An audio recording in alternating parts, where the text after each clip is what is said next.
6:30 p.m., the lights were on, and it was the peak time for people to get off work. The streets were crowded with people.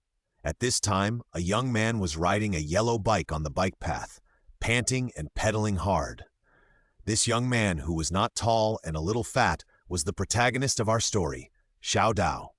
This name sounded awkward. I don't know what Xiao's father thought back then.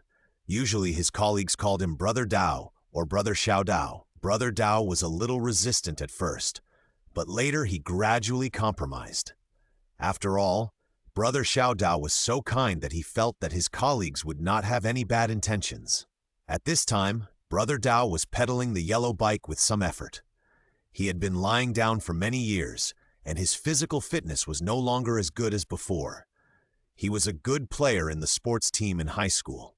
After he started working, he worked from 9 to 6 every day and entered the world of games after work. Well, he was also a good gamer, and he did not regress. Why was Brother Dao so anxious? Because the 3080 Ti graphics card and 4K 32-inch display he bought online had arrived. He hesitated for 2 months before making up his mind to buy it. Thinking that he could play the latest games with the highest special effects when he returned, Dao pedaled even harder. At the intersection of a street away from the rental house, Dao stared at the traffic light. "Hurry up! Good! Green light!" The moment the green light came on, Dao and his car had already rushed out. Oh, the Chinese national football team must have this reaction in speed. Bang! Bang! Chi! Dao was gone, having flown 10 meters away. That was a king that rushed to the yellow light, the largest one. Fortunately, it was knocked away. If it had been run over, alas, it would not have been able to be uncovered. Dao was already on his deathbed at this time. The revolving lantern had already started to turn, and he was heartbroken. I haven't left any offspring for the Xiao family yet. I'm so sorry to my parents. Fortunately, my younger brother is here. I'm not married yet, and I don't have a wife yet. My 3080 Ti wife, you are so pitiful. I haven't even touched you yet. The hundreds of games in my Steam engine, the Old Man Ring that I can play today, and the web game of Can Brothers that I charged to V13, I can't accept it. 3080 Ti? You said you have a 3080 Ti? And hundreds of games? The revolving lantern was shattered by a sound, and it also woke up Dao who was still wailing. I saw an old man who looked like a scavenger came forward to help Dao up. Dao stood up and looked at his hands, then looked at the twisted Dao lying on the ground and screamed in fear. The onlookers around gathered more and more at this time, pointing at Dao on the ground and the king who stopped from time to time, but it seemed that they saw nothing. "Young man, don't be afraid. You are already dead, and it's useless to shout." Dao screamed even louder. "Stop screaming. Your lifespan has ended. I can't save you. But if you agree to let me inherit your graphics card and your Steam account, I can let you live again." In another world, Dao opened his mouth in shock and stopped breathing. Oh, he didn't need to breathe at this time. Seeing that Dao didn't speak, the old man said, "If you don't speak, I will take it as your consent." He pinched Dao neck with one hand and used the other hand to dig out 5 lightning whips in the air. The old man shouted loudly. Every time he dug, the space shattered like glass. After 5 times, the space was cracked like a hornet's nest. This is far enough. You should be able to live again with peace of mind. After that, he lifted Dao and threw him to the broken part of the space like a puppy. "Don't worry, I will take good care of your graphics card, wife. I will also protect your family in this life. I wish you a pleasant journey." After saying that, Dao had been thrown into the space rift, but he twisted his body and didn't want to go in. The old man smiled and gave him a kick. "Goodbye, from now on I am Xiao Dao. Go play games." A super god in the live broadcast industry was born.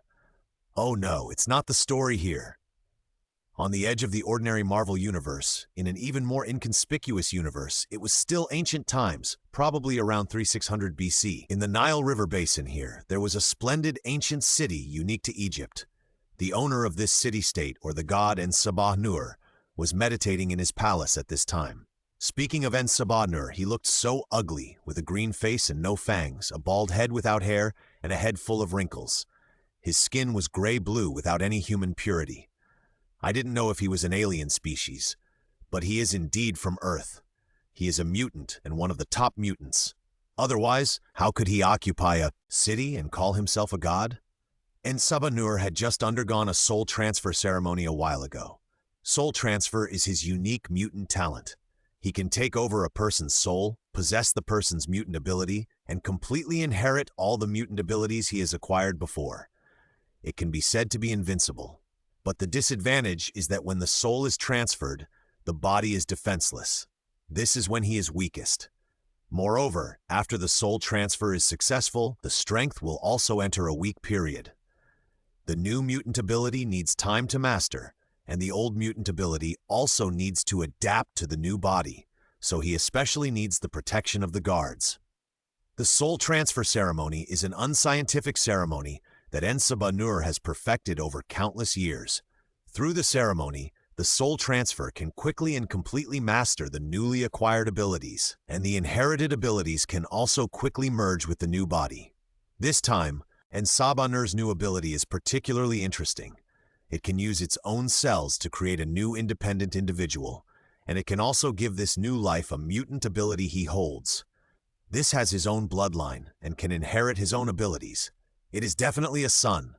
However, the consumption and limitation of this ability are also very large. After using it, he will fall into a weak period of 1 year. The life energy required will almost consume the new body he just got. It seems that I have to hurry up to get a mutant ability of rapid regeneration, Sabah Nur sighed. Then he fell into a struggle between heaven and man. Son, I and Sabah Nur have lived for hundreds of years. I am invincible in the world and have become a god in the world. I don't have any children. It's not bad to have a son of God. It's not bad to have a son of God. And Sabah Nur did it as soon as he said it. He mobilized the power of his whole body. The green stream of light flowed throughout his body and slowly condensed to his right hand. Soon, a tiny light particle was generated on his hand. And Sabah Nur was already sweating all over, and the gray-blue oil paint on his body was about to melt. Now I'm going to give you mutant abilities, my son. You must have the same abilities as me. Soul transfer. It's your turn. Go ahead. A light blue energy flew out from Sabah Nur's body and was also injected into the tiny light particle. The green life energy continued to be infused, and the particle gradually grew larger. The light it emitted became brighter and brighter, and it gradually grew larger and larger, and turned into a human embryo. Sabah Nur was getting weaker and weaker at this time, and there were more and more wrinkles on his face, but a smile gradually appeared on his face. "Ha ha! This is my son!" At this time, a little brother was still flying rapidly in the vast universe. Dauge was now unconscious. He didn't know how long he had been flying. He only knew that the bizarre scenery outside was constantly changing. At first, he was trying to distinguish what it was, but then he became more and more dizzy the more he looked, and gradually became confused. He seemed to have seen a big bald man with a big head, who chased him for a while with a shocked face, but he was so far away from him that he didn't even see the taillights. Later, Dauge gradually became dizzy and lost consciousness. He didn't even know that the divine light that was wrapped around him at this time actually made a sharp turn and rushed to another place. He also didn't know that a big bald man suddenly appeared in the starry sky after he disappeared for a long time, and continued to fly away quickly along the trajectory he had flown before. The ball of light in Sabah Nur's hand was getting bigger and bigger, and it was already the size of a fist. The small embryo in the ball of light was becoming more and more complete, with a small head, small arms, and legs clearly visible, and it was still trembling slightly. The wrinkles on Sabah Nur's face were piling up, like the withered bark of an old tree, but they couldn't hide the smile on his face. His happiness at this moment was from the heart. The light ball was still slowly getting bigger, already the size of a basketball, and this new life had basically taken shape. At a level that Sabah Nur couldn't perceive, Dauge's soul finally ended its long journey and sank into the baby's body like a returning traveler. At this moment, the new life in the light ball seemed to be suddenly different. Sabah Nur could feel that his heartbeat had begun to accelerate and become stronger, and the blood in his blood vessels was flowing faster and faster. There was a faint sound of a flowing river. He knew that he had succeeded, He had successfully created a life, his son of God. But he didn't stop the input of life energy. He wanted to give his son the best, and wanted his child to be born with a physique and vitality beyond ordinary people. Injecting the last bit of vitality that could be mobilized, and Sabah Nur was like an old man who was about to die, his body dry, as if a gust of wind could blow him down. It trembled and picked up the baby floating in the air, which was emitting light all over its body. The moment it touched the baby, it almost fell to the ground. It took all its strength to barely pick it up. Ha ha! He weighs more than 10 pounds. He is worthy of being my son. Doug, from now on, you will be called Doug Sabah Nur.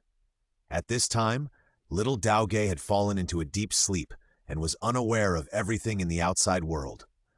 Sabah Nur took a deep look at Doug, who was biting his little thumb and sleeping soundly in his arms, and called the 4 guards with his remaining strength.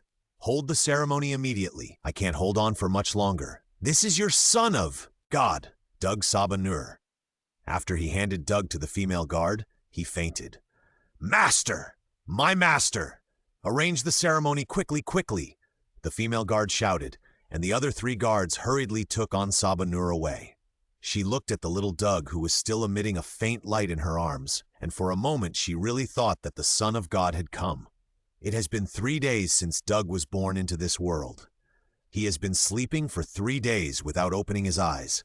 If it weren't for his steady and strong breathing, Sabah Nur would have to transfer life energy to him again. His soul transfer ceremony was completed on the same day. Under the protection of the 3 knights, there were no problems. The vitality of the new body was sufficient, and he recovered. The mutant ability he gained was dispensable and not worth mentioning. Even in the next year, he will be in a weak state, and his strength will drop by more than 50%. He was looking at little Doug lying on the bed, wondering why he hadn't woken up yet. He hadn't even cried in the past few days.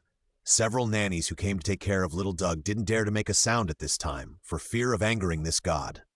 At this moment, little Doug opened his eyes. Who am I? Where am I? What should I do? Wow. The moment he saw little Doug open his eyes, Sabah Nur rushed over and picked him up. Hearing his loud crying, he finally smiled. When little Doug saw the big blue-gray face that picked him up and slowly came over, he came back to his senses in an instant. Who the hell is this ugly guy? Don't come over here. Seeing little Doug crying harder and twisting his body in his arms, Sabah Nur became even happier. It seems that the Son of God likes you very much, my master. Ha ha! Of course, this is my son, your Son of God. Little Doug was held and teased by his cheap father for a whole day. No matter what he wanted to say, the sound he made was crying, which made Sabah Nur happier. Doug simply ignored him and closed his eyes and pretended to sleep. Sabah Nur stopped teasing him and handed him over to several wet nurses. He spent a lot of effort to find one of the wet nurses. She was a doctor, and her mutant ability reached level 3 beta. Her milk had many functions, such as activating cells, replenishing energy, and physical strength. Level 3 mutant ability does not mean that it is not strong enough, but they cannot control this power at will. For example, this wet nurse will continue to produce milk, but this has no effect on her life. She even sells milk to get rid of poverty. Now she is Doug's exclusive wet nurse. After the blue-faced, ugly monster left, little Doug began to calm down and think carefully about the current situation. That old scavenger is obviously a god. The place he kicked me into must be a time tunnel. Am I traveling through time? Oh my God! I actually caught up with him. Fortunately, he promised to take care of my family and my graphics card wife. Oh, my graphics card wife, I haven't even seen you or touched you. After crying for a while, Doug thought carefully about where he had come to. This big blue face and bald scalp are very recognizable. Who is it? It can't be him. The people here dress in an Egyptian style. Looking at the interior murals, they are definitely Egyptian. The big Egyptian blue faceplate must be Apocalypse. Apocalypse can't be my dad. He has been holding me all day today. No way. He is a big villain. But Apocalypse is still very powerful. You can hang out with him. It's just that he died a little tragically in the later period. Let's see how we get along. I'll see if I should help him then. That day must not come too soon. At least let me grow up. Let's do this for now. This little body is too weak. He is so sleepy after crying all day. I'll take a nap first. It was the next morning when little Doug woke up. As soon as he woke up, several nannies surrounded him. The exclusive nanny quickly picked him up and started to feed him. Doug was devastated at this time. Although Doug was not a novice, this was his first time to breastfeed. Oh, he should have breastfed before, but his mind was not mature at that time. He didn't know anything, and he didn't remember anything. But now he has the body of a baby and the soul of an adult. He still has some resistance to breastfeeding, but he has to eat. This body is too weak now, and he needs to grow up. Then Doug sucked with big mouthfuls. The nanny frowned slightly. Maybe she felt pain, but she didn't dare to stop him. She started to feed him seriously. As Doug ate, his body glowed slightly again. God! Several nannies were so shocked that they couldn't speak. The following is the time when Doug breastfed. More than 10,000 words are omitted here, and no more description is given. I don't know when Apocalypse has arrived here, and he didn't disturb him. He just watched quietly, with a look of joy on his face. Doug didn't notice the arrival of Apocalypse, and was still wolfing down like a glutton who saw delicious food. After a long time, Doug finally stopped talking. The nanny quickly pulled up his clothes and handed him to Tianqi. Doug was still recalling the taste of that breakfast when he saw Tianqi's big blue face approaching again. My son, ancient Egyptian, sure. I won't have blue skin like him, right? No, that would be too ugly. Your name is Doug Sabah Nur. What language is he speaking? Why is it not English? I can at least understand some of English. No, where's the translator? Don't I have a translator when I travel through time? Oh right, where's the golden finger? There's none. Doug felt cold in his heart, and for a moment he couldn't even cry. Just like that, a fierce and evil man with gray-blue skin and a baby with the same blue skin but faintly glowing with golden light stared at each other. Tianqi's day of teasing the child was over again, but for some reason today, Doug rarely cried and kept looking at him with his big sparkling eyes, making him think that there was something on his face. But he didn't take it seriously, thinking that the child was getting more familiar with him. After handing Doug over to the nanny, he left. Doug had been anxious for a day, and now that Tianqi had finally left, he could finally rest assured. Where's my cheat code? System, please come out. It can't be gone. Could it be that the system given by the old immortal needs to be activated by a spell? Lao Jin, hurry up and give an order. A chubby boy who was happily playing the old man's ring in a rental house, using a high-end light-polluted host and a monitor as big as a small window, suddenly sneezed, and the character in the game was almost killed by the monster. The boy quickly got back into the game. Send it! I don't want it. I finally have this chance. I won't believe it. Add points to the deep blue. The nurses looked at the Son of God crying loudly on the bed, sometimes high, sometimes low, sometimes even with a mysterious rhythm, and for a while they even forgot to report to the Apocalypse. Fortunately, the crying only lasted for a while, and the Son of God calmed down and fell into a deep sleep. Doug was almost autistic at this time, and he couldn't call out the system no matter what. Could it be in the body? He thought about it and tensed his whole body, using all the strength he had in the morning to start accumulating energy. Well, it's like when you are holding back your shit. After holding it in for a long time, you are really about to hold back your shit and urine. You know the body control of babies, and suddenly a blue stream of light emerged from the body surface, wrapping around the body and flowing slowly. Doug was shocked. What is this? This doesn't look like a system. He curiously tried to touch these energies, and the moment he tried to control the blue energy, ding, a variant energy mastered by the host has been recorded, and the VIP system is activated. You can call it out by silently reciting VIP in your mind. Woohoo takes off. There really is a system, and it's VIP, haha. VIP, Doug excitedly called out the VIP system, and a translucent panel with a red background and gold edges slowly emerged in front of him. And there was even a golden dragon circling around the panel border. Isn't this the VIP interface of the web game Can Brothers that I played? I charged to V13 at that time, and I watched and admired it all day long. Upon closer inspection, it was indeed the VIP interface of that kind of garbage web game. There was a small VIP-1 in the upper right corner, which was bronze, and a pair of pitiful little wings fluttered up and down behind it. It was just that the content on the interface was different from that in the game. In the middle of the upper part of the interface, it said, "A variant ability has been recorded, and VIP-1 is activated." Below is a whole row of VIP-1 to VIP-13, but currently only VIP-1 is activated and is lit, and the others are gray. There is only one function under the VIP-1 interface, a blank box, and below it is written to bind a mutant ability and increase its level by 1. Note, it cannot be changed after binding. Please select the core ability. Below it is only a pitiful blue icon, a blue spirit, half of whose body is pulled and radiated. After Doug focused his attention on the icon, it actually showed the ability introduction. Soul transfer. The soul takes over a sacrifice and possesses the mutant ability of the sacrifice, and can completely inherit all the mutant abilities that it has previously obtained. Isn't this Tianqi's signature ability? He got started with this mutant ability, and I actually have it. Doug, who has watched the X-Men series, knows the amazingness of this ability. Tianqi can become a big villain because of this ability. This time I'm really rich. I'm going to be invincible. Apocalypse's soul transfer is at least a top-level mutant ability. Even if it's not Omega level, it's at least Alpha level. I remember that after X-Men Apocalypse was released, there was a wave of videos introducing Apocalypse's abilities and comparing Apocalypse's combat power on the internet.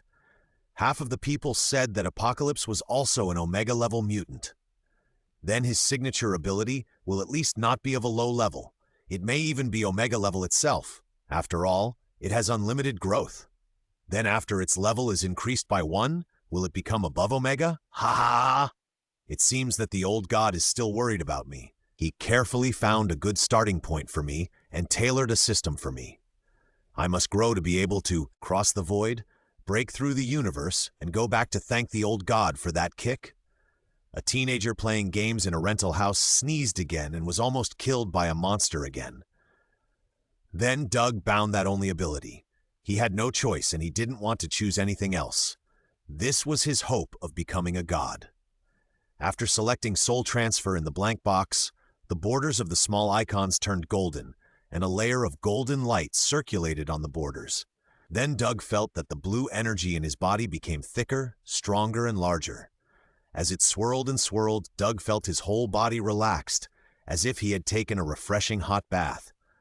His body became lighter, and his fatigue from the day was swept away. He felt that his eyes could see farther and more clearly. He could see the pores on the faces of the surrounding nurses clearly. The moment the nurses saw the little Son of God open his eyes, they felt that a light was shining on them. For a moment, they dared not look at him. Doug listened to the nurses' rapid breathing as if they were in his ears, and closed his eyes with satisfaction. My ears are clear, my eyes are bright, and my spirit is refreshed. Is this because my soul power has become stronger? But is this all? He called out the VIP interface and focused his attention on the soul transfer icon again. As expected, the ability introduction has changed. Soul transfer, ability level +1, has been advanced to Omega level. Devour and absorb the soul and body of a sacrifice, and obtain the mutant ability and vitality of the sacrifice. Woohoo! I'm going to defy the will of heaven. But Apocalypse's core ability is only Alpha level, but it doesn't matter. Now it is an Omega level mutant ability with an infinitely bright future. Grow up quickly, I'm already thirsty. Doug is itching to fight Touchpad. The next morning, Apocalypse received a report from a nanny. The Son of God was emitting blue light all over his body last night, but the blue light subsided after a while, and he may have awakened his divine power. Apocalypse immediately used his ability to open a purple transmission channel and brought the nanny to the Son of God's bedroom. Feeling the active power in Doug's body, which was the same as his own, Apocalypse laughed excitedly. Ha ha ha! You are worthy of being my son. You have awakened your divine power only 7 days after birth. Your name will surely resound throughout this land. Tianqi then used his psychic ability to directly give orders to the 4 knights guarding different places. Go find me a person with the strongest defensive ability. Your Son of God has awakened his divine power. I will give him the strongest defensive power. I want him to be invulnerable forever. If there is no one in the city, go find the sand bandits. If there is no one in the sand bandits, go find them in other countries. You must find the strongest one." The four knights immediately spread the order. The country ruled by Tianqi immediately started to rumble because of this order. It was just because Tianqi wanted to give his son a gift. As for our little Doug, he didn't know all this. He couldn't understand the bird language spoken by Tianqi and the others. He just wanted to grow up quickly so that he could fight a few punches. No, so that he could step onto the ladder to become a god. Now, Doug is going to be fed. You can't watch it. Only Tianqi can watch it live. Tianqi looked at the little Doug, who was drinking milk more and more vigorously in the arms of the slightly trembling wet nurse, and his body slowly emitted a white fluorescence. He thought to himself that this is my son. He should be exactly the same as me. I should also glow, otherwise I will find time to try. Little Doug drank milk all morning, and Tianqi also watched him all morning. You must care about your own children. What if someone has bad intentions? Tianqi thought so while smacking his lips. Taking over the well-fed little Doug, Tianqi began to enter the fatherly mode of teasing his son. Doug was in a good mood today. How could he not be? With such a good start, as long as he didn't mess around, he would definitely become a god in the later stage. He even laughed a few times when playing with Tianqi. Tianqi was also very happy to see his son's smiling face. It seems that no matter who it is impossible to resist this kind of father-son happiness. Well, my son is born with a much higher starting point than others, both in terms of physical growth and mental integrity. It should be time for enlightenment education. Tianqi thought while holding Doug, who was already 20 kilograms. After making the decision, he handed him over to the nannies and left to prepare. He had to find an enlightenment teacher himself, so he couldn't be careless. Little Doug was still hugging and cuddling in the arms of several nannies, having a lot of fun. The next day, when Tianqi came, he brought a person Doug had never seen before. He was dressed in a white robe, skinny, and had a white headscarf on his head. Doug thought for a long time but couldn't remember who he was. "Son, I found an enlightenment teacher for you. He is my priest Shakima, who will definitely teach you well." Point oh. Shakima, this is your son of God. The enlightenment of the Son of God will depend on you in the future. Thank God for his mercy in giving me this opportunity. I will definitely teach the Son of God well. Shakima quickly prostrated herself and said in fear and trepidation. Apocalypse nodded slightly and teleported away. Doug looked at the thin man in a white robe in confusion, wondering why Apocalypse brought him here. Then he saw him find the guards and move in a large sand table. He began to draw on it with a wooden stick. After a while he drew an axe and said to him, "God, Son of God, read with me, God. Are you trying to teach me how to read? I'm only 8 years old today. No, only 8 days old. Even if you teach me to read, shouldn't the first people be my parents? What's the point of drawing an axe?" Doug fell into silence and complained in his heart, "But I still have to learn, otherwise how can I get by in the future? It will be troublesome if I don't have my own translator." Doug calmed down and spoke awkwardly. He said the first sentence after coming to this world, announcing his arrival to the world. "God!" "Oh, right, that's how you read it. God, come again, come again." Doug began to learn the language very reluctantly. He was a poor student in his previous life and never passed English. He didn't expect that after traveling to another world, he still needed to learn the language and continue to paint on a messy white paper. It's so difficult, so difficult. Doug has been studying with Shakima for 3 months, and he can already say the names of several people. When he knew that his name was Doug, he felt very tired and almost wanted to destroy the world. Although he could only speak one word at a time, Shakima was very happy. At this time, a purple space channel suddenly appeared in the bedroom of the Son of God. Apocalypse came out with 4 horsemen, one of whom was holding an unconscious person in his hand. This person looked quite strange, and his skin was all golden. "The sacrifice has been found. Now we will hold a ceremony for the Son of God." After saying that, purple light surged all over his body, and a transmission channel was opened. Shakima hurriedly carried Doug, who was already 40 to 50 kilograms and looked like a 1 or 2-year-old child, and walked towards the transmission channel with difficulty. Tianqi looked at Doug and picked him up. "Father!" Doug suddenly shouted. "Haha, you can call me father. Now great!" Tianqi was so happy that his big mouth was grinning to his ears. His big black teeth set off his gray-blue skin and the grease on his face, which looked scary and terrifying. Doug was so scared that his anus tightened. He thought he would not become so ugly, so he would rather die immediately. The transmission channel directly arrived at a gloomy and terrifying hall with 2 large black stone beds. A group of people in white robes were already waiting here. Is the soul transfer ceremony about to begin? It's coming so soon. I'm so looking forward to it. Tianqi put Doug on the first bed and said to him gently, "Sleep, kid. Although the ability of this golden man is only level 3 beta, the strength of the ability is definitely enough. When you wake up, it will be your ability. By then, you will be absolutely invulnerable. No one can hurt you. Sleep, sleep." Tianqi activated his hypnotic ability, and Doug fell asleep as soon as he stretched his legs. Knight put the golden man on the second bed and looked at Tianqi. "Begin!" Tianqi signaled to Shakima.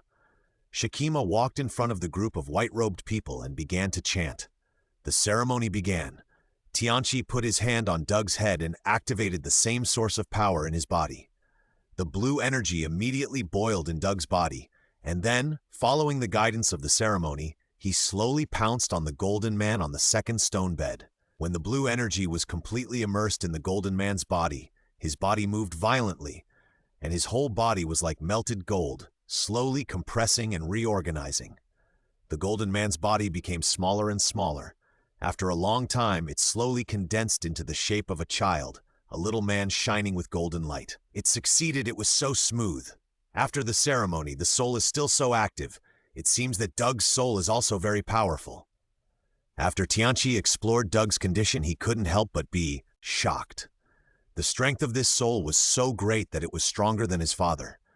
It has to be like this. This is my child. It must be stronger than me in the future. Doug had a dream. He dreamed that he fell into a big furnace. There were golden flames everywhere. He had nowhere to hide in it. He could only watch the flames burn him up bit by bit, but he didn't feel any pain at all. Instead, he felt a little comfortable and warm all over. After his body completely disappeared, the golden flames in the furnace suddenly became violent and swept towards him. With him as the center, they gradually gathered into a vortex. The vortex became larger and larger.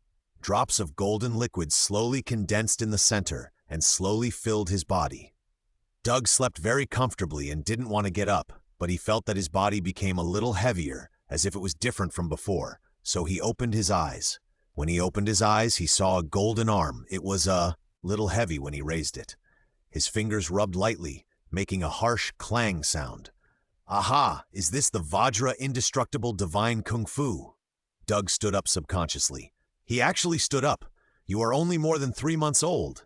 Doug was also stunned and carefully felt the power in his body. The physical strengthening was obvious. Before, he was still a giant baby in a cradle. Now that his body has become metal, he can still stand up, and it is relatively easy. He raised one arm and smashed it towards his chest. Bang! A muffled sound came out, like a huge bell, slowly echoing in the bedroom. Well, it doesn't hurt at all, but the sound is a little loud. The defense power is still unknown for the time being, but it should be able to rub against the Steel Warrior, Doug thought happily. The nurses had already started paying attention to Doug when he woke up. When they saw him stand up all of a sudden, they were all shocked. This was a little golden man of more than 60 centimeters. Seeing that he suddenly punched himself, they were even more frightened and screamed. A clever nurse ran out, obviously to report the situation to Tianqi. Doug ignored them and walked a few steps quickly. Except for feeling a little heavy, he was no different from an ordinary person. Well, it should be that the new body is not adapted yet. The speed should be no different from that of an ordinary person. Then he stopped tossing and called up the VIP interface to check. Sure enough, there was an icon at the bottom of the VIP interface, an icon of a golden man. Doug focused his attention on it, and he was still able to introduce it. Vajra indestructible body. All tissues of the body are transformed into a substance similar to gold. gaining extraordinary physical strength, power, and super strong defense. Unable to retract and release on their own, always maintain. He can't control it on his own, so he should be at the beta level, but his ability is still strong enough. He can definitely wrestle with Colossus. A golden child less than 1 meter tall and a silver man more than 2 meters tall hugged each other, making a clanging sound. It was exciting to think about it. At this time, a purple transmission channel appeared, and Apocalypse appeared in the bedroom. As soon as Apocalypse arrived, he saw Doug standing alone in the palace, his whole body shining with golden light, and his small body actually had a sense of heaviness, as immovable as a mountain. "My son, this is the posture of a great emperor," Apocalypse shouted subconsciously, but it didn't seem right after thinking about it carefully. "Become a god. It's the posture of becoming a god." As he said that, he went over and picked up Doug and played with him carefully. He always felt that he was still not round enough. Apocalypse was in a good mood today, and he played with Doug from head to toe. Doug couldn't help it. "Father, I want to learn to read from Shakima." Seeing that his son was so eager to learn, Apocalypse immediately summoned Shakima to come over and taught Doug with Shakima. Doug felt awkward, but he didn't say anything. The course went on for a while, and Apocalypse suddenly said to Doug, "I'm going to find another teacher for you to teach you fighting skills." "Teacher, fighting?" Doug half understood what he heard, and then looked at Shakima and looked at her carefully. "Is this thin arm and thin leg okay? Is it a mutant with strong abilities? It doesn't seem like it." Shakima's hair stood up when Doug stared at her, and she quickly explained, New teacher." Doug finally understood this time. He had just gained his abilities and had long wanted to fight a few punches. He was looking forward to the new teacher. "I have already thought of the candidate. I will go and invite him now. Your fighting course will start in the afternoon." Apocalypse could see that Doug was looking forward to it, so he set off immediately. As soon as Tianchi left, Doug was distracted, and he kept imagining the O between himself and the new teacher. How could he concentrate on the class? Shakima was also angry, but dared not say anything. She ended the class hastily and left. That afternoon, Doug was enjoying his afternoon milk when the transmission channel of Apocalypse appeared. Along with Apocalypse came a sturdy old man wearing a gray cannon who was 2 meters tall, with long gray hair and gray beard blowing in the wind.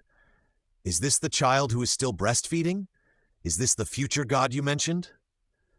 The old man spoke first, not giving Apocalypse any face.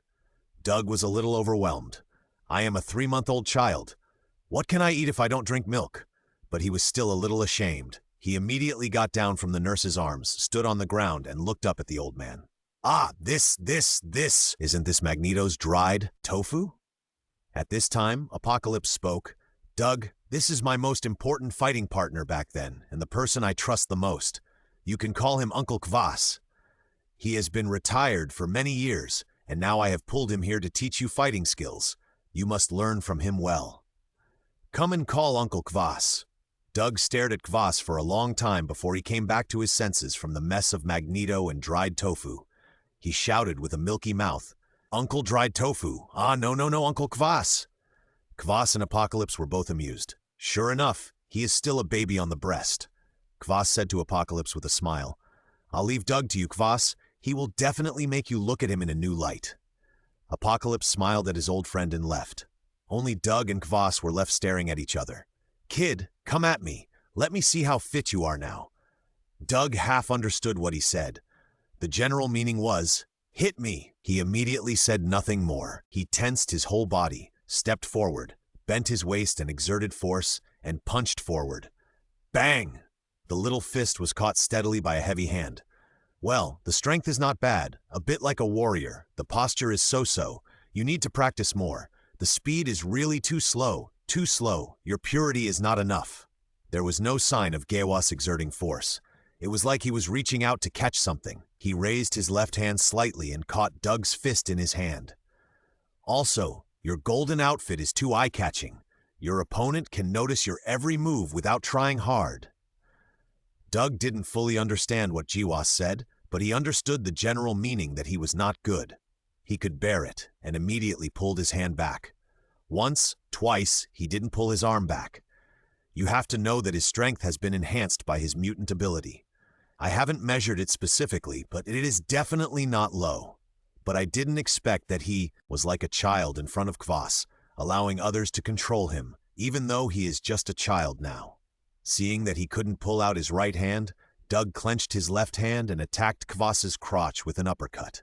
Seeing this, Kvas hurriedly exerted force on his hand, grabbed Doug's right hand, lifted it up and flipped it, and pressed it down. Ah, it hurts! You little brat are so insidious, worthy of being the offspring of Apocalypse. You have his style in the past. With a push of his hand, Doug fell to the ground. Is this the weakness of the Iron Man lineage? Are our wrists so fragile? Doug lay on the ground and became depressed. In front of him, all the highlights of Colossus appeared. Watching Colossus's fist being caught again and again, and then being held by others, he also felt waves of pain in his wrist. This is empathy. Kvas watched Doug lying on the ground, unable to get up. He was afraid of hurting Doug's young heart, so he quickly said, "You've lost your fighting spirit after just one setback? You're so young now, and you can't really show your abilities. When you grow up, you'll definitely grow into a great warrior. And you inherited your father's talent, so there are endless possibilities in the future. Get up!" Yeah, I'm not even 1 year old yet. I have plenty of room for development, not to mention my Omega-level heroic soul transfer. Doug thought about it, stood up, stared at Kvas, and prepared to do it again. "Ha-ha, come on, let me teach you the real way to fight." Then he fought with Doug, who rushed over. Actual combat is the best teaching. It's called fighting together, but in fact it's just like playing with a child. Doug's little arms and legs can't make any decent offensive. Although he has the enhanced mutant ability, Kvas is more powerful. He's really just playing with a child. Doug was attacking with his head covered, while Kvas was defending all the time, occasionally counterattacking, and each counterattack could knock Doug down. However, Kvas would point out the wrong movements to Doug from time to time during the fight. You must stand firmly when you punch. How can you punch if you can't stand firmly?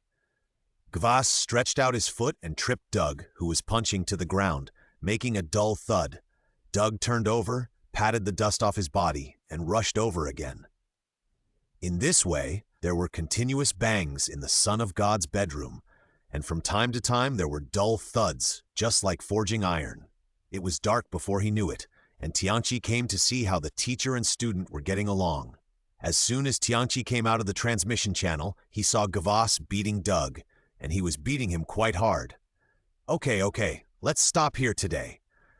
Doug and Kvas both stopped. Oh, I didn't expect it to be so late. This kid has a great fighting talent and physical strength. The King Kong body is really strong. I got used to it while fighting. I will train you in the future. You will definitely become a strong warrior in time.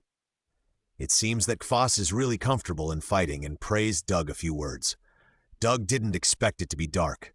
He fought with Kvas for an afternoon, or was beaten for an afternoon, but he didn't feel tired at all. The gold paint on his body didn't fall off. He couldn't help but feel that the mutant ability of the Iron Man series is still very powerful. It seems that you two get along well. From now on, you will learn to read with Shakima at noon and practice fighting skills with Kvas in the afternoon. Okay. Doug is looking forward to tomorrow's class schedule. It seems that Doug still likes me very much. I'm leaving first and will come back tomorrow. Kvas smiled at Tianchi and left. After Kvas left, Tianchi held Doug's hand. Son, you've been training for an afternoon. Are you tired? Are you hungry? No, Father, and I'm not hungry either. You are tired. You need to rest well and have a good dinner to replenish your energy. Then he called the nanny to feed Doug. You probably just want to see the big steamed buns. No, I don't want to drink milk anymore. But it smells so good, so delicious. Tianchi watched Doug enjoying his dinner and started his reserved program again. He thought that he was a busy man, but he still had to squeeze out time to eat with his son every day. He was also a rare good father. From then on, Doug learned to read with Shakima at noon, trained fighting skills with Kvas in the afternoon, and enjoyed dinner with his father at night. He lived a very fulfilling life. Time passed slowly, day by day. In a flash, 9 months passed and Doug was about to celebrate his first birthday. At this time, Doug was already 1.2 meters tall and weighed nearly 200 kilograms. Doug no longer ate the big steamed buns when Kvass told him to drink milk every day. He asked the nanny to squeeze it into a container for him to drink. Ordinary food is not as nutritious as this mutant lotion, and it tastes so good. Doug is not going to quit and is going to keep drinking it. It's just that his old father lost his reserved program and complained about it. Doug's language ability has also improved a lot, and he can communicate fluently with people. Shakima is very pleased about this. While thinking about combat training every day, he can still keep up with literacy learning. He is worthy of being the son of God. That day, Tianqi came to Doug early. "Son, it's your first birthday soon. What ability do you want? Dad will prepare it for you." "Father, I want Iron Man." "Ah, this." Tianqi was stunned. "Son, don't you have a King Kong body? Why do you want Iron Man? Aren't other abilities good enough? Flying, fire control, teleportation, light waves. Which one is not better than Iron Man?" "Father, I want Iron Man." Doug was firm. "Okay, then I'll find you another Iron Man." Tianqi had no choice but to compromise. He had always been so tolerant of this precious son. Then he teleported away to prepare. Doug started his fulfilling day again. Doug's birthday was getting closer and closer, but the little god Doug still hadn't found the Iron Man ability user he wanted. Tianqi was also a little anxious, fearing that on the birthday, the gift for his son would not be ready. He even sent out 3 of his 4 knights and gave a death order that if they couldn't find the Iron Man, they would not have to come back, leaving only one with him. The 3 knights were also very ruthless. One wandered around the surrounding deserts, looking for sand bandits everywhere. One went to various small oases, exploring one tribe after another. The last one even sneaked into the Empire to see if he could get anything. Finally, on the 3rd day before Doug's birthday, a knight found an Iron Man ability user in a remote, small tribe. After the news came back, Tianqi breathed a sigh of relief, and he almost embarrassed himself in front of his son. Without waiting, he set out on his own, personally found a knight, and came to the tribe together. When he saw the Iron Man, Apocalypse was even more delighted. He was a perfect match for his son. There was no battle. The 5 Apocalypse people crushed the unlucky guy directly, knocked him unconscious, and then left. After a long time, the people in the tribe discovered the situation and gradually gathered together. "Where is my son? Who knows where my son has gone?" The tribal chief rushed back like crazy after hearing the news. It seems that the evil god on the Nile River took the young chief away. Some people who witnessed the incident said, when the chief heard this, his eyes went dark. That was a man-eating evil god. His son was captured, and I'm afraid there is not even a bone left now. Revenge! I want revenge. I will do everything I can to avenge my son." The chief felt 10 years older, but his red eyes and loose hair were like a vengeful demon. Doug didn't know that a tribal conflict was waiting for him in the future. After Apocalypse returned, he immediately found Doug, who was in combat training. "Son, what you want has been prepared for you, and this time it will definitely exceed your expectations and will definitely surprise you." Apocalypse was obviously in a very good mood. "Father, I am very much looking forward to it." "You tell me, how can I look forward to it if you don't tell me what it is?" Doug complained in his heart.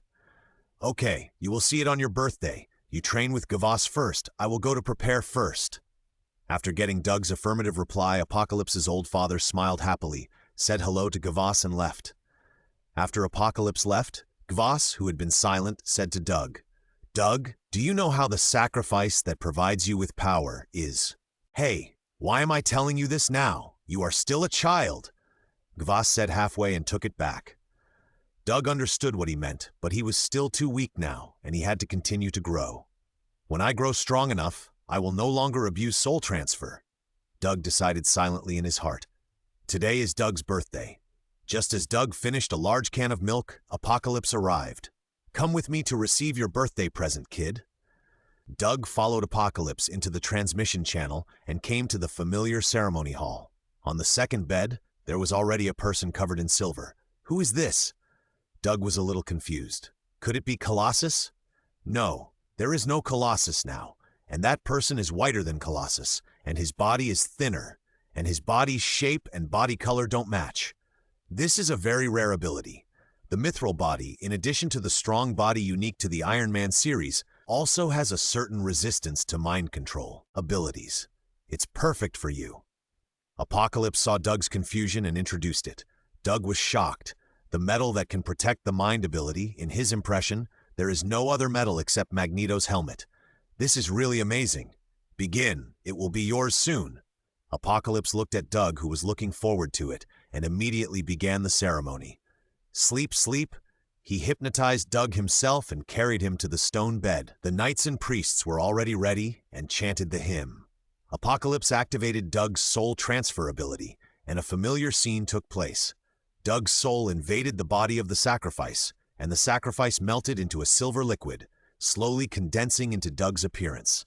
But this time, the process was a bit slow, because in that familiar dream, Doug found that the flames in the furnace could not burn him at all. It took half a day for his whole body to turn slightly red. After a while, his body looked like it was liquefied. The flames in the furnace had already entered a violent state and gathered into a vortex on Doug's body. This time, the flame vortex did not wait to burn Doug completely, and the condensed silver liquid was poured into Doug's liquefied golden body. When Doug woke up, half a day had passed. He moved his body and felt that the change this time was not as big as last time. The golden body turned slightly whiter and it moved a lot heavier, but there were no other major changes. "How is it? How do you feel, kid?" Tianchi asked with concern. After all, this ceremony lasted much longer than the last time, and he could feel that Daogei's soul power was also consumed a lot. "It's okay, father. I feel great now," Doug replied. "You just finished the ceremony, and the ability has not yet been fully integrated with you, and some characteristics have not yet been revealed. Rest first, and when you are fully adapted, I will help you test it." Tianchi still cares about Doug? "Okay, father, I should be able to adapt tomorrow. Help me test it tomorrow." After Doug finished speaking, he was sent back to the palace by his father. After he went back, he ignored the nanny and the maids, and lay down pretending to sleep, calling out the VIP interface to check it. At the bottom of the VIP interface, there is an icon of a silver man, mithril ethereal body. All tissues of the body are transformed into a substance similar to silver, gaining extraordinary physical strength and strong defense. The damage and effects of mind control abilities are weakened by 25%, and it is impossible to retract and release them on your own. It is always maintained. It is also a beta-level mutant ability. It really has the function of protecting mental abilities. Although it is only weakened by 25%, it is now completely sufficient with my innate strong soul power. There is no strength bonus this time, only physical strength bonus. Doug continued to feel the situation of his body. "Well, the defense is stronger. I can feel it. Come quickly, Gewas. I will stand and let you beat me today." Doug was excited and looking forward to it and fell asleep deeply. The soul transfer still consumed his soul power to a certain extent. During this period, Shakima came and saw Doug sleeping and left dejectedly. "The Son of God has just completed the soul transfer. He must be tired." "Yes, tired." When Gewas came, Doug had not gotten up yet. He slapped him. Bang! A muffled sound. "You have really become tougher. Why did you choose the Iron Man ability? It hurts my hands when I use it now." Doug woke up and rubbed his eyes. "Did someone touch me just now?" "Gvas, you are here. Come and practice with me. I am itching now. Come and scratch it for me." Seeing that it was Gvas, Doug excitedly challenged him. "You are a suckling baby. You just got a new ability, but you don't know how high the sky is and how deep the earth is. Let me teach you a lesson." After saying that, he punched out. Bang! Another loud sound. "That's all?" Doug just shook his body slightly. "Good boy, let me show you." Voss was ridiculed and immediately retracted his fist, raised it to his waist, accumulated some strength, and punched out with a whoosh. This punch was aimed at Doug's face. Doug didn't even see the punch from Gavas, but he felt like an 80-pound hammer hitting his face. Bang! Hooly bang! Doug's mind was blacked out for a few seconds after being hit by this punch, and he flew straight out, smashing all the furniture and ornaments on the road along the way. Finally, he hit the sand table used for literacy, smashing it into pieces and sending dust flying. Doug lay on the ground and it took him a long time to recover. It didn't hurt too much, but he felt dizzy. This is also a mental attack. Why hasn't it been weakened? No, why is this different from before? You weren't this powerful before. Doug looked at Gavas, who was smiling at him and couldn't help asking. Hey, I was just playing with you a little kid before. Do you think I'm that level? I was the greatest warrior back then, Gavas said disdainfully. No, come again. It doesn't hurt at all. By the way, don't hit my face. Doug's head was no longer dizzy, and he stood up to fight again. Come on, you are worthy of me stretching your muscles now. It's just that it's too painful to fight now, not as comfortable as before. Gawasi shook his hands and punched Doug, who was rushing over. Dong dong dong, huli lela! You promised not to hit me in the face! Who promised you not to hit me in the face? Dong dong, huli lela! The sun of God's palace became lively, and the sound spread far away. The guards around who didn't know thought that their god was making some magic weapon for the son of God. Tianchi appeared at the door of Doug's palace at some point, watching the two people fighting back and forth. Actually, Doug was beaten unilaterally and did not make a sound to disturb them. He just couldn't help but recall the time when he and Gawasi fought and trained together. Alas, I can't go back with him. Doug began his regular and stable growth, studying with Shakima and Gawasi every day, but Shakima's sand table used up a little too quickly. 7 years have passed in a flash. Doug is now 8 years old. He is now 2 meters and 3 meters tall. He is muscular, but not thick, and his body lines are very smooth. His dark golden skin is shining, giving people a feeling of being extremely strong. In the past few years, Doug has asked Tianchi for the ability of the Iron Man as a birthday gift every birthday, which makes Tianchi worried. Second birthday. Son, what kind of ability do you want this year? Iron Man. Don't you already have 2? Aren't other abilities good? Mind control, energy emission, space? Father, I want the Iron Man. Doug interrupted him mercilessly. Okay. Tianchi was silent for a long time. Then he sent the knight out to look for him. Third birthday? Iron Man. Doug gave the answer before Tianchi finished speaking. This time, Tianchi didn't say anything, nodded silently, and then sent the knight out to look for him. Fourth birthday. Tianchi didn't say anything, just looked at Doug. Iron Man, Doug said firmly. Apocalypse nodded and then sent the knights out to look for them. Fifth birthday. Do you want more Iron Man type ones? Apocalypse learned to answer quickly. Yes, father. Apocalypse was speechless and then sent the knights out to look for them. The 4 horsemen of Apocalypse. Cow, where can we find so many Iron Man type ability users? Iron Man type abilities are rare, and the surrounding areas have been searched several times, but there is not a single Iron Man type ability user. The 4 horsemen of Apocalypse wanted to quit, but they still have to work, as they are workers. Apocalypse didn't come to ask Doug from his 6th to 8th birthday. In those 3 years, 3 of the 4 horsemen of Apocalypse were on business trips throughout the year, just to find Iron Man type ability users. Apocalypse even postponed the need to find fast regeneration abilities for his own use. On his 8th birthday, after Doug completed the ceremony and obtained the 9th Iron Man type ability, Father, I think I am strong enough now, and you don't need to prepare birthday gifts for me anymore. In the past 7 years, Doug's rituals have taken longer and longer, and the difficulty of integrating abilities has also increased. This time, after integrating the 9th Iron Man ability, he actually slept for a whole day and night. The big furnace in Doug's dream could no longer burn him, and he felt that continuing to absorb the Iron Man ability would most likely fail. After hearing this, Apocalypse felt relieved all of a sudden. It was as if all the debts on his body had been cleared, and the burden on his shoulders had been swept away, but he felt a little empty. The 4 horsemen of the Apocalypse. It's finally over, and good days are finally coming. When Doug obtained the 4th Iron Man ability, plus his original soul transfer, a total of 5 abilities, he unlocked the VIP2 level of the VIP system. VIP2 has no new functions, just a simple sentence. The ability effect is increased by 30%. He has tested it, and the effect is multiplied, not directly increased. Otherwise, the effect would be against the sky. When he obtained the 9th Iron Man ability, a total of 10 variant abilities. VIP3 is finally unlocked. VIP-3 finally unlocked a new function, obtain the mutant ability fusion function. When the same series of mutant abilities or similar mutant abilities are fused into one, there is a chance to break through the level. The more mutant abilities are fused, the greater the chance of breaking through.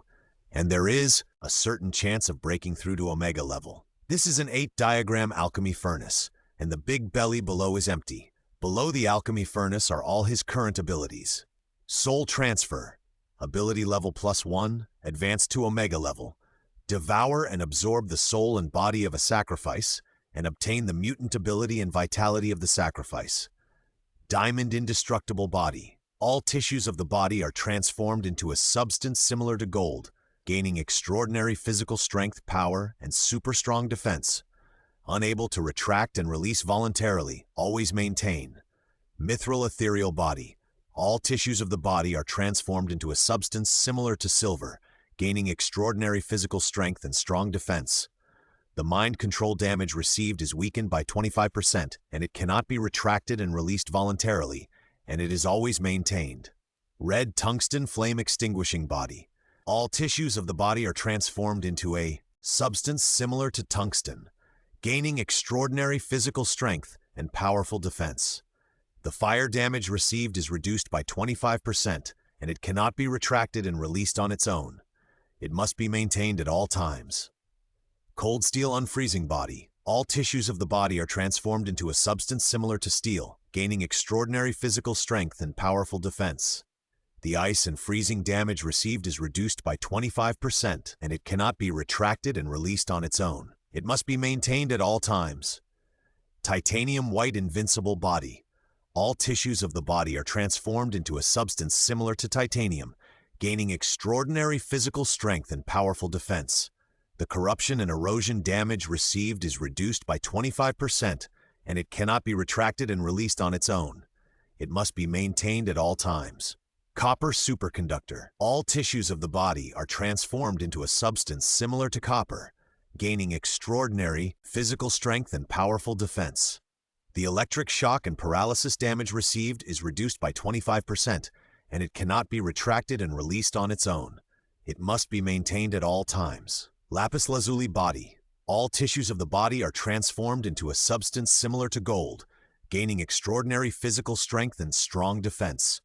Energy explosion damage is reduced by 25%, and it cannot be recovered and released automatically, and it is maintained at all times. Gold Cloth Stone Body. All tissues of the body are transformed into a substance similar to iridium, gaining extraordinary physical strength and extremely strong defense. When various impact damage is received, the impact force is reduced by 25%, and it cannot be recovered and released automatically, and it is maintained at all times. Silver Essence Immortal Body. All tissues of the body are transformed into a substance similar to silver, gaining extraordinary physical strength and strong defense. After the body is injured, the wound will slowly recover to its original state. After the limbs are broken, the broken limbs can also be slowly reconnected, which can be accelerated by high temperature. Doug tried it. He can choose the 10 existing mutant abilities and put them into the Bagua furnace for smelting to get a new ability. However, Doug did not choose to melt at this time because he had just fused the 9th Iron Man ability and had not yet fully adapted. He planned to do it after he was fully adapted. The introduction of the new features was not very detailed, and Doug did not want to use these important abilities he had just collected to test them. As early as when Doug unlocked VIP-2, Kvas's attacks basically had no effect on him, and attacking with all his strength would only hurt himself. Doug could finally stand still and stick his face out for him to hit. This forced Kvas to use his abilities. Doug was very surprised when he first saw Kvas's abilities. In his imagination, a tough guy like Kvas who could hit him hard must have some ability to enhance his physical fitness. The results surprised him greatly. Kvas's ability was psychic arming. He could create a psychic sword and a psychic shield. The psychic sword was like a laser sword, indestructible and able to cut through anything. Its blazing temperature could melt everything, and it could damage the soul while hurting the body. The psychic shield was made of the same material as the psychic sword, and it could not only block attacks, but also had an extremely high temperature that could melt everything. In Gvas's words, his sword and shield were both used for attacking. Gvas had developed psychic arming to a very high level. He could even materialize a psychic armor in a short period of time, but Doug had never seen him use it. At the beginning, Doug could only barely block Gvas's psychic sword, and the place that was cut would turn red. Gvas would still leave a cut mark on him if he concentrated his attack on one place. But as Doug gained more and more Iron Man abilities, it became increasingly difficult for Gvas to leave a scar on Doug. Now 2 big men over 2 meters tall were fighting fiercely. A real steel man covered in dark gold like cast iron was defending. Another strong old man in a white robe holding a laser sword, no, a psychic sword, and a psychic shield was attacking. The psychic sword attacked Doug's eyes, crotch, and other weak points from various weird angles again and again. Clang, clang, but Doug skillfully blocked it with both hands. Sparks of dazzling sparks. Although Doug had tested before that the defensibility of his eyes, ear holes, and other weak points was the same as other parts of the body, he would still subconsciously block it. "You old man are very bad, and now you only use these dirty tricks." Doug blocked 2 swords again and cursed at Gvas. "Hey, you are like an iron cuckold now. Even if I hit you, it's okay." Gvas didn't care about Doug's words, and raised his sword and pointed it directly at the little Doug. Clang, clang, clang, clang. The 2 fought for a long time, and Gvas was a little tired. "Oh, my old waist, I'm getting old, and the load of my ability is getting more and more unbearable. Unlike you, you are young and have endless physical strength. You are only 8 years old." Gvas looked at Doug, who was taller than him, and sat on the ground to rub his waist. "How about I give you a massage?" Doug made 2 full metal fists the size of small watermelons. He even deliberately collided with them twice, making a crisp ding-ding sound. He asked Gvas expectantly, "Get lost!" Tianchi knew what he was thinking. Doug basically couldn't touch him during the sparring.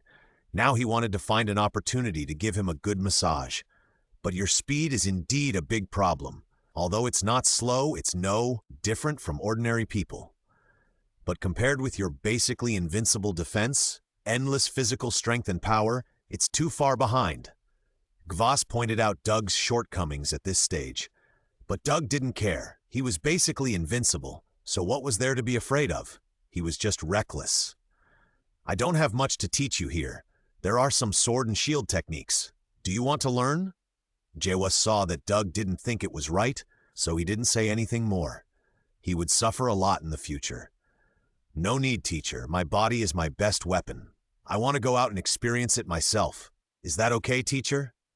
Doug has basically not left the Palace of Apocalypse in the past 8 years, and has never been outside the city. Now he feels that his divine body is perfect, and he can be invincible against anyone. He can't stop wanting to go out and play. "I think this is possible. With your current strength, there are not many people who can hurt. I will talk to your father. Your father is not a shy person. He will definitely agree." After that, he went to find Apocalypse. "Thank you, teacher," Doug shouted expectantly. Not long after, Apocalypse's transmission channel appeared in the bedroom of the Son of God. Apocalypse and Jawas walked out together. Apocalypse looked at this dark golden Iron Man who was 2 meters and 3 meters tall and had a strong body and was full of sadness. "Alas, my 18-year-old son, how did you become like this? Where is the cute little golden man before?" "Doug, you want to go out. I understand and support you. You are grown up, and you want to see the outside world, which is normal. I will leave a spiritual mark on you so that I can feel you wherever you go. If you are in danger, you can call me through the mark. I will teleport to you immediately."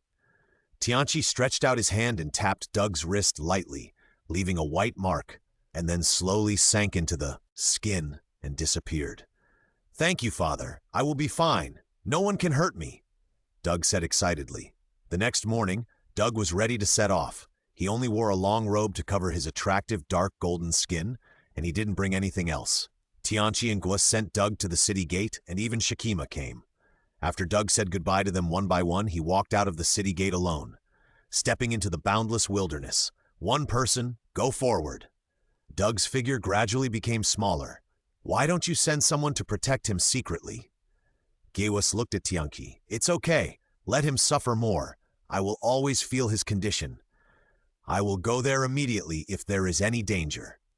Gewas didn't say anything after hearing this, and watched the figure slowly disappear in the yellow sand with Tianqi. The Son of God is only 100 years old, and he went out to experience alone. Nothing will happen. In the distance, Doug stepped on empty air with a swish. It turned out that he fell into the quicksand. It's okay. As long as I don't move, I won't sink. Swish, swish, swish. In the blink of an eye, the sand has already covered his chest. Don't move. I weigh 3 tons. I will definitely sink quickly. After saying that, he used all his strength to stir it. Doug gradually sank into the sand, but fortunately he didn't need to breathe in his Iron Man state, so he was not afraid of suffocation. He had been struggling in the quicksand for most of the day, and finally pushed a passage out of the sand and returned to the ground. Fortunately, he had endless physical strength and great power, otherwise he would have died here. Fortunately, I didn't call for my father right after I came out, otherwise I would have lost face. I'd better walk along the Nile River. Doug continued to move forward, unstoppable. What he didn't know was that there was an eye made of sand on the sand dunes in the distance, staring at... Doug had been running along the river for 3 days. At first, he could still calm down and watch the scenery while walking. But after looking at the yellow sand for a day, he became irritable and started running wildly. He was like a heavy tank, rushing through the desert, leaving behind billowing smoke and dust. The speed of his running was not slow, more than 40 kilometers per hour. Doug relied on his endless physical strength and traveled day and night. He hadn't seen a single person in the past 3 days, and Doug couldn't help but wonder if he had gone in the wrong direction. But he was a tough guy. He didn't care about that. He just rushed forward.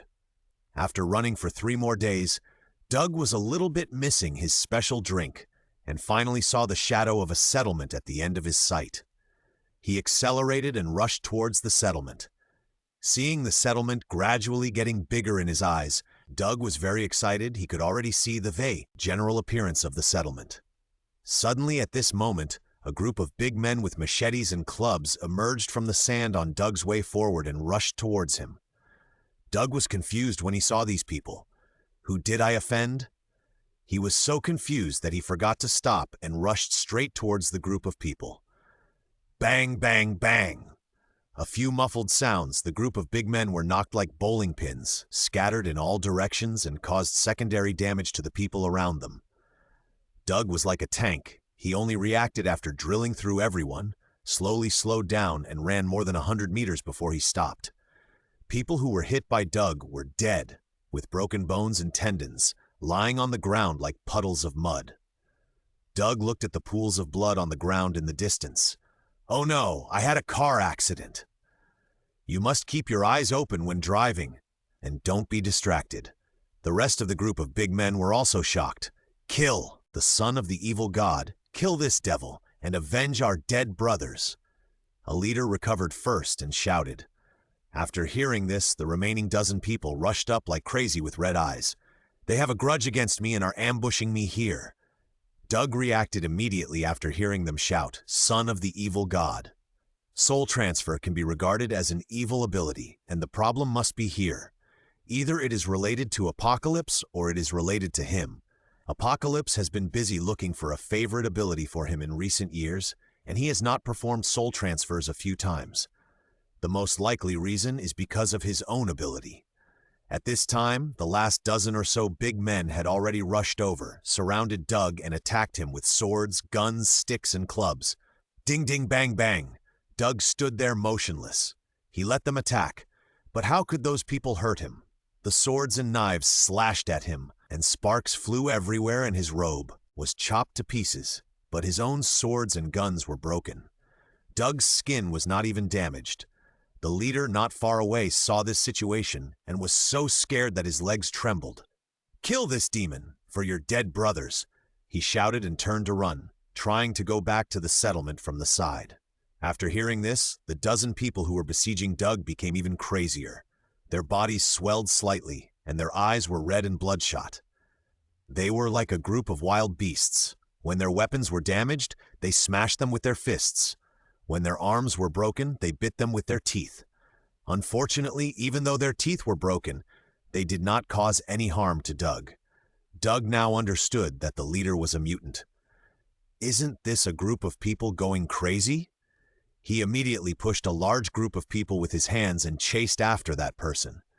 When the leader saw Doug, who was rumbling and chasing after him, covered in blood and looking like a demon, he was so scared that he ran faster.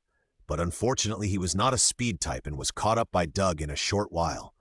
Bang! Doug hit him straight on, knocking him more than 10 meters away. Alas, I didn't brake, and my own inertia was too great. Once I started running, I couldn't control it, and I hit someone again. Doug finally stopped his body, came to the leader who was breathing more than breathing, and sighed secretly. "The chief will definitely kill you to avenge me and the young chief." After saying that, he stretched out his legs and died. "Why don't you say something useful?"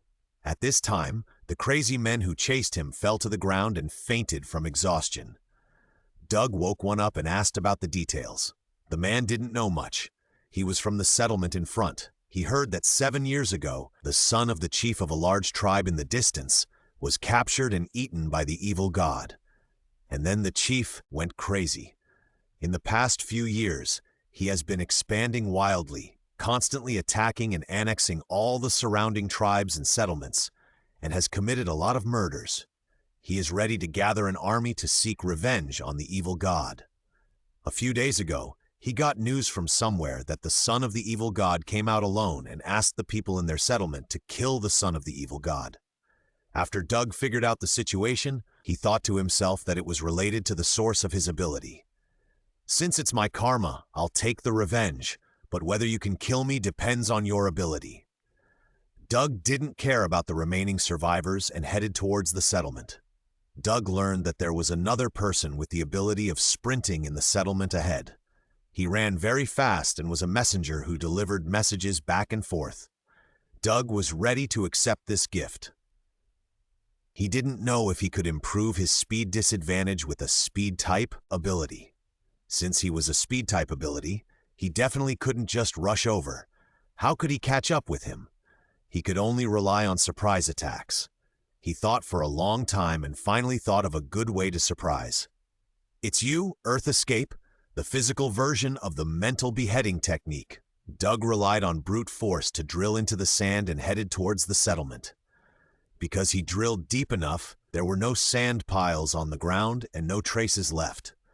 However, he couldn't identify the direction and lock the target underground, so he could only drill half of his head out of the sand every once in a while to observe the situation and calibrate the direction. Soon, they arrived at the settlement. Doug secretly stuck half of his head out from underground and found that he was at the base of a wall, so he began to observe with confidence. This was a small settlement, with less than 30 shacks scattered around, most of which had their doors closed, and there was basically no one on the street. At this time, Doug saw a man pacing back and forth on the empty street. The man was skinny, but his thighs were muscular and extremely slender, and he raised gusts of sand and dust as he walked back and forth. His face was full of anxiety at this time, and he was obviously waiting for some news. "That's him!" Doug confirmed the target, calculated the position, and slowly drilled into the sand. He drilled a few more meters deep into the ground, confirmed that there would be no changes on the surface, and then slowly squeezed towards the target's position. Slowly, there are still 10 meters, 7 meters, 5 meters. The closer the distance, the slower Doug moves, for fear of disturbing his prey. Doug has reached the bottom of his prey, and he begins to move upwards slowly. He can already feel the slight vibration of the sand above his head. The higher he goes, the stronger the vibration becomes. Doug can already feel that his prey is right above his head, getting closer and closer. Doug is waiting, making sure that the prey on the ground is right above him. There is only one chance, and if he makes a mistake, he will not be able to catch it. Finally, Doug confirms the movement pattern of the prey, and when he moves to the top, Doug makes his move. Bang! Mr. Scud is walking, and the sand underground suddenly explodes. Just like a ground dragon turning over, a whole piece of ground splashes out. He was also lifted up. But before he could fly high, a steel hand grabbed his ankle. Before he could scream in pain, he was pulled into the sand by the hand. There was only a big pit on the ground, and nothing else. Doug pulled Scud hard into the ground, and when he stopped, the person in his hand was almost dead from being squeezed by the gravity of the ground. He quickly activated the Omega upgraded version of Soul Transfer and began to devour. Scud was wrapped in a blue energy, and then slowly melted and gathered into the blue light. The blue light returned to Doug, and he could feel that he had a new ability in his body. Doug hurriedly called out the VIP interface. Behind the 9 colorful little people, there was indeed another ability icon. It was a pair of legs running, dragging a long string of phantoms. Scud, 700 miles per hour, free and easy. Your running speed has greatly increased. A very simple introduction, that is, running fast. Is it just running fast? What about other aspects? Doug got out of the ground and prepared to run to test his speed. He got into a starting position and rushed out with all his strength. Whoosh! As soon as he started, Doug rushed out like flying, and in the blink of an eye he was more than 300 meters away. Ah! Too fast, I can't control the direction. A sand dune in front was getting closer and closer to Doug. Ah! Slow down! Turn, turn! Ah! Boom! Doug's forward angle changed, slightly, but he still hit the sand dune directly. Do you think Doug will lie in the sand pit with a buzzing sound from the impact? Wrong. He crashed directly into the sand dune. The car passed through the entire sand dune and got out from the other side. Doug ran like this for several kilometers before slowly slowing down. Stopping, Doug looked back at the collapsed sand dunes. This is not the speedster I imagined. It was already difficult to control the direction and pause when running at full speed, and this made it even worse. Doug wanted to cry but had no tears. In the boundless desert, a cloud of dust was rolling forward, and behind it was 100 meters of dust, like a long dragon. No, it was not a long dragon. It was a super high-speed train running in the desert. The locomotive Doug was heading to the next tribe, which was the news he got from the previous settlement. This tribe has now gathered a large number of mutants, and there is also a powerful mutant in charge. They were originally going to wait until they were assembled before attacking Doug, the son of the evil god, but they didn't expect Doug to instantly defeat the obstacles they set in advance and attack them at high speed. The positions of prey and hunter have changed. What should a mature hunter do if he wants to hunt a group of prey who don't know that danger has come? Lay traps, sneak attacks, ambushes, and defeat them one by one? Bullshit. Doug is not a mature hunter. He is not even an adult. He is only 18 years old. He is 2.3 meters tall and has muscles made of steel, which is still 18 years old. Doug's attack plan is simple. Just rush in, enter from the village entrance, then exit from the end of the village, then turn a corner and come from the side again. How cool is this? Doug can already see the tribe at the end of his sight. He slightly calibrates the direction and accelerates towards the target. Accelerate, accelerate again. His speed at this time has basically reached 700 miles per hour, more than 1,100 kilometers. As the tribe gets closer and closer, he finds that a large group of people have already gathered at the entrance of the tribe.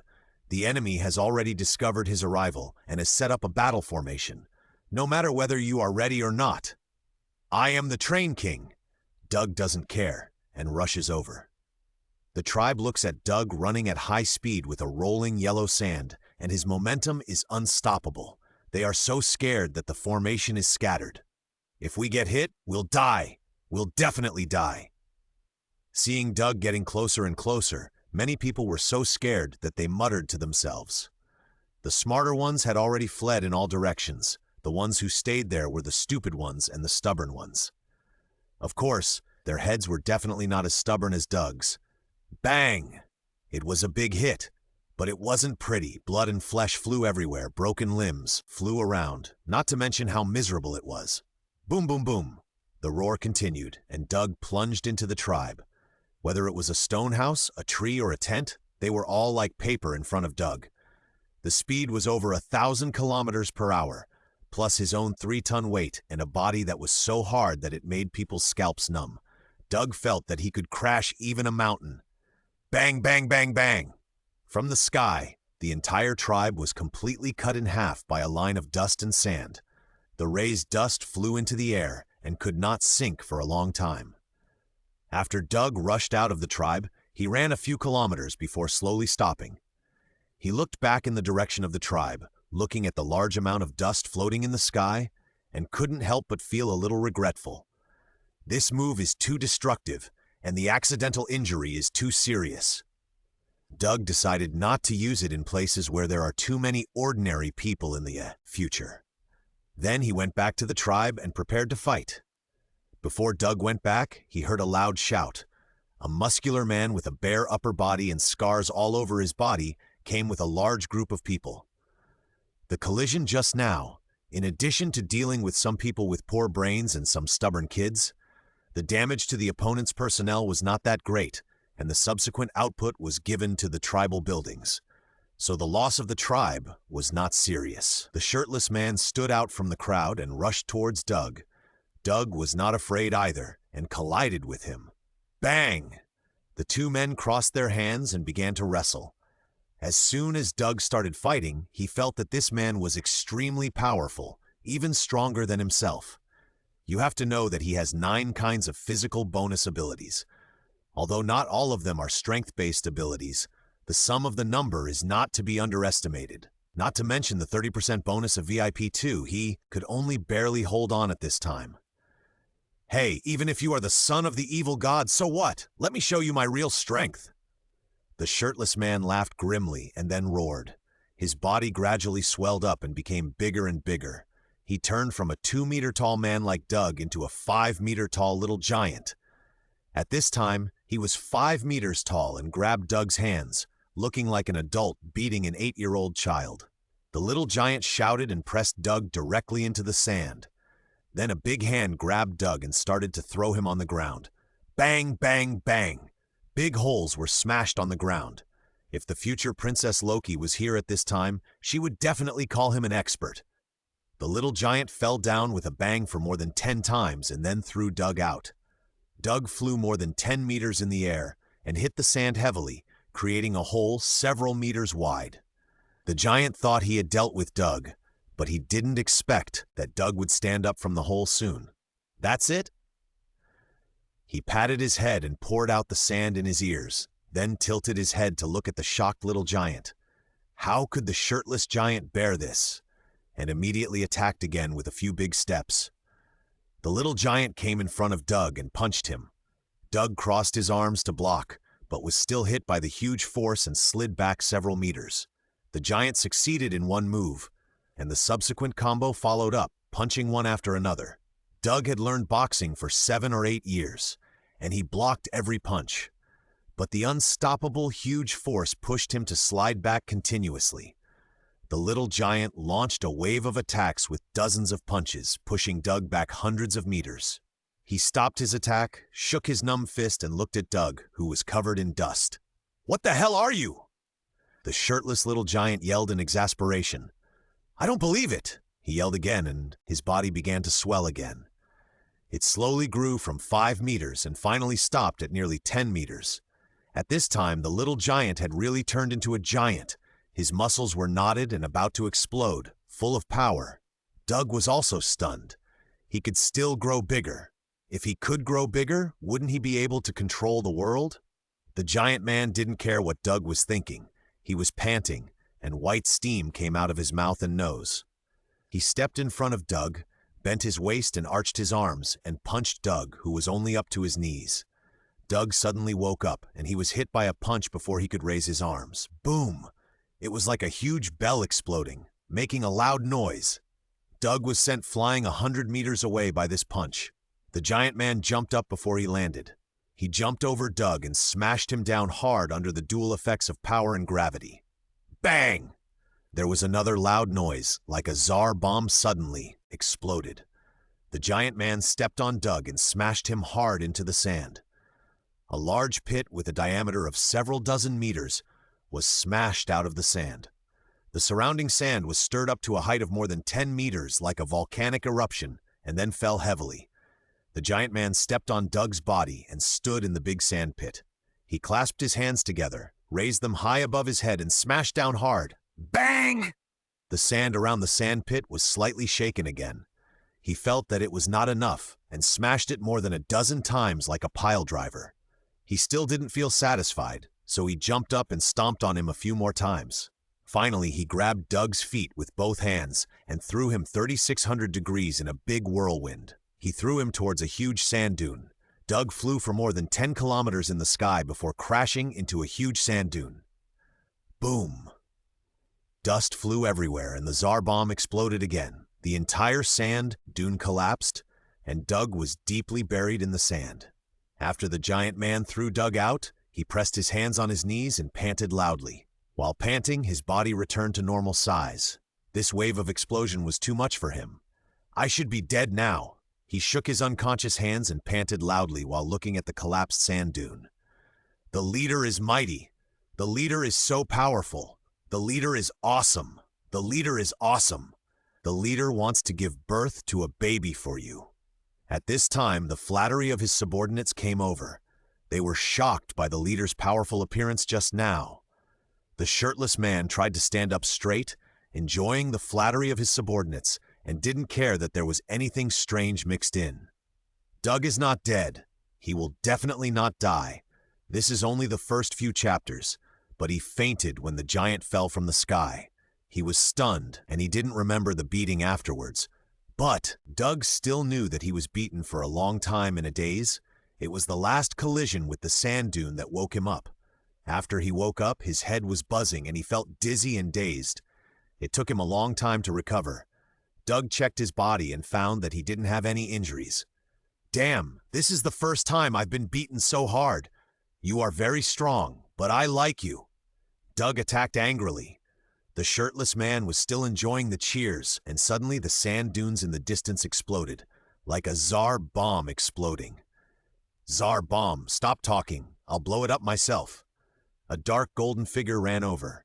A little brother in the crowd had strange lights in his eyes and saw what it was. It's the son of the evil god. It's the devil. He's not dead yet.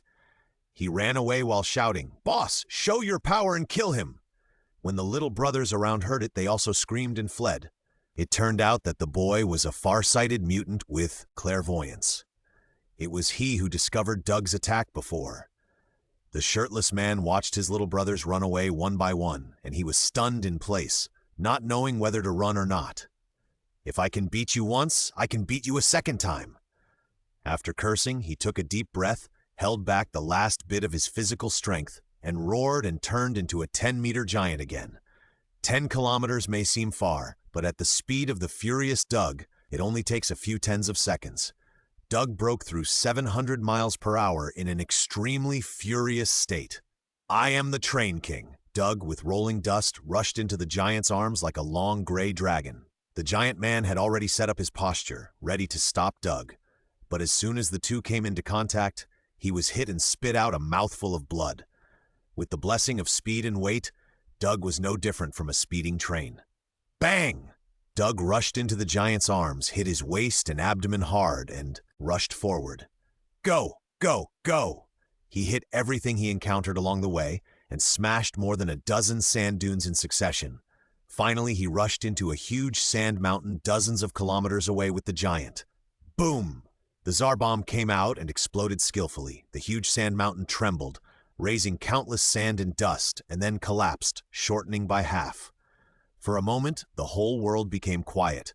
The remaining brothers did not dare to breathe, looking at the huge sand hill in the distance that was half gone, and were so shocked that they could not speak.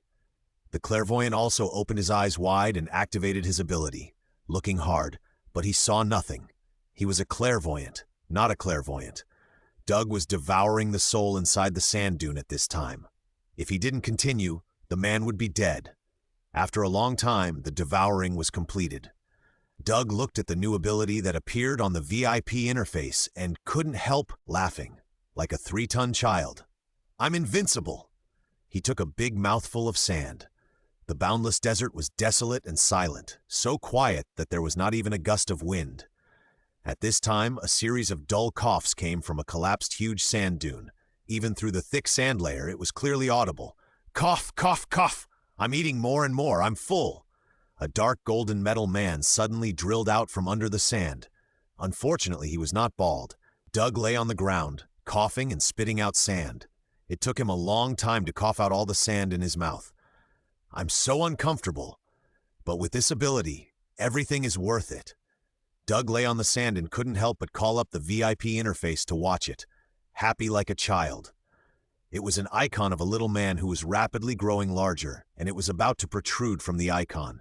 Giant spirit power, gaining power beyond ordinary people, consuming energy to increase the size and gaining greater power. The larger the size, the greater the power. After the size becomes larger, it needs to consume physical strength to maintain it, and the larger the size, the more physical strength it consumes. Power! This is the powerful power! Doug felt that his whole body was full of power now. If he fought with the shirtless giant again, Doug felt that he must have pressed the man into the ground. The description of the ability is very vague. If it can grow infinitely, wouldn't it have endless watts? Wouldn't that make it Omega level? That shouldn't be the case. But it's powerful and can be controlled autonomously. Definitely Alpha level. Doug clenched his hands, carefully feeling the powerful energy in his body, ready to activate this ability that all men dream of. Which man doesn't want to become bigger? Doug began to activate his ability, only to feel his heart twitching violently. The beats getting bigger and bigger. A stream of burning energy was stimulated from the heart and flowed through the blood throughout the body. Doug felt like he was going to explode. All the muscles and bones in his body were expanding, all wanting to break through the constraints of his body. Ah! Doug propped himself up with his hands and lay on the ground, screaming in pain. It was the first time. Everyone's first time was like this. He saw his arms swell up, veins exposed, muscles knotted. But suddenly they shrank back. What's going on? Doug ignored the pain and continued to activate his ability. He only felt that his body suddenly expanded and then suddenly shrunk back to its original size, repeating this over and over again for more than a dozen times. Doug endured the severe pain of his body being pulled back and forth and rolled on the ground in pain. Finally, after more than a dozen times, the changes in his body stopped. He was already exhausted at this time. He took a short rest before standing up. What's wrong with me? Have I become bigger? Doug looked at his arms that had grown slightly bigger, feeling the stronger power in his body. It seems to have become stronger, but I always feel that something is wrong. Why hasn't it grown bigger? Doug tore off his tattered robe from his body, compared it, and looked at his ragged pants. Half of his calves were exposed, and he had become a cropped trousers. How come I only grew less than 20 centimeters taller? What's wrong? I can become a 10-meter giant? Doug began to stir up the energy in his body again. Unfortunately, the energy in his body was empty, and he was powerless, and his body did not change again. Doug was stunned and studied it carefully. Where is the giant spirit that was promised? This is it? Just let me become a small giant of 2.5 meters? I was 2.3 meters, but this enhanced power is real. Doug clenched his fist as big as a casserole, feeling the power that could crush everything. Bang! I know! Doug slapped his head and thought of something. My current physique is too abnormal, and the energy in my body can't support the consumption of my transformation. That must be the case. I'm too strong. But my physique is really abnormal. The consumption of physical strength in the enlarged state can be ignored. Doug kept comforting himself. Then he began to adapt to the surge of power. Big Eyes, what did you see? Come and see what the result is. A group of people urged clairvoyance, hoping that he could see something. The far-sighted mutant's eyes almost popped out, but unfortunately he could not see anything. I can't see clearly. I can't see clearly. It's too far away. There's too much dust. I can't see anything clearly. The leader must have won, Springtail. Go and take a look. Maybe the leader is waiting for us to pick him up. Big Eyes said to the fastest Springtail in the crowd, who was considered a speedster. Springtail was embarrassed when he heard it, and it was obvious that he didn't dare to go. He was just a messenger delivering a message. But seeing that everyone was staring at him, he had no choice but to go, so he had to bite the bullet. Springtail didn't run very fast, just faster than ordinary people. But you can tell from his name, his mutant ability is jumping. After he got fully up, he exerted force with his legs and jumped up with a bang, more than 10 meters high. Then he swung a perfect parabola in the air, landed steadily on the ground, and stirred up a burst of dust. After repeating this, he ran several kilometers away in a short while and slowly disappeared in the endless yellow sand. The Springtail was getting closer and closer to the collapsed sand dune, and he became more and more scared, as if there was something terrifying in front of him. Gradually, he saw a huge sand pit, and half of the sand dune was sunk into the pit. The Springtail climbed to the edge of the sand pit and looked down, and saw a dark golden figure standing there motionless like a statue. Seeing the dark gold, the Springtail was so scared that his heart trembled and his whole body tensed up. The soft sand under his hands collapsed under his pressure and flowed to the bottom of the pit. Huh? Doug was trying to adapt to the sudden increase in power, but suddenly heard quicksand sliding down from the top of the pit, and he turned his head to look over. He saw a bald man staring at him blankly. The moment their eyes met, the Springtail jumped up from the ground in fear. That demon is still alive. That dark gold demon is still alive, and the leader was killed by him. The Springtail shouted and turned his head to escape. Hey, you can still run away?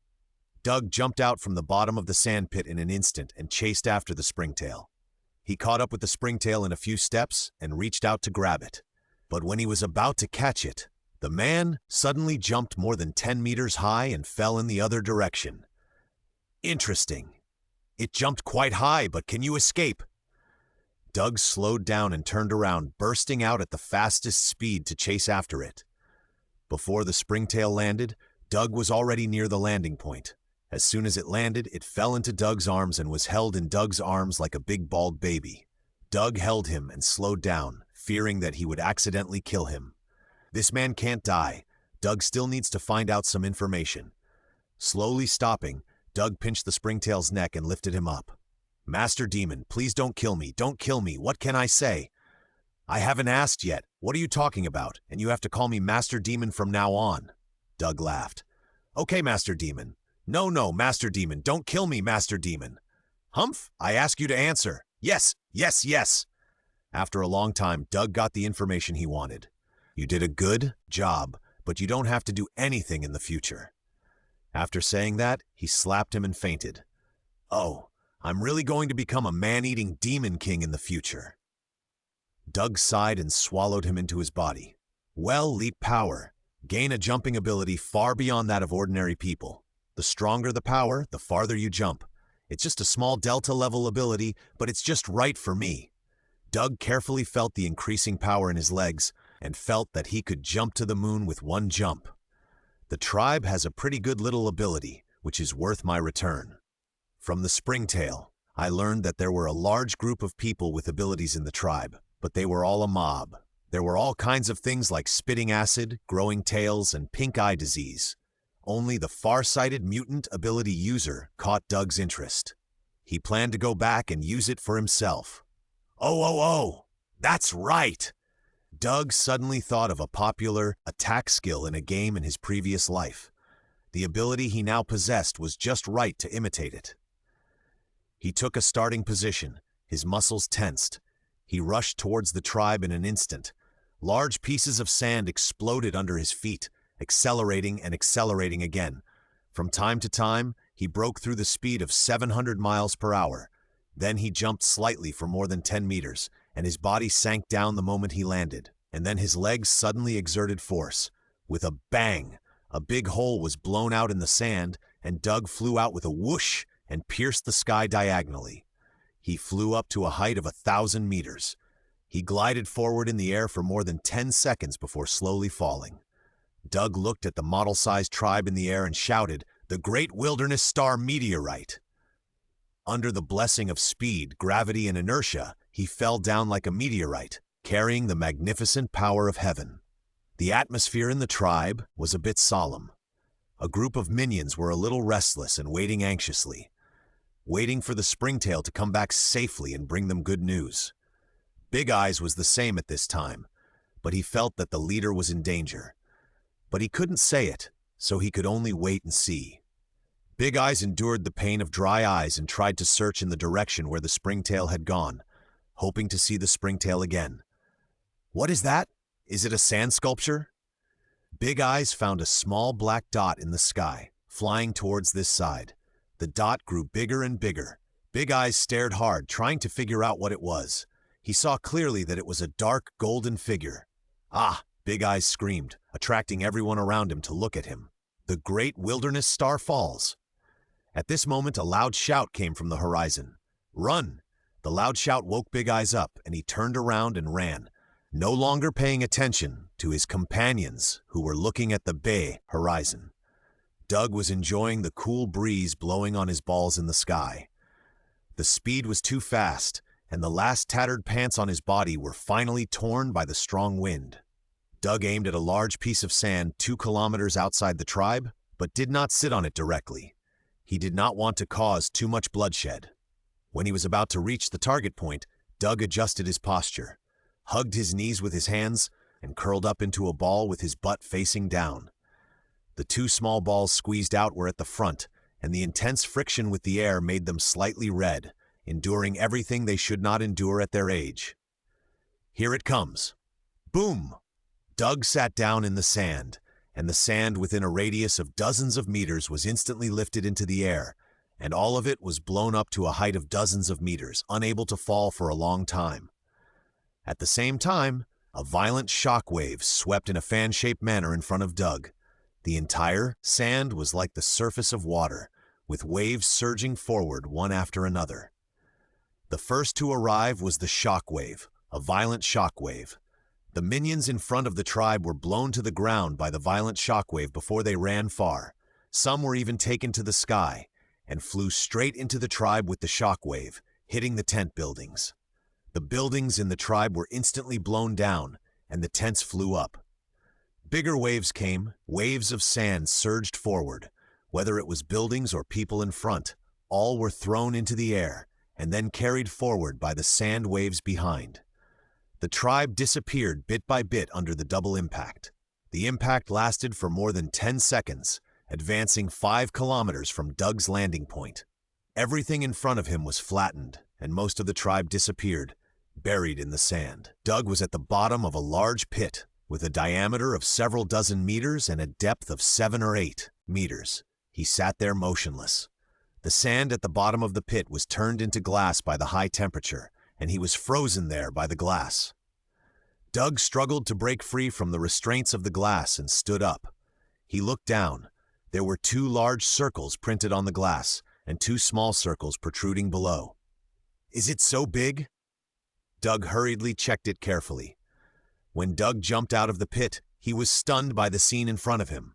Most of the tribe in front of him was gone, and all he could see was the flat sand and the half-buried building ruins. At this time, a figure struggled to sit up from under the sand, and Doug rushed over to pull him out. After the man was pulled out, he saw that it was the dark gold demon, and he sat on the ground and backed away in fear. Doug sighed slightly, ignored him, and went to rescue another person whose arm was exposed from under the sand. More and more people were rescued by Doug, and from time to time someone climbed out by themselves. Seeing that Doug was still rescuing people, they also joined in. Fortunately, the sand layer was not thick, and the buildings in the tribe were mostly made of wood, so the casualties of this man-made disaster were not large, except for the real unlucky ones. After Doug rescued most of the people, he saw a figure coming out of the sand and hurried over to pull him up. After the man pulled Doug up, he couldn't help but stare at Doug's appearance and stood there in a daze. Doug looked at his wide-eyed look and couldn't help but feel funny. Looking at the light flowing in his eyes, he suddenly thought of something. "It's you!" Doug slapped his thigh and thought of the clairvoyant. After thinking about it, without waiting for the clairvoyant to scream, he grabbed him and jumped into the air. "He's gone!" The people of the tribe were still looking for survivors, and they didn't find Doug and Big Eyes. Their home was destroyed by the dark gold demon, but they were still there. As long as they were there was hope.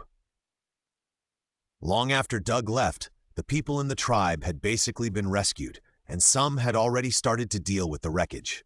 At one place, the sand on the ground slowly began to flow, and it actually condensed into a sand eyeball. The eyeball slowly floated and rotated, and began to check the situation around. After the eyeball saw the situation of the tribe, the pupil became larger and then exploded. In a distant place, there was a huge tribe. The buildings in the tribe were in a row, and the tents were full of human fireworks. At this time, a huge sound came from a huge tent in the center of the tribe. It turned out that Chief Sand Scorpion was angry. The guards outside the battalion commander were trembling with fear, fearing that they would be affected by the chief's anger. "Go and call Linkson and the others," Sand Scorpion ordered. "Yes," the guard hurriedly took the order and went forward. Sand Scorpion was in a very bad mood today. Ever since he found out that the son of the evil god went out alone and sent people to kill him, the mutants under his command suffered heavy casualties, and even a powerful general was lost. This could not go on any longer, so he summoned the god-killing squad that he had carefully prepared for the evil god Tianchi. Not long after, a group of 6 people entered the tent. These 6 people, 3 men and 3 women, had very different body shapes and appearances, but they all carried a sense of oppression and sharpness. This was the God-Killing Squad, a team that Sand Scorpion had spent 6 years to successfully form. The giant tyrant is dead and died at the hands of the son of the evil god. Sand Scorpion said directly to the 6 people, "How is it possible? I can't suppress the giant tyrant even in a one-on-one fight." The speaker was a tall and strong man with golden hair, flowing like a lion, broad and heavy hands and sharp claws. His name is Crazy Lion. He has a strong self-healing ability, and his strength and endurance far exceed those of ordinary people. He is the team's strong attacker. Crazy Lion once fought with Juba. He was indeed inferior to Juba in terms of strength, but in the end, he won the battle with his strong self-healing ability and endurance. "I don't know. This is why I found you. Lingshin, you will continue to lead the team this time. Go and get rid of the son of the evil god." Sand Scorpion looked at a weak woman. "Yes!" Lingshin took the order. She was the captain of this team, a powerful telepath. Lingshin's abilities were comprehensive and powerful, including mind connection, telepathic detection, telekinetic explosion, stand shield, etc. She was the core and soul of the team, and the whole team was united under her guidance. "Go! He is coming here from Juba. Bring his head to see me." Sand Scorpion was very confident in this team. In addition to Crazy Lion and Linkson, the remaining 4 were Whitehole, who had the ability of space teleportation, could create multiple transmission channels to connect the 2 places, and was the mobile guarantee of the team. The Thunder Eyes, which have lightning rays in their eyes, can shoot high temperature and high explosive lightning rays from their eyes, and are the team's long-range firepower support. The Rock, which can transform into a stone giant, has strong defense and endurance, and is the team's strongest shield. The last Dark Blade is the strongest blade of the team. He has powerful dynamic vision and neural reflexes. He can also integrate the energy in his body into his weapons to form powerful hot melt weapons that can melt and cut off everything. This is the source of the Sand Scorpion's confidence. This team can even kill gods. Now, it's time for this team to try their hand at the little devil. Woohoo! In the desolate desert, a figure suddenly passed through the sky from nearly 1,000 meters high, accompanied by a strange cry. It was Doug, who had just absorbed the ability of farsightedness and was testing the effect of the ability. Clairvoyance. Gain vision far beyond that of ordinary people, and see as far as your heart can reach. It's amazing! I can even see the pyramid in my house at the highest point in the sky. Doug followed a parabola and landed steadily on the ground. It's a pity that the terrain is too restrictive. It would be great if I had the ability of perspective. The combination of the two means that you can see wherever you want. Doug laughed as if he had found something good. After laughing, he accelerated and jumped, running forward. He had seen the destination when he was in the air just now. At this time, in a sand pit in the direction of Doug's advance, a team of 6 people from the God-Killing team were resting and waiting. The target has appeared. Lingshin suddenly opened his eyes. Now establish a mind connection and prepare to start the God-Killing operation. The other members of the team responded one after another and were ready to attack at any time. The target will soon enter my effective attack range within 30 kilometers. I will conduct the first wave of mind control and test strikes. Ling Xin's voice rang in everyone's heart. After saying that, she frowned slightly and began to prepare a mental attack. Doug was rushing at this time. Suddenly, he felt a sharp pain in his head. It was as if something had drilled into his head.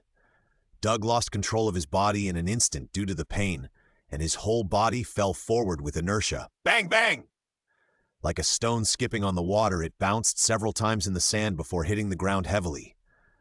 What the hell? Doug lay on the ground, rubbing his swollen temples. The impact made his head stop hurting. On the other side, the target's soul is very strong and has unknown mental protection. Control failed. Start contact combat. Ling Xin's words came to everyone's mind and shared the mental scan image with Baidong. White hole, start launching! After hearing this, Baidong opened a white hole-shaped transmission channel on the ground. A few dozen meters below was Doug lying on the ground. We'll go first. The rock body turned into a 5-meter-tall rock giant, curled up and jumped out of the hole, followed by the Mad Lion. Doug was rubbing his head when he suddenly heard a sound of breaking air above his head. He looked up and saw that it was a huge rock falling from the sky and hitting him. He didn't care about the pain in his head that had not yet disappeared, and immediately turned over and rushed to the side. Boom! The shock wave from the huge rock rushed to the surroundings, blowing the borrowed robe on Doug's body rustling. At this time, another person descended from the sky, landing on the boulder as nimbly as a cat, and then he jumped off the boulder and looked at Doug. Who are you? Doug asked cautiously. After being attacked one after another, he knew that someone was targeting him. The one who killed you! The Mad Lion swung his hands, and his claws flashing with cold light stretched out from his fingers, and then he pounced straight at Doug. At the same time, the stone man on the ground also transformed into a stone giant with a kukukaka sound. Doug didn't care about his surprise at the stone turning into a stone man and hurriedly raised his hand to block the Mad Lion's attack. Clang! A harsh sound came, but there was no white mark on Doug's arm. That's it? Doug taunted. The Mad Lion's pupils shrank, and the excitement of hunting the son of the evil god before suddenly sank. The target's defense is very strong. I can't cause any damage. The Mad Lion reported the battle information in the mind link. I see. You and the rock will entangle the target. Lei Mao and I will provide remote support. And Dao will find an opportunity to deliver a fatal blow. Ling Xin gave the next battle plan. Okay. Everyone responded and began the formal battle. The Mad Lion roared and rushed towards Doug again. He did not attack when he came in front of Doug, but jumped to his side and back. Doug was about to turn around to deal with him when a boom sound came over. It was the stone man who hit him at this time. Doug slightly arched his body to prepare for the upcoming collision. Bang! The metal and stone collided, making a crisp sound. Doug blocked it steadily. The stone man's strength was not great, and Doug could easily withstand it. He grabbed the stone man's chest and abdomen and was about to lift the stone man away and throw him aside. But at this time, there was another loud noise in his mind, which shocked him slightly. The telekinesis exploded, and Ling Xin's support arrived. She directly hit Doug's head and interrupted Doug's action.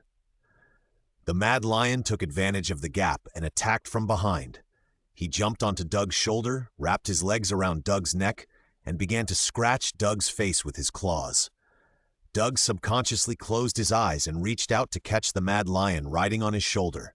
But the stone man was hugging his body tightly at this time, making him unable to free his hands. The attack of the god-killing squad was not over yet. A small portal suddenly appeared not far behind Doug, and 2 thick lightning rays shot out. The lightning rays were aimed directly at Doug's lower back, and a violent explosion occurred the moment it hit. The waist that was hit instantly turned red and hot.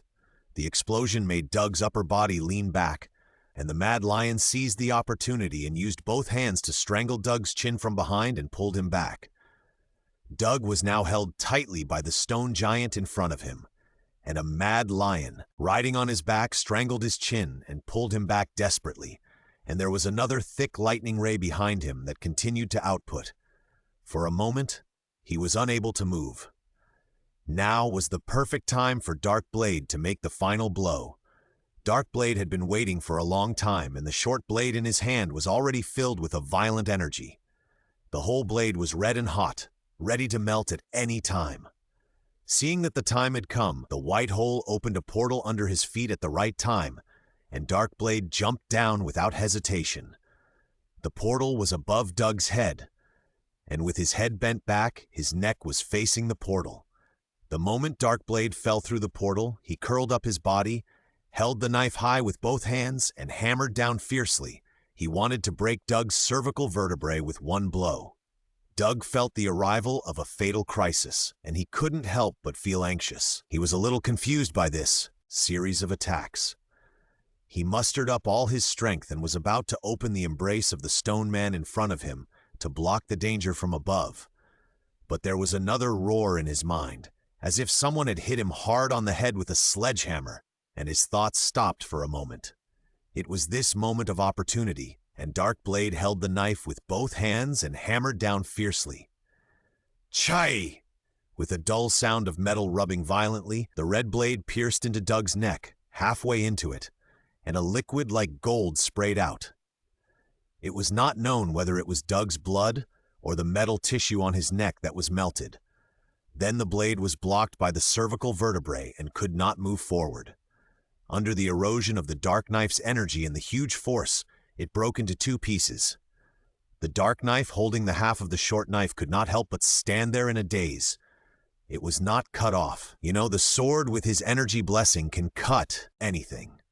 As for the short knife breaking, he was not surprised. The swords that he injected energy into would not last too long. He has not found a weapon that can perfectly carry his energy, so he always carries multiple weapons with him. Doug was stabbed in the neck and screamed in pain. He had not suffered any external injuries since he came to this world. This was the first time he was injured by someone, and it was such a serious injury. He almost lost his life. This time he was really scared. He was afraid. Doug violently twisted his arms to break free from the embrace of the stone man, and grabbed the calf of the dark knife that was still stunned in front of his chest. Then he ignored the half-blade stuck in his neck and the mad lion riding on his back. He knocked the stone man away and took advantage of the impact of the lightning beam behind him to run away. When the god-killing squad saw Doug running away and the dark knife he caught, they suddenly came back to their senses from the shock of not killing Doug and began to stop him. The mad lion rode on Doug's back and scratched his face madly. Doug protected his face with one hand and held the dark knife's leg tightly with the other hand, ignoring his attack. This person who can hurt him must be eliminated. Doug ran all the way with the damage from the mad lion. Seeing that the dark knife in his hand was trying to take out the spare weapon to fight back, he pulled him to the ground, and the dark knife fainted instantly. At this time, a portal suddenly appeared on Doug's route, and Doug rushed in instantly without turning around. The moment he stepped out of the portal, he saw that he was back to the previous battlefield. The stone man was already waiting for him. Doug rushed forward without caring. Bang! The stone man was knocked up more than 10 meters high and then fell heavily to the ground. His stone body was full of cracks. Doug continued to run wildly. As long as he ran, no one could stop him. He carried the telekinetic explosions that appeared in his mind from time to time, and even if his consciousness was broken, he did not forget to run and hold the dark knife in his hand tightly. Ignoring the mad lion output above his head and the lightning rays that exploded on his body from time to time, Doug once again left the battlefield. Looking at the white portal that appeared again, Doug jumped directly and avoided it from the air. Another portal appeared in the sky, but the height was not calculated well, so Doug jumped over it. Bidong and Lingshan obviously didn't know that Doug could jump so high. Doug increased his speed to the extreme as soon as he landed. Doug discovered and avoided the portals several times in a row before they could be opened. Doug ran dozens of kilometers away with his head down, and the occasional severe pain in his head finally disappeared. He knew that he had run out of the attack range of the telepath. At this time, the Mad Lion had already sensed something was wrong and panicked. He could not deal with Doug alone. Want to escape? It's too late. Feeling that the Mad Lion on his back had stopped attacking and wanted to break away, Doug grabbed his thigh and pulled him in front of him. Ignoring his violent struggle and random grabbing, he moved more than 10 kilometers in a few jumps and rushed straight to a huge sand dune. Doug came to the huge sand dune and rushed into it with the crazy grabbing Mad Lion and the fainted Dao, drilling deeper and deeper, playing sand escape.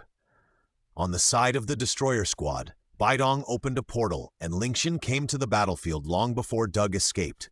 He opened the portal with the injured Rock and chased after him. Unfortunately, as soon as he came out of the portal, he saw Doug disappear under the ground. Lingshan frowned and gave Doug a few telekinetic explosions fiercely. Her telepathy could only reach a few hundred meters underground. There was no response from Crazy Lion and Dark Blade in the telepathic link, and their lives and deaths were unknown. Doug had been drilling underground for a long time with Dark Blade and Crazy Lion. After being attacked continuously by the other telepaths just now, he was no longer blocked.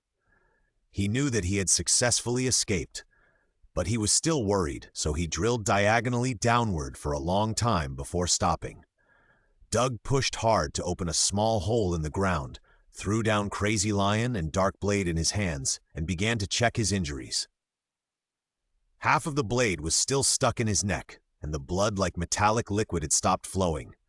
The wound did not recover and was blocked by the blade stuck in his neck. We have to find a way to pull the blade out so that the wound can slowly heal. Doug wiped off the sand on his neck and pinched the exposed blade with one hand. It really hurts. This was the first time his defense was broken since he came to this world. He had always thought he was invincible. Doug groaned, slowly exerting force on his hands and began to pull out the blade. The blade had been twisted and deformed under the influence of high temperature and impact, making it much more difficult to pull out. Doug endured the huge pain, gritted his teeth and pulled out the broken blade at once. Shay! As the broken blade was pulled out, a large amount of metal liquid spurted out. Doug hurriedly squeezed the wound on his neck with his hands, hoping to reduce the amount of bleeding. However, his metal self-healing ability can only slowly close the wound, and larger and deeper wounds will not heal so quickly.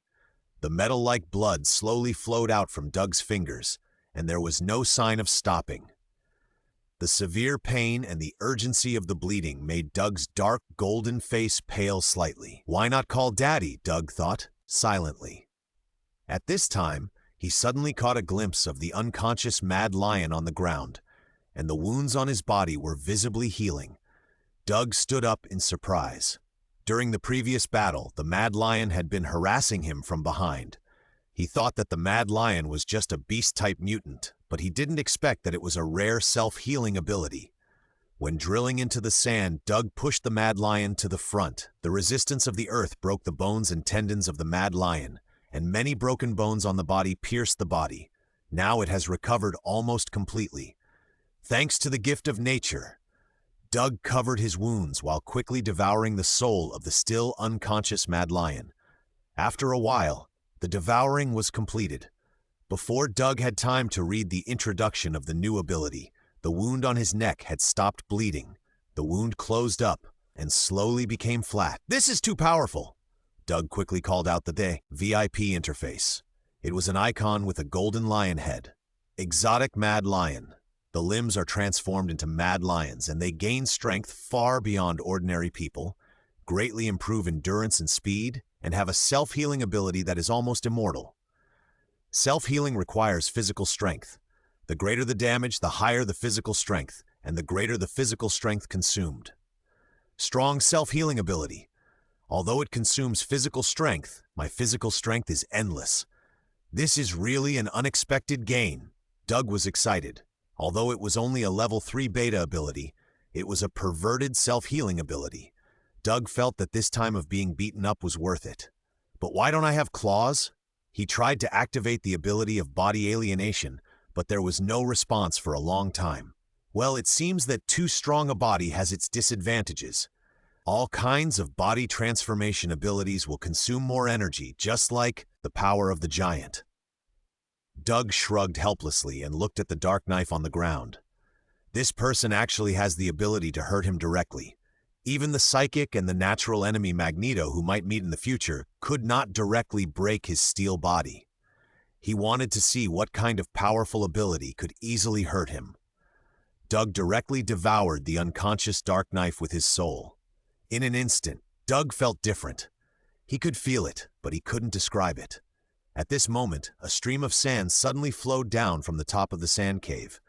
Doug subconsciously avoided it, and when he looked back at the stream of sand, he actually felt that its falling speed slowed down.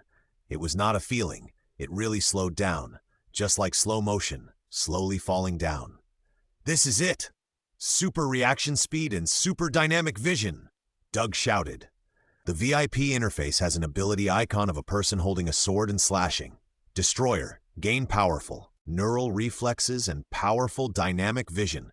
Consume the energy in the body and inject it into the weapon so that the weapon enters the hot melt state and gains indestructible attack power. The hot melt state is extremely damaging to the weapon. The higher the quality of the weapon, the longer it can be used. Doug looked at the introduction of the ability and was speechless for a long time. It took him a long time to let out a sigh of relief. What a powerful mutant ability. This kind of attack power is also top-notch among the 4th-level alpha abilities. Fortunately, this time it was a group battle, and I caught him in the chaos. If I met him alone, I would probably have to run away.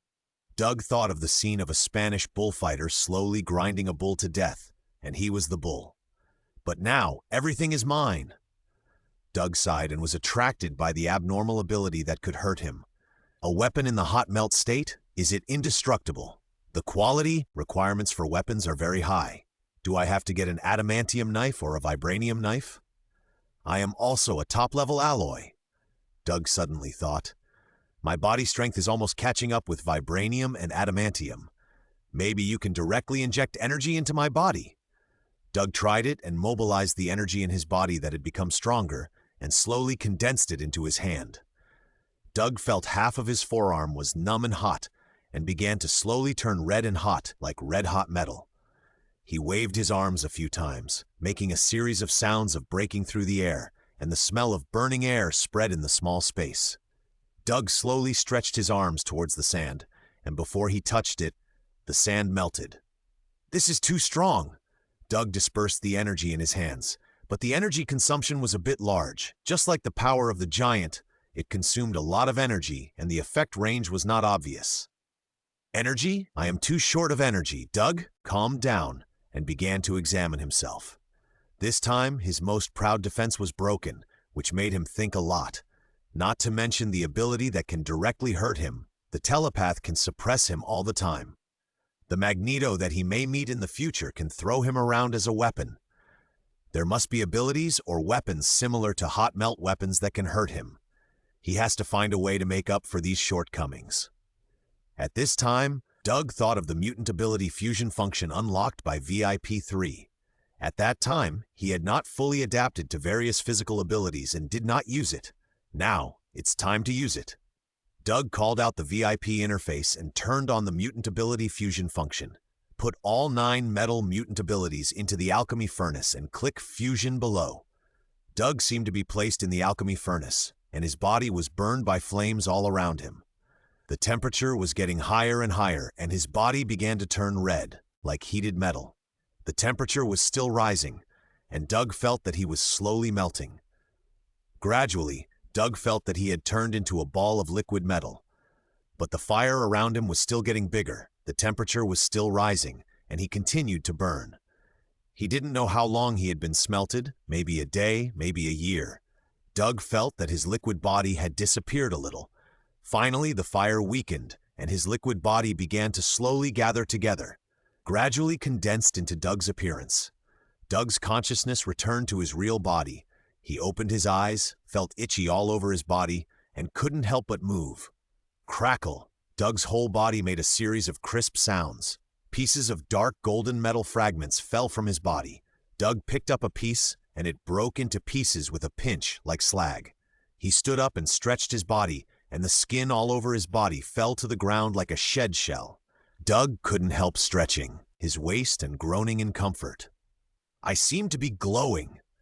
He was so comfortable just now that he didn't notice that his skin was actually emitting a faint golden light. It was very eye-catching in this dim cave. Doug put his arm in front of his eyes. His skin turned into a slightly pale gold, emitting a faint golden light. In this dim environment, it could be used as a light bulb. But Doug didn't care about these. His skin color was even weirder before, and he also glowed when he was a child, and when he drank milk. He clenched his fists hard, feeling the greater power contained in his body than before. He couldn't wait to call up the VIP interface. The ability icons of the various little people disappeared. After the soul transfer icon with flowing light, another icon with flowing light appeared. Another Omega-level mutant ability. Doug's pupils shrank suddenly in shock. Doug suppressed his excitement and focused his attention on the second colorful icon. Iron, body.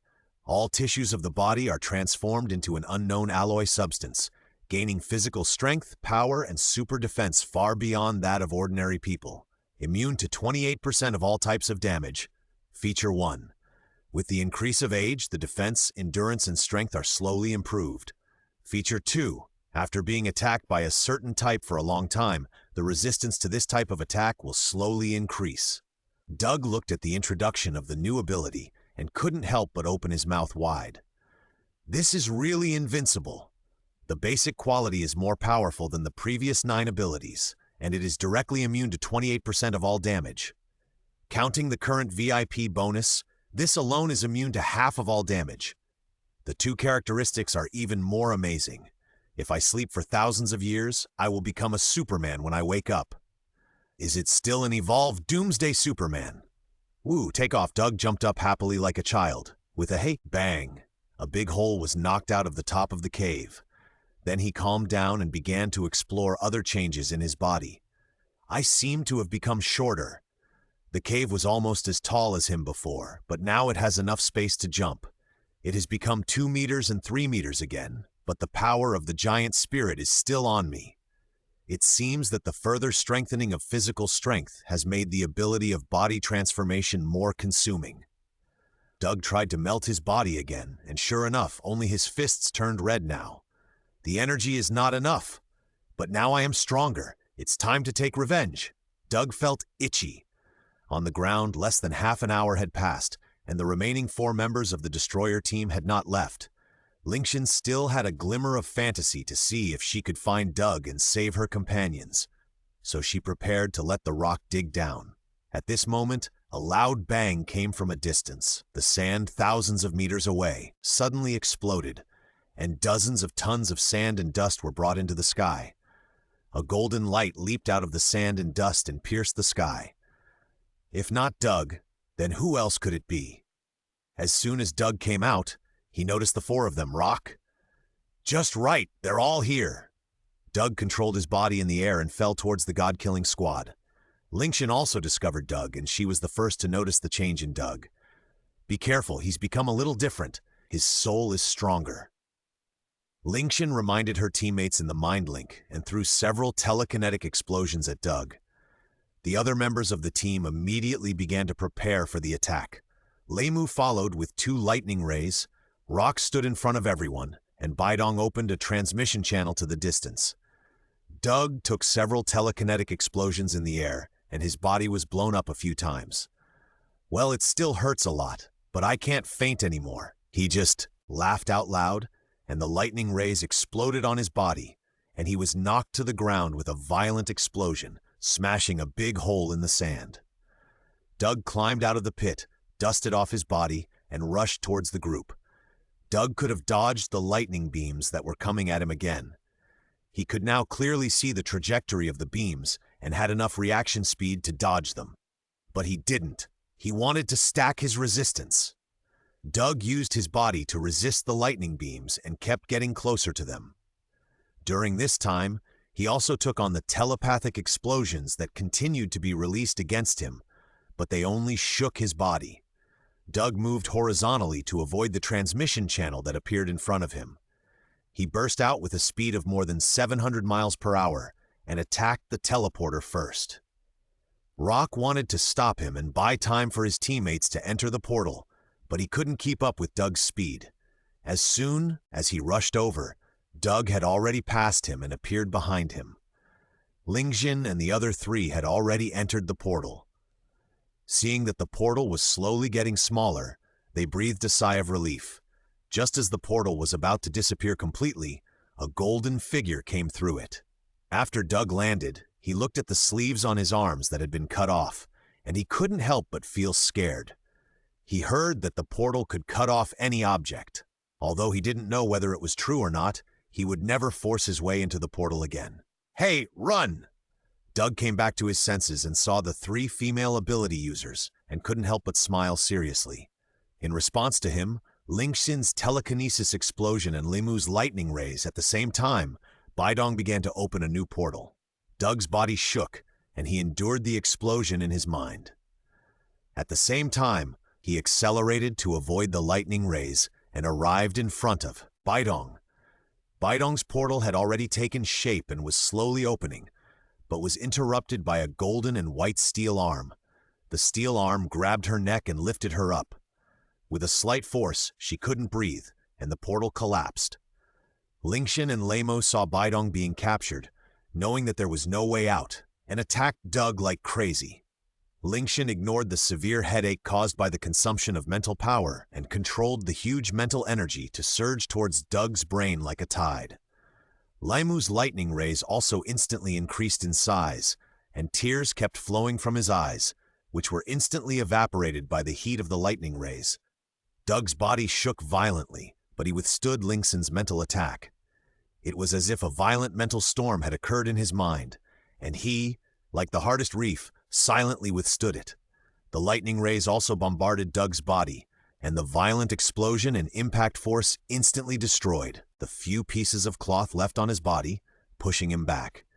Doug leaned forward, stood firmly on his legs, and used his naked body to forcibly push back the lightning rays. "Let the attack be more fierce. The stronger your attack, the stronger I can be." Doug stood there like an exhibitionist, enjoying the attacks of the two. The battle ended very quickly, in less than 3 minutes. The first to be defeated was Lingxin. Her violent mental attack consumed almost all of her mental energy. At this time, she was lying on the ground with her head in her arms, twitching all over. Then it was Lei Mao. Because of the continuous high-intensity use of her ability, her eyes had begun to become red and swollen, and tears were streaming.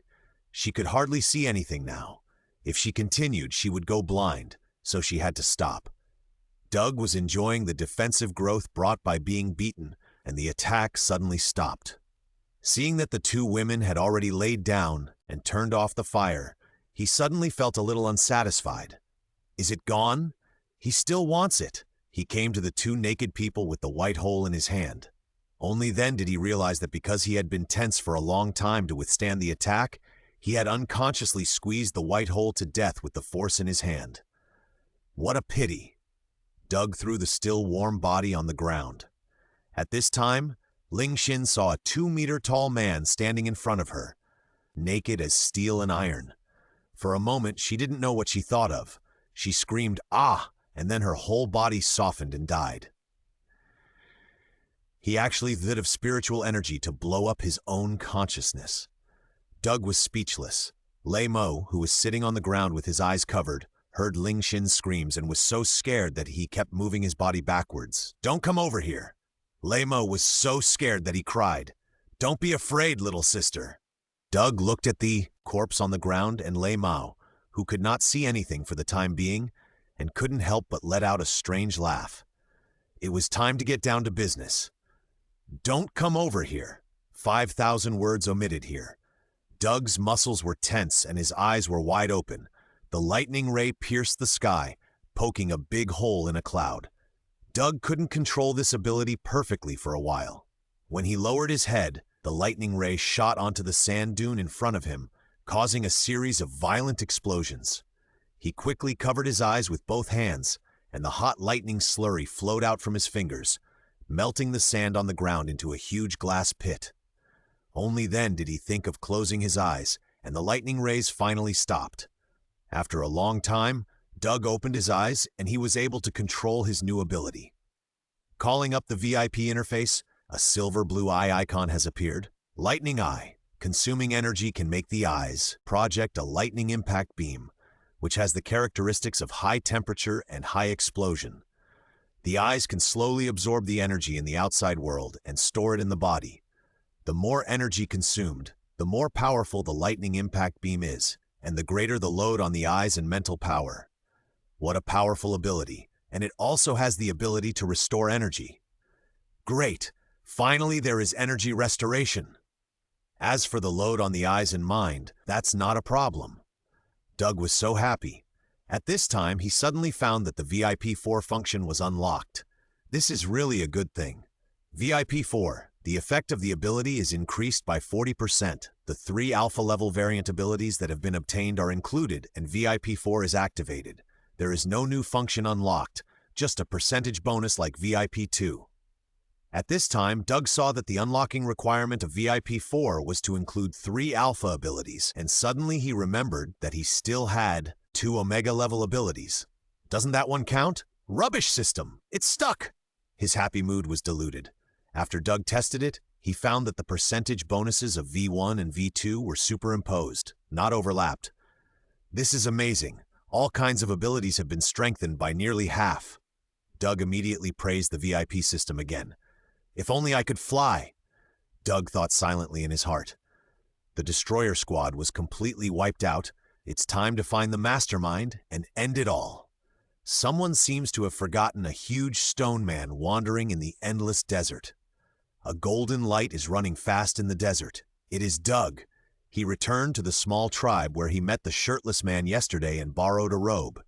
Now he is heading to the largest tribe in this area, where the mastermind behind the scenes is. He jumped into the sky from time to time and used his clairvoyance to search around from a high point in the air. Soon he saw a sand scorpion foraging on the sand more than 10 kilometers away. He saw a flash of lightning in his golden eyes, and 2 thick lightning rays shot out. The poor little sand scorpion didn't notice it at all, and was hit by the lightning rays that came in an instant, turning into ashes and dissipating, and a deep glass pit was blown out on the sand. It turned out that Doug was practicing the skills of using the lightning eye and clairvoyance together. These 2 abilities are so useful together. Killing people directly from thousands of miles away, if I can see through it, it would be perfect. Doug kept walking, thinking excitedly. He could already vaguely see the large tribe at the end of his sight. Shoot him first and lure him out. There are too many people in the tribe. Doug pondered for a moment and landed on the top of a huge sand dune that was dozens of kilometers away from the tribe. With a glow in his golden eyes, he began to search in the tribe. Just find the biggest tent. Doug thought to himself, locking onto the biggest tent in the center of the tribe. Sand Scorpion was in a good mood at this time. If the god-killing squad took action, they would definitely be able to capture the son of the evil god, and they could also get some interest before taking revenge. He sat leisurely on the biggest chair in the tent, drinking the milk wine in his hand while imagining how to insult Apocalypse with the corpse of the son of the evil god. At this moment, a loud noise came from outside his tent, and a blazing white energy ray exploded the tent and shone on the ground in the center of the tent, and a violent explosion occurred instantly. The shock wave and fierce fire generated by the explosion instantly attacked the Sand Scorpion. "Thunder Eyes!" Sand Scorpion shouted angrily, and at the same time, layers of sand drilled out from the ground and wrapped him up. Sand Scorpion turned out to be a sand controller.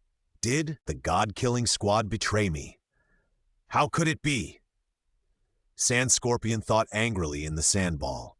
With the protection of the sandball, the Sand Scorpion was not hurt at all. The lightning ray came and went quickly, lasting for 2 seconds before disappearing, more like a greeting to him. "How dare you!" The Sand Scorpion was furious and dispersed the sandball, calling for the guards, and flew out first with a whistling ball of sand. Doug saw a huge ball of sand whistling out of the tribe at the top of the sand dune, and was stunned. "Isn't this Lao Sha?" He looked carefully again, and found that there was a person wrapped in the sand. "Hey, can't even sand change?"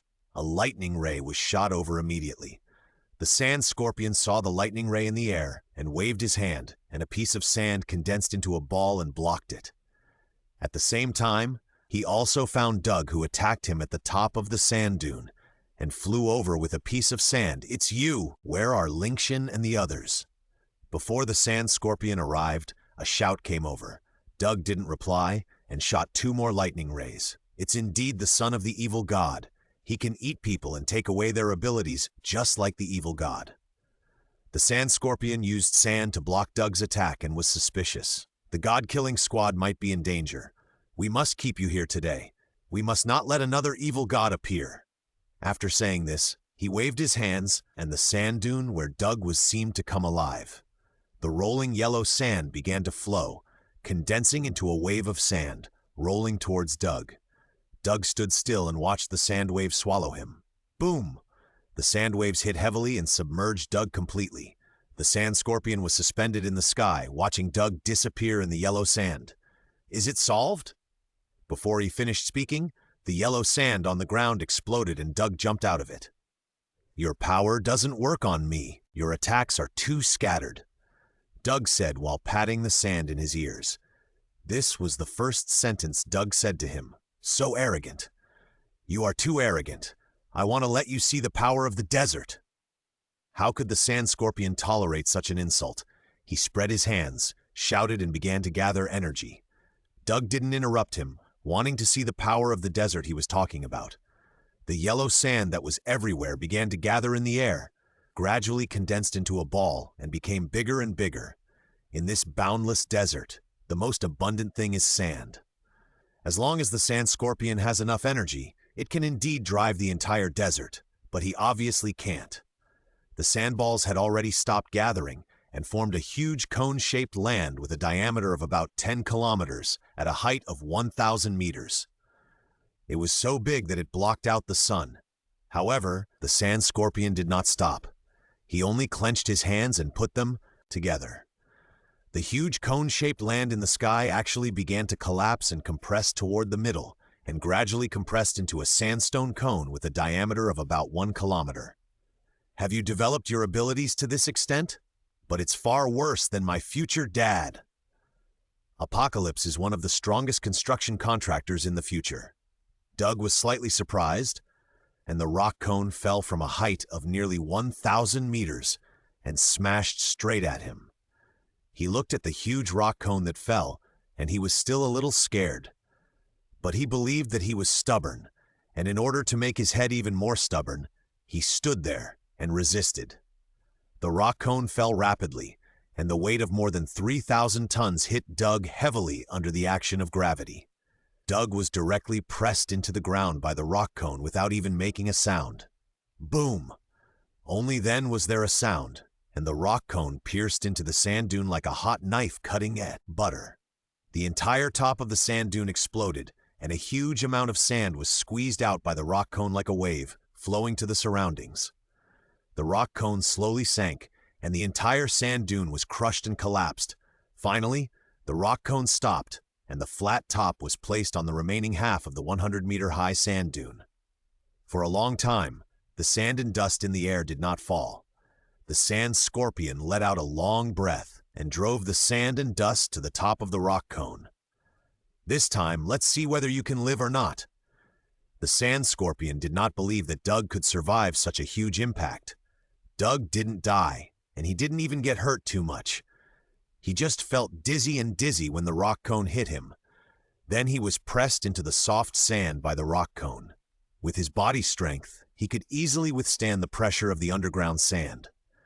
200 meters underground, Doug was also a frequent visitor here, and he would drill into the sand whenever he had nothing to do. Doug covered his head, which was still buzzing, with both hands, and slowly came to his senses. Above his head was the top of the bottom of the rock cone, which was broken into large pieces when it collided with Doug. The rock cone was not strong, but it was too heavy. Doug was ready to blast a path from the inside of the rock cone and go out to give the sand scorpion a surprise. He gathered the energy in his body into his eyes, and 2 thick columns of lightning energy gushed out straight up between the flashes of lightning. As soon as it came into contact with the rock cone, it exploded violently and then instantly melted the rock cone into glass juice and was vaporized by the high temperature before it fell. The lightning rays continued to rise, melting a large glass hole in the rock cone. The sand scorpion had just stabilized the surging energy in its body at the top of the rock cone when it saw two thick lightning pillars blasting the rock cone and rushing into the sky. "You are not dead yet," the sand scorpion roared in exasperation. Surprised or not, unexpected or not, Doug jumped out of the big hole and laughed at the angry sand scorpion. "Go to hell!" The sand scorpion was extremely angry and shouted and began to activate its ability. With a wave of his hands, the entire rock cone and the remaining half of the sand dune split together, revealing a large crack several hundred meters deep. At the same time, a cloud of sand and dust fell on Doug and pressed him to the bottom of the rift valley. The sand scorpion clasped his hands together, and the crack slowly closed. He was still worried, so he gathered his strength and pressed down with both hands. The ground within a radius of several kilometers seemed to be slapped down by a pair of invisible big hands. The ground sank more than 10 meters. But before he could breathe a sigh of relief, the lightning beam sprayed out from the ground again. "I told you, this kind of attack is useless to me. Since you can't do it, then I'll take over." Before he finished speaking, Doug's figure had disappeared, leaving a huge explosion pit in the original place. He appeared in front of him like teleporting and punched him out. Boom! A shield formed by a ball of sand appeared and was shattered by Doug's blow. The sand scorpion was also blown away by Doug's huge force. Doug used his extreme speed and followed up in an instant, punching the sand shield that kept emerging in front of the sand scorpion one punch after another. The sand scorpion was blasted like a ball and bounced back and forth on the sand. It was completely suppressed by Doug for a while. After a long time, the sand scorpion couldn't help but get anxious. "Enough!" The sand scorpion flew into the air with the help of Doug's punch and shouted loudly, stirring up all the energy in its body. "Feel the anger of the desert." The yellow sand in the sky became violent, and endless yellow sand flew into the air, forming a huge sandstorm, sweeping towards Doug. Doug was covered by the endless yellow sand and was still thinking about what use it would be to him, but he saw a stream of sand and dust drilling into all the holes in his body. Cough, cough! Although Doug didn't need to breathe in the metal state, and the sand and dust entering his body couldn't cause him any harm, it was really uncomfortable. Cough, cough, cough!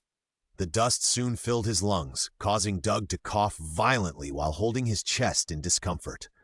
There was even more dust below that was about to get in through the back door. No, not there! Doug really couldn't stand the invasion of the yellow sand, so he ran away, and in a few jumps he ran out of the range of the sandstorm. The sand scorpion would never let Doug escape and chased Doug with the yellow sand in the sky, but unfortunately the speed of the sandstorm couldn't catch up with Doug, so he ran away in an instant. Doug ran a long way, lying on the ground and spitting out sand, but his stomach and lungs were full of sand, and the more he coughed, the more uncomfortable he felt, and he couldn't cough it out. Suddenly, Doug thought of his body's ability to melt with heat, and immediately circulated energy to gather in his stomach and lungs. His body immediately became hot, and the golden white skin on his chest and abdomen turned slightly red. Soon, all the sand in his body melted into liquid and was vomited out by Doug. Doug finally felt better. Looking up at the sandstorm flying towards him, he thought of the first time that was almost taken away. Doug's eyes flashed with blue and white lightning. He was going to be serious.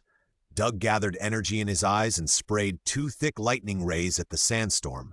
The lightning rays instantly shot into the sandstorm, hitting the sandstorm from front to back, and a large amount of glass juice kept falling. But it did not hit the sand scorpion hidden inside, and the sandstorm was still moving forward at a steady speed. Doug was not in a hurry either. While his eyes continued to output lightning rays, he shook his head. Doug was still several hundred meters away from the sandstorm. He shook his head slightly, and the lightning rays could cut a big hole in the sandstorm. As his head shook, the lightning rays swept like the colored lights in a disco. Doug shook his head faster and faster, and just when he was about to shake his brain, the lightning rays finally hit the target in the sandstorm. Found you! The lightning rays moved to a position in the sandstorm, but did not penetrate it. There were large pieces of sand gathered there, blocking the advance of the lightning rays.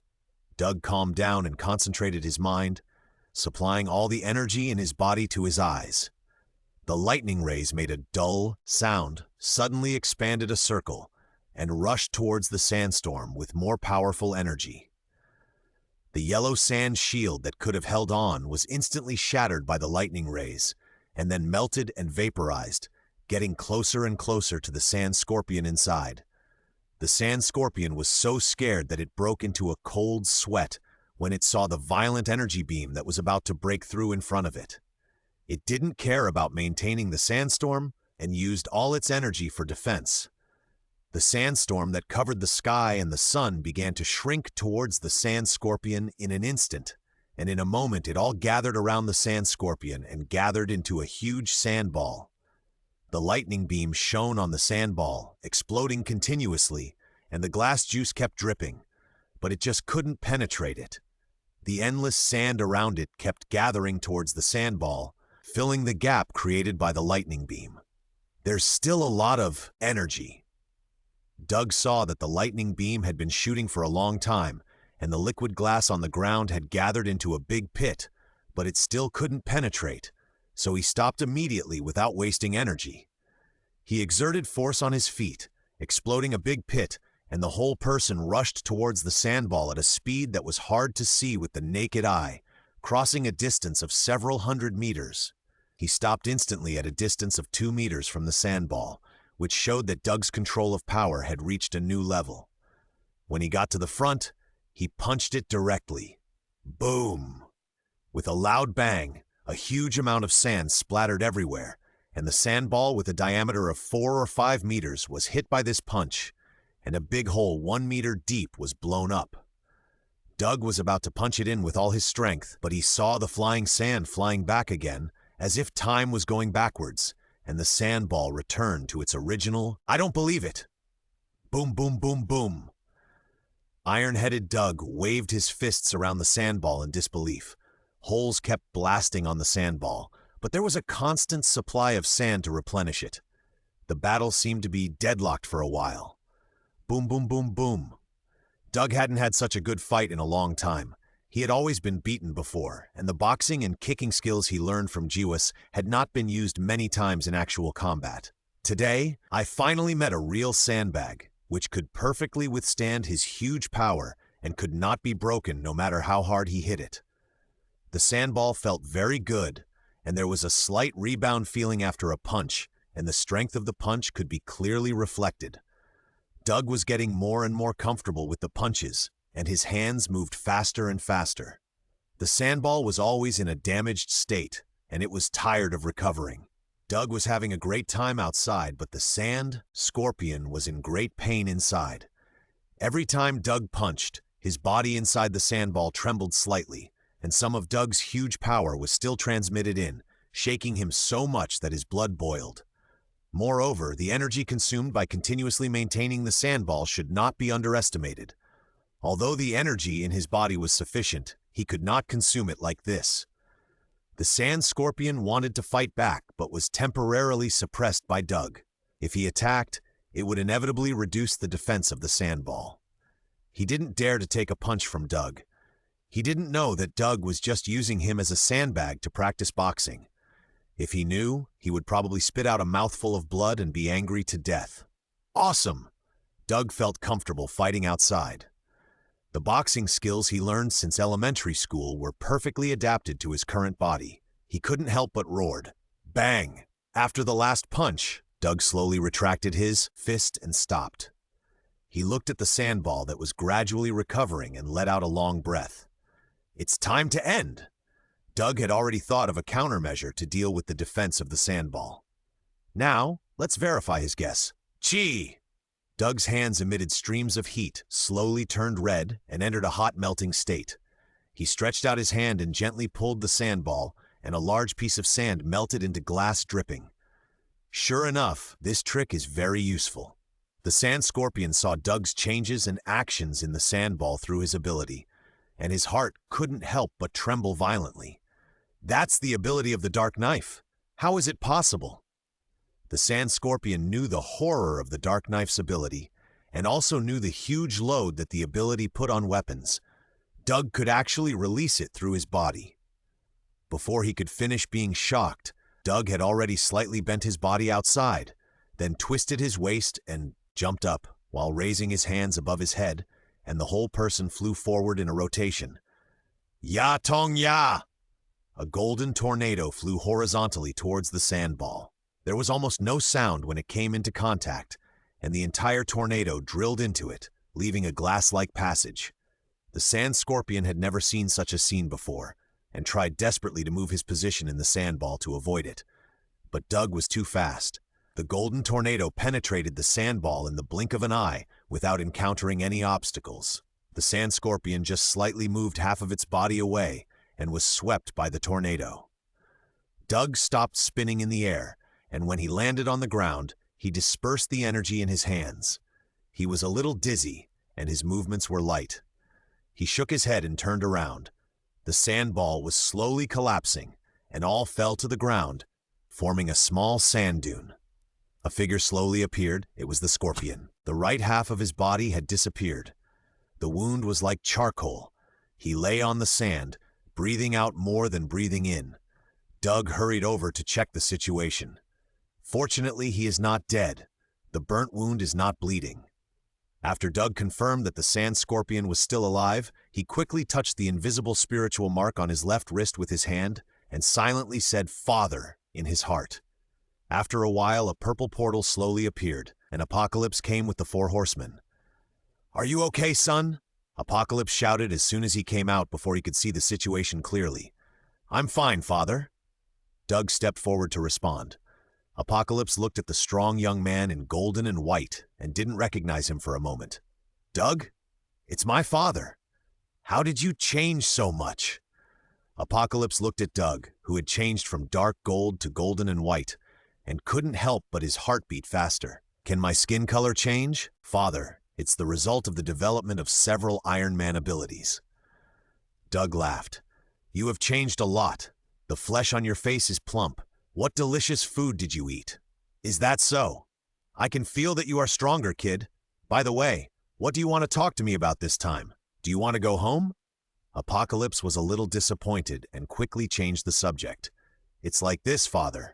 I want to give you a gift, but he is seriously injured now. I don't know if he can still do it." Doug remembered the purpose of calling Apocalypse and took Apocalypse to the unconscious Sand Scorpion. "It's the chief of that small tribe." Apocalypse obviously knew the Sand Scorpion. He called the chief of the largest tribe in this area the Little Chief. Sure enough, the father and son were equally arrogant. "His ability is very good. I like it very much. His injury is okay. I have a way." "Father, I'm glad you like it. You must like it. You are one of the biggest contractors of Marvel in the future." Doug complained in his heart. "Will you come back with me this time, son?" The old father wanted his son to go back with him. "No, Father. I just got out not long ago, and I want to venture out again." Doug still wanted to eat alone outside. "Okay, remember to come back early and call me if you need anything." Apocalypse could see that Doug had just experienced a big battle and wanted to help his son. "I will, Father." Doug was still very moved. Afterwards, Apocalypse disappeared into the transmission channel with the 4 horsemen and the Sand Scorpion, and Doug was going to deal with the guards of the Sand Scorpion who came late. There were still many people under the Sand Scorpion. A large group of people marched towards the direction of the sandstorm ahead. They knew that the sandstorm was created by their leader. As they walked, they suddenly found that the sandstorm disappeared. Has the leader resolved the battle? Let's go over quickly. It would be bad if the leader is unhappy. The leader gave an order, and the team sped up. Doug saw a dark team through his clairvoyance. This should be all the fighting power of the Sand Scorpion's men. It's a good time to deal with them all together. He was ready to use the move with the widest killing range to deal with them all at once. The team was marching, and the leader suddenly waved his hand to signal the team to stop. He seemed to have noticed something. The leader had a sharp sense. He tilted his ear and listened carefully. He seemed to hear some sound in the sky, but he couldn't distinguish it clearly. He looked around and saw nothing. Just when he wondered if he had made a mistake, a loud shout came from the sky. "The Great Wilderness Star Meteor!" Everyone was attracted by the roar and looked up at the sky. They saw a black dot slowly getting bigger. "It's a person!" The sentry with good eyesight saw it clearly and shouted, "Scatter! Long-range ability users attack!" The leader had a clear mind and calmly commanded. Suddenly, all kinds of messy long-range attack ability users in the team attacked. All kinds of fire pillars, light balls, and bone arrows were shot at the black dot in the sky. However, it was useless. Various types of attacks either failed to reach or hit but disappeared without even a spark. The shadow grew bigger and bigger, and a hint of gold could be seen, and the sentinels with good eyesight even saw the two golden buttocks. "Scatter, scatter, scatter everywhere!" The leader shouted while dodging far away. But how could they escape? The golden light fell straight down from the sky. Boom! The moment it landed, tens of thousands of tons of yellow sand were blown up into the air dozens of meters high, and then fell heavily. The sand land within a radius of hundreds of meters collapsed completely, and then a violent shock wave spread rapidly in all directions. All the sand dunes along the way were smashed and flattened, creating a nearly circular sand land with a radius of nearly 10 kilometers and a flat surface, except for the big pit in the middle. In the middle of a nearly 10-meter deep pit, Doug shattered the solidified colored glass and stood up. His robe was gone again. "Oh, I have to borrow some clothes again." "I was too impulsive this time. There are so many mutants." Doug looked at the various debris fragments vaguely visible in the colored glass at the bottom of the pit and shook his head. He jumped out of the pit. After fusing with the iron body, Doug's strength, speed, and body density increased significantly, making this move much more powerful. He directly wiped out everyone. The area within a radius of several hundred meters was within the effective killing range, and no one escaped. "It's over here. It's time to go somewhere farther away." A naked, golden, muscular man looked at the sunset in the distance and said he wanted to go and see. Time flies, and 2 years have passed in a flash. A 2.5-meter tall man wrapped in a robe walked slowly in the desert. The face vaguely visible under the hood was actually golden white. It was Doug. Now he is more mature and steady, which shows that he has experienced a lot in the past 2 years. Doug has been to many places during this period and has gone deep into the heart of the desert along the settlements and tribes. Along the way, he saw a lot of local customs and human ugliness, especially the ugliness of the world. There are too many, among which the most are the sand bandits. Doug thought he had come to the era of the great sand bandits. These days, powerful mutants will dominate one side, and those who are not good enough will become sand bandits. Doug will never show mercy when he encounters sand bandits. He will kill one when he sees one, and he has destroyed several sand bandit lairs, and he has gained a lot. The biggest gain is that he has gained a new level 4 alpha ability, energy absorption. Energy attacks can be temporarily absorbed into the body for self-use, and the amount of energy absorbed is affected by the strength of the body. This ability is very powerful in itself, and it is very restrained against energy attack type ability users. It can play a powerful role on Doug. After all, Doug's physical strength is beyond doubt, and Doug has not yet explored his limit. There are also many other level 2 and 3 variant abilities, not to mention various speed and strength abilities. Special eye abilities such as low light vision, infrared vision, etc. are very useful.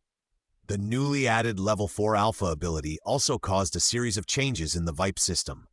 Obtain mutant abilities. The ability synthesis function system will require you to collect different mutant abilities according to the mutant ability characteristics you expressed, and synthesize the new mutant ability you want. The stronger the mutant ability, the more different mutant abilities are required. Obtain 5 level 4 alpha mutant abilities and automatically become VP5 after VP inclusion. VP6 ability effect increased by 50%. Obtain 1 Omega level mutant ability and automatically become VP6 after V inclusion. VP7, the soul transfer ability of soul binding is strengthened, and the abilities that can be absorbed will not be limited to mutant abilities. Obtain 2 Omega-level mutant abilities and automatically become VP7 after VIP inclusion. A series of VIP unlocking also made Daoge's resentment towards the VIP system reach its deepest level. Just stick with your dad! But Daoge was immediately attracted by the newly unlocked functions. It smells so good? Doug didn't expect to be promoted to VIP level 3 in a row. He became a distinguished VIP 7 user. The new function made him out of the category of mutants, but he hadn't tried it out yet. Doug was on his way home, wanted to go back along the route he came from to see if there were any changes in the people he had met before, and to see if there were any new sand bandits so that he could deal with them easily. Not far ahead was the small tribe where Doug had stayed for a while. He walked over quickly. After climbing over a sand dune, Doug saw the small tribe. "What's going on?" Doug exclaimed. The small tribe was gone, leaving only a pile of wreckage and ruins. Did the sand bandits do it? It's impossible. I've cleaned it up. Doug drove to the ruins at full speed. He saw charred sand pits everywhere after the explosion. All the houses were blown up, and there was no living person. Occasionally, a few corpses could be seen, but they were also incomplete and had been eaten up by the beasts in the desert. No, these pits don't seem to be caused by abilities. Doug found the blind spot and started to think. He thought for a long time but couldn't figure out what could cause so many neat explosion holes, so he just gave up and rushed to the next tribe. It wasn't long before he arrived. Doug was stunned. Just like the small tribe before, there was only a ruin and no one was alive. No. Doug was a little anxious and rushed to the next location. It's still like this. It's still like this. After finding several small tribes in a row, Doug felt that something was wrong. Finally, after passing more than a dozen disappeared tribes, Doug saw a large tribe with living people and fighting. At the same time, he also saw the culprit of all this. Sentinels! Those were actually more than a dozen silver-white robots flying in the air and firing laser weapons continuously. On a small sand dune, Doug saw a tribe fighting in the distance. More than a dozen silver-shining robots were flying in the sky, constantly shooting down with the energy cannons in their hands, and the mutants in the tribe were struggling to resist. The reason why they were able to hold out for so long was because there was a mutant with energy barrier ability in the tribe. He held up a large energy shield to resist the bombardment of the aerial robots, and the few long-range ability users in the tribe were struggling to fight back. Doug's eyes almost popped out of his head when he saw the dozen silver-white robots. Sentinels! The Sentinels are coming! Are they going to eliminate mutants since ancient times? Doug used his clairvoyance ability to take a closer look. No, it's not a Sentinel. This kind of robot has sharp edges and corners, which is different from the smoothness of the Sentinel. Doug denied his previous guess, and his heart suddenly skipped a beat, and his mood became heavier. Could it be that pervert? Doug didn't dare to think about it. Now he probably could sense it if he silently said the pervert's name in his mind. Doug didn't think about it anymore and rushed directly to the battlefield. Bang! Jumped up from 100 meters away and hit one of the robots directly from the side, hitting it to the ground. These little ones aren't that great. Doug stood up from the pit. The robot under him had been knocked into a state of twisting, and sparks were constantly coming out of the broken circuits, but it wasn't dead yet and was still twitching. Doug put one hand on the robot's head and squeezed the steel head into a ball with a little force.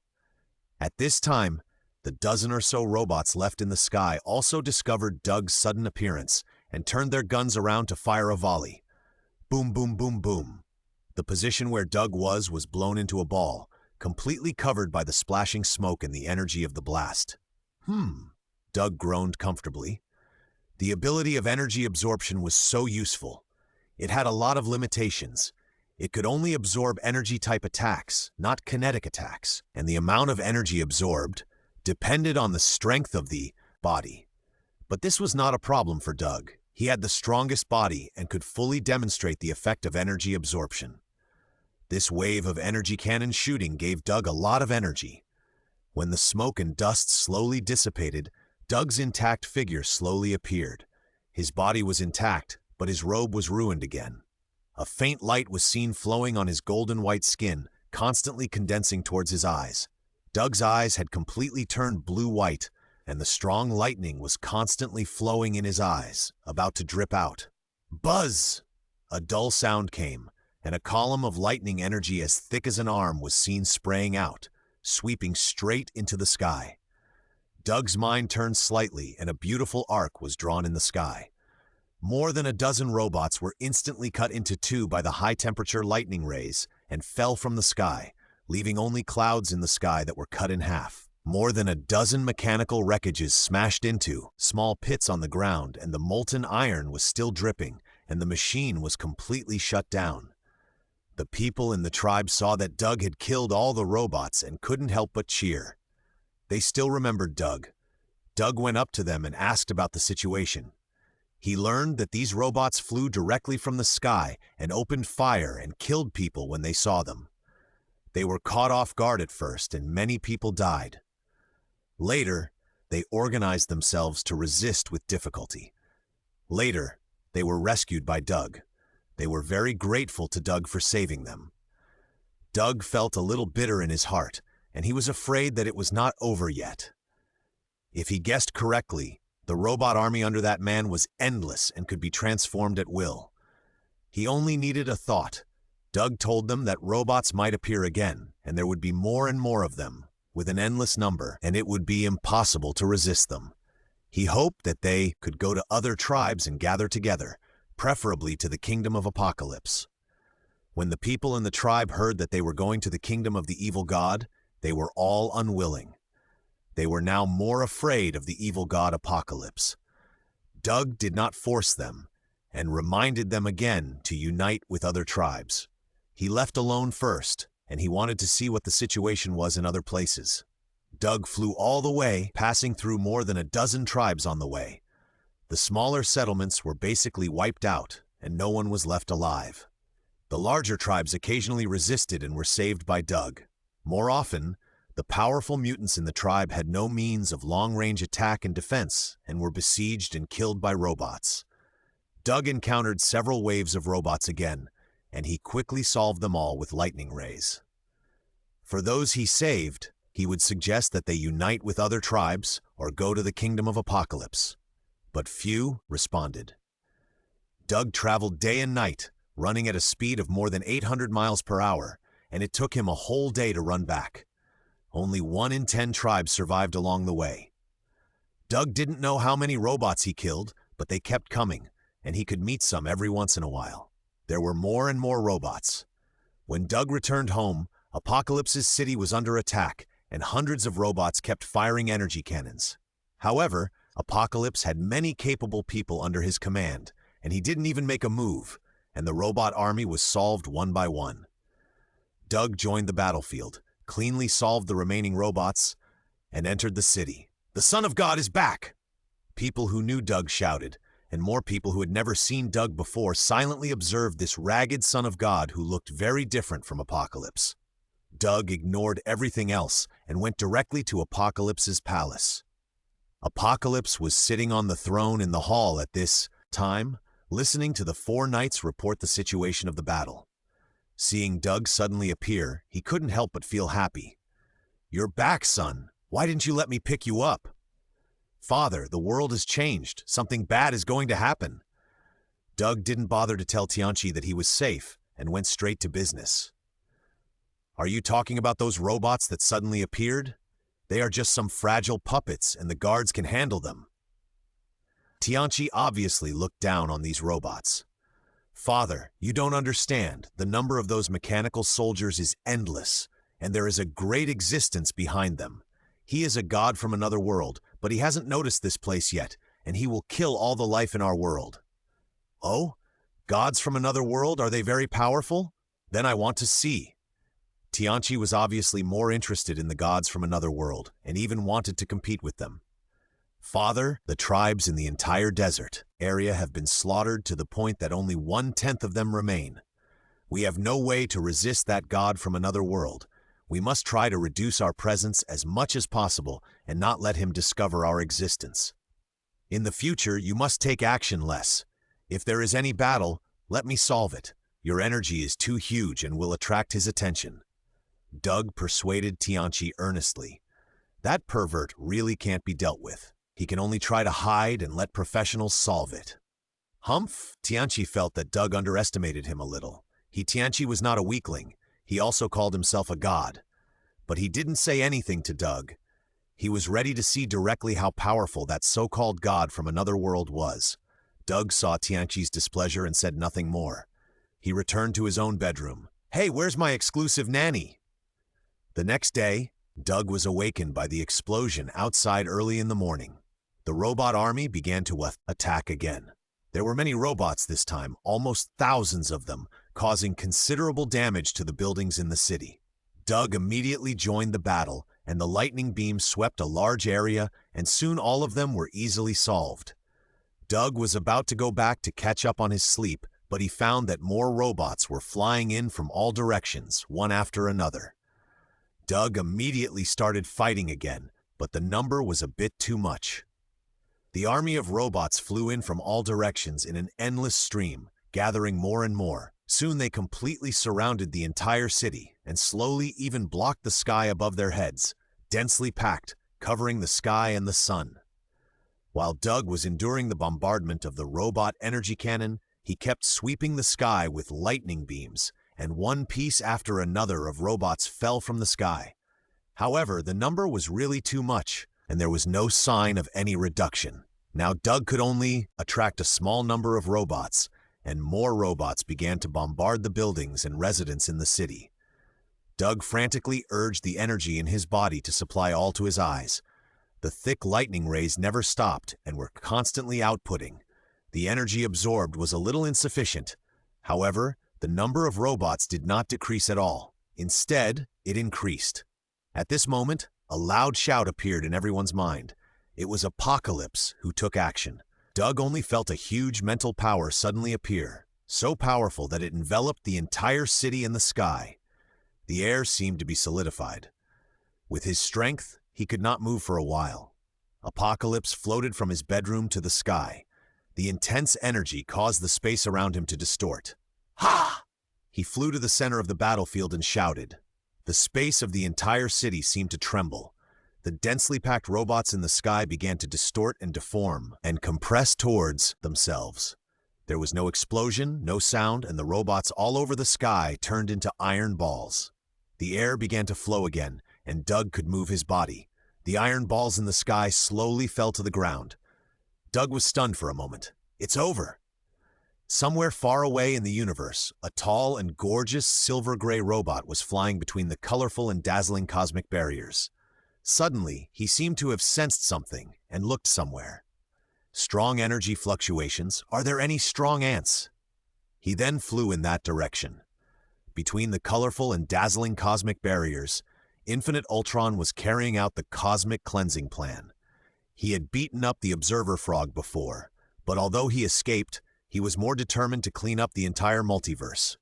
He was now destroying the protective barriers of each universe, and then using the Infinity Stones to transform into endless toys, that is, the Ultron robot army, to carry out the cleansing plan in each universe. And he, Ultron, only needed to feel where there was a strong energy fluctuation outside the cosmic barrier, and he would know where there was a strong life form so that he could solve it himself. Suddenly he had sensed something and looked somewhere. Strong energy fluctuations? Are there any strong ants? He then flew in that direction. Doug, when he saw his father Apocalypse burst out with great power and destroyed all the Ultron robot army in one blow, knew that something bad was going to happen, and Ultron should pay attention to this. Sure enough, just as he finished thinking, a giant red face that was bigger than a planet appeared and blocked the entire sky. It turns out that there are still such powerful life forms in this universe. The hoarse voice full of mechanical sense directly rang in everyone's heart. Father, the god from another world is coming. We are not his opponent. You must be careful. Doug shouted to Apocalypse anxiously. As soon as he finished speaking, a colorful light spot appeared in the sky. With the sound of glass breaking, the light spot shattered the space and began to expand slowly. A tall silver-gray robot wearing a scarlet cloak, holding a double-headed war spear, and with bloodshot eyes slowly sank from the crack of time and space, and Infinite Ultron appeared.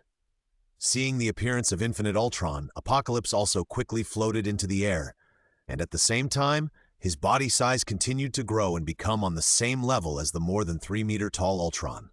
Apocalypse has already felt the incomparable power of this extraterritorial god, but he still has to stand up. He is the ruler of this country. When faced with great danger, even if he will die, he has to stand up and cannot lose face. "Are you the strongest one?" Infinite Ultron said contemptuously, waving the double-headed spear in his hand, and a thick purple energy beam was shot out at random, attacking Apocalypse. Apocalypse hurriedly opened the energy absorption shield and held up the energy shockwave, and he actually resisted it for a while. Not bad, but just a strong ant. Infinite Ultron dispersed the energy in his hand and said indifferently. Apocalypse was already angry when Infinite Ultron treated him as an ant. After all, he was one of the strongest in the world. How could he be insulted so casually? He immediately mobilized all the energy in his body and gathered it into a thick blue energy shockwave, shooting straight at Infinite Ultron. Ultron did not even dodge, allowing the thick energy beam to shoot at him. After the energy shockwave hit Ultron, it had no effect and was directly dissipated without even making Ultron move. Ultron was a little impatient with the continuous attack of the energy shockwave and dispersed the energy beam with a wave of his hand. Apocalypse was so shocked that he couldn't speak for a moment. The level gap was too big. "Destroy. You don't deserve to exist." Ultron didn't want to waste time here, and the 5 crystal gems on his chest began to flash. Doug on the ground saw that Apocalypse's attack did not cause any damage to Ultron, and he knew it would be like this, and there was no way to fight. When he saw the Infinity Stone on Ultron's chest began to light up, he knew that his old father was going to die. But suddenly his heart emerged with the little things his old father had done for him since he was a child, and his body unconsciously exerted its speed and jumped into the air. Ultron mobilized the power of the Infinity Stone in the air, pointed his double-headed spear forward, and a beam of energy emitting colorful light shot straight at Apocalypse. Just when the colorful energy beam was about to hit Apocalypse, who had already supported the energy absorption shield, a golden figure suddenly shot out from below and blocked Apocalypse before he was hit. ZZ. The colorful energy beam intersected with Doug's body, making a harsh sound. Doug was hit by the energy beam, but his body was not damaged. The energy of the Infinity Stone was absorbed by Doug's ability. However, the energy of the Infinity Stone is not so easy to absorb. Doug felt that his body was about to explode. A violent energy rushed into his body, endless and gathering more and more. Energy, too much energy. The energy of the Infinity Stone is really endless. At this moment, Doug's body was absorbed by his body, and his body was a little overwhelmed. Ah! Doug was fixed in the air by the colorful energy beam. He was in intense pain and couldn't help but scream. Apocalypse's old father looked at his son's painful appearance at this time and wanted to step forward, but the colorful energy completely wrapped Doug, and he couldn't even get close. "Ah, it can't go on like this. It's really going to explode if it continues like this." Doug endured the pain in his body with difficulty and was anxiously thinking about whether there was a solution. That's right, consume energy. Consume as much energy as possible. Power of the giant, open. Body melts, open. As Doug screamed miserably, his body began to change dramatically. His body expanded rapidly like a balloon, 10 meters, 20 meters, 30 meters. At the same time, his whole body began to turn red and hot. Usually, he had never fully used his energy, but today he could finally eat it to his heart's content. The violent energy in his body was guided out by 2 abilities, and Doug felt better for a while. His body grew bigger and bigger, gradually reaching 60 meters, and his body became red, with lines like magma spreading on his body, emitting endless heat. Ultron and Apocalypse were both stunned. Ultron dispersed the extremely powerful force in his hand and looked at Doug, who had undergone a drastic change in front of him. "Your body is very special. This universe can actually give birth to such a powerful and perfect body."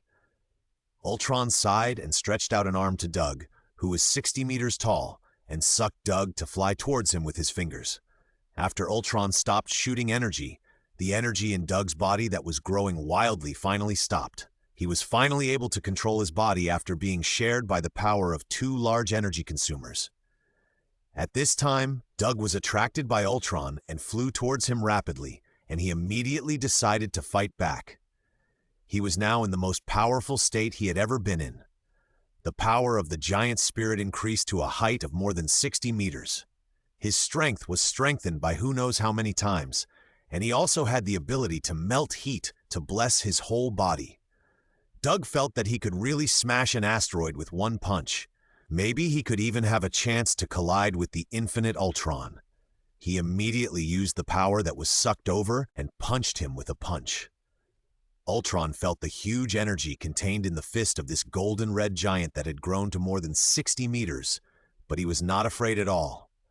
The red reality gem and purple power gem on his chest flashed one after another, and he also rapidly grew to more than 60 meters, waving his fist with purple light flowing. Bang! A shocking loud noise resounded throughout the world. Except for Ultron and Doug, everyone, including Apocalypse, was shocked by the sound. The moment the two fists touched, Doug was knocked out.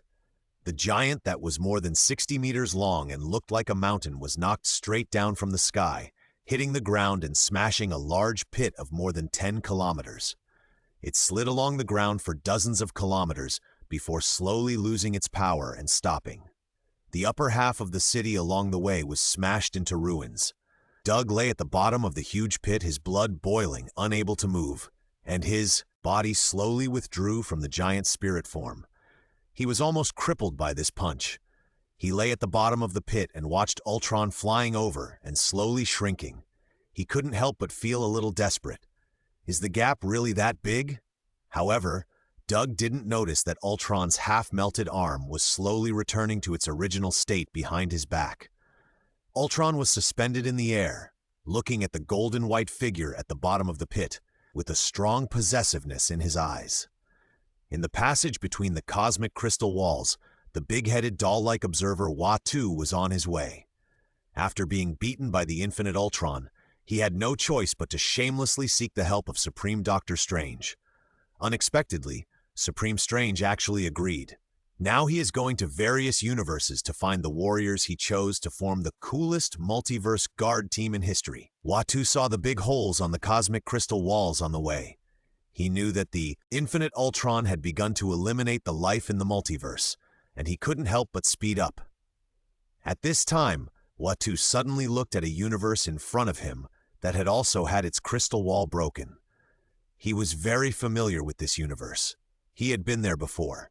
At that time, he discovered an alien life form that did not belong to this world and had descended into this universe. He entered this universe to track it down, but unfortunately he lost it in the end. Watu subconsciously activated his ability and looked through the crystal wall of the universe. He found something extraordinary at first glance. A person that Watu had never seen before actually withstood the energy impact of several infinite gems and turned into a tall golden red giant to fight with infinite Ultron. Although he was defeated with just one punch, Watu still saw infinite possibilities. Watu clearly saw Ultron's damaged arm. This person is the alien life form from that year. Watu suddenly thought, he may be the key to dealing with this crisis. If he also joins the Multiverse Guard. Watu couldn't help but get excited.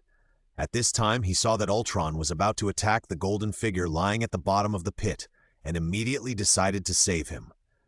This person can't die. Ultron was suspended in the air with one hand slightly opened, and Doug, who was unable to move, was sucked in. Apocalypse, who had just recovered, saw his son being subdued by the enemy and immediately rushed towards Ultron regardless of the difference in strength. Ultron, however, waved his hands slightly and knocked Apocalypse far away, and at the same time pinched Doug's neck, who was sucked in front of him, ready to eliminate this life and preserve this body. Doug was desperate at this time. He couldn't move his whole body, and even if he could move, he would not be a match for the infinite Ultron. Is this the end?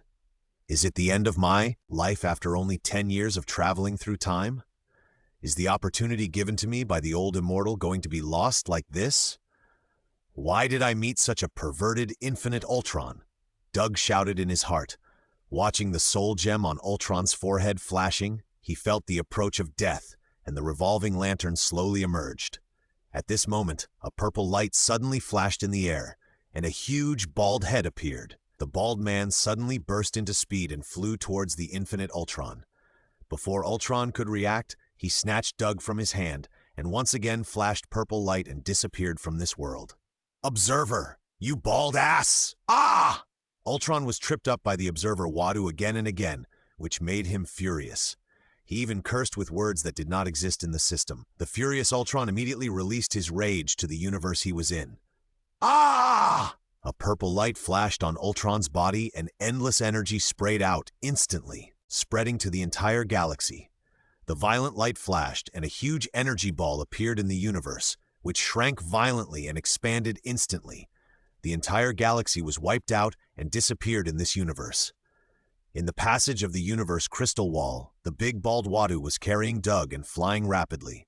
Suddenly, he realized everything and looked back. A galaxy disappeared. Before long, that universe might also usher in its end. Outsider, you are safe now, but unfortunately, your world has been destroyed. Watu's voice echoed directly in Doug's mind, awakening Doug, who was still in a daze due to the life and death switch. My world is gone? Doug was stunned, as if he had been hit hard on the head, and he didn't even care that Watu called him an outsider.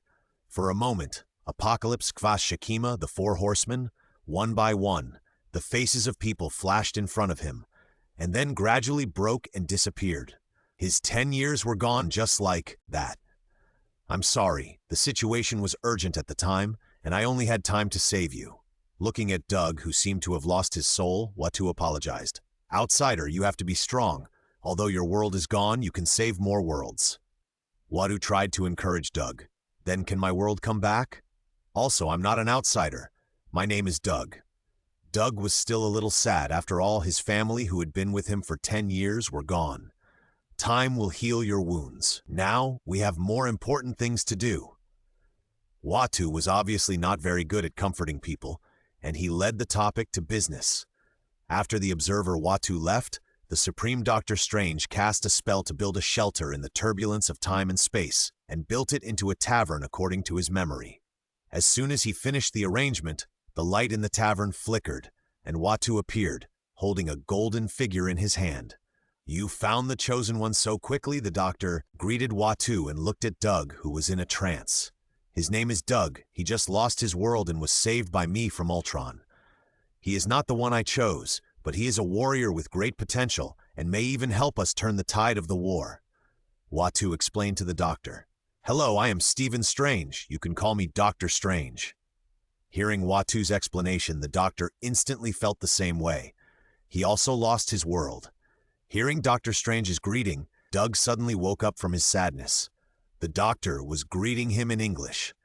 The two great gods he met before, their voices appeared directly in his mind and communicated directly with his soul, allowing him to ignore the language and understand the meaning directly. But as soon as the Doctor opened his mouth, Doug was in trouble. In English, he didn't even pass the level 4 in his previous life, and could only understand a few daily expressions, not to mention speaking, which he had never practiced. He didn't know how to start for a moment, and the atmosphere suddenly became awkward. He is an outsider and doesn't understand our language. Fortunately, the big-headed frog came out to help, and by the way, gave Doug the ability to be proficient in languages. Doug suddenly felt that his mind became lighter, and the English that he had mastered in his previous life became as familiar as his mother tongue in an instant, and he got a skill for free. Proficiency in languages. When you come into contact with a new language, you will automatically master it and be familiar with it. Hello, Doctor. My name is Doug. Doug communicated with the Doctor fluently. You guys talk first. I'm going to find the Chosen One. Saving the multiverse is urgent, and the observer Watu immediately attacks. After Watu left, Dr. Strange Supreme and Doug started to communicate. He was very interested in Doug, and his eyes seemed to see through Doug's soul, which made Doug feel uneasy. Doug, we are very similar. Whether it's the experience or the way to gain power, I used to swallow all the power that could make me stronger in order to become stronger. I also lost my own world and the people I love." Doctor Strange became excited as he spoke, and his face kept changing into monsters. "Doctor, calm down, calm down." Doug hurriedly comforted the emotional Doctor Strange Supreme. "This is also a real boss. Don't let him eat himself alive in the excitement. But you are lucky. You still have a target to avenge, and I don't even have a target." Doctor Strange calmed down and began to confide in Doug again. It's not easy to meet someone in a similar situation. Doug didn't know how to comfort him for a while, so he could only listen quietly. After an unknown amount of time, a flash of light appeared in the tavern, followed by a long "ah" sound, and a group of 5 people appeared in the tavern. "Ah! Oh, we are in a tavern." Funny Thor stopped screaming and realized that he was no longer in his own world. "I recognize this place." Captain Carter looked at the familiar decorations in the tavern and couldn't help but fall into memories. "It was my idea to use the tavern as a facade. I read about it in your biography. I hope you like it."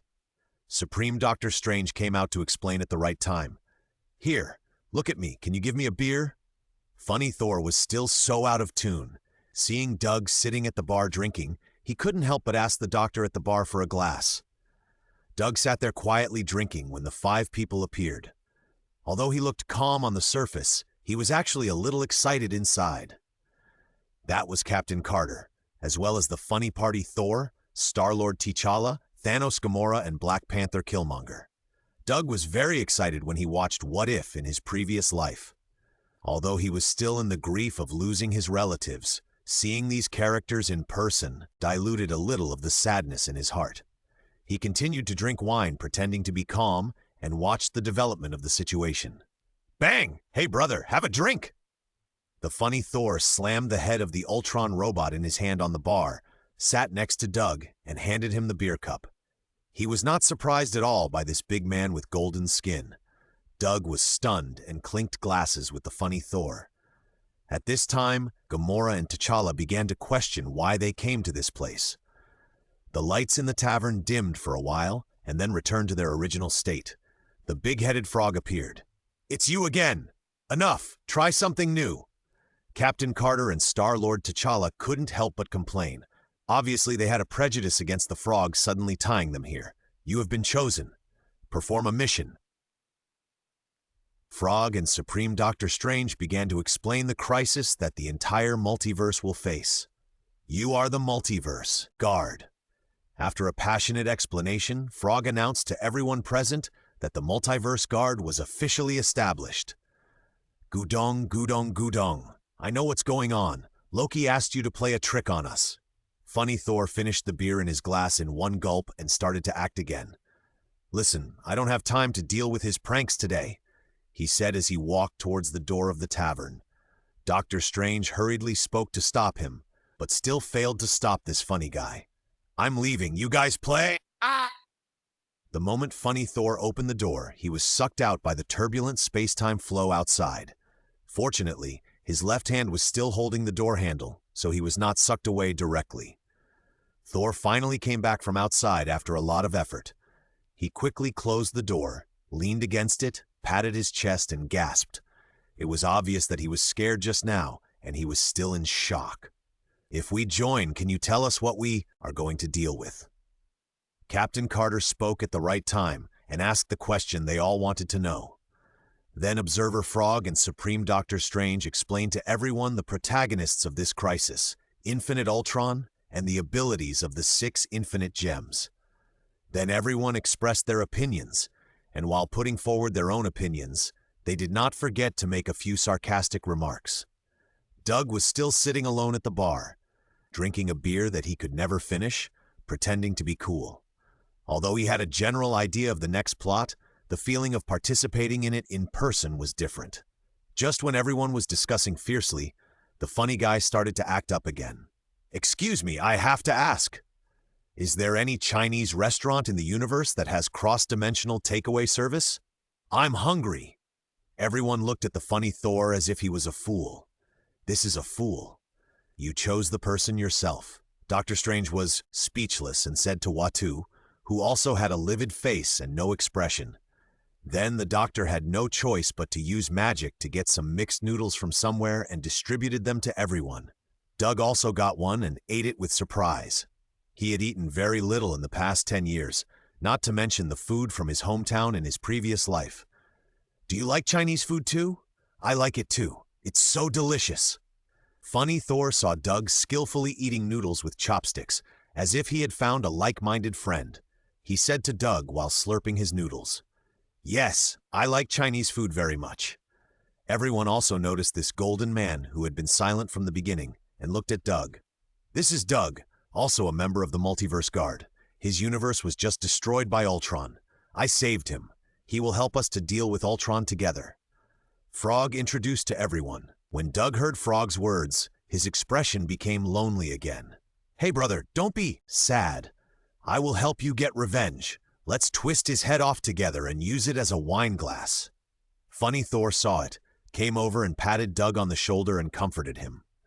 Doug smiled bitterly, signaled to Thor that it was okay, and started eating noodles again. Then everyone became lively again, showing each other what they can do. For example, Thor is good at setting off fireworks to attract people's attention, and Gamora brought an infinite gem crusher. Doug wanted to laugh when he saw Gamora's crusher. This thing was just a decoration now, but he didn't know whether he should tell them. Thor, who had just finished setting off fireworks to amaze everyone, saw Doug's expression was a bit strange, and suddenly came over to hug Doug's shoulders. Brother, how about my fireworks? Pretty cool, right? What are you good at? Very cool. I don't have anything good, but my body is tough. Doug was used to the funny Thor, and he held his arms open and said, "Oh, cool." After hearing this, the funny Thor picked up Meow Meow Meow and hit Doug's arm. Bang! Doug's body shook slightly after being hit, but there was no mark on the place where his arm collided with Meow Meow Meow.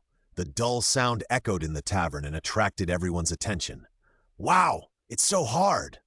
The funny Thor looked at Doug, who was hit by Meow Meow but didn't even have a dent, and let out another excited cry. Gamora looked at it and subconsciously touched her propeller sword, wondering if she wanted to have a try. Captain Carter also reached out to touch the shield leaning against the sofa, thinking that mine must be the hardest. In the distance, Frog and Supreme Doctor Strange looked at the people who were gradually getting to know each other and said to Doctor Strange with a proud look, "Yes, I chose the person." After the people got to know each other for a while, Captain Carter began to give pre-war instructions and repeated the battle plan. At this time, the funny guy really jumped out again. "Wait a minute, speak slower. There are still some people present who didn't understand." Seeing that everyone was looking at him, Thor remained calm.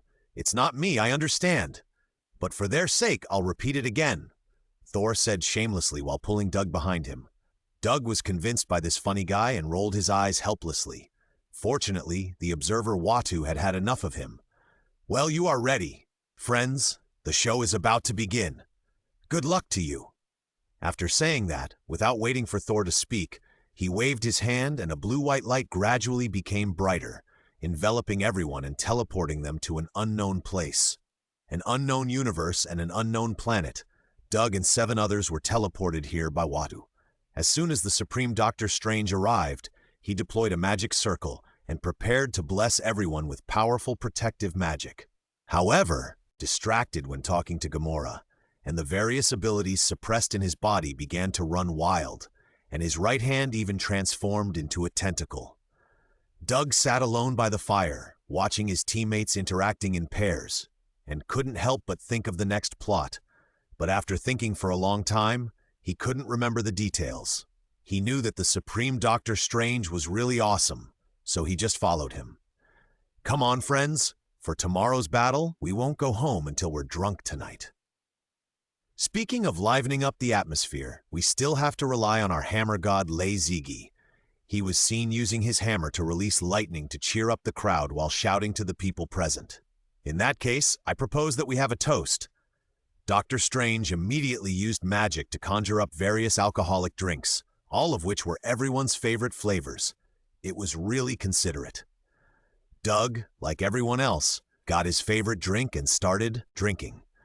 A wise wizard once told me that everyone will die one day. The doctor got drunk and started his impromptu pre-war speech, but the content was really profound and difficult to understand, long and complicated. Everyone looked at each other, all confused.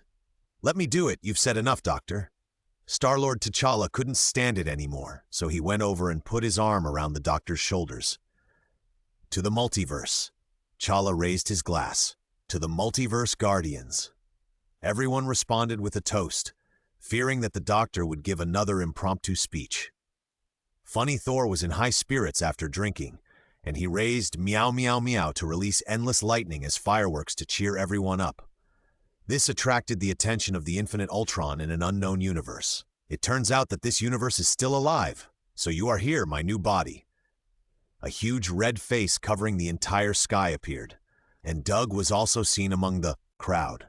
When Doug saw Ultron, his body immediately tensed up, and the appearance of Apocalypse and other relatives flashed through his mind one by one. His world was destroyed by Ultron. While Thor and the Doctor were bickering, Ultron broke through the cosmic barrier and descended. A strong sense of oppression weighed heavily on everyone. "I'll add a strange protection spell to everyone." The Doctor did not dare to delay, and quickly unfolded the magic circle, putting on a layer of gorgeous and heavy magic armor for everyone, causing everyone to shout.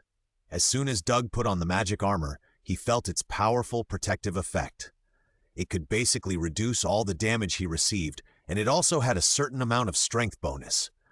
Although the duration was not long, the effect was really awesome. Doug couldn't help but shout in his heart, "The Magic Master is awesome!" Captain Carter was also very satisfied with the magic armor. After the armor was hidden in his body, he immediately gave an order and the battle began. Thanos, Gamora, and Black Panther Killmonger went to the next battlefield to prepare in advance, and the remaining 5 people held them here. At the beginning of the battle, the funny Thor did not act according to the plan. He stepped forward with arcs splashing all over his body and holding up meow meow. "Viva Las Vegas!" The thick arc shot out and pointed directly at Ultron, who was still in the air. "ZZZ!" Infinite Ultron didn't even bother to hide, allowing the thick lightning to hit him, and showed an impatient expression. He stretched out his hand and grabbed Thor's lightning in his hand and extinguished it. "I don't think I've heard of it before." Buzz! Before Ultron finished speaking, there was another muffled sound, and 2 lightning rays shot out from Doug's eyes and shot at Ultron's face. "Wow, brother, didn't you say you could discharge electricity?" Thor was shocked. Ultron was shot in the face and immediately became angry.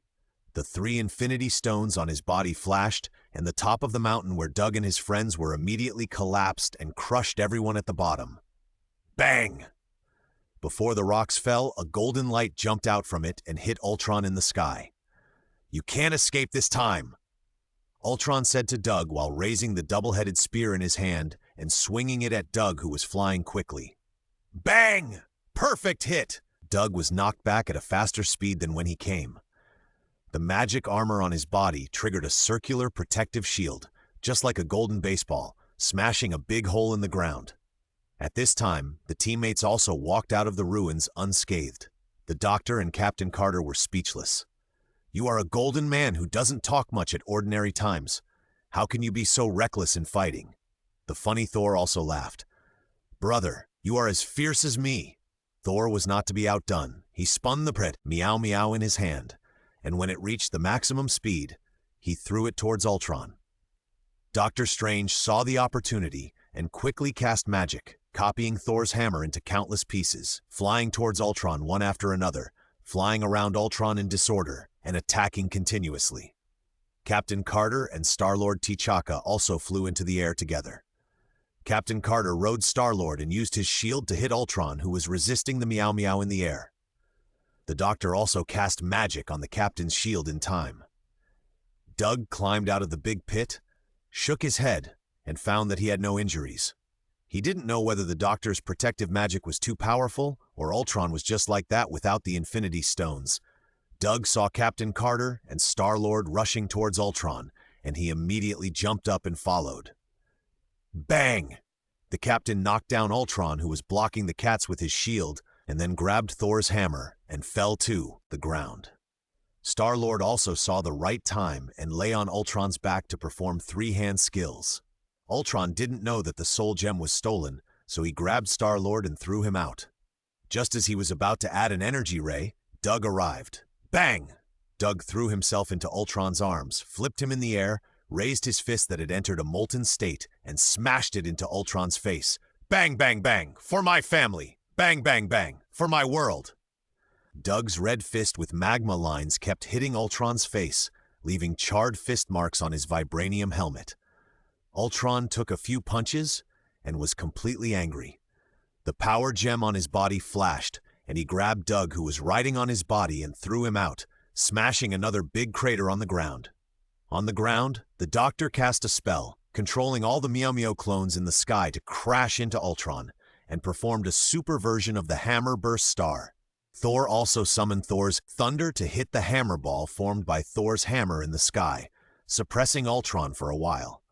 Doug climbed out of the pit again. He was fine except for dizziness and headache. Compared with the result of the last confrontation with the Power Stone, it was much better. Needless to say, the Master is awesome.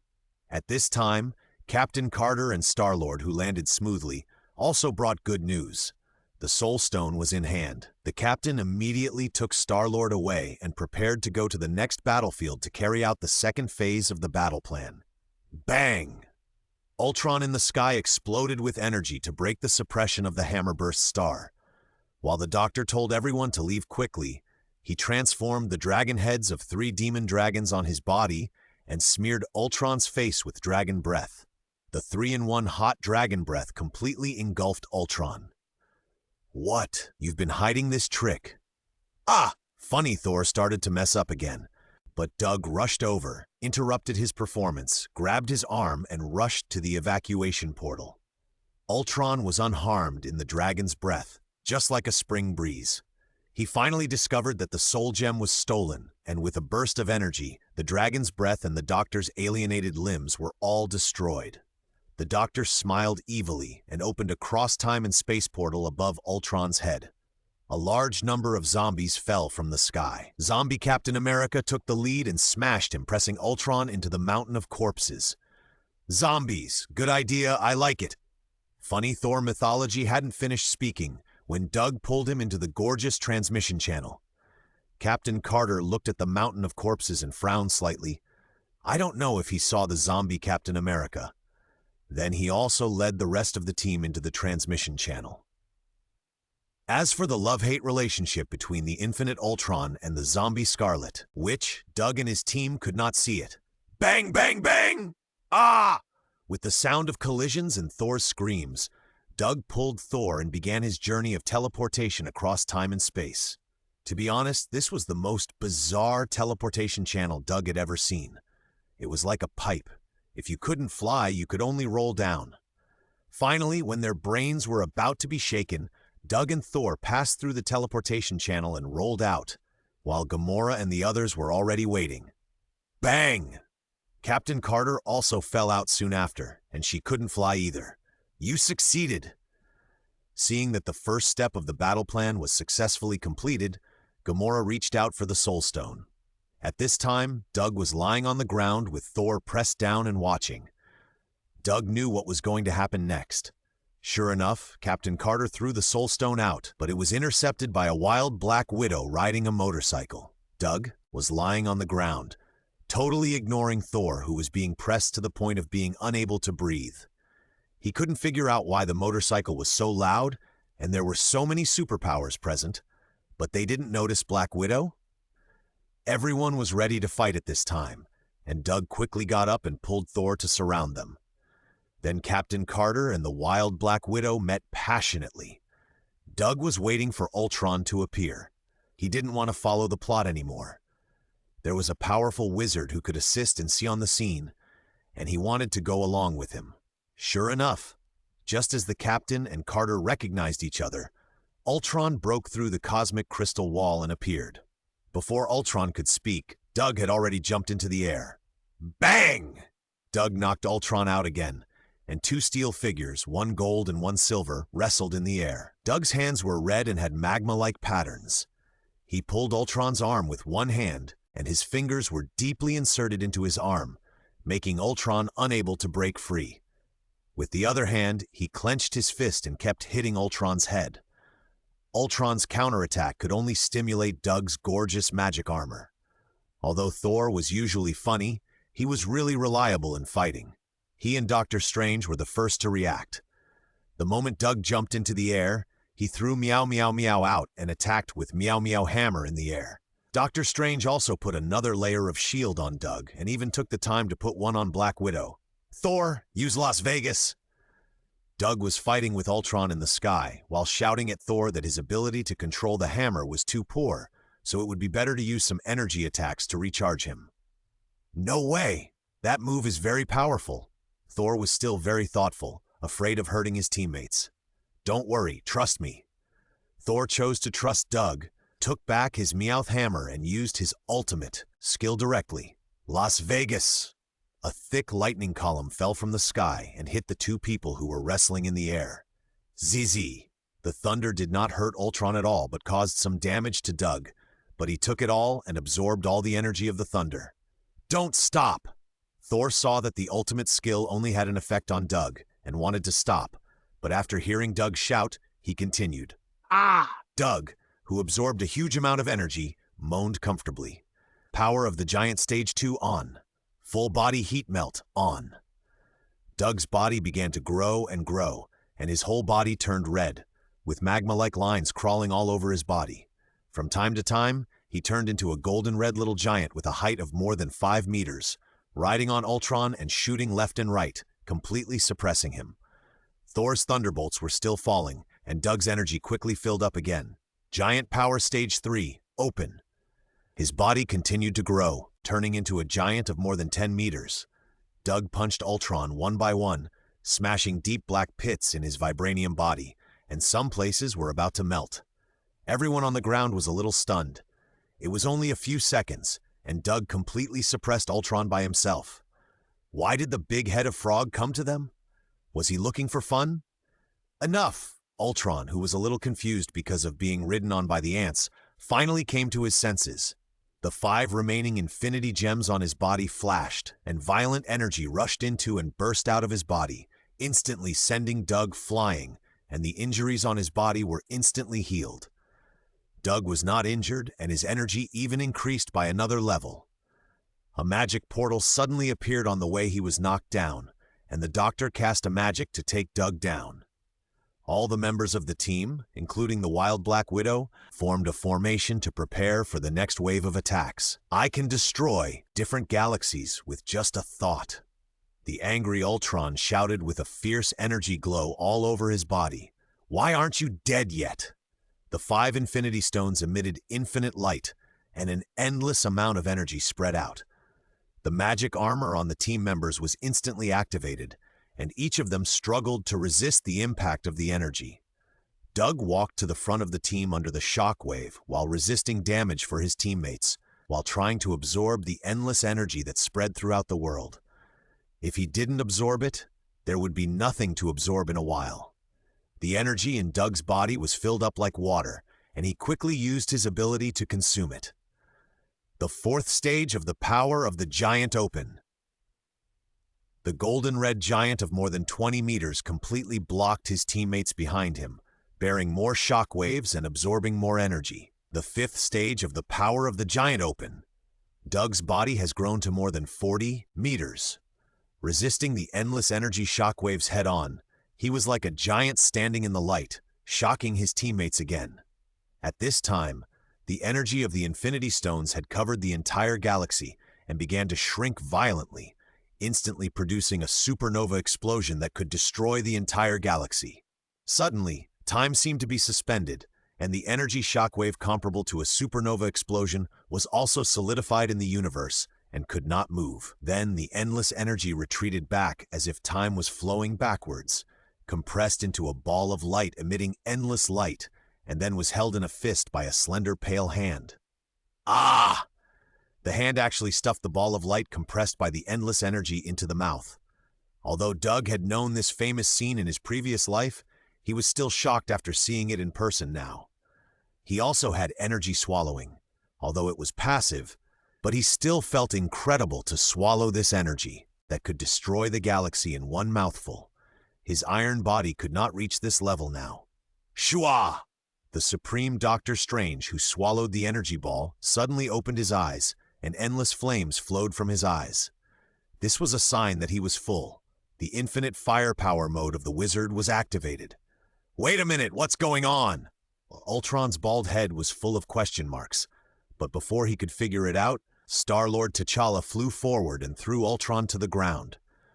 Doug was drooling at the Doctor, but the other team members were not idle. They finally got the chance and took action. Ping, ping, pong, pong! A group of people surrounded the fallen Ultron and beat him happily, but Ultron, who had recovered, just waved his hand, and everyone was knocked away and hit the wreckage. Boom!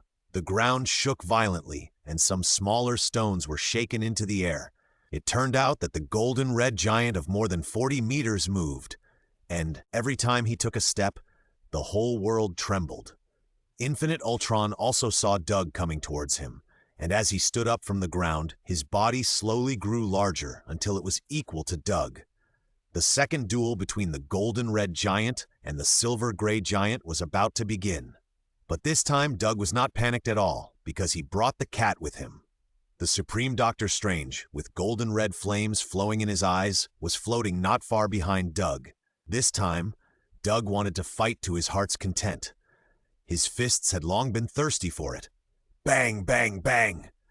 With the rhythmic, loud noises, the ground began to tremble back and forth, and the team members scattered in the ruins around them were bouncing up and down like riding a roller coaster. Doug, how long can you last in this state? Doctor Strange, who was flying behind Doug, suddenly asked. In this state now, I estimate that it can last about an hour in the case of intense fighting. But if it gets bigger, it's hard to say. Doug was slightly stunned, feeling the consumption of his physical strength, and said to Doctor Strange, Enough! It's enough for us to end this battle. Go ahead. I will help you resist the power of the Infinity Stones, and you will take the lead. Doctor Strange didn't expect Doug to be able to last so long in the giant state and happily gave up the center position to fully assist Doug. All right. Doug was also very excited. With such a powerful wizard's assistance, he had no worries about being threatened by the Infinity Stones. This time he was sure to win. Dung dung! Doug quickened his pace and trotted towards Ultron. With the blessing of super nerve reflexes and rapid ability, Doug's body flexibility did not lose too much after he turned into a giant, and it was still above that of ordinary humans. Before he reached Ultron, he raised his right hand high, clenched his fist behind his back, and as soon as he entered the attack range, he swung a big swing fist. Ultron was also a tough guy and did not dodge. The purple power gem on his body lit up with a brilliant light, and the purple energy flowed through his body. He punched Doug with a straight punch. Bang! With a loud bang, the two hit each other. The pure and terrible power collided, and the shock wave generated blew away all the surrounding ruins and debris, and scraped off a foot of the ground. Doug was hit by the punch from the power gem and took several steps back, but he did not receive any real damage. A layer of gorgeous magic armor appeared on his body, resisting the destructive power of the power gem, but Doug took all the force. However, he was fine because of his thick armor. Ultron did not get any good results from Doug's punch. The punch hit him right on the chin, causing his body to tilt and stagger backwards. His internal system crashed for a moment, and he almost fell to the ground.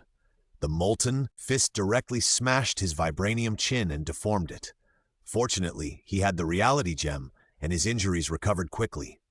In the first round, the two sides were tied. Come again! Doug roared and rushed forward again, wrestling with Ultron in close combat. The two of them punched each other, and each punch hit the flesh. No one defended, only pure offense.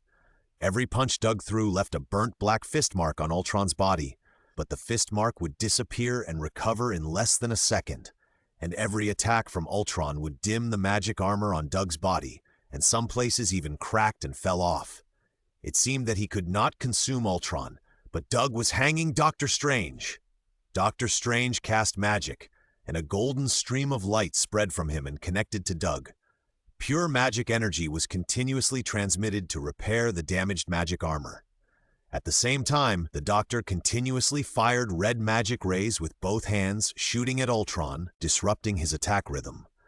Ultron could not ignore Doctor Strange's red energy attack and used his body to resist it.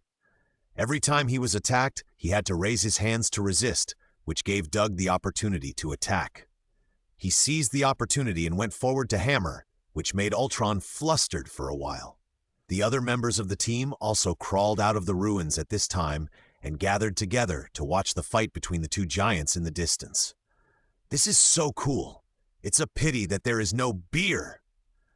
The funny Thor seemed to feel that he was the golden red giant at the moment. He waved Thor's hammer and emitted electric light to cheer everyone up while shouting excitedly. Unfortunately, the Doctor was also in the battle and had no time to make him beer. "We can't just watch. Go help them!" Captain Carter rushed out first, and everyone hurried to follow. The captain was led by T'Challa to fall on Ultron's shoulder and hit his head with the Fia shield. Gamora started to do pedicure work directly on Ultron's huge foot, and Killmonger even crawled along Ultron's thigh towards the vitals. After T'Challa served as a means of transportation, he began to fly around Ultron like a fly, constantly shooting with his small pistol. Thor also controlled Meow Meow in the air, constantly hitting Ultron with a small hammer. Black Widow did not participate in the battle, holding the Soul Gem away from the battlefield. For a moment, the multi-member Space Guardians completely suppressed Infinite Ultron, and the group fighting Ultron could only hold on. "Ah!" Ultron roared, and the Time Gem on his body emitted a dazzling light. The unique green energy shock wave of the Time Gem spread outward, knocking all the members of the team away. Doug was also shocked and fell backward. Then everyone was frozen in place by the power of the Time Gem, unable to move, and their thoughts almost stopped. Ultron took advantage of the Time Gem, freezing everyone, and was about to kill the team members one by one, but saw an octopus tentacle suddenly extended over and wrapped around him. At the same time, a green energy spread from the tentacle, neutralizing Ultron's time-freezing field. All the members of the team who were knocked away resumed their actions and fell from the air. Doug also took several steps back before stopping his body from falling backward. It turned out that Doctor Strange activated the Eye of Agamotto at a critical moment, releasing the power of his Time Gem, thereby offsetting Ultron's Time Gem ability. "Ha! My wizard also has the Time Stone. Who is afraid of whom?" Doug was happy. Ultron was furious and frantically stimulated the energy of the Reality Stone and the Power Stone on his body. His body became bigger and bigger, 50 meters, 60 meters, 70 meters. In a blink of an eye, he broke through the 100-meter level and became a giant of more than 100 meters. Big is good. Big is strong. Big is power. Strength is proportional to size. An ant punching with a ton of force is definitely not as destructive as an elephant punching with a ton of force. Ultron raised his thousands of yards of big feet and stomped hard on the scattered team members. Bang! Fortunately, Doug rushed up in time, crossed his arms, and blocked Ultron's big feet. At this time, Doug, who was more than 40 meters, was not as tall as Ultron's waist. In front of Ultron, he was like an underage child. In an instant, his waist was crushed by Ultron's huge power. "Hey!" Ultron saw that Doug had blocked his step, so he tried his best to stimulate the energy of the Power Stone and pressed down with all his strength. Boom! Doug finally couldn't bear the power of the Power Stone, and one leg fell heavily to the ground. The ground couldn't bear this huge force, and it broke apart layer by layer with Doug as the center, and pressed the ground into a large pit with a radius of several kilometers and a depth of more than 10 meters. Most of Doug's body was stepped into the ground. Doug felt that he was about to collapse. Doctor Strange had disconnected the energy supply of the magic armor when he used the Time Stone. At this time, the magic armor on his body was breaking apart, inch by inch. He could hear his steel body making strange squeaking sounds, which was the performance of the iron body reaching its limit. He could also feel that the energy of the Power Stone, which was full of endless destruction, was breaking through the magic armor and rapidly eroding his body. It won't be like last time, will it? Where's the magician? Magician, please enlarge it. As if Doug heard the cry in his heart, the Supreme Black Doctor Strange in the distance was about to explode. The big one is coming. Ah! Ah! The Supreme Doctor Strange made a shrill and inhuman cry, as if he was suffering from some great pain. He was seen to burst out with endless brilliant light. Every time the light flashed, he would turn into some kind of terrible monster. In the flashing light, hundreds of monsters appeared. These were all the power absorbed by the Doctor's body, and now they all burst out at once. Bang! Powerful and evil energy spread from Doctor Strange, and several thick and evil tentacles drilled out of his body, constantly extending outward and growing bigger. The evil tentacles twisted and rolled towards Ultron, who was about to crush Doug into the ground. When they reached Ultron, they were already more than 10 meters thick. Ultron was still attacking Doug, unaware that some terrible threat had arrived. The thick tentacles wrapped around Ultron's legs, instantly wrapped him up and dragged him back. Doug, who lost the pressure, knelt on the ground tiredly, panting and looking up at the battle situation. He saw an unforgettable scene. The slippery, twisted, and disgusting tentacles wrapped around Ultron's body, making him unable to move, and continued to wrap around him. Soon he was completely turned into a large blue-gray meatball composed of terrifying tentacles. Fortunately, Captain Carter was still lying at the bottom of the pit at this time. Otherwise, she would not be so calm when she saw such a disgusting and twisted scene. The tentacle meatball stopped growing and suddenly began to tighten, squeezing Ultron inside and causing him to scream. The endless energy of the Infinity Stones in his body was squeezed out, sprayed out through the gaps between the tentacles and dissipated between heaven and earth. Ah! Supreme Doctor Strange roared like a demon, and the meatball formed by the tentacles instantly exerted force, completely collapsed and shrunk, and Infinite Ultron was squeezed back to his original shape and then was smashed heavily to the ground by the tentacles. Doctor Strange retracted his tentacles, and while the energy he had absorbed before was not consumed, he transformed into a terrifying demon form. It was a terrifying form with eyes all over his face, demonic horns, and barbs all over his body. He stretched out his hands and gathered an evil and powerful golden red energy, shooting it straight at Ultron, who fell to the ground. Ultron was seriously injured by the Doctor's tentacles before. He lay on the ground for a while and didn't recover. The golden red energy beam hit him directly, and a profound and mysterious magic circle was instantly unfolded under him. It was too late for Ultron to react at this time. His hands and feet were firmly locked on the magic circle, and he couldn't move, no matter how he struggled. It was not until the Doctor consumed all the energy and exited from the terrifying demon form and stopped the energy supply of the magic circle that Ultron could barely struggle. Doug, who had been watching the indescribable evil and terrifying scene for a long time, finally reacted at this time. He hurried to the front of the magic circle, squatted down, and pressed Ultron's limbs on the magic circle with one hand on each side like playing with a doll, completely suppressing him and preventing him from turning over. Gamora, quick, Infinity Gem Crusher! Captain Carter and others also climbed out from the bottom of the pit. They were shaken to the bottom of the pit before, and they were protected by magic armor and were not in serious trouble. They just suffered some damage from the rush. Now, seeing that Ultron was completely suppressed, it was time to prepare the next plan. Gamora immediately took out the Infinity Gem Crusher, which she hadn't found before, rushed to Ultron, took off the Soul Gem, and put it on. The Infinity Gem Crusher started immediately, spread out its 6 legs and crawled to Ultron's chest and began to crush it. Doug looked at the slowly running Infinity Gem Crusher and knew that it was useless and just a decoration, but he knew that it was the plan of the big-headed frog, so he didn't remind everyone. However, he pressed Ultron's hands and tightened them, completely holding Ultron's limbs in his hands. Finally, the progress of the Infinity Gem Crusher was completely completed, and a violent energy explosion spread to the whole world.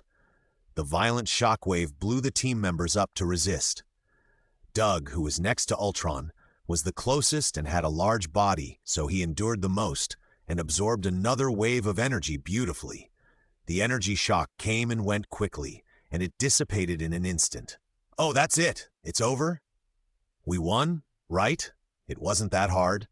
The funny Thor, who created the atmosphere, was the first to celebrate. I don't think the commentary is over. The knowledgeable Star-Lord T'Challa found something wrong. Of course, it's not over yet. Doug could feel that the limbs of Ultron in his hands were still so strong and powerful. I'm really surprised. Didn't the Observer warn you? Every universe is different, and each one is fragmented and unique.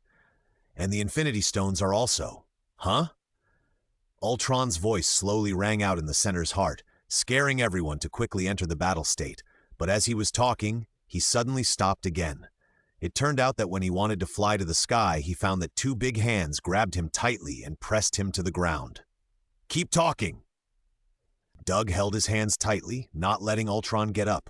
You again, then I'll take your body first.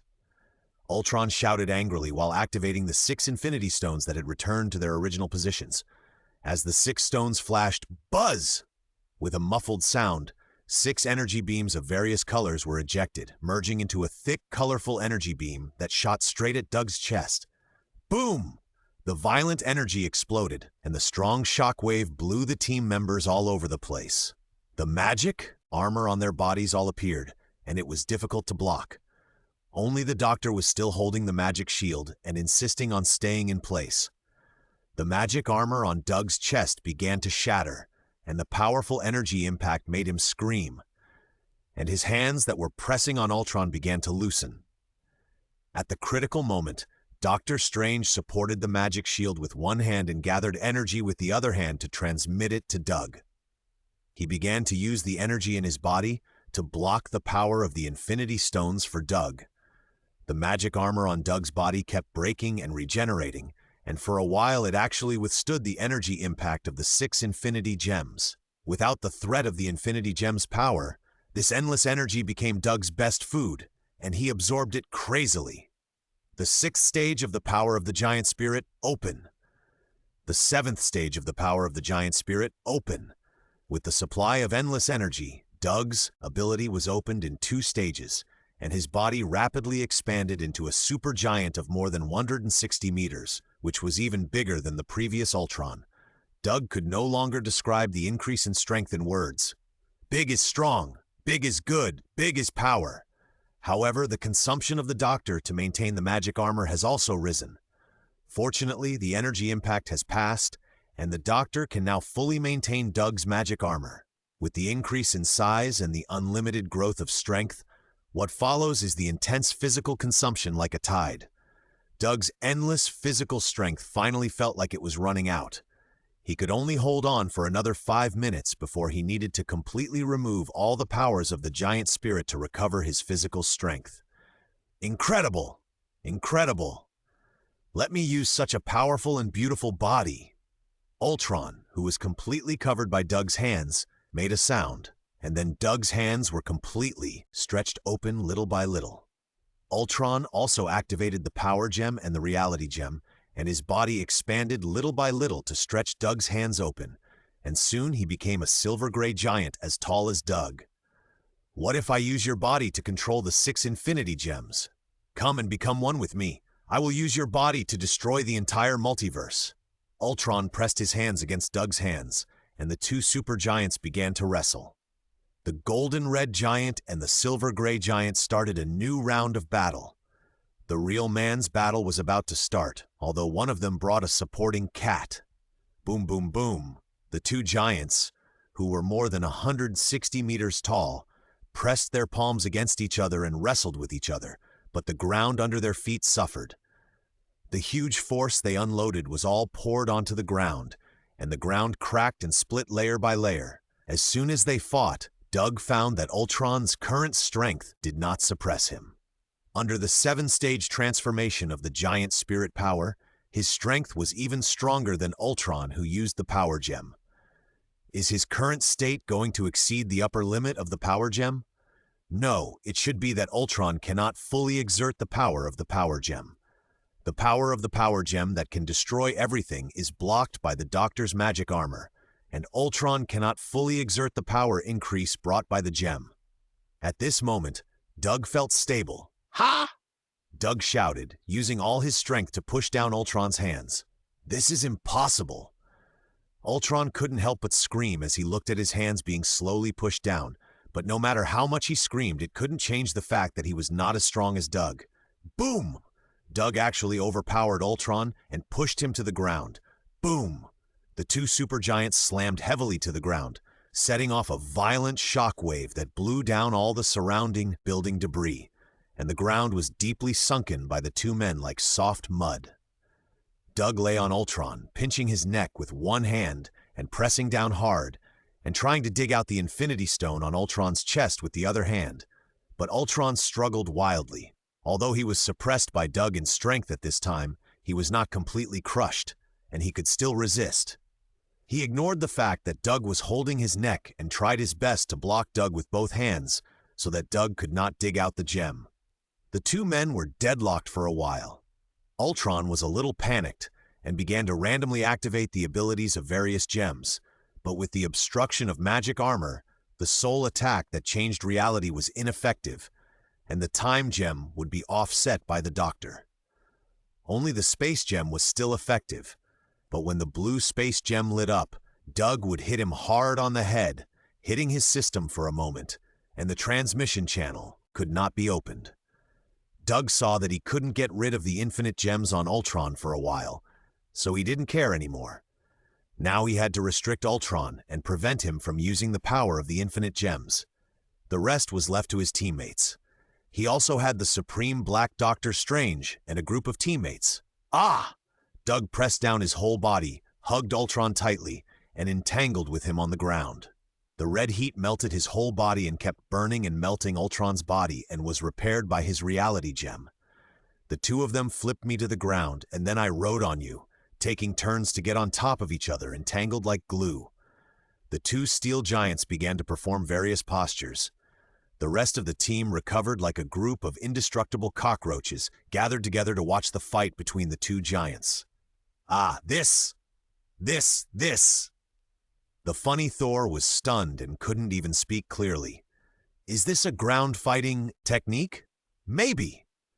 Star-Lord T'Challa, who was in the universe, was knowledgeable and recognized that this might be some kind of legendary fighting technique. Black Panther Killmonger and the Doctor looked at each other and said nothing, but Captain Carter and Gamora glared at T'Challa deeply. Now it was a fight between the two steel giants. They couldn't help for the time being, so they watched curiously together. Only the Doctor was still silently supplying energy to the magic armor on Doug's body. Doug was now in the upper hand in terms of strength and gradually suppressed Ultron. He rode on Ultron and completely determined who was on top and who was on the bottom. But Ultron's resistance was still so fierce and did not stop for a moment. We have to find a way to lock him up, Doug was thinking, and Ultron under him thrust forward again, lifting Doug up. Ultron seized this opportunity and quickly turned over and crawled forward. There was already a blue space-time channel slowly opening in front of him. How could you run away? Doug rode on Ultron's back directly. Bang, bang, two fists hit Ultron's head first, making him tremble all over. The transmission channel that had not been fully opened slowly closed again. Doug kept his hands and took advantage of the moment when Ultron's system was broken, pulled up his two arms and placed them on his two thighs, then hugged his chin with both hands and pulled up hard. No! Ultron screamed miserably. He was completely locked by Doug.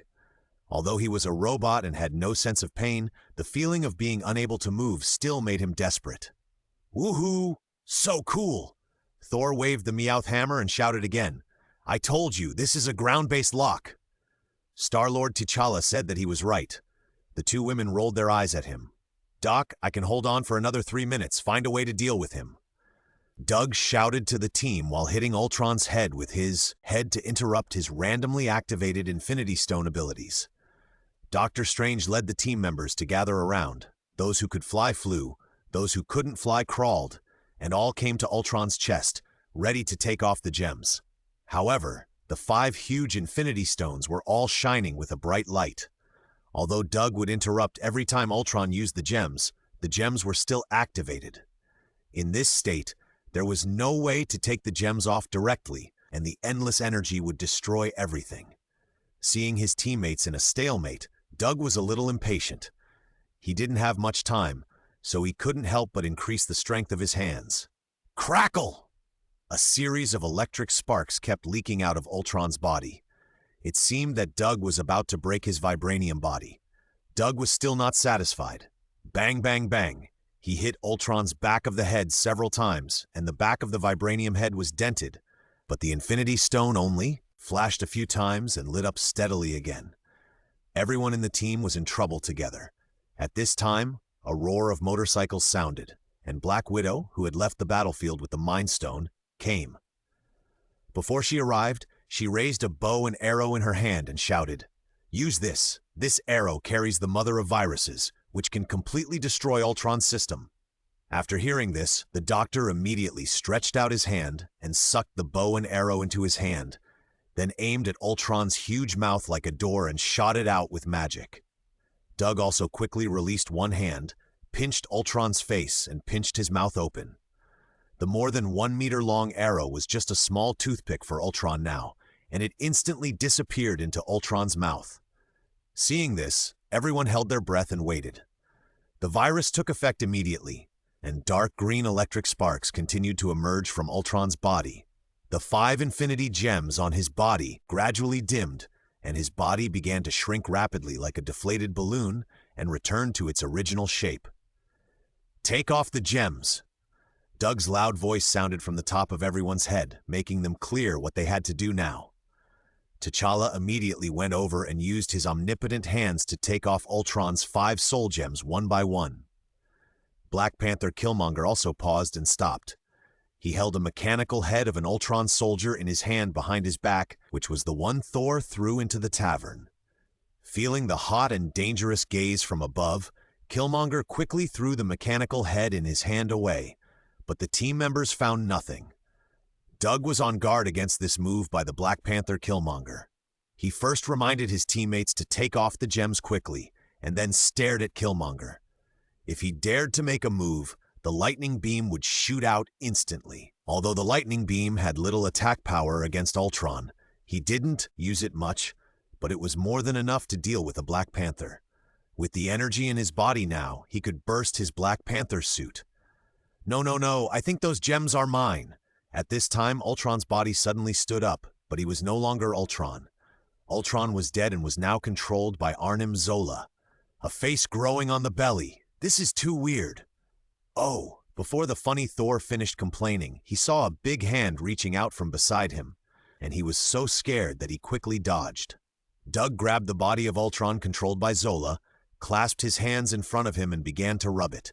The sound of crackling, Zola's screams and electric sparks kept flowing out from Doug's fingers, and soon there was no sound.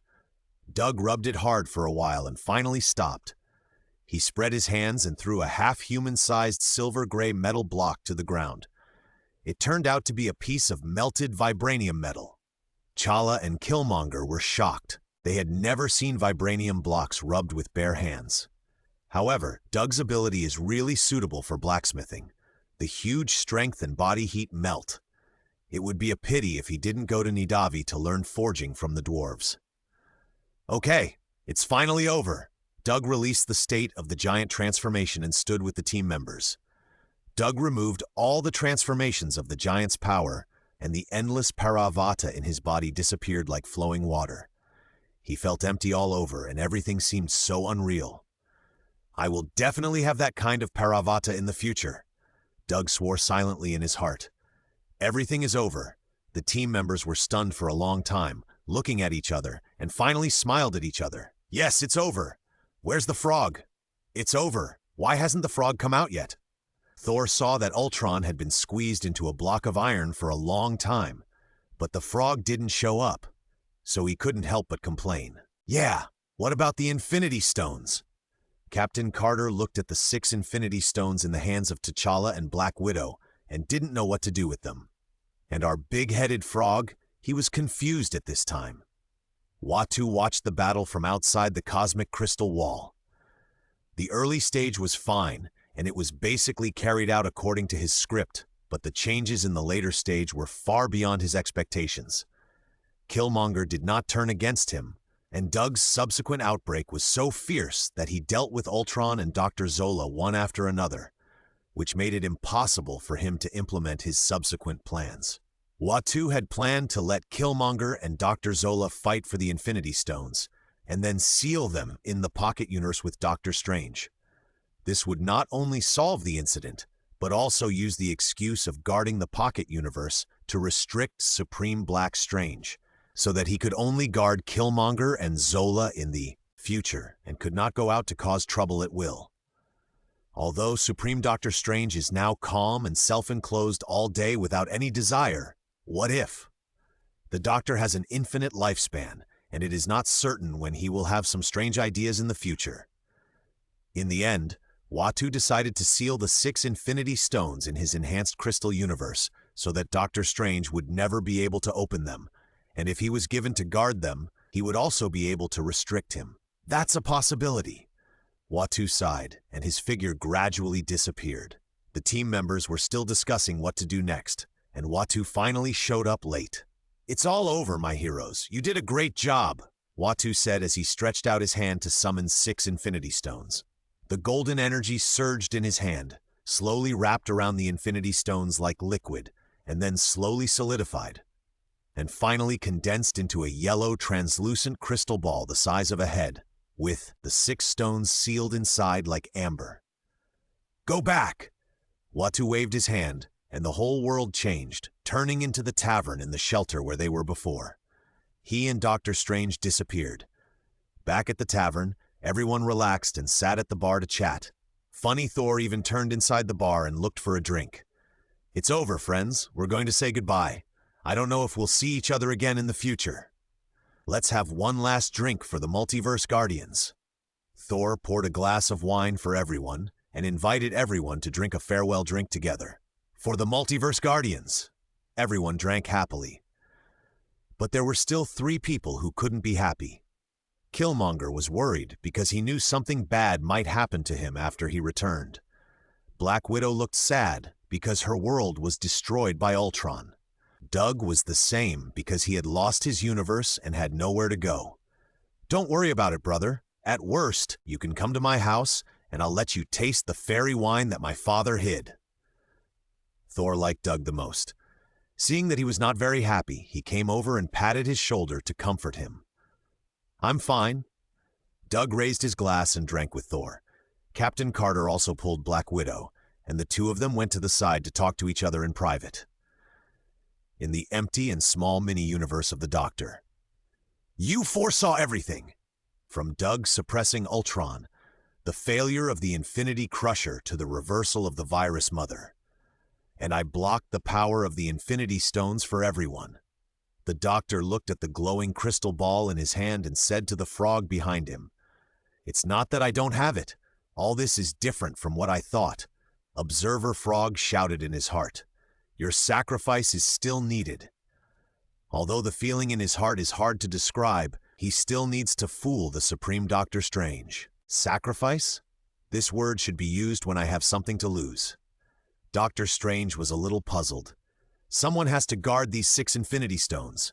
If these 6 ownerless Infinity Stones are spread out, it will cause chaos in the multiverse again. Frog guided the Doctor to guard the 6 Infinity Stones. "I'll watch. I only have a lot of time left," Doctor Strange said without thinking. "Thank you, Stephen." Frog suddenly felt that Doctor Strange should be completely back to normal. Was it a bit too much to tie him up here?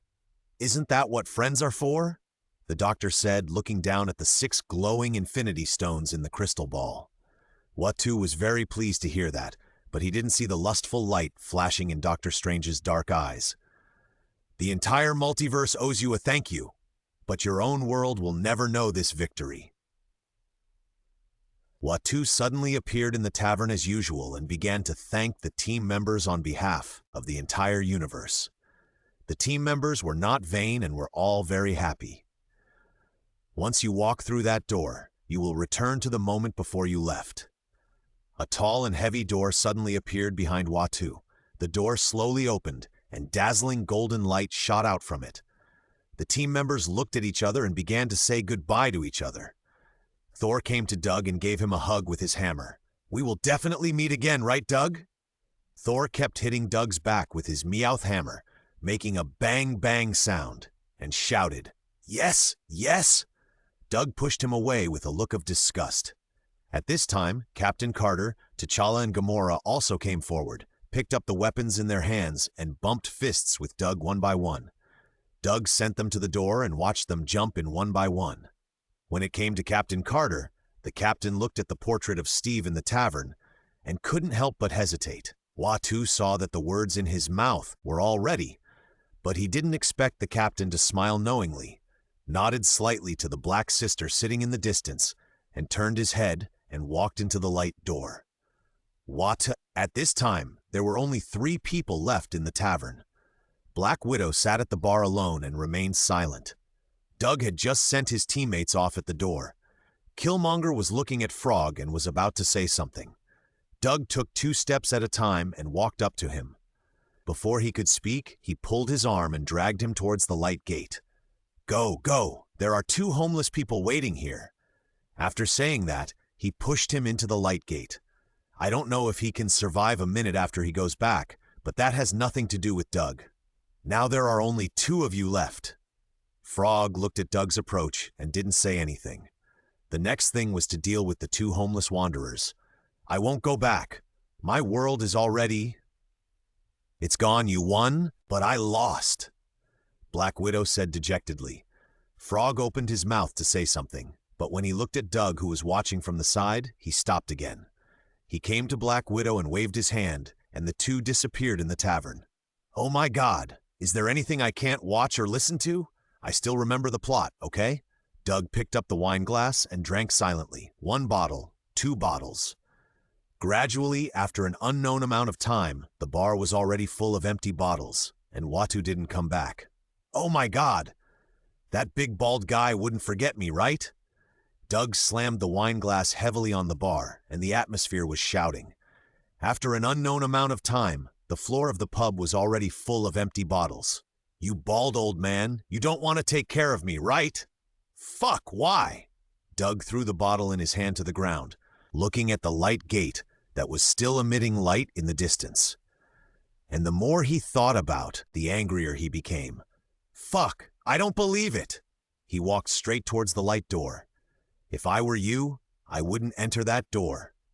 Just as Doug was about to step into the light door, a voice suddenly came from behind, scaring Doug so much that he stumbled and almost fell into the door. Doug finally stood up and turned around to see that Doctor Strange Supreme had appeared at the bar of the tavern. I was going to remove the magic of the sanctuary, but I found that there were still people inside, so I came to take a look. The doctor waved his hand, and all the bottles of wine that filled the tavern disappeared. Doctor, the observer left me here and didn't care about me. When Doug saw the doctor, he let out the anger he had been holding back. With the doctor around, he felt that everything was getting better. The observer may be helping you find a suitable universe. Don't worry. The doctor poured a glass of wine and handed it to Doug, comforting him. Doctor Strange has a good impression of Doug. Whether it is his experience or the way he pursues abilities, they are very similar to him. Moreover, he and Doug have experienced the Battle of Infinite Ultron together. The 2 of them cooperated with each other throughout the whole game, and they have a certain tacit understanding. Doug is a big daddy to the doctor, so he just holds his thigh tightly. The 2 chatted happily. Doug, how did you get such a strong physique? Doctor Strange was very interested in Doug's almost invincible body and asked him directly when chatting with him. Doctor, my body is actually the superposition of dozens of physical abilities. When I was a child, I only chose the body type when I devoured abilities. Doug knew that Black Doctor Strange was also a master in ability devouring, so he told him directly, but he still had some reservations and did not mention the VIP system to him. Is that so? Isn't it too simple to only devour physical abilities? The doctor immediately saw that this method had weaknesses. Doctor, this is indeed a bit troublesome in the early stage. You can only rely on your body to resist, but you can benefit a lot in the later stage. If your physical strength is improved, the new abilities you gain later will be strengthened by your physical strength, which will bring unexpected benefits. In addition, if your physical strength is strong enough, some abilities that have a big impact on your physical appearance will be suppressed by your physical strength, and your appearance will not change in a strange way. Doug quickly explained to the doctor the benefits of this strengthening method. Is it still possible? Why don't we try it? The doctor was shocked and his eyes lit up. He remembered the fear and resistance that Christine had when she saw him when he resurrected her. He was a little eager to change the hideous appearance of the terrifying demon form. Are you going to try it now, Doctor? Seeing that the doctor wanted to try it now, Doug was stunned. Is the boss so resolute? He is so willful. Follow me. Doctor Strange opened his hands and began to cast magic. The gorgeous magic streams kept changing and jumping in his hands. After a while, the doctor closed his hands and the magic light disappeared. However, a staircase suddenly appeared on the ground below his feet, leading to the unknown darkness. I built a training room just below the tavern. Let's go in, the doctor said and walked down the stairs, and Doug hurried to follow. Less than a minute after walking down the stairs, the terrain in front suddenly became clear. A huge underground space suddenly appeared. The stairs stood abruptly on the ground. It turned out to be a portal. Doug's eyes flashed with intelligence. He kept looking around and found that it was a regular circular space with a height of 1 kilometer and a radius of 50 kilometers. Doug opened his mouth wide. Magic is really useful. I must find a chance to learn from the doctor. It was built in a hurry and there's nothing in it yet. Let's get started. The doctor started to cast magic. Red light flowed in his hands. As his gestures changed, a huge red magic circle slowly emerged on the ground. It was full of profound and mysterious runes, which made Doug dizzy. What kind of magic creature should I choose? It must be humanoid and strong. The doctor maintained the magic circle while mumbling to himself. Choose a demon creature, Doctor. There are many humanoid ones. Doug reminded him. Doctor Strange has already turned into a terrifying demon, so it's easier to choose a good-looking demon. Yes, there are humanoids among demons. It's you, demon! The doctor changed his hand gestures, and the huge magic circle started to operate. A figure gradually emerged from the center of the magic circle. It was a humanoid creature more than 2 meters tall. He had light red skin and dark eyes. The rest of his appearance was not much different from that of a human. This is the demon from the Hell Dimension. They are the demons that are most similar to humans. The doctor explained to Doug while stretching out his hand and taking the demon in the center of the magic circle. The demon was suddenly summoned here. Before he could figure out what was going on, he was controlled by the doctor with magic. The doctor's eyes and mouth were full of golden red light, which shot directly at the demon. Before the demon screamed, he was completely sucked into the doctor's body. Well, it feels like this is feasible, but it's not enough. The doctor closed his eyes and felt it for a while, then turned his head and said to Doug, "It's good if it works. It's good if it works." Doug let out a long sigh. Fortunately, the doctor's devouring magic and his soul-devouring ability have similar working rules. The doctor's mood was obviously better, and he immediately started to pinch his fingers and began to summon the next one. Another demon appeared on the magic circle. As soon as it appeared, it shouted, "Makabaka Ubigu," and was swallowed by the doctor in seconds.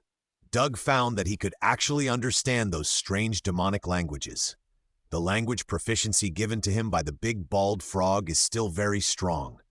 He can understand the language of the Hell Dimension. The Supreme Doctor Strange began to enjoy his buffet.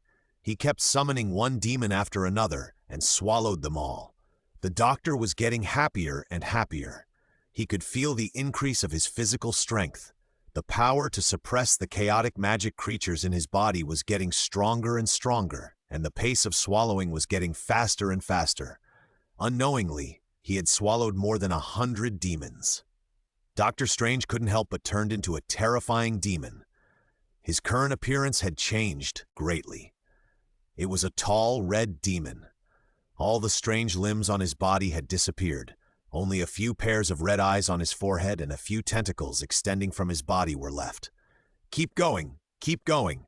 Doug looked at the doctor, who was swallowing more and more vigorously, and couldn't help thinking, "Can you give me one too?"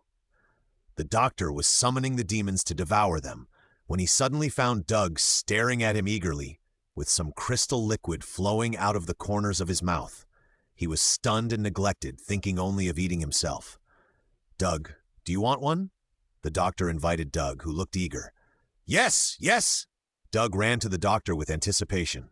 Doctor Strange looked at this 2.5-meter-tall, muscular steel man who looked like a child and felt a little nauseous. He felt that the demons he devoured were not delicious. "Come!" Doctor Strange stretched out his hand, and another figure emerged from the magic circle and flew towards Doug. Doug saw the flying demon and hugged it directly in his arms. He exerted his arms, and a series of kaba-kaba sounds were heard. The demon in his arms was breathing less and breathing more. Although this demon seemed very weak compared to Doug now, it was far superior to ordinary humans. Doug was very excited to perform soul devouring. He was a little looking forward to it. This was the first time he devoured a superpowered creature with non-mutant abilities after strengthening soul devouring in the VIP system, and it was a magical creature from the Hell dimension. He didn't know what would happen. A flash of blue light passed, and the demon gradually disappeared and turned into Doug's appearance. The devouring was completed. Why didn't I feel the change? Doug carefully sensed the abilities in his body, but found that no new abilities appeared. Did it fail? Doug thought and called out the VIP interface. There was no new ability icon, but a blank ability box appeared with a plus sign in it. Doug was so smart that he clicked the plus sign with his mind, and a list appeared in an instant. It was a series of ability icons, all of which were the abilities possessed by the demon. Great! Doug was so happy that he could choose by himself. He quickly began to watch and choose.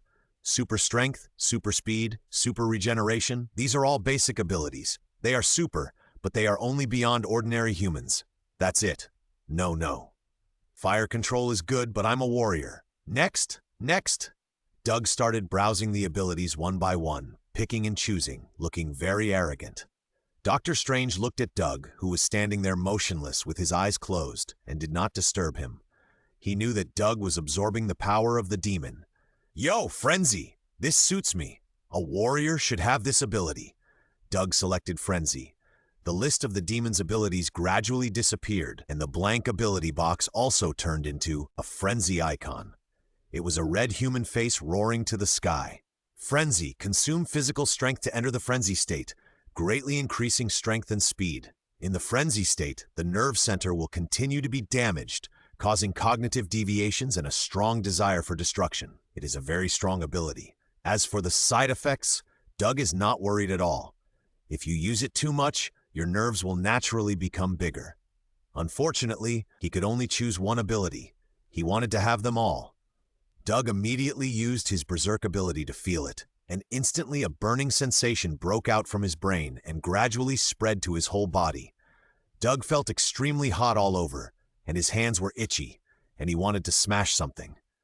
As soon as he opened his eyes, a figure with light red skin, terrifying eyes, and a pair of huge demon wings behind him appeared in front of him. What an ugly monster! "I'm gonna smash you!" Doug shouted and stared at the figure with red eyes, clenched his fists and smashed at the figure. "Doug, wake up quickly. Don't let the ability control you." Looking at Doug with red eyes, Doctor Strange instantly knew what was going on. Several magic spells that could remove this frenzy state flashed through the doctor's mind, but he didn't use them. He wanted Doug to get rid of the negative effects of the new ability by his own will. At the same time, the doctor also wanted to try to see what level his physical strength had reached after devouring so many demons. Doctor Strange did not dodge or retreat from Doug, who was attacking him head-on. He also clenched his fists to meet him. Bang! A loud noise echoed throughout the space, and Doctor Strange was knocked out. He spread his wings in the air to stabilize his body and looked at his twisted arms and couldn't help but fall into deep thought. "You're so damn tough. I'm still not as strong as you, Doug. Why should I, eh? Magician. Go head-to-head with a reckless man."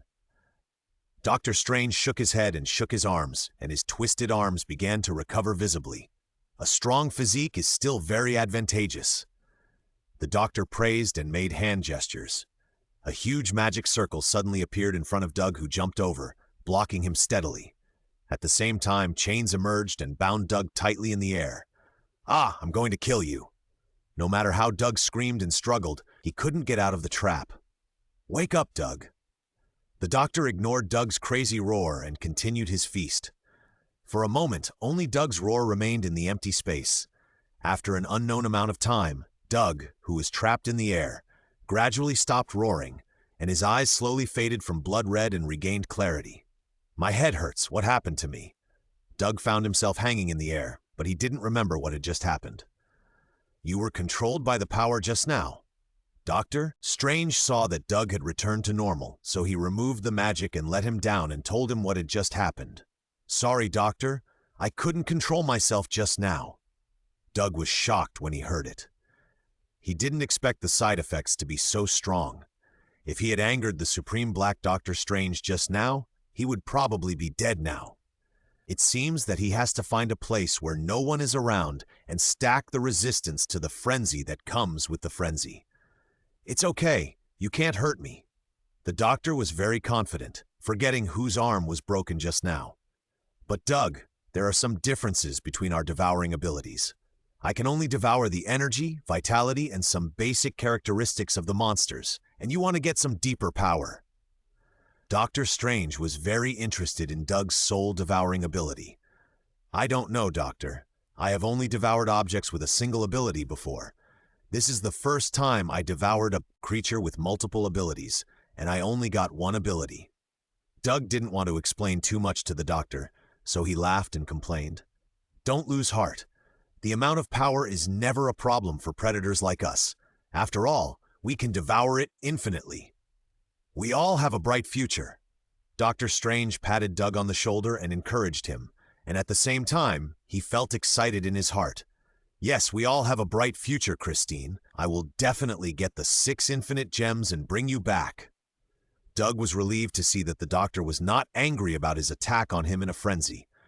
Seeing that the doctor was still a little excited, he went with the flow. Doctor, I have insufficient energy in my body now. Is there any monster with more energy in its body?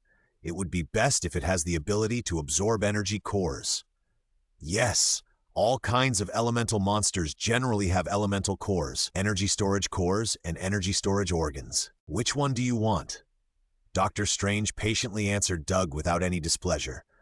Well, Doctor, I want them all. Doug saw that the doctor was not impatient and asked for it directly. Well, sure. I'll first select a few weaker monsters for you to devour, so that you won't have too many abilities that will cause you to lose balance and go berserk. The doctor was still quite worried about Doug, fearing that something might happen to his body. Don't worry, Doctor. My body can withstand all kinds of abilities. Doug was confident in his body, and the frenzy just now was all an accident. Okay, let's start. The doctor immediately began to cast a spell to summon them. Monsters and elemental creatures of various shapes and not very powerful appeared on the magic circle.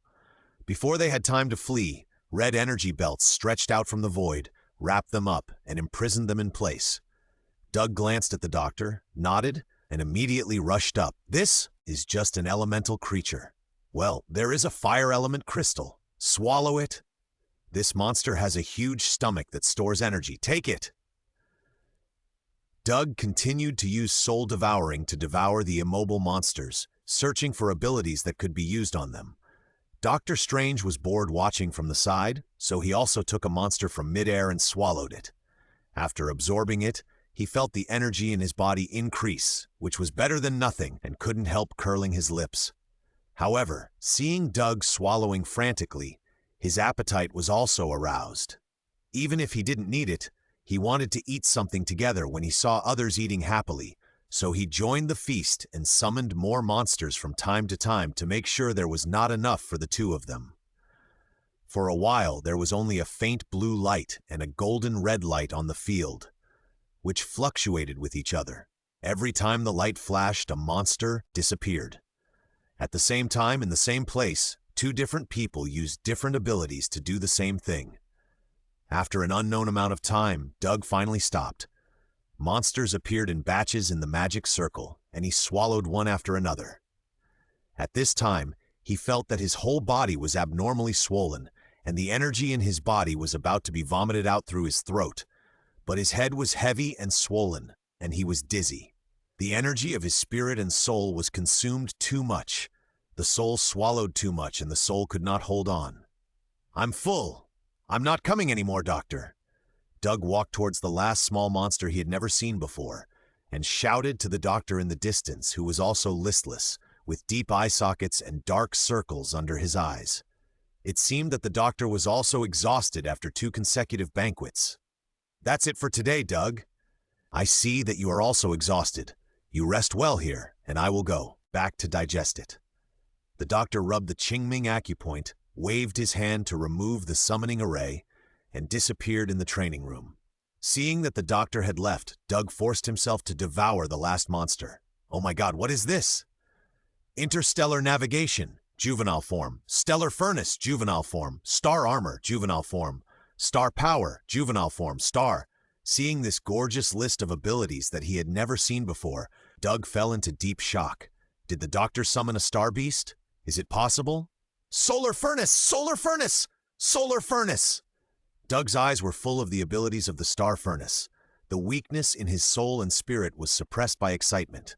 He chose the star furnace, juvenile form, without hesitation. This time, he really made a fortune. The blank ability box gradually turned into a golden sun with streamers, which is an ability of the same level as the Omega level. It can absorb all forms of thermonuclear energy, store it for its own use, and slowly strengthen its physique. The amount of energy stored is proportional to the strength of the body. Note, this ability has not yet fully developed and can only exert 30% of its effect. It can slowly grow into a complete form over time, or it can be upgraded to a complete form using the VIP ability upgrade function. The function has not been unlocked yet and cannot be used. Doug stood there trembling, feeling the heat under his chest, with a faint sense of unreality. This luck is too good, but the sun furnace is indeed in his body. Although the ability introduction is only a short line of words, and although there are so many restrictions now, it still cannot cover up the power of this ability. In the future, I must find a Sun Master, Doug shouted excitedly. In addition, there is the ability upgrade function that has not been unlocked yet. According to the nature of the VIP system, the next level, VIP 8, should be an ability upgrade. VIP 9 will unlock new functions, and I don't know if the new function of V9 is an ability upgrade. Let's try to synthesize the abilities now. With so many abilities, we should be able to synthesize a level 5 ability equivalent to the Omega level. Doug did it right away, regardless of his mental fatigue and spiritual weakness, and turned on the ability synthesis function. A colorful array of abilities surrounded the alchemy furnace. Most of them were the same abilities, with ability levels ranging from 1 to 3 displayed behind them. After obtaining the same abilities, the system will also mark the ability levels to show the difference. Doug put all the elemental core abilities such as fire element crystals and lightning element crystals into the alchemy furnace. There were a total of more than 100 of them. Click to synthesize. The alchemy furnace slowly started up, and a blazing white flame began to rise inside the furnace. Doug felt like he was in a sea of fire, with endless white flames rushing towards him, but he stood still and let the flames burn him. With his current physique, it was just a drizzle. The alchemy furnace seemed to have heard Doug's voice, and the flames turned from white to blue in an instant, and the temperature increased by several orders of magnitude. For a while, Doug was burned and screamed. I don't know if it was intentional, but after a while, the ability was successfully smelted, and the fire didn't recede, still scorching Doug. But Doug looked at the level 5 ability that was shining after the smelting was successful, and felt that the alchemy furnace was not so hot. He lay in the flames and laughed. The alchemy furnace may have felt bored and removed the flames and disappeared. Another level 5 ability equivalent to Omega level, worth it? Mana Dan, absorb all kinds of energy from the outside world for its own use all the time. Ah, do I have to activate unlimited firepower too? Although this ability cannot directly increase combat power, the effect is too awesome. Is it too late for me to become a mage now? Doug felt the mana pill in his abdomen that absorbed external energy like a whirlpool, and he couldn't help but feel comfortable all over, and the weakness of his soul was reduced a lot. But now his body is full of energy, and the effect of the magic pill cannot be manifested.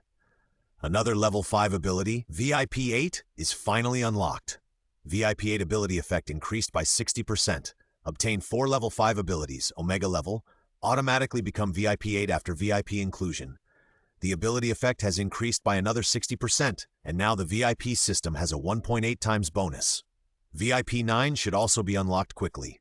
Doug, lying on the ground, gradually fell into a deep sleep with endless reverie and full of excitement. He was really too tired. I don't know how long I slept before Doug woke up slowly.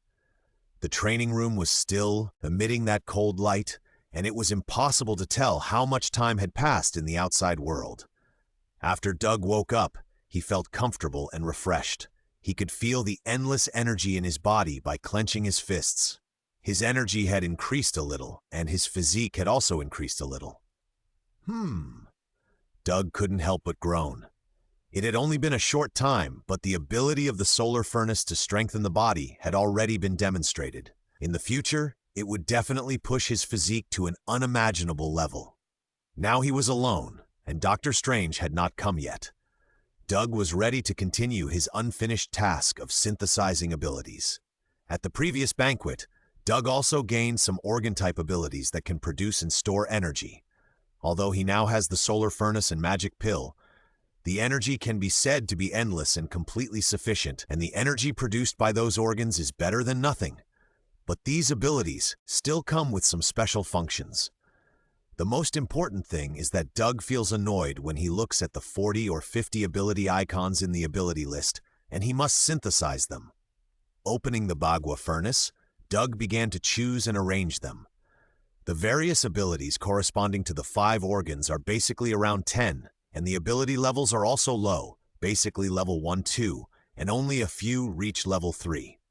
Doug puts various abilities into the Bagua furnace according to the type of organ and starts to smelt and synthesize. This time, Doug learned his lesson, sitting cross-legged in the raging fire, neither happy nor sad, silently enduring the scorching, and the Bagua furnace really didn't have any problems again, and stopped directly after the ability synthesis was completed.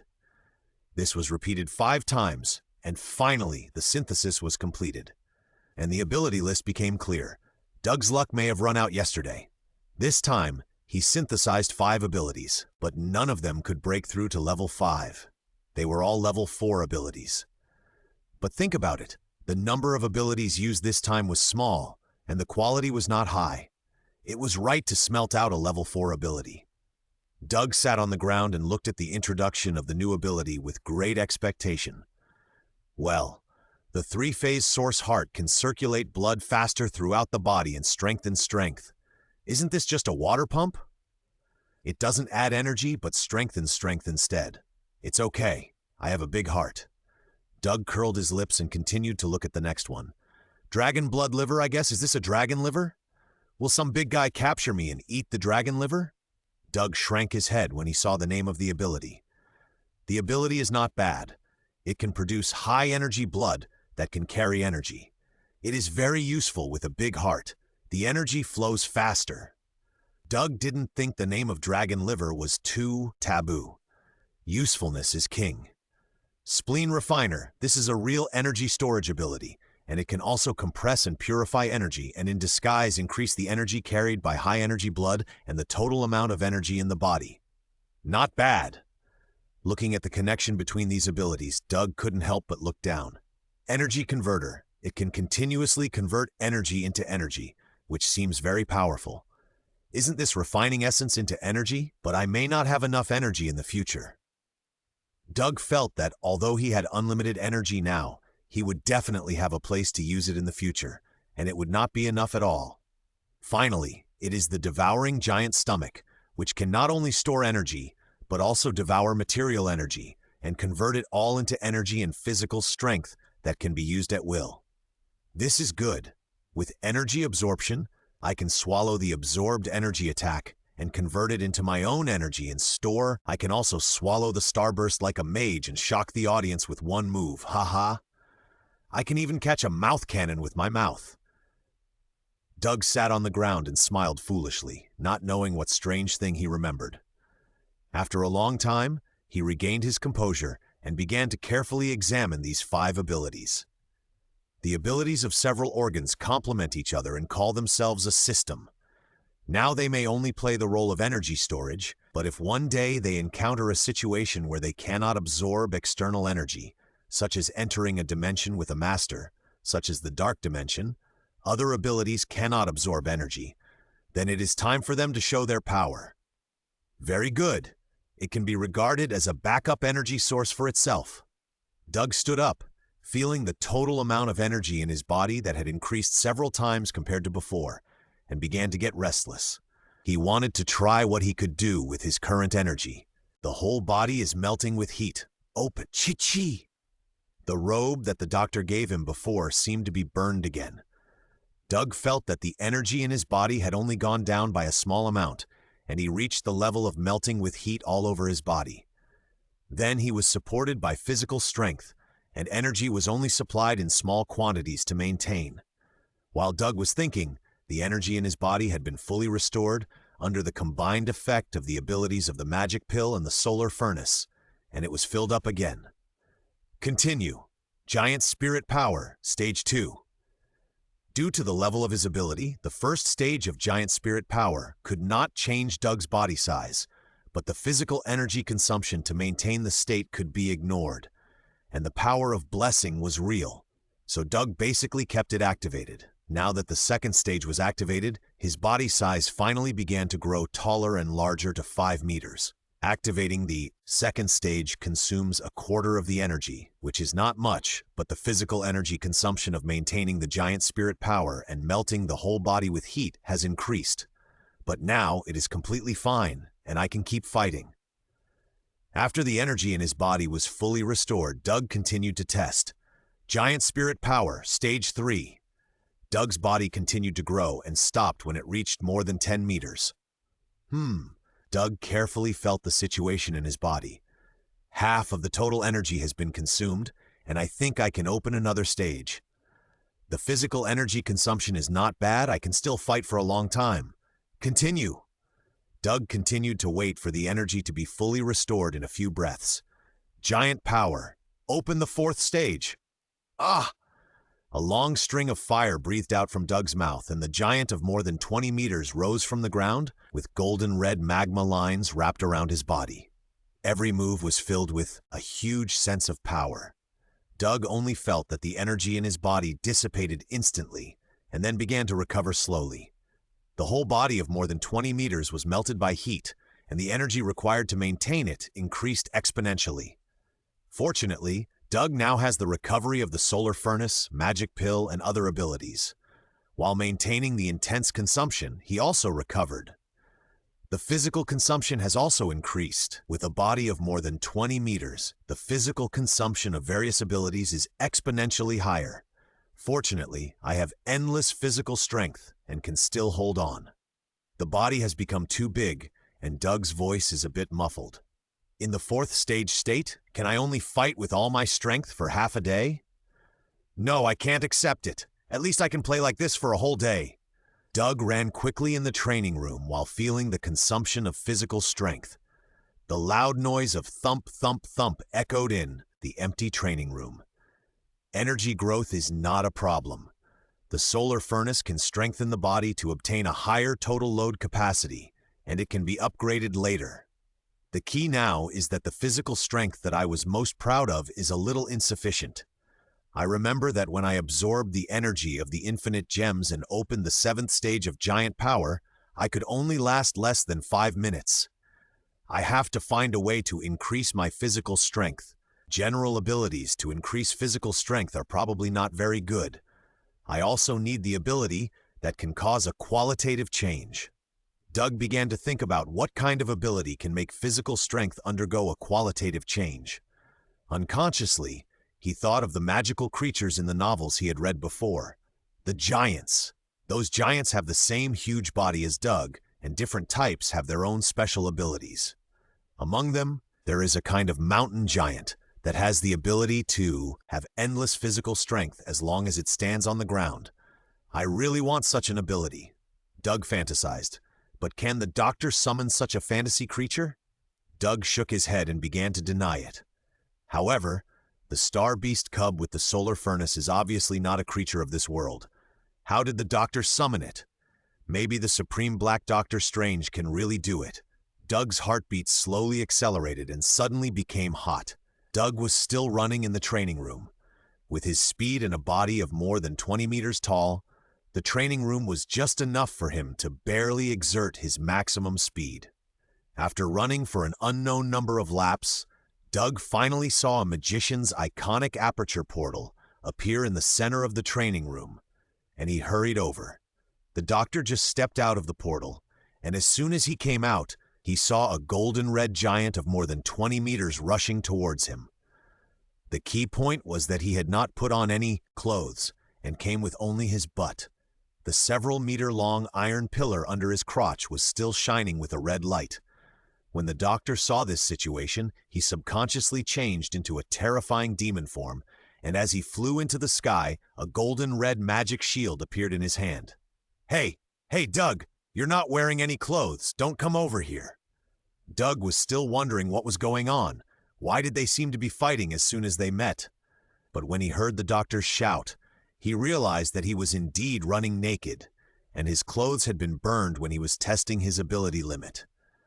Doug subconsciously stopped and covered his lower body with both hands, but he couldn't cover it completely, and a part of it would always be exposed, so he simply knelt on the ground.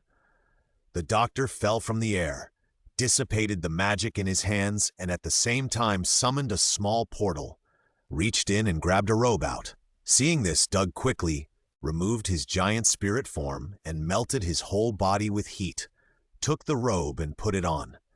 "It's not a good idea for you to destroy your clothes every time you transform. I have to find a way to make a magic robe for you," the doctor said to Doug, who had stood up and returned to normal.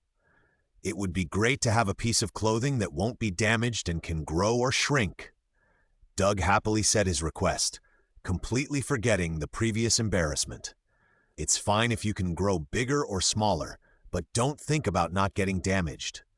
The doctor poured cold water on Doug. "Ah, is it not possible?" Doug was stunned. Don't superhumans, especially those who can grow bigger, have a pair of invincible shorts? Shouldn't this be standard equipment? "It's mainly your fighting style, Doug. No material can withstand the temperature of your body." The doctor seemed to see through Doug's thoughts. "I can feel that the energy in your body is stronger, Doug, and the total amount is even catching up with me."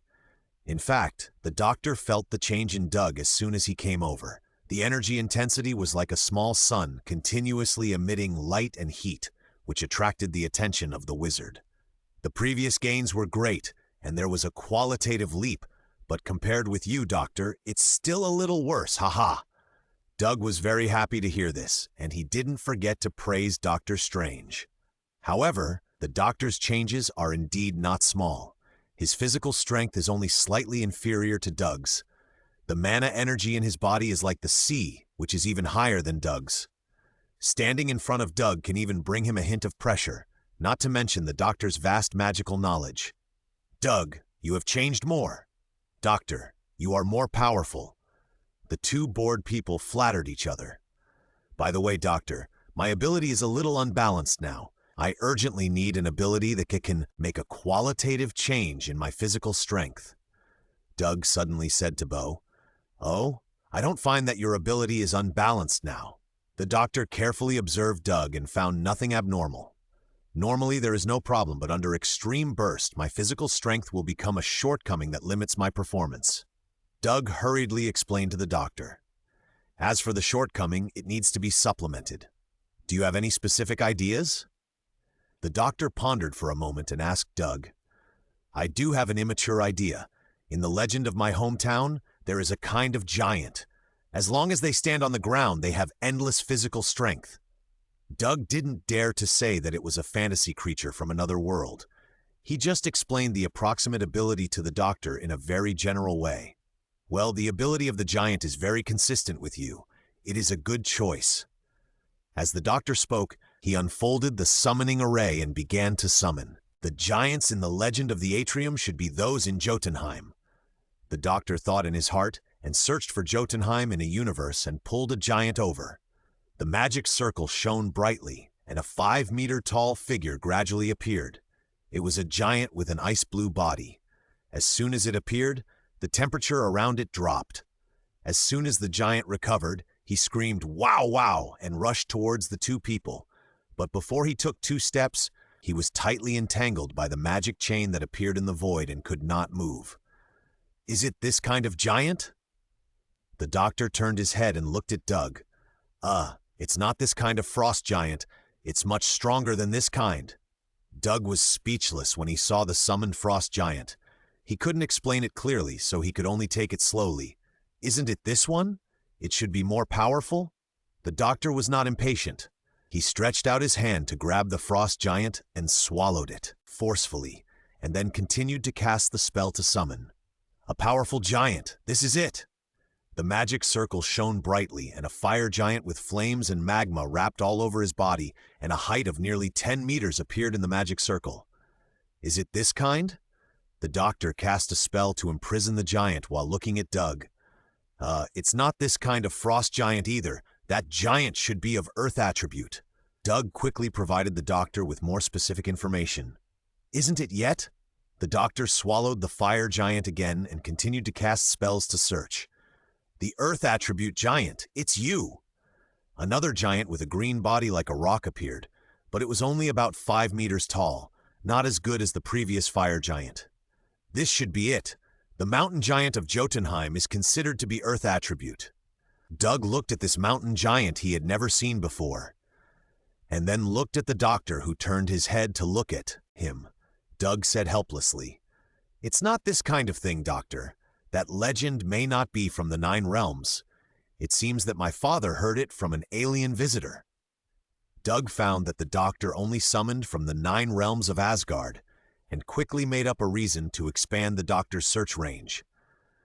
"Oh, it's not from the 9 realms, then it will be troublesome to find it." The doctor swallowed the mountain giant and continued to cast spells to search. This time it took a long time, but still no results. "Doug, do you have more specific information?" The doctor asked with a frown. "This giant is about 10 meters tall, with earth attributes. When standing on the ground, it can continuously absorb the power of the earth. It should be a magical creature that can use magic." "Magical creature?" After listening to Doug's words, the doctor seemed to have a clue, but he didn't catch it. He expanded the search range, not limited to one universe, but scanned the entire multiverse through the magic circle. "No, Doug, there is no such magical creature in the entire multiverse." The doctor closed his eyes and frowned, feeling a little strange. "Doctor, can the search range be farther? I seem to remember that the legendary giant is in a world with many magics. There are many powerful wizards there. That kind of giant is just a magical creature they hunt for materials. By the way, it is called a mountain giant." As Doug spoke, the information needed for the summoning gradually became clear. Suddenly, the doctor opened his eyes and found it. That world was so far away. It was more like a separate dimension than a world. Because the distance was too far, the connection of the magic circle was not very stable and could be disconnected at any time. The doctor stopped observing more information and quickly summoned the target. There were many target tribes, and he deliberately selected a particularly strong one and pulled it back. The magic circle was shining brightly, but nothing came out for a long time. "It won't fail." Doug was still a little worried. After all, this was based on his imagination, and failure was normal. The power of the magic circle became stronger and stronger, and a huge amount of mana was constantly drawn from the doctor, making him unable to stand for a while. Fortunately, he had swallowed a wave before, otherwise he really couldn't hold on now. "Doctor, why don't you stop? I'll change to something else." Doug hurriedly supported the doctor with a painful face and asked with concern, "It's okay, it's already successful, but the distance is too far, so it's a bit slow to come." "Here it comes." The doctor stared at the magic circle, and he also wanted to see what it was that could make him consume such a huge amount of mana. Doug also looked at the magic circle expectantly, and a figure more than 20 meters tall slowly emerged. In that endlessly distant place, home of the mountain giants, there is a powerful being with infinite power. It discovered a strange spatial fluctuation, which points to a distant and unknown place. "Is this a new plane?"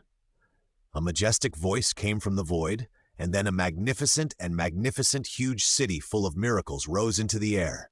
Under the huge energy fluctuation, it entered the space jump and disappeared, following the spatial fluctuation. I just don't know if it will get lost in the endless void. The light on the summoning array was greatly boosted, and the power was running to the limit. The huge figure on the array gradually solidified. A tall giant with a blue-gray body and important parts of his body made of rocks appeared in front of the two people, and he was holding a thick rock club in his hand. "Who are you, and why did you summon me?" The mountain giant was not panicked when he saw that he was summoned to a strange place. Instead, he shouted at Doug and Dr. Strange. It was obvious that he had some experience of being summoned. Unfortunately, this time was different. The person who summoned him just wanted to eat him. Hearing the mountain giant's words, Doug and Dr. Strange looked at each other. They didn't understand. At this time, even Doug's ability to understand languages was useless. It turned out that the two worlds were too far apart. "Doctor, I'll go first." Doug didn't want to have too much interaction with the food he swallowed. He directly activated the second, third, and fourth stages of the giant's power in succession, and also transformed into a golden giant of more than 20 meters, and rushed towards the mountain giant. It was just a pity that the robe that the doctor had just given him was only worn for more than 10 minutes, and it was stretched into rags again. Dr. Strange looked at Doug, who was naked again, and rubbed his Qingming acupoint helplessly, but still waved his hand and pinched the seal to put a layer of magic armor on Doug, the youth version of magic pants, to cover the thing that could not be seen directly. The moment the mountain giant saw Doug's transformation, he excitedly shouted, "Titan!" But the next second, Doug rushed in front of him and punched him directly. However, the mountain giant's reaction was not slow, and he directly raised the stone stick in his hand to block it. Clang! A sharp sound of metal and stone intersecting echoed in the empty training room, shaking the air. "So strong it can take my blow! And this stone stick is so hard!" Doug looked at the stone stick that took his punch steadily and was only hit with a fist mark, and was secretly shocked. Logically speaking, mountain giants are not so strong. What happened next shocked Doug even more.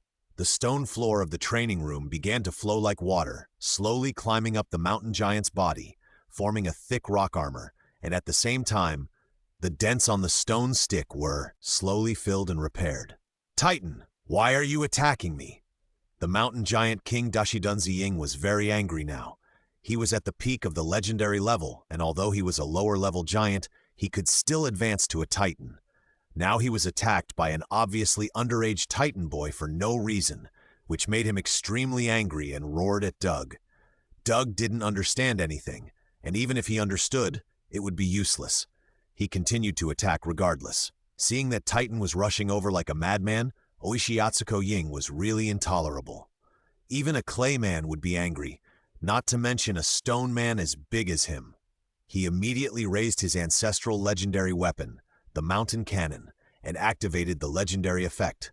"I am the mountains, which can add the weight of a mountain to the weapon. The more mountains around, the stronger the effect." Although there is no mountain around now, the most basic power of a mountain is still there. Surrounding rock ground was all broken and flew towards the stone stick. The broken stones all climbed on the stone stick and merged into it. In the blink of an eye, the volume of the stone stick doubled, becoming a 20-meter giant stick as tall as the two giants. Oishi Atsuko Ying swung the giant stick as heavy as Mount Tai and smashed it hard at Doug, who was attacking. Bang! The loud sound like a bronze bell exploding resounded throughout the space, and Dr. Strange, who had already entered the terrifying demon form, was shocked and his ears hurt. The moment Doug was hit by the giant stick, he was knocked out. The giant stick also broke into pieces and returned to its original shape. Doug flew for more than 10 kilometers before landing heavily on the ground. His body slid out a long and deep groove on the rocky ground. His head was buzzing at this time. The blow made him dizzy, but fortunately his head was stronger. What's wrong with this mountain giant, Doctor? How can he be so strong? Doug got up and shouted to Dr. Strange, who had already started fighting with the mountain giant. This is my fault. I chose the strongest one among all the mountain giants at that time. Doctor Strange said embarrassedly, while releasing various magic to the mountain giant. Unfortunately, the effect of the spell was not very good. The attacking magic could only break the rock armor on the mountain giant, but then it would be repaired by the rubble gathered on the ground. The imprisonment spell would also be broken free by the mountain giant's powerful force. Doug saw this and instantly melted his whole body into a golden red giant with molten lava all over his body. He burst out at the highest speed and rushed straight towards the mountain giant in the simplest and most direct way. Atsuko Oishi was fighting against the inferior magic of that strange and lame wizard when he suddenly heard a strange sound of breaking through the air in the distance. He turned his head and saw a golden red figure rushing towards him at a high speed, with red magma all over his body. The terrible temperature made the air distorted. It was the Titan that was knocked away by his giant stick before. He was intact. No! That was not a Titan! Fallen Titan! Atsuko Oishi roared, and then he carried the mountain cannon, ignored Doctor Strange's attack, and strode towards Doug, who was rushing towards him with all kinds of strange magic. Killing the fallen Titan is the responsibility of the giant. Boom! Two huge figures, one fast and one slow, collided heavily. At the moment of collision, Doug used both hands to catch the huge stone club chopped down by the mountain giant, and at the same time he relied on the swift momentum to push forward, pushing the mountain giant backwards without slowing down. Atsuko Oishi's feet kept plowing a deep gully on the ground. The rock armor and the stone club that touched Doug were constantly cracked and turned into ashes due to the high temperature. Fortunately, the gravel on the ground kept replenishing and repairing the armor. Otherwise, his body that was about to be completely transformed into a Titan body would definitely be injured. He struggled frantically, but was held tightly by Doug under the blessing of speed and weight, and kept pushing backwards. For a while, he couldn't get out at all. The mountain giant, who had no way to get out for the time being, began to stimulate the innate power in his body. Pieces of stone pillars and stone thorns stretched out from the ground, densely blocking Doug's way forward. But how could Doug be stopped? He rushed forward like a train that could not be stopped, smashing countless stone pillars and stone spikes along the way. But the mountain giant was hit hard. Doug ran for dozens of kilometers against the mountain giant until he reached the edge of the training room and crashed into the glass-like space barrier. The space barrier was shattered and then slowly recovered.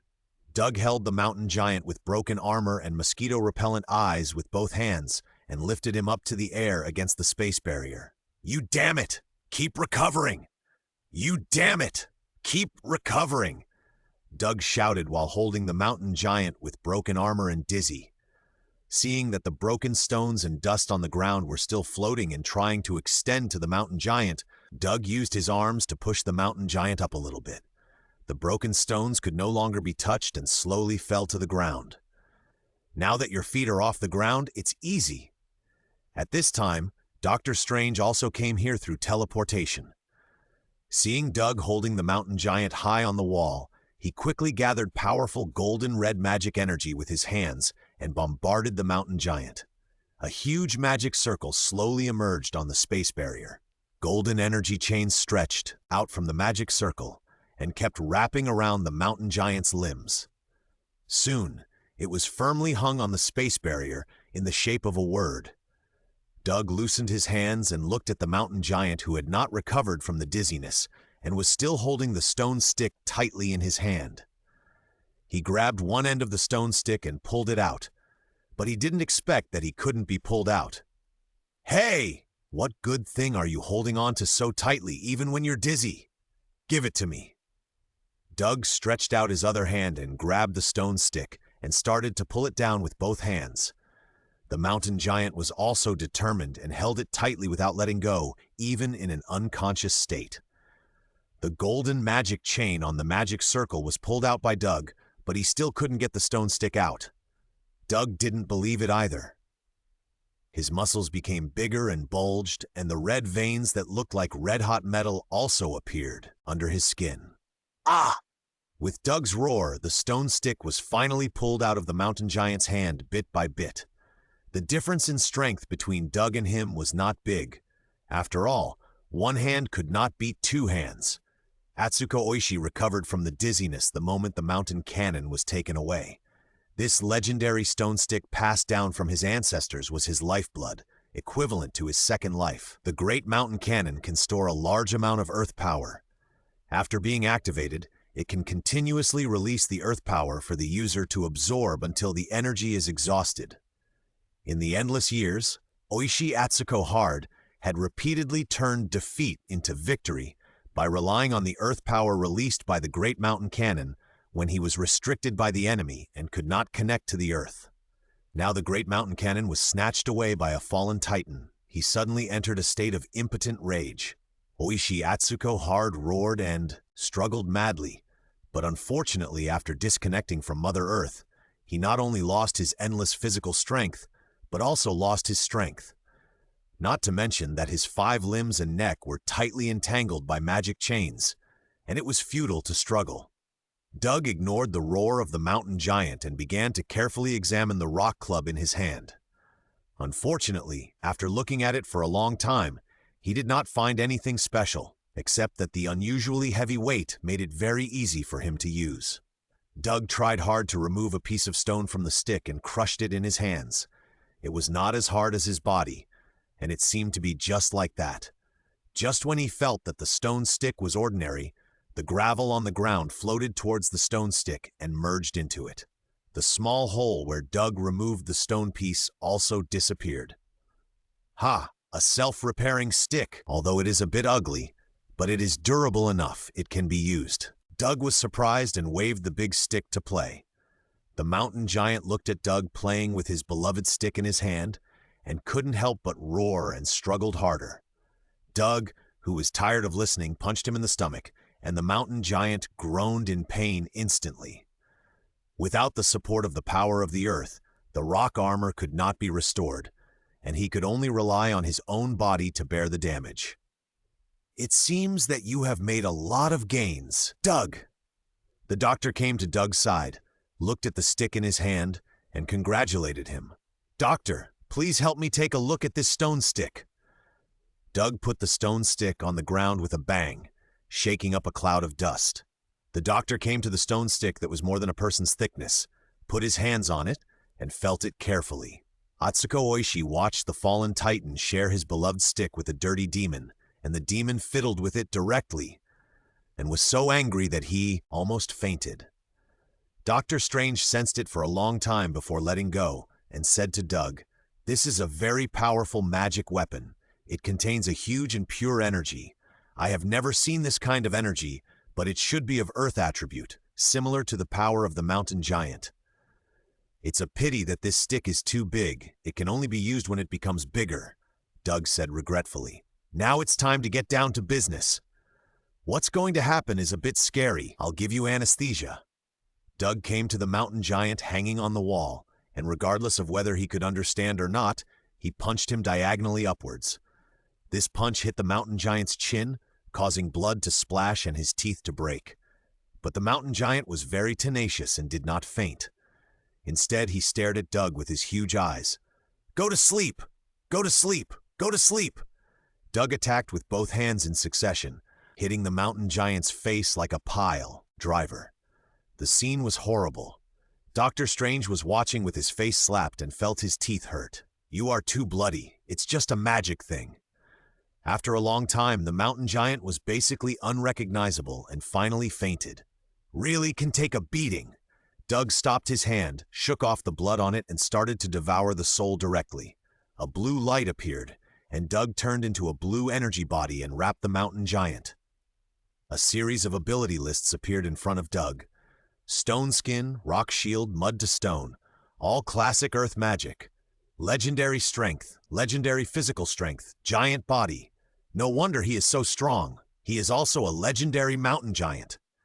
Doug quickly scrolled through the ability list, trying to find the ability he imagined, the power of the earth, but the mountain giant had too many abilities, most of which were various physical abilities and earth magic. Doug searched for a long time, but couldn't find it. No, no. It shouldn't be. Isn't it written like this in the novels I read before? Doug was a little anxious, and his browsing speed increased a bit. Found it. This is it. Finally, after Doug scrolled to the bottom of the ability list, the ability appeared. Heart of the Earth. As long as your body touches the Earth, you can gain endless physical strength and a certain amount of power blessing. It also increases the affinity of Earth magic, but I guess this won't be used. Doug quickly chose to confirm and began to devour. Doctor Strange watched the blue light gradually condense into Doug's appearance, and a power similar to that of the mountain giant was born in his body, faintly connected to the ground, and he knew that he succeeded. Doug suddenly opened his eyes, and he felt the warmth coming from his feet, as if the entire ground of the training room was supporting him, turning into his most solid backing, allowing him to gallop freely on this land. However, the training room is still a little small, and it can't really bring him endless physical strength. Maybe on the surface of the planet, he can really achieve endless physical strength, Doug thought excitedly, and he wanted to find a planet to try it out immediately. And Doug found that he could now slightly control the gravel on the ground. Although it was useless, he could get himself a pair of stone shorts. Doug tried to concentrate on controlling the gravel on the ground, making them all float up and cling to his lower body, gathering and merging together with great difficulty, forming a simple pair of shorts that looked like a large diaper and was rubbed to pieces. But Doug was still very excited, because he no longer had to worry about having no pants to wear. Doctor, the various abilities in that world are really amazing, and there is magic that is completely different from yours. You must try it when you have time. Doug was in a good mood and boasted to the doctor about the magic of that world. Doctor Strange was also very surprised. It was not easy for a rough man who could only act recklessly to control the earth and stone elements in an instant. His dark eye sockets were also flashing with a lively light, and it was obvious that he was very interested in that world. Just when the two were about to talk further, the light in the training room suddenly flickered. The big bald observer Watu appeared in front of the two. "What did you do?" Watu shouted at the two as soon as he appeared. "Stephen, do you know what you have done? You have contacted a world outside our multiverse. You will expose the location of our entire multiverse and may trigger a crisis that affects the entire multiverse. You must stop your behavior now." Watu was very excited. How could he not be excited? His friend had caused such a big mess. He didn't want to tell Doug, but now he had to show up. "It's okay, Watu. Everything is under my control," Doctor Strange said calmly. Not only will he not stop, but he will also increase his efforts to explore that world in order to seek more powerful power. "Observer, have you forgotten me?" Watu was about to continue preaching to Doctor Strange, but Doug came to him after removing his giant spirit body and interrupted the words that were already on his lips. "How is it possible? I have been looking for a suitable world for you recently," Watu said and opened a portal. "This is the world that I found specifically for you. It is the most suitable for you." Watu pointed to the portal and indicated that Doug could leave. This portal was a random connection to a universe that he used to fool Doug. "Observer, can I stay here for a few more days? I want to learn some magic knowledge from the doctor." Doug didn't want to leave now. He wanted to brush up his abilities with his boss. "You can't stay here any longer. You must leave immediately." After Doug finished speaking, Watu appeared in front of Doug and kicked Doug into the transmission channel. "Go in." Doug was caught off guard and flew to the transmission channel without any resistance. He just wanted to find a way to change the trajectory of his flight, but he saw Doctor Strange behind Watu holding his index finger in front of his mouth and making a shushing gesture.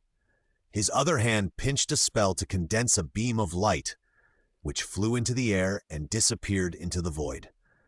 Then Doug felt a cold energy wrapped around his arm.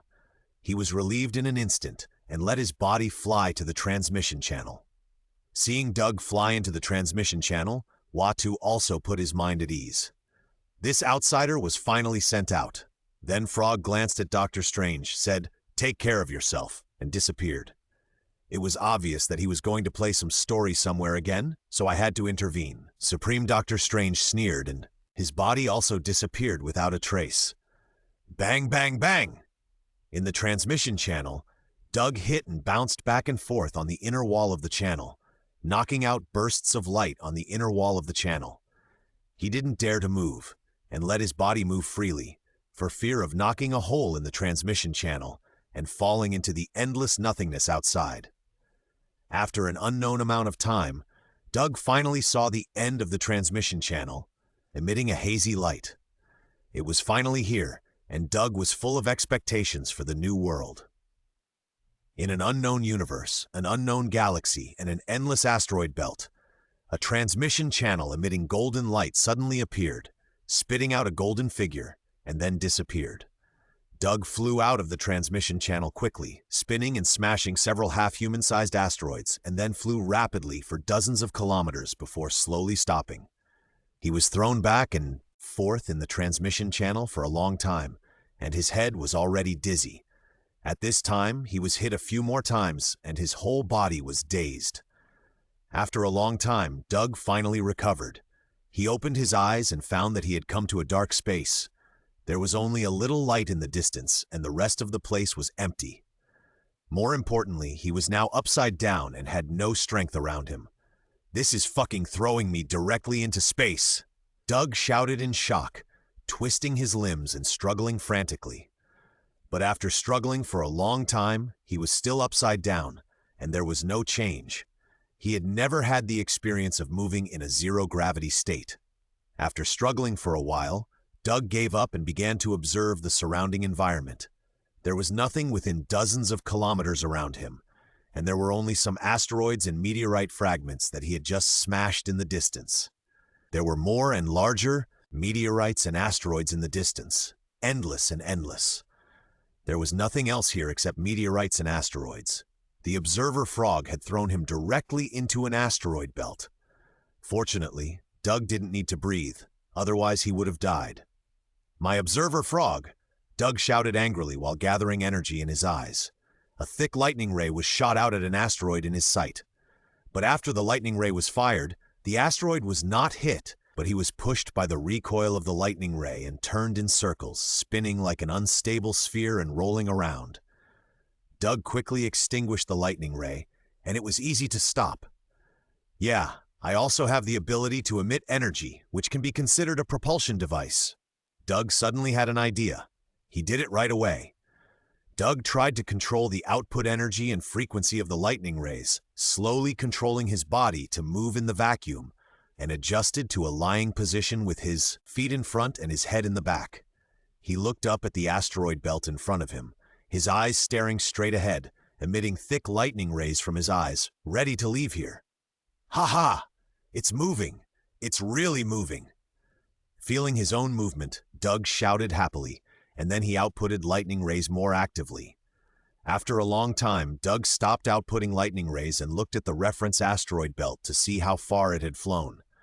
"Why is it still here?" Doug's position did move, but it didn't move either. He was still in the orbit where the asteroids were floating. "I don't believe it." Doug supplied all the energy in his body to his eyes and outputted lightning rays crazily. Two thick lightning rays shot straight into the asteroid belt in the distance like torches, blowing up a series of asteroids and meteorites. He looked like he had thrusters installed on his head, and that was indeed the case. The lightning rays were output for a long time, and the high temperature made Doug's eyeballs red, and his body was almost melted by the heat, but he only moved a little distance slowly, and then his body stopped there and did not move, and could not move forward at all. After all, lightning rays are only an attack ability, and the propulsion force is not great. It is obviously impossible to break out of the orbit of the asteroid belt with it. Alas, Doug let himself float in the vacuum, and he didn't care whether he was upside down or upside down, and began to lie down. At that time, I should have asked the doctor to summon some monsters with flying abilities. Otherwise, this situation would not have happened. But ordinary flying abilities will not work in space, right? It's the same. Doug began to think wildly and complain to himself. At this moment, a cool energy on his arm suddenly caught Doug's attention. "By the way, what did the doctor give me at that time?" Doug quickly concentrated his mental power on that energy as if he saw hope. "Doug, it's me, Stephen Strange." A voice suddenly sounded in Doug's mind, and he quickly listened carefully. "This is my mental power, which will later become a mental mark imprinted on your body. Now my power has not yet reached the level of an observer, and I will not oppose him openly for the time being. But don't worry, I will explore the world you told me about, and I believe I will be able to gain more powerful power soon. When the time comes, I will use this mental mark to teleport you here. You have to live well. I believe that as long as you don't commit suicide now, it will be difficult for you to get into trouble." Then the voice gradually disappeared in Doug's mind, and the mental energy also condensed into a mark imprinted on his arm. "The doctor still cares about me." Doug knew why the doctor was working so hard to pursue power, all for a woman. He also knew that the doctor cared about him because he was useful to him and could bring him new power. The most important thing was that the way they pursued power was very much in line with the doctor's taste. Will the doctor become a great wizard who can cast forbidden spells at will when he appears next time? Doug thought with a lot of imagination. "I'll take a nap for the time being and wait for the doctor to come to me." Anyway, he didn't need oxygen or food, and his body could absorb external energy to maintain itself. Although the energy in this barren asteroid belt was pitifully small, and there was not even a star. Then Doug fell into a deep sleep, and his body naturally floated up along the movement track of the asteroid belt. As time passed slowly, Doug's upper body was slowly covered with a layer of dust. From a distance, he looked like a stone, perfectly blending with the gravel in the asteroid belt. Sovereign, a planet that breeds advanced intelligent civilization. All sovereigns are not born in the traditional way. They are artificially cultivated through an extremely advanced artificial human technology. Sovereigns can cultivate the next generation by changing genes, make it evolve more outstanding. Sovereigns have golden skin that is rare in the universe, and they also worship gold extremely. Everything they can see around them is made of gold.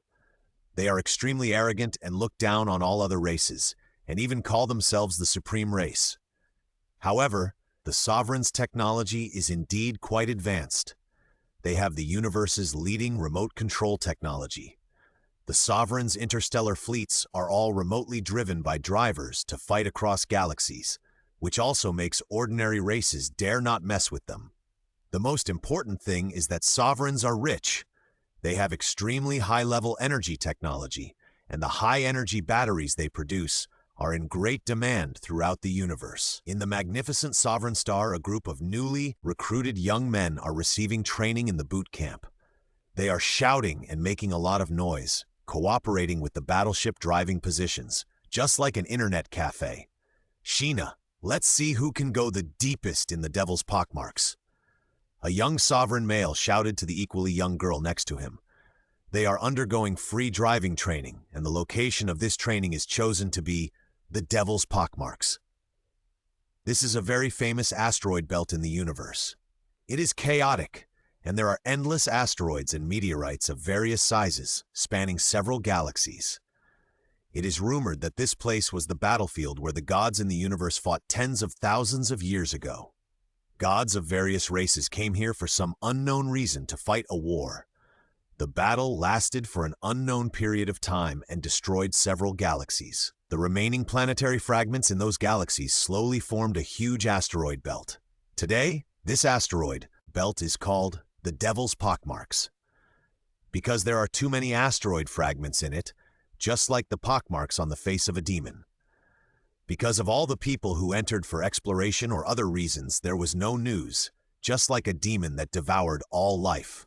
Only the Sovereigns who had super remote control technology and were rich and powerful dared to play like this, using the Devil's Pockmark as a training ground for fighter pilots. Even if something went wrong, it would only be a matter of losing a few fighters for them. I'm getting off topic. Back to the boot camp on Sovereign Star, facing the provocation of her teammates, the girl Sheena was not afraid at all. "Let's compete. Do you think I'm afraid of you, Luther? You are the last guy in the simulated battle." Sheena looked down on Luther. "Don't look down on me, Sheena. I just shot too fast last time, and used up all the ammunition in advance. Otherwise, I would have gotten a good result. Luther loudly found reasons for the last defeat. Humph! With a cry, Hina took the lead in manipulating the game console-like fighter console and controlled the fighter remotely to fly to the deep pit of the devil. Hina, you are cheating! I haven't even said to start yet. The sovereign youth rather screamed and also controlled the fighter to catch up. On Hina's fighter control interface, her fighter was like a nimble swallow, constantly shuttling between asteroids, meteorites, and other cosmic garbage. Facing dense obstacles, she did not slow down and kept flying at the maximum speed. The distance between various obstacles was only a few dozen kilometers, and some were only a dozen kilometers apart.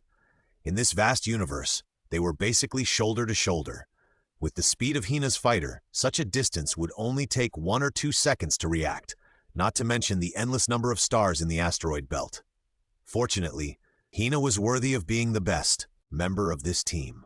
She moved through the asteroid belt with ease, going deeper and deeper. The most surprising thing was Luther. Just as he said, his fighter plane driving skills were great, but his shooting skills were not outstanding. Luther's fighter plane was tightly behind Sheena's buttocks, and he could actually keep up with Sheena's speed. At this time, the other people in the boot camp also discovered the competition between the two, and they gathered around and started to make a fuss. "Come on, Sheena! You are the strongest among us. You can't be defeated by Luther." Luther is embarrassing himself again, but he can actually keep up with Sheena's speed. It turns out that he is not that useless. The training camp became completely lively, just like watching the two people online duel in the internet cafe. There were also people who had nothing to do and also drove their fighter planes to chase the two people. They felt that watching was not enough and wanted to join the room. Sheena also found that Luther was chasing her closely behind her. Listening to the noise of her teammates around her, she became anxious for a while. "No, I can't lose to him. I can't let him catch up. I must find a way to get rid of him," Sheena thought to herself. Her next operation shocked everyone. A small meteorite with a diameter of 4 or 5 meters appeared in the operation interface of the fighter plane in front of Sheena. Sheena did not choose to avoid the small meteorite, but rushed straight to it. "Sheena, what are you doing? Get out of the way!" Amid the exclamations of her teammates, the fighter plane was about to hit, but Sheena fired 2 light cannons at it. The small meteorite was instantly blown to pieces, and Sheena's fighter plane also rushed directly into it. According to the law of smoke without damage, Sheena's fighter plane was fine. Sure enough, Sheena rushed out of the explosion range and continued to fly forward. And this time, she pulled Luther far away. "Wow, so cool!" the teammates screamed. Hearing these cheers, Sheena was very happy. She continued to use this method to advance forward. Soon, she left Ruther behind and could not even see the tail flame of the fighter plane. In this excited and enthusiastic atmosphere, Sheena's fighter control interface suddenly turned white and the picture disappeared. "Sheena hit a meteorite! Sheena hit a meteorite! I saw it!" Someone who was watching the excitement shouted, "Impossible! I didn't hit a meteorite. There seemed to be something in the meteorite just now." Sheena clearly remembered that she hit the meteorite, and the fighter plane was destroyed by something in the meteorite. Thinking of this, she opened the battle data playback. Sure enough, her fighter plane hit the long strip of meteorite about 2 or 3 meters in size, and then the fighter plane flew into the smoke and dust of the explosion and then crashed. "That's it!" Sheena was full of disbelief and rewound the battle record bit by bit. Finally, the picture was fixed on a human figure, a golden figure. "Is that one of our tribesmen?" "That's one of our tribesmen." "It must be a corpse. Living people can't survive in space." The crowd around began to discuss fiercely, forgetting the match between the two. No one even cared about the destruction of a fighter plane. What could be stranger than finding a corpse of a tribesman deep in the asteroid belt? The noise of the recruits attracted the attention of the instructor, and a female teacher with a stern face came over. "What happened?" Her cold voice calmed the excited recruits down, and a trainee quickly reported what happened. The instructor stared at the golden figure on Sheena's screen for a long time before giving the order. "Whose fighter is nearby?" "Me! Me! Ruther and several students who joined in later responded quickly. According to the location where Sheena's fighter exploded, find the body and bring it back. Yes. Several people obeyed in unison and immediately controlled the fighter to find the location where Sheena's fighter exploded. After searching for several people, the explosion site was quickly found. Among the scattered debris of the fighter, there was indeed a golden figure floating quietly. Everyone clearly saw the golden figure through the control interface of several other people. Why is he in the asteroid belt? Yes, he's still so tough that a fighter plane can crash into him, but there's no trace on his body. Yes, only the gray shorts on his body are rotten. Is that a diaper? So ugly. This is a fossil. This may be our ancestor. Legend has it that this place was a battlefield for gods of various races tens of thousands of years ago. Then he must be the corpse of a god. Amid the chatter of a group of people, several fighter planes extended tractor beams and pulled the golden figure toward the mothership outside the asteroid belt. The possible corpse of a god will be sent directly back to Sovereign by the mothership. In the synchronous orbit outside Sovereign, a void space suddenly began to distort, and a hexagonal honeycomb-like hole began to slowly emerge. With a puff sound, a magnificent and gorgeous huge interstellar battleship emerged from it. The warship was anchored there quietly. Soon, a small transport ship sailed out from the warship, followed by a group of small unmanned fighters. This small fleet descended directly to the Sovereign. A group of students and instructors in the recruit camp had been waiting early. The instructors had informed their superiors, and several senior officers in formal attire came. They were all looking forward to what was brought back from the asteroid belt. Finally, the body arrived, and everyone gathered around to watch. The students and officers crowded together. In order to watch this magical scene up close, the students didn't care about the level of their positions. Wow, he is so tall, almost 3 meters. What a strong body. I really want to lick it. His hair hasn't been washed for many years. It's all condensed into one. A group of young students looked at the cold body and chattered. Some braver ones reached out and touched it. It's so cold and hard. It's like a piece of stone. I said it's a fossil. At this time, a senior officer winked at the recruit instructor, and the instructor immediately understood what the officer meant. Okay, recruits, go back to training. The tour is over. This fossil will be taken away by the army for safekeeping. The instructor began to disperse the crowd. No, I found this fossil. Recruit Hina questioned loudly. Yes, this fossil was brought out by us. Ruther and several recruits who participated in the transportation also objected together, and the crowd began to get angry for a while. Recruits, everything here is the property of the army, including you. The damaged fighter plane has not been settled with you yet. A rough voice sounded, and a middle-aged officer spoke, and all the voices were suppressed in an instant, and no one dared to speak up to refute.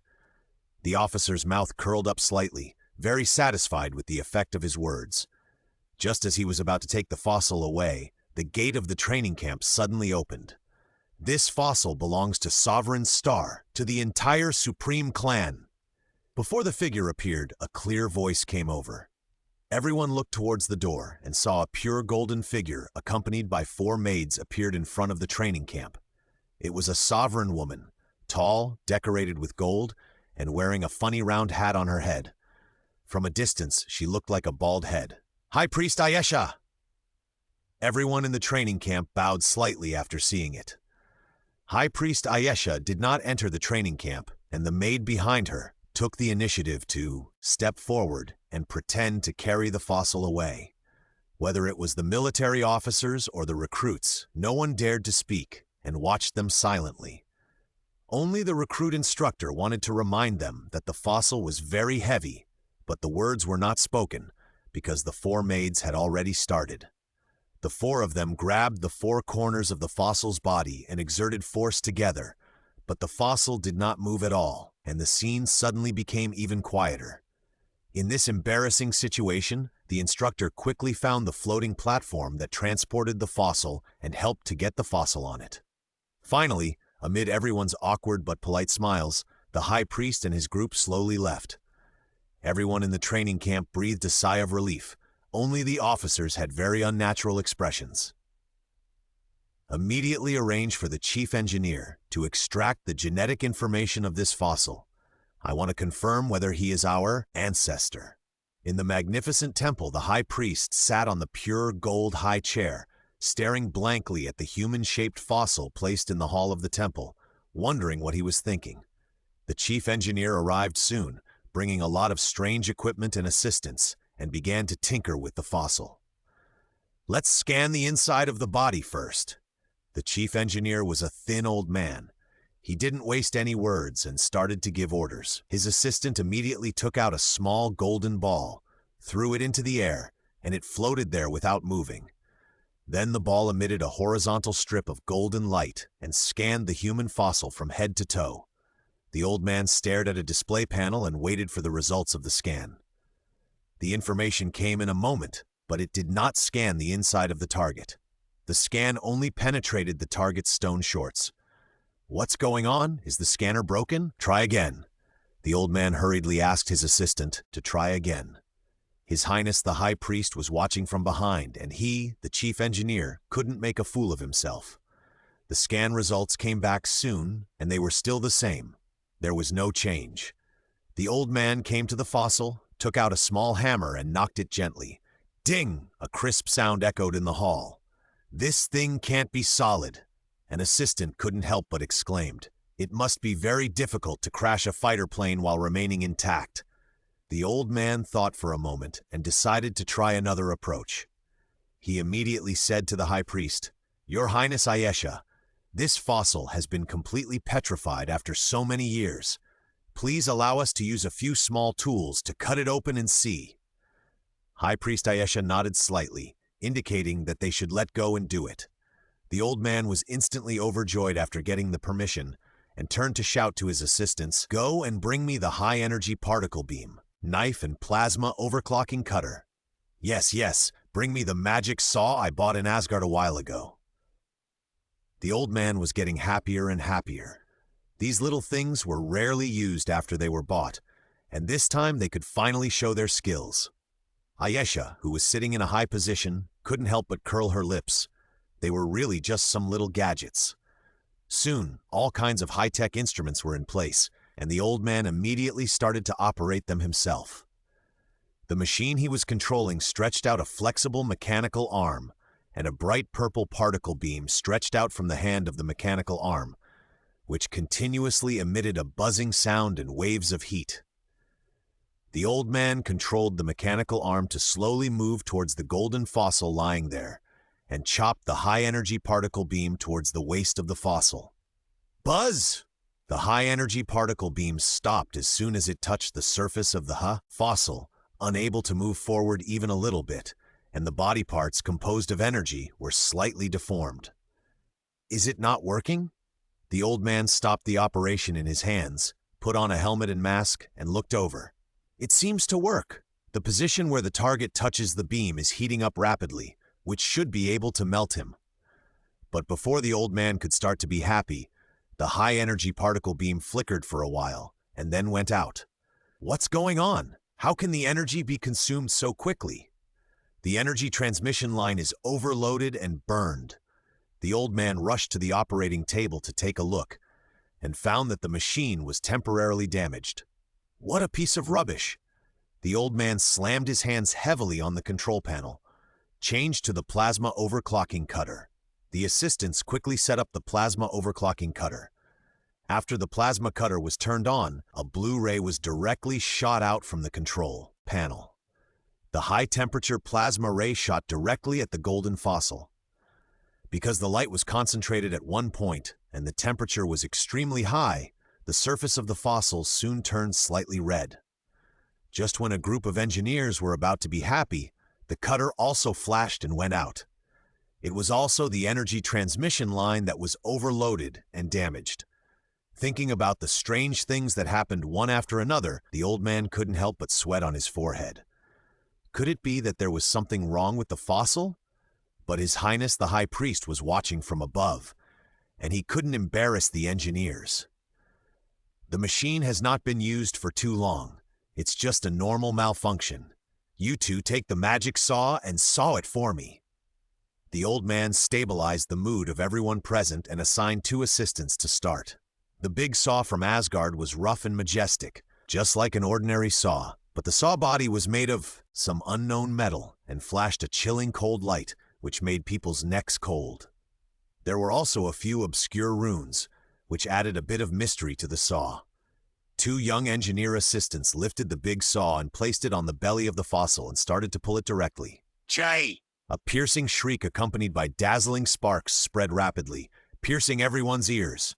"Don't stop! Keep going!" The old man shouted, interrupting the 2 assistants' actions to stop. Huff! Huff! The 2 had to continue to pull the big saw despite the piercing sound. After a long time, the 2 assistants finally ran out of energy and directly placed the big saw horizontally on the belly of the fossil and stopped. The old man hurried forward to pull the big saw aside and check the effect. Ah, this! The old man was stunned and stood there. He saw that the belly of the fossil was very smooth without any marks. On the contrary, the teeth of the magic saw from Asgard had worn off a layer. A group of assistants were also motionless, not daring to breathe, shocked by this weird fossil. At this time, one of the young assistants who was pulling the saw pointed at the stone pants of the human-shaped fossil and shouted, "This layer of fossil shorts is broken." The old man turned his head and sawed, and it was true.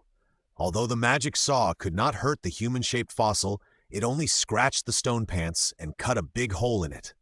First, peel off the pants of this fossil. The old man issued a new order. If you can't move the fossil body, can't you get rid of your stone pants? A group of assistants immediately started working enthusiastically, hammering with hammers and sawing with big saws. After a few strokes, the stone shorts were smashed to pieces, and the huge evil under the shorts was faintly revealed.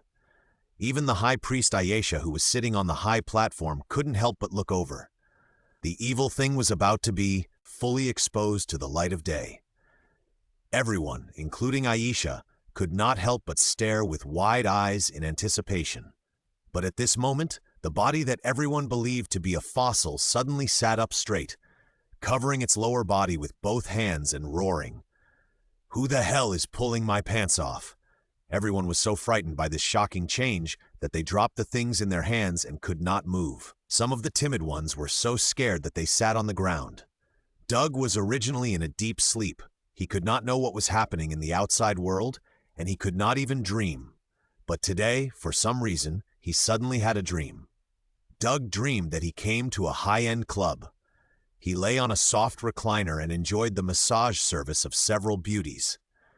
The smooth and warm little hands kneaded his waist and abdomen and made him feel very comfortable. There was an energy meal with powerful energy next to him. Doug enjoyed the massage service and ate 2 large bowls of it. While he was enjoying it, the massage beauty suddenly wanted to pull his pants off. "No, I'm not that kind of person." Doug grabbed the beautiful woman's hand and pretended to stop her. The beautiful woman smiled at him, pulled out her hand and continued to take off her pants. Just as Doug was half pushing, his pants were about to be completely taken off, but at this moment, Doug suddenly felt something was wrong. It seemed that someone was really pulling his pants in reality. "Who the hell is pulling my pants?" Doug opened his eyes and sat up at once, and the big brother who was about to leak out with his hands yelled. When he was fully awake and looked carefully, I was shocked. A group of more than 10 big men surrounded him, of all ages, and there was an old man in his 70s or 80s. They were holding hammers, saws, axes in their hands, and they were ready to cut chickens. Damn, is this entering the palace, or do they want to make a whip? Doug cursed in his heart, and his eyes gathered violent energy. His eyes were filled with lightning, and he was about to shoot at the stunned crowd around him. "Ancestor!" "No!" Just as the lightning rays were about to burst out, a female voice screamed. "Ancestor, are you talking about me?" Doug dispersed the lightning rays and looked at the voice while muttering. He saw a woman dressed in golden clothes and even golden skin, rushing over here quickly. Golden skin? At this time, Doug realized something. He quickly turned his head to look at the group of people who wanted to touch him before. Sure enough, they all had golden skin. "You can understand the ancient sovereign language. It turns out that you are our ancestor." At this time, the woman had already come to the front and shouted excitedly at Doug. "Ah, this is, maybe?" Doug listened to the woman's words and understood it all at once. He had some impression of the Sovereigns. He had seen the Guardians of the Galaxy too, and knew the Easter egg of the Warlock Atom. He didn't expect that he didn't wait for the doctor to pick him up, but was picked up by the Sovereigns. He was also recognized as the Ancestor because of his skin color and language proficiency. After receiving Doug's recognition, all the Sovereigns present cheered excitedly. Doug walked down from the platform he was sitting on, and his shattered stone shorts slowly returned to their original state, causing another round of surprise among the people around him. "Ancestor, are you the god of our tribe?" The woman asked directly and excitedly. "I guess so. By the way, my name is Doug. You don't have to call me Ancestor all the time." Doug was a little speechless. "Isn't Ancestor a name for the deceased? You have to call the living Ancestor." "Okay, Ancestor Doug, my name is Ayesha. I am a priest of the Supreme Church of my tribe, and I serve the Supreme God of my tribe. Now, the Supreme God, you have returned." Ayesha shouted enthusiastically, and everyone present burst into tears of excitement. It turns out that although the Sovereigns are now a well-known and extremely wealthy technological race in the universe, as a race that artificially cultivates new life, their race has reached its limit, and there is no possibility of innovation. In this universe where there are so many powerful races, they may be swallowed up by other races at any time. They even thought of using the genes of other powerful races in the universe to evolve the entire race, but who would be willing to help them? But now, they have a powerful ancient ancestor, the Supreme God who has returned. There has always been a legend circulating among the Supreme Clan. It is said that their ancestors were also a powerful race in the universe, and the tribe also controlled extremely powerful power. The powerful ones were even called the Supreme God. Unfortunately, for some unknown reason, the powerful bloodline of the Supreme Clan gradually died out, and they could no longer use that extraordinary power, and gradually became an ordinary race pursuing technology. But even so, they still believe in the Supreme Church as a whole clan, and the Church is in charge of the entire planet. Supreme God, what a cool title, but it suits me very well. Looking at the excited crowd around him, Doug thought silently in his heart. On this day, the entire Sovereign was bustling with activity, which made the other alien races in Sovereign very strange. The next major festival had not yet arrived. They could not help but curiously use their own channels to inquire. Unexpectedly, the Sovereigns did not hide it, and even had the intention of promoting it. Their ancient Supreme God had returned. The news gradually spread in the universe through various means. However, Doug did not know this. That night, a grand dinner was held in the largest temple of Breda, Sovereign. A long table was placed in the magnificent hall, and it was filled with all kinds of strange and weird star dishes that Doug had never seen. Doug sat at the main seat of the long table. All he could see was a golden light. The tables, chairs, plates, and all the Sovereign high-level people who came were wearing gorgeous golden clothes, which made his eyes hurt. He did not accept the cumbersome and gorgeous clothes prepared by Ayesha for him, and came to the banquet bare-chested and barefoot. "Ancestor Doug, the high-level people in the tribe have arrived." Ayesha, who was sitting on Doug's right, motioned for everyone to be quiet and asked Doug for instructions. "Let's get started." Doug responded and took the lead in picking up a piece of food that looked like meat and started eating. "Well, it tastes pretty good." Seeing that Doug could still accept the current food, everyone started eating happily. "Ancestor Doug, how is your health now? Do you still have powerful divine power?" During the meal, Ayesha asked the question she had always wanted to ask, and the others at the table instantly quieted down. It was obvious that everyone was very concerned about this question. "Hey, the important thing is here. You really can't wait." Doug smiled in his heart, but his face showed a bitter look. "Alas, I don't know how long I have been asleep. Now that I have woken up, the divine power in my body is only 1/10 of what it was." This! Ayesha and everyone else were shocked. What should they do? They have spread the news. But it's okay, I'm mainly based on my body. With my current body, I can destroy a planet. Doug made a sharp turn, causing everyone to turn from surprise to joy. However, he was not bragging. He should have been asleep for more than 10 years. Under the dual reinforcement of the iron body and the solar furnace, Doug could feel that he had indeed reached this level. That's great, Ancestor. It's really great that your body is normal. Ayesha was so excited that she almost said the wrong thing. By the way, Ayesha, what year is it now? Doug asked the high priest while chewing an unknown piece of meat. It is now 95528 in the sovereign calendar and 233333 in the universal Gregorian calendar. Doug was confused after hearing this, and he stopped chewing the meat in his mouth. How could he understand what time it was? After pondering for a long time, Doug continued to ask, "Are there still predators now?" "There are still ancestors. They are as tenacious as bugs and never die." Ayesha was very surprised. Were there predators in ancient times? Who is the leader of the predators now? Doug asked immediately. "Sorry, Ancestor, I don't know this very well." As the High Priest of Sovereign, Ayesha had never come into contact with that group of dirty bugs, so it was normal that she couldn't answer. "Ancestor Doug, there are many leaders of the predators now, but one named Starka has the highest reputation. By the way, there is a new predator team that has emerged recently. It is very powerful and has developed very rapidly. Their leader is a Pegasus survivor named Yongdu." A middle-aged man sitting not far away, dressed smartly, suddenly answered Doug. "Ancestor, this is a rising star in the army, Lieutenant General Rayleigh." Ayesha explained to Doug who was talking. "Very good, you speak very energetically. Young man, you must work hard. You will definitely be a deputy king in the future." Doug praised sincerely. Although Rayleigh did not fully understand what the ancestor said, he knew that he was being praised, and his face was flushed with joy. This information was indeed very useful to Doug. He could roughly judge that it was around the 1990s on Earth. Star-Lord might not have been found yet, or he might have been on Yondu's ship. Aunt Marvel was either already in the Kree's Marvel team, or she was still a pilot and had not yet participated in the Pegasus project.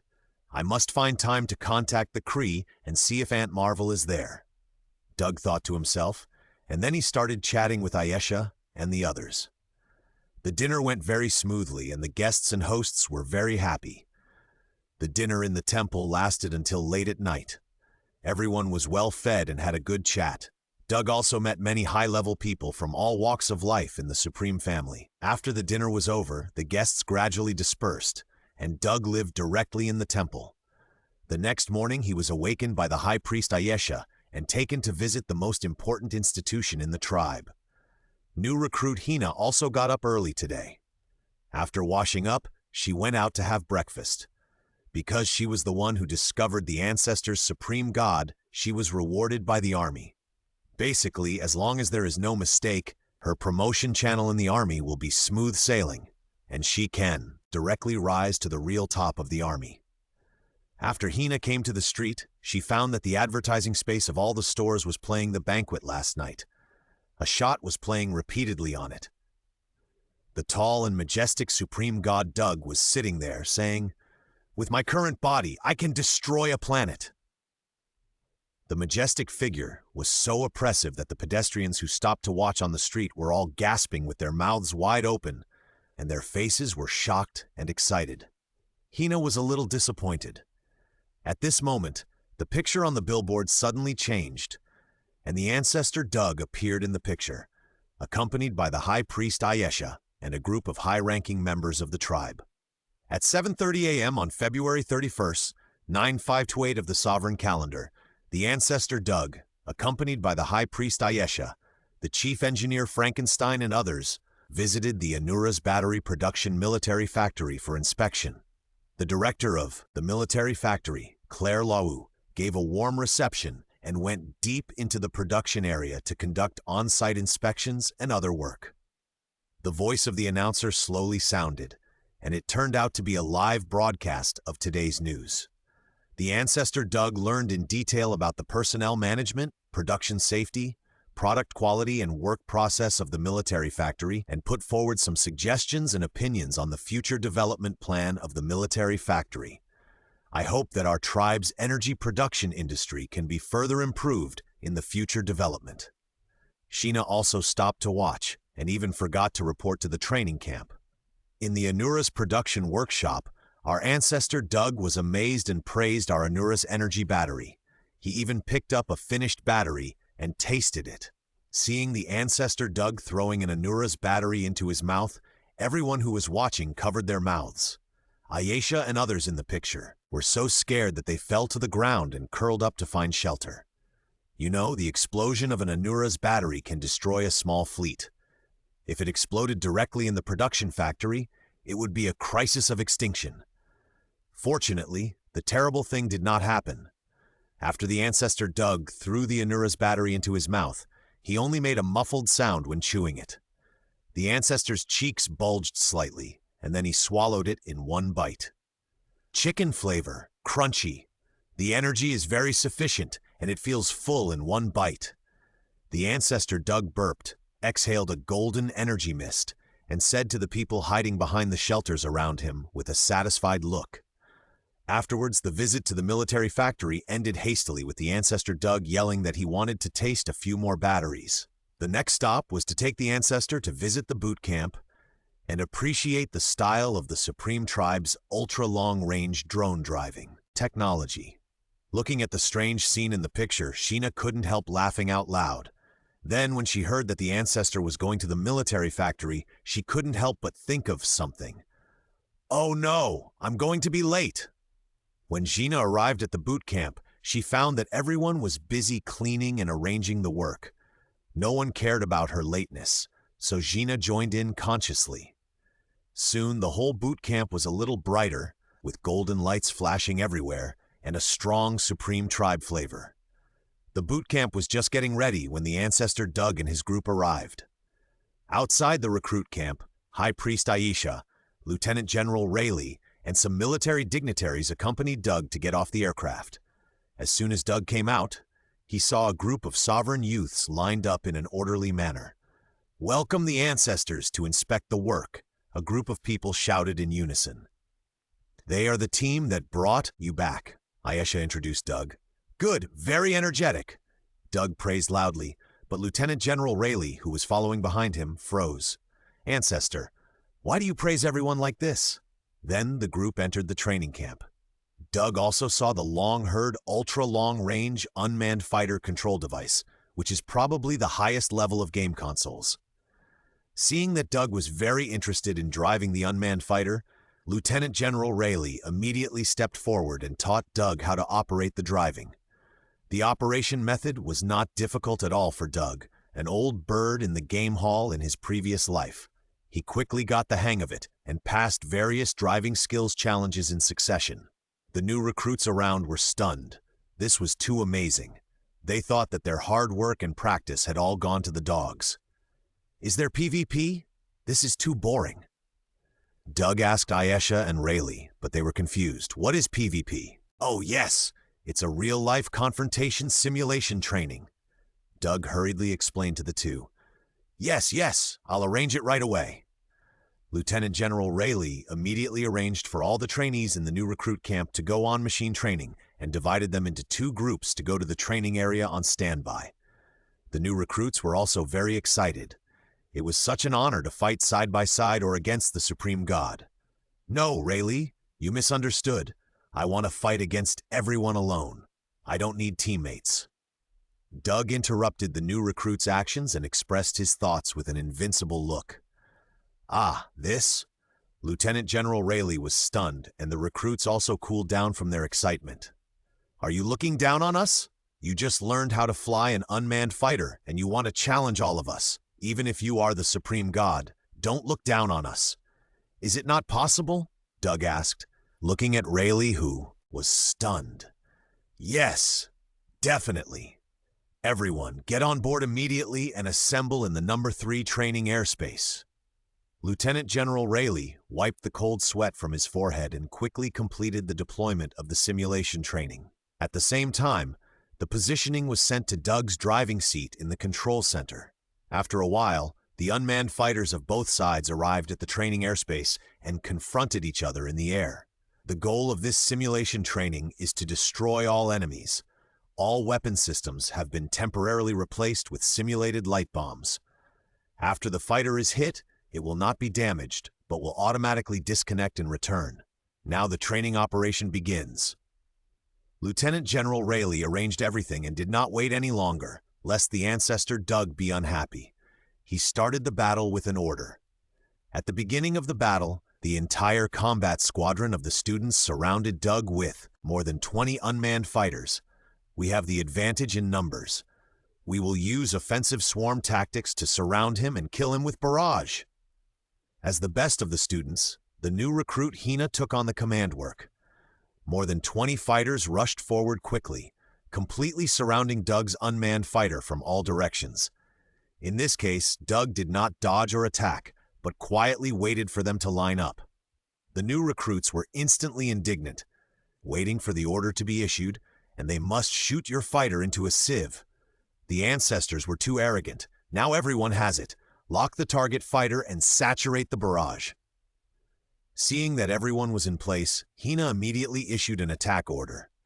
Doug quietly waited for the recruit squadron to complete the tactical assembly and did not attack. He was not panicked at all. He wanted to let Ayesha and the others see his all-round strength and unstoppable strength. Attack! At the command of the Vitar recruit student Hina, more than 20 fighters in a three-dimensional encirclement all opened fire at the same time, and the mysterious light bullets poured down from all directions like a rainstorm. At this time, Doug's unmanned fighter moved. Under Doug's control, the unmanned fighter swam in the barrage like a fish, and accurately found the extremely small fire vacuum zone in the crossfire and crossed it thrillingly. Doug quickly adjusted the direction of the unmanned fighter and used the same method to dodge the barrage behind him. This cycle repeated and again. For a while, he was actually flying back and forth in the three-dimensional spherical encirclement like a butterfly flying through flowers, but no light bullet could touch his fighter. Doug, who was operating the fighter plane, raised his mouth slightly. He did not rely on his proficiency in operation, nor did he have experience in playing games in his previous life. He relied on his dynamic vision and nerve reflex speed that were far superior to ordinary people. It was purely a crushing speed. The rain-like barrage of bullets was like slow motion in Doug's eyes, slowly floating over. He had enough time to dodge and choose a suitable route to advance. It would be strange if the group of recruits could hit him. The situation continued like this for a few minutes. These few minutes were like the most terrible nightmare for those recruits. I can't hit it! I can't hit it! I can't hit it, no matter what. Some students' mentality was a little broken, and their operation was even more seriously deformed. The formation of the swarm tactics could not be maintained. No more playing, Doug said while quickly controlling the unmanned fighter to launch light bullets in different directions. This was Doug's first attack, and also his last attack. More than 20 light bullets hit their targets almost at the same time, and more than 20 fighters surrounding Doug in the air almost turned off and returned at the same time. The training room suddenly became quiet, and you could hear a pin drop. Lieutenant General Rayleigh was sweating profusely. The ultra-long-range unmanned fighter group that the Sovereigns were proud of was so vulnerable. Ayesha's face was also full of bitterness. Even if ordinary races developed technology, the gap with the powerful power of extraordinary races was difficult to make up. This further strengthened her determination to cultivate the next generation of people with extraordinary power. The recruits stared at the red disconnected operation interface in a daze, and they were relieved in their hearts. They didn't have to continue in the torment of never hitting. Don't be discouraged. This is the supreme god of my supreme clan. Isn't it natural to lose to him? You should be happy to have the personal teaching of the god. Ayesha personally encouraged the depressed recruits, fearing that they would be hit too hard. The effect of encouragement was still good. The recruits gradually regained their calm. After all, they were ancient gods, and the gap was too big. Hey, how about a few more rounds? Doug was addicted to playing games. One round was not enough to satisfy him. Although the opponent was too weak, he still had to play. The recruits had just recovered their mood, and when they heard Doug's words, they became bitter again. The ancestors personally guided you. What else are you unhappy about? How many people want it but don't have the chance yet? Lieutenant General Rayleigh looked at the recruits and couldn't help scolding them. They had no choice but to reconnect the fighters and start a new round of simulated combat. But in their hearts, they scolded Rayleigh badly. If you can do it, you can do it. Fighting with the ancestors in simulation means you will be beaten. You can't learn anything. In Doug's cheerful mood, the simulated battle went on for several more rounds. The ending didn't change much. It was all one-sided crushing and playing. Doug had a lot of fun. Just when Doug was about to play another round, the alarm in the barracks suddenly sounded, and a soldier quickly walked over and whispered a few words to Lieutenant General Rayleigh. "Ancestor Doug, it's nothing. It's just a small space monster that accidentally landed on our planet through a wormhole. We will send someone to deal with it." Rayleigh explained to Doug what happened. "No, let me do it. I want to use the fighter plane for actual combat. Send the location." Doug was in a playful mood and flew the fighter plane to the received target location. Ayesha and Rayleigh were helpless. In the past, they would leave such things to the mercenaries. The Supremes would not bother to do such hard work. Not long after, the unmanned fighter arrived above the target and could clearly see the space monster. It was an octopus-shaped monster with an extremely smooth body and full of slippery mucus. Although it was small, it was at least more than 10 meters in size. The huge mouth was full of layers of sharp teeth, which looked extremely creepy. At this time, the monster was destroying the facilities around it that were of no use, and sparks flew everywhere, and debris flew everywhere. Doug piloted the fighter plane straight down from the sky, and at the same time, the weapon system switched to live ammunition and fired laser cannons at the space monster below. Boom, boom, boom! The laser cannon hit the space monster and bursts of flames erupted. The octopus monster screamed in pain, but it was not hurt. The octopus monster looked up and saw the fighter plane attacking it. It raised its head and spat out a mouthful of thick phlegm. A bright purple energy ray pointed directly at Doug's fighter plane. "Wow, you can also use mouth cannons." Doug easily drove the fighter plane to avoid the energy ray and continued to fly down along the surface of the energy ray. At the same time, a shuttle of laser cannons was fired into the monster's wide-open mouth. The fighter plane also pulled up again and whizzed over the monster's head. "Oh!" Listening to the explosion from behind the fighter plane, Doug knew that he had hit it accurately. He turned around again. The space monster had indeed stopped using mouth cannons. Bursts of green smoke came out of the monster's mouth, and it was so painful that it kept rubbing on the ground. Doug took advantage of the victory and continued to pour laser cannons on the space monster, but it was useless. It has not been able to penetrate the enemy's armor. Instead, the monster recovered and fought back with mouth cannons. Oh my God, weak point attacks don't work? Doug finally realized how uncomfortable it was to fight against an enemy with the same type of armor as him. After several more attacks, the space monster was still alive and well on the ground, constantly fighting back with its mouth cannon, without even a scratch on its body. Bang! Doug slapped the control console, stood up, and walked out the door. I still have to do it myself. To deal with powerful, thick-skinned enemies, you should use more powerful forces and thicker armor. Doug walked to the open space outside the training camp in 3 or 2 steps. Without waiting for Ayesha and the others to catch up, he jumped up from a half squat, and the whole person rushed straight into the sky, leaving only a big pit on the open space. Doug's jump directly reached a height of several thousand meters. His eyes showed a bright light. With a glance around, he found the place where the accident happened and controlled his body to fall over there. Then he jumped a few more times and quickly approached the destination. At the boot camp, after Ayesha and the others chased out, Doug was nowhere to be seen, leaving only a big hole on the ground. Where's the ancestor? Ayesha searched around anxiously. The ancestor seemed to say that he would personally deal with the space monster. Go back quickly. The unmanned fighter is still on the battlefield. Rayleigh suddenly thought of something, and then he rushed to the drone control console that Doug had just controlled.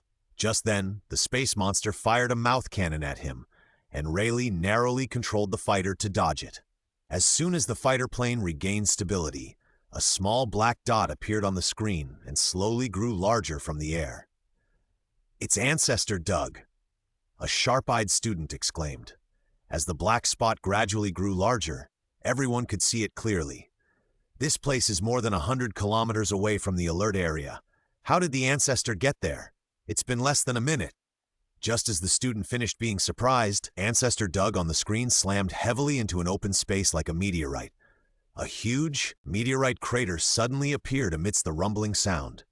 The fierce impact wave even pushed the cosmic octopus monster not far away to fly dozens of meters. Ah!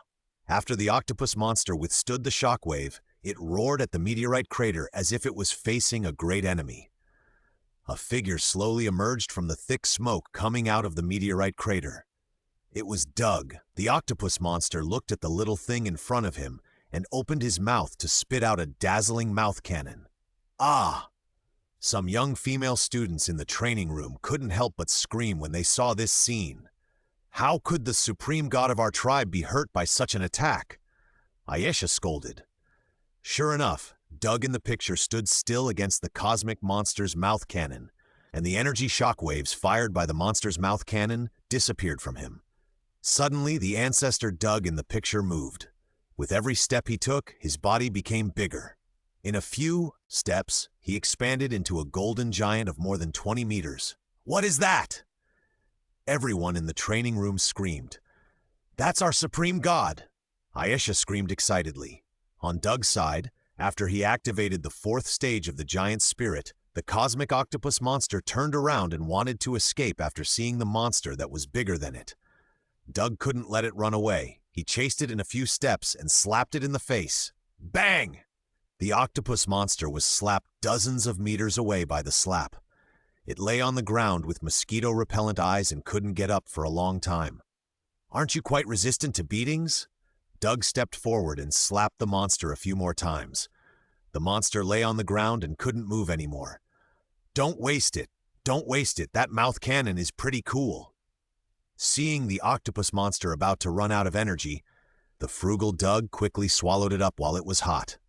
"Don't waste it. Don't waste it. That mouth cannon is pretty cool." Seeing the octopus monster about to run out of energy, the frugal Doug quickly swallowed it up while it was hot. The azure light was bright and instantly enveloped the octopus monster on the ground. Doug checked the octopus monster's ability list and found that there were indeed no outstanding abilities.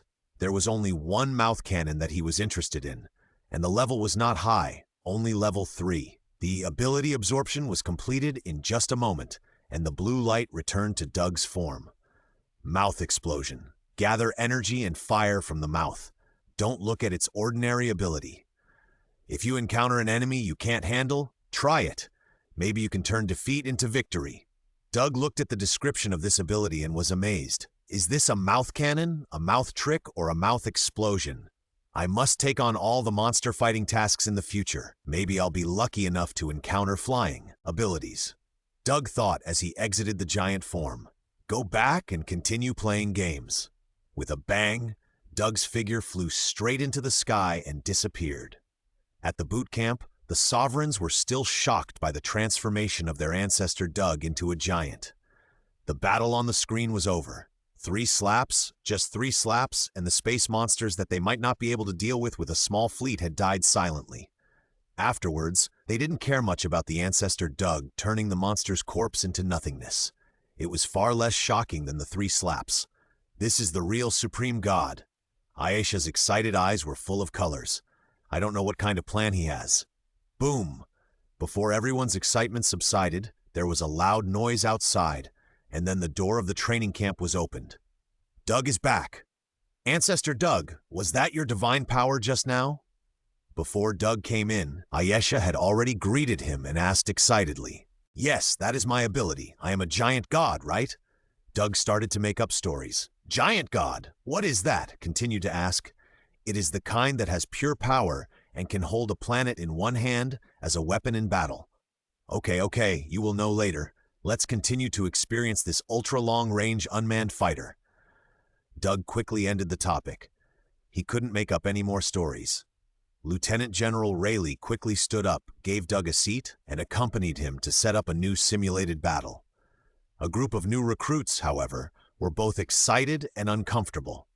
With mixed feelings, they served as sparring targets for Ancestor Doug. Ayesha looked at the tall back of the unmanned fighter, and her expression gradually became firm, as if she had made up her mind.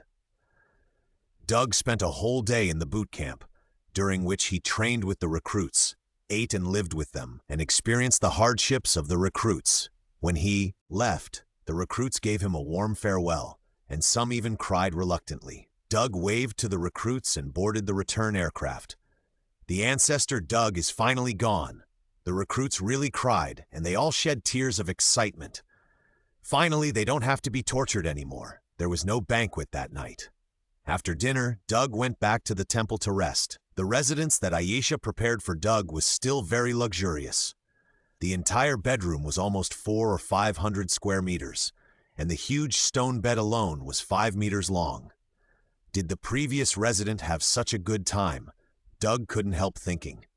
But with his nearly 3-meter height, this big bed can just stretch out. At this time, Doug was lying on the big bed, playing with a personal terminal that Ayesha gave him.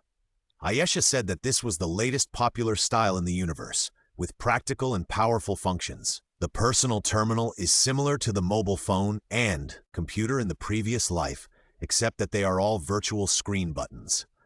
Doug got the hang of it quickly and was able to surf the universe happily in a short while. He was collecting strange news from various planets in the universe to see if there was any useful news for him. He unknowingly browsed until late at night. When Doug was browsing the terminal, there was a knock on the door. Dong, dong, dong! Ancestor Doug, are you asleep? Ayesha's voice came from outside.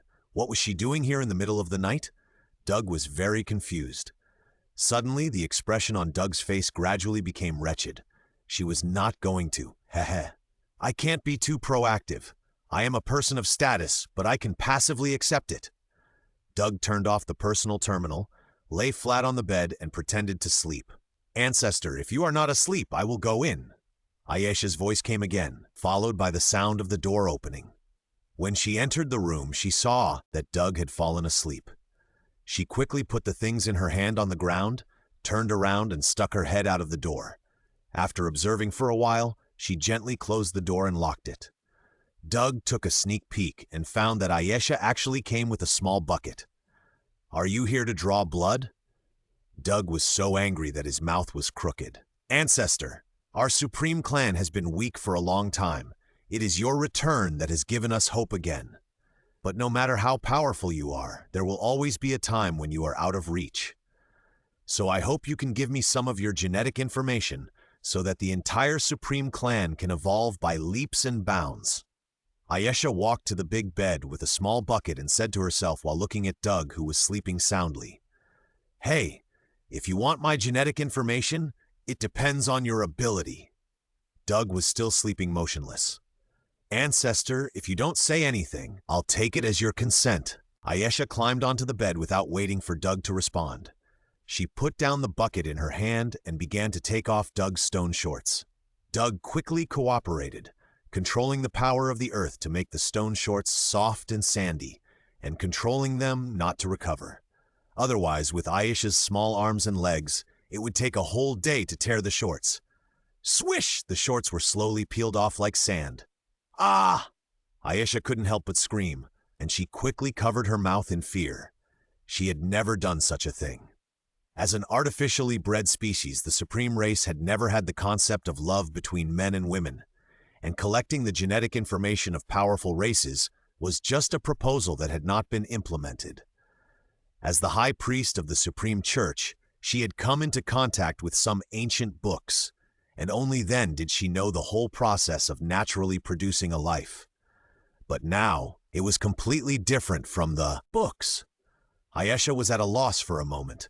Ayesha couldn't make up her mind to do what the book said, but she was unwilling to waste this opportunity. Doug lay there waiting for a long time, but still didn't see Ayesha make any move, and he couldn't help but get angry. Ayesha was still struggling with her thoughts, but in the end, she was so scared that her golden face turned pale, turned around and ran out, without even taking the bucket. Hey, learn more before you come back. Doug kicked the bucket out of the door and closed the door. Tonight is destined to be a sleepless night. Doug didn't sleep all night. He sat on the only well-preserved chair in the room and browsed his personal terminal all night. Through surfing, Doug learned that the universe is now very peaceful and nothing strange has happened. A certain family planning office director, Thanos, is manually clearing half of the population on overpopulated planets. The Dark Titan's reputation is known to everyone in the universe, but I don't know if he has started a plan to find the Infinity Stones. How about I go ahead and look for the Infinity Stones? My body should be able to withstand the power of the Infinity Stones. Doug held his watermelon-sized fist, feeling his body getting stronger day by day, and boldly thought that maybe he could bypass the Infinity Gauntlet, the carrier of the gems, and his body would be the strongest carrier. It just so happened that Doug clearly remembered the locations of several Infinity Stones. The easiest and most convenient thing for him to access now was the Power Stone located in Morag. Now it is still called the Cosmic Spirit Sphere. It should not be known in the universe that it is the Power Stone. Doug has a great chance to intercept it in advance. Aisha and the others should make arrangements tomorrow. Morag should be easy to find.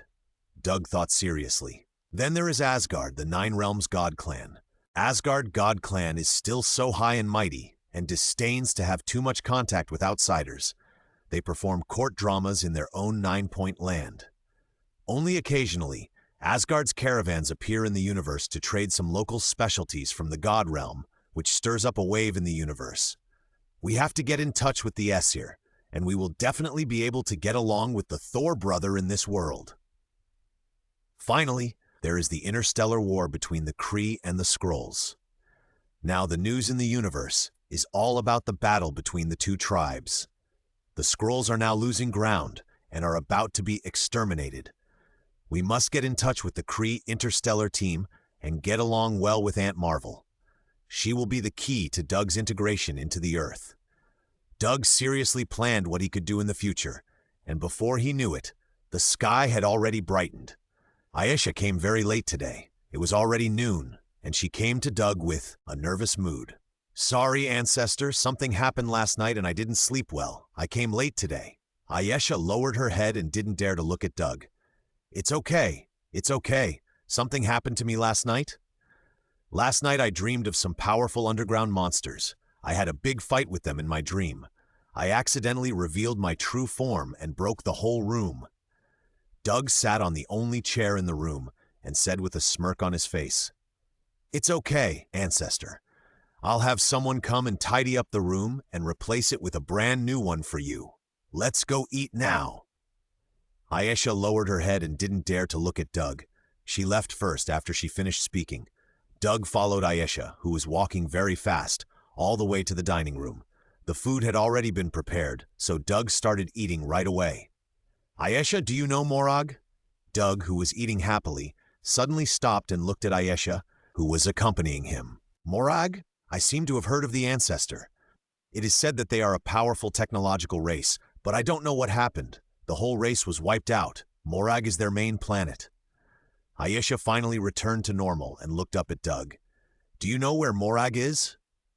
Hearing that Aisha knew about Morag, Doug continued to ask. Ancestor, Morag is now an abandoned planet of no value. Our tribe does not have a star map to it. Why are you looking for Morag? Aisha's face was full of confusion. Although Morag was destroyed, I went to this planet a long time ago. The Morag tribe has something that can help me recover my divine power. Unfortunately, it has been too long and I have completely forgotten the way there. Doug began to talk nonsense again. Will it help you recover your divine power? Aisha's eyes lit up after hearing this. The backer of her supreme tribe has not yet fully recovered, but he has such a strong personal combat power. If he fully recovers his divine power, wouldn't he push the supreme tribe up a few levels? The supreme god tribe in the universe? Ancestor, don't worry. I will arrange it right now and mobilize all the tribesmen to find Morag's location. By the way, Ancestor, what is that thing? Aisha opened her personal terminal in a hurry and prepared to start mobilizing troops. Don't be anxious. Don't be anxious. That thing is called the Cosmic Spirit Sphere. Although it is not a powerful treasure famous throughout the universe, it will still attract the covetousness of some people who know the treasure if it is spread out. So we have to search quietly and secretly. Seeing Ayesha's anxious look, Doug hurriedly stopped her. This matter cannot be publicized. If someone with ulterior motives finds out, especially if the Mad Titan Thanos knows about it, the war will inevitably be staged in advance. Although Doug is not afraid of Thanos, the sovereigns are expected to suffer heavy losses, and it is inevitable that there will be a genocide disaster like the one on Xandar. Doug is quite comfortable using this little brother of the sovereigns who got it for free. As a boss, he still has to think about his little brother, and he can't be like a certain big brother who can't eat 3 meals a day after following him.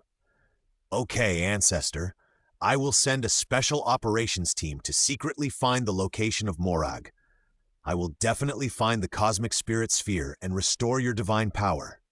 Ayesha was full of excitement and immediately arranged it on her personal terminal. I've arranged for the Ancestors. I'll tell you as soon as I find anything. After a long while, Ayesha looked at Doug with pride, almost writing, "Come and praise me" on her face. Well done. I'll definitely reward you when I get a chance.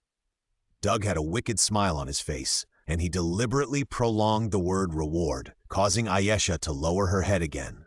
She didn't know what shame she was thinking of, and her face turned red. By the way, are there any monsters causing trouble on Sovereign now? As the god of Sovereign, I must protect my people. Doug stopped eating and wiped his mouth. He wanted to stretch his muscles. Ancestor, there are no invading cosmic monsters on the mother planet for the time being. After your reputation as the supreme god spread, there have been no more monster invasions. Ayesha still blushed, but she still tried to answer Doug's question. No way. There is not even one? Doug was very surprised. Sovereign is a big planet, but there is not even one monster. You know, a tiny country on a certain planet can encounter monster invasions every day. Are you saying that after I return, there will be no more space monster invasions? Doug suddenly thought of something. Could it be that the invasions of these space monsters were all man-made, for the Anura's battery? Yes, Ayesha responded weakly with her head down. Hey, now that I'm here, what are you afraid of? If they still come, I'll go directly and destroy their planet. Doug slapped the table, shocking Ayesha all over, but then she became happy. The gods of her supreme clan would protect them and were their strongest backers. I know, Ancestors. Ayesha looked excited. The Kree, Skrulls, and Shi'ar who used various methods to plunder our energy before. Ayesha said a series of names with expectation, hoping that the Ancestors could avenge the supreme clan. In the past, under the threat of the 3 major empires in the universe, they dared not speak out and could only endure silently. Now they can stand up. Doug didn't know what to say. Was he going to fight the whole universe right away? Don't worry. When I regain my flying ability, I will go to the Skrulls and the Kree to avenge Sovereign. It won't be too late to go to the Shi'ar after I regain my divine power. He couldn't lose face, no matter what. Anyway, the Skrulls and the Kree were fighting each other to death, so it should be no problem for him to do something about it. As for the Shi'ar Empire, anyway, there's no need to be cautious when bragging. But all this must be done after he has the ability to fly. Really, Ancestor? When can you regain your flying ability? It seems that Ayesha believed it and was excited to help Doug fight against the universe. I don't know either, but absorbing the life essence of cosmic monsters can restore some weak divine power. So are there any planets nearby? With such a large universe, I can always find a cosmic monster for me to fight. Doug was talking nonsense, not caring at all about exposing the fact that he was itching to fight. Ancestor, please wait a moment. I will ask below to see if I can find a monster that can help you recover your power. Ayesha immediately started to operate on her personal terminal. She was very concerned about helping Doug recover his power as soon as possible. Otherwise, how could her ancestors go to trouble the 3 major empires in the universe? After a long time, Doug was getting a little impatient and started to use his personal terminal. Ayesha finally got the result. Ancestor, there is news. A mineral planet under the name of my supreme clan often has unstable space wormholes on it. Monsters appear from time to time, but this monster may not be what you imagine. Ayesha said to Doug with a strange look on her face. Is the monster there special? Doug was also very curious. Aren't monsters just monsters? How can they be special? Yes, Ancestor, it is a very special monster. I am not sure whether it can help you restore your divine power. I can't explain it to you here. I will take you to see it directly. Ayesha was resolute and immediately arranged the itinerary and set sail. Okay, let's go and see it. Doug's curiosity became even stronger. But no matter whether it is special or not, as long as it is a monster, it is a piece of meat in his mouth and a resource for him to become stronger. Soon, Ayesha directly called a golden warship with a dazzling appearance, full of sovereign style, and the two of them set off into the vast universe. After leaving the sovereign's synchronous orbit, the warship drove directly to a space access point. After arriving, it plunged directly into the honeycomb-shaped space access point. After more than a dozen jumps, it finally stopped. Doug wanted to experience the uncomfortable feeling of space jumping in the warship, but unfortunately the protection measures on the warship were well done, and the continuous jumps did not make people feel any discomfort. The battleship slowly stopped at the synchronous orbit of an asteroid. The planet was all Earth gray. From space, it looked desolate and full of dead silence. If it weren't for the discovery of rich mineral resources on it, no one would care about this desolate, dead planet. Is it a desert planet with huge sandworms? Doug's eyes flashed with light, and he tried to look at the asteroid, expecting to encounter a powerful monster and have a hearty battle.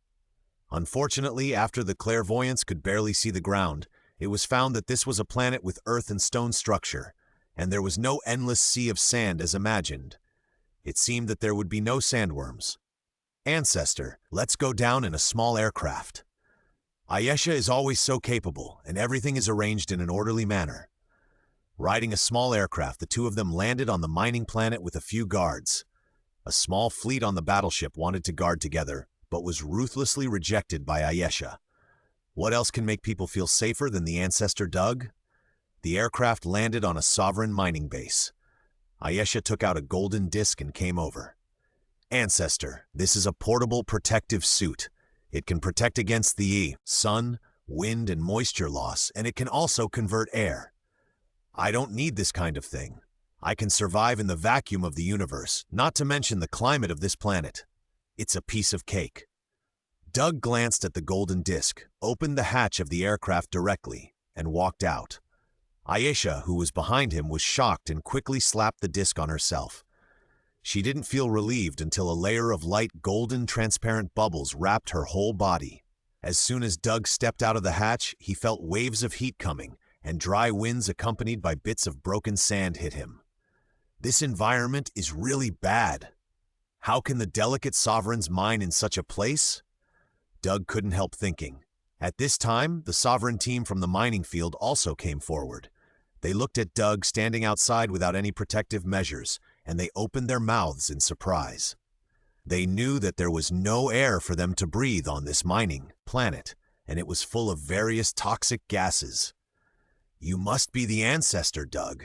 The leader stepped forward and hammered his shoulder with his right hand, then bowed deeply. He had been stationed on this mining planet for a long time, but he just got the news that an ancestor god had returned to his tribe. This was the first time he saw a real person. His 3-meter-tall body, unrestrained clothes, and his body that could withstand the environment where life could not survive all showed his strength. He bowed down to this ancestor who didn't even wear shoes. This is the supreme god of Ancestor Doug. Before Doug could speak, Ayesha had already rushed up from behind and introduced him to everyone loudly. Ancestor! All the sovereigns bowed down. This made Doug very awkward. Ayesha, don't call me Ancestor anymore. It always feels like I'm gone. Just call me Ancestor or Grandparents. Doug turned his head and whispered to Ayesha.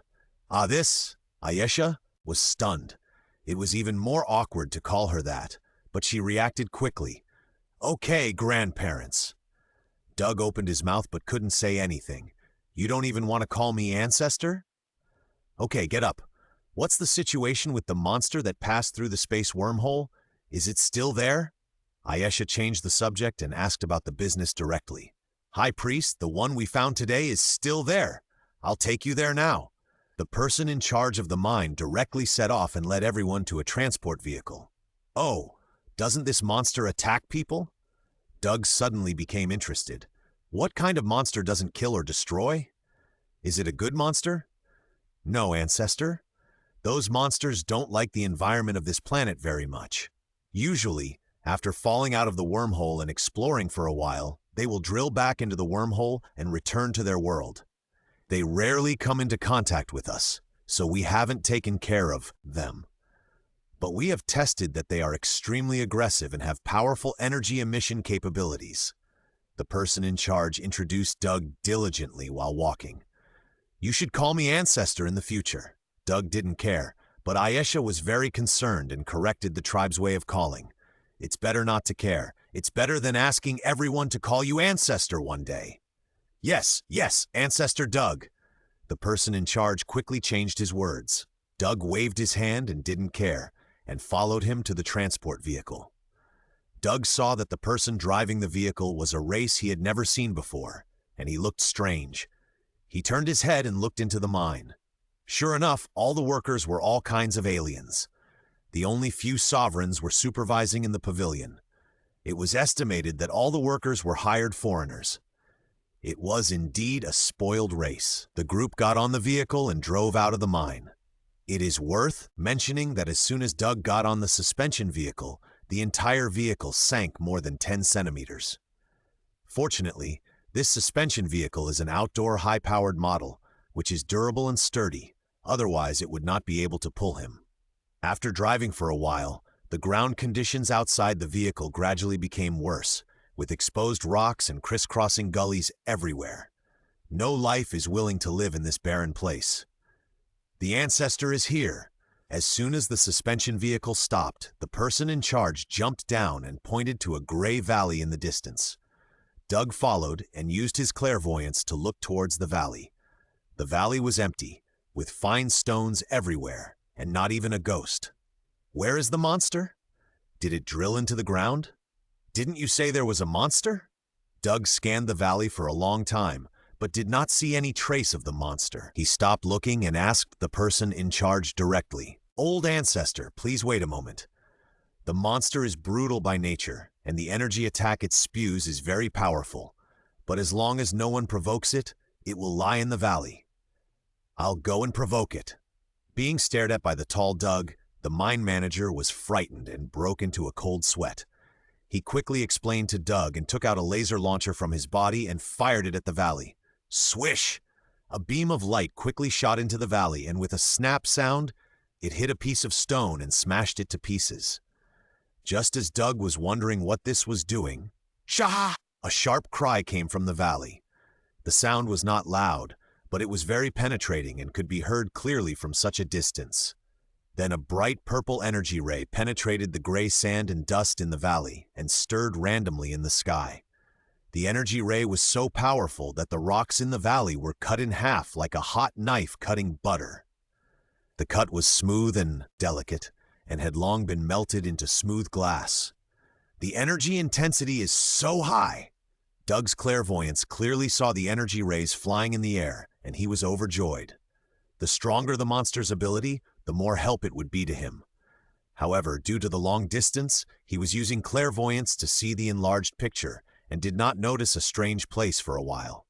The energy rays disappeared quickly, but Doug still stared at the valley closely, and the thing was about to come out. Sure enough, a black shadow appeared in the gray dust, and Doug's sight was focused on it at once. An insect's leg stepped out first, which was covered with black chitin armor and full of sharp barbs, and then the whole body slowly emerged.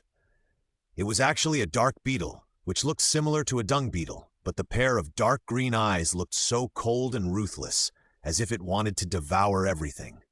Doug was so angry that he wanted to knock down and devour the monster immediately, but he suddenly found something a bit out of place. Why was the stone under the feet of this dung beetle so big? No.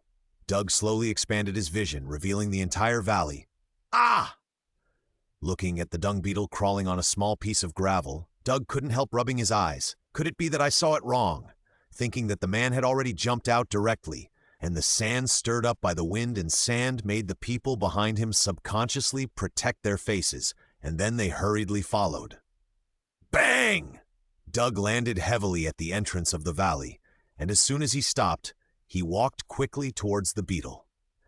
When he got in front of it, he found that the insect had been blown away by the shockwave generated by landing, but it was still tough and did not suffer any damage. It turned over and sprayed a beam of energy at Doug, who was walking in front of it. Puff! A small beam of energy hit Doug's leg, and it only lasted for a few seconds before flashing twice and going out. But even if it was only hit for a while, the spot on Doug's leg was already slightly hot. Doug squatted on the ground, looking at the little dung beetle that was rushing over and struggling with his toes, and he was confused. Is this the monster they were talking about? Touching the residual heat on his legs, Doug grabbed the dung beetle on the ground, which was only the size of an ordinary person's fist, and put it in his hand to observe it carefully. With such a small body, the total amount of energy must not be much, but the energy ray is really strong. It is so small but powerful. I wonder what kind of ability it is. It should be of some use to me, Doug was thinking when he heard footsteps in the distance. Ayesha and the others arrived. How is it, Ancestor? Is the monster helpful to you? Ayesha shouted in a rather unwelcoming manner from a distance. Is this the cosmic monster you were talking about? Doug raised his hand and showed them the dung beetle that was like a pet in his palm. Ancestor, I was in a hurry to find it at that time. It's my fault that I didn't understand the situation clearly. Ayesha looked embarrassed, but she was pretending. She had discovered that there were only traces of monsters in this place before, so she had to come and take a look. It doesn't matter. I'll try the taste of this dung beetle first. Maybe it can bring me unexpected effects, Doug said as he picked up the beetle in his palm and flicked it with his other hand. Puff! The shell broke and the juice splashed. I didn't control the strength well. This little thing is too fragile. Looking at the dung beetle that was about to die, he quickly performed soul devouring, and his whole body turned into a blue light, wrapped the little bug, and instantly restored to its original appearance. The people in the mine had not yet recovered from the shock of the ancestor, turning into light, and Doug had already finished. Well, chitin armor, optical compound eyes, these are all very ordinary abilities. It still relies on food to convert energy. There is no ability to store energy. No wonder the duration of energy emission is so short. There is nothing useful for me. Doug was quietly looking at the dung beetle's ability list, and he was about to turn to the bottom in a few seconds, but there was no ability that he liked. This ability. Finally, Doug turned to the bottom of the list, and a not-so-powerful ability caught his attention. Energy compression. Is this an attack that evolved because of its small size and the small amount of energy it carries? But if I use it, it will definitely bring about earth-shaking changes. Doug immediately selected this ability and closed his eyes to feel it carefully. Energy compression. When radiating energy, the energy can be compressed to produce a more powerful force. The degree of compression depends on the body's tolerance. Doug had only 2 energy-radiating abilities before, the lightning eye and the mouth blast, and they were not used frequently. His energy control was a mess, and he could only simply control the size of the energy output. After he had the solar furnace and the mana pill, it was even simpler and more brutal. He just ejected all the energy in his body. Anyway, his energy could be said to be endless. But now with energy compression, his only 2 energy-radiating methods can be said to have undergone a qualitative change. Doug gathered all the energy in his body into his eyes, but he kept it in his eyes and compressed it silently. Under his closed eyelids, he could see the white lightning surging, gathering more and more, and becoming thicker and thicker. Powerful energy waves surged out of Doug's body, like a bomb that could explode at any time. The amazing momentum hit the sovereigns behind him, pushing them back continuously. Suddenly, Doug opened his eyes, and 2 blazing white lightning rays, which were as thick as a pinky finger, shot out and shot straight into the sky. Doug twisted his neck, and the 2 lightning rays drew a beautiful arc in the air, sweeping across a stone mountain obliquely. There was no sound and no explosion. The lightning rays went straight through the mountain, burning all the air on the path. Doug stopped the output of lightning rays and looked at the stone mountain in the distance quietly. He already knew the result. Sure enough, not long after, the huge stone mountain was split into two sections from the middle, and the upper part slowly slid down.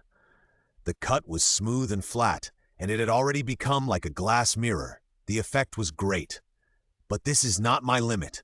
My body can easily withstand it, and it can definitely continue to compress.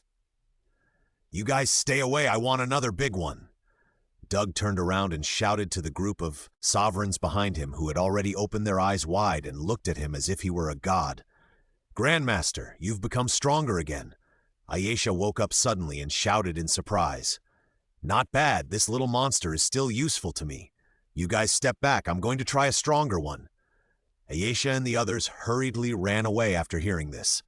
Farther, farther, I'll hurt you. Doug didn't stop until they retreated to the hovercraft they came from.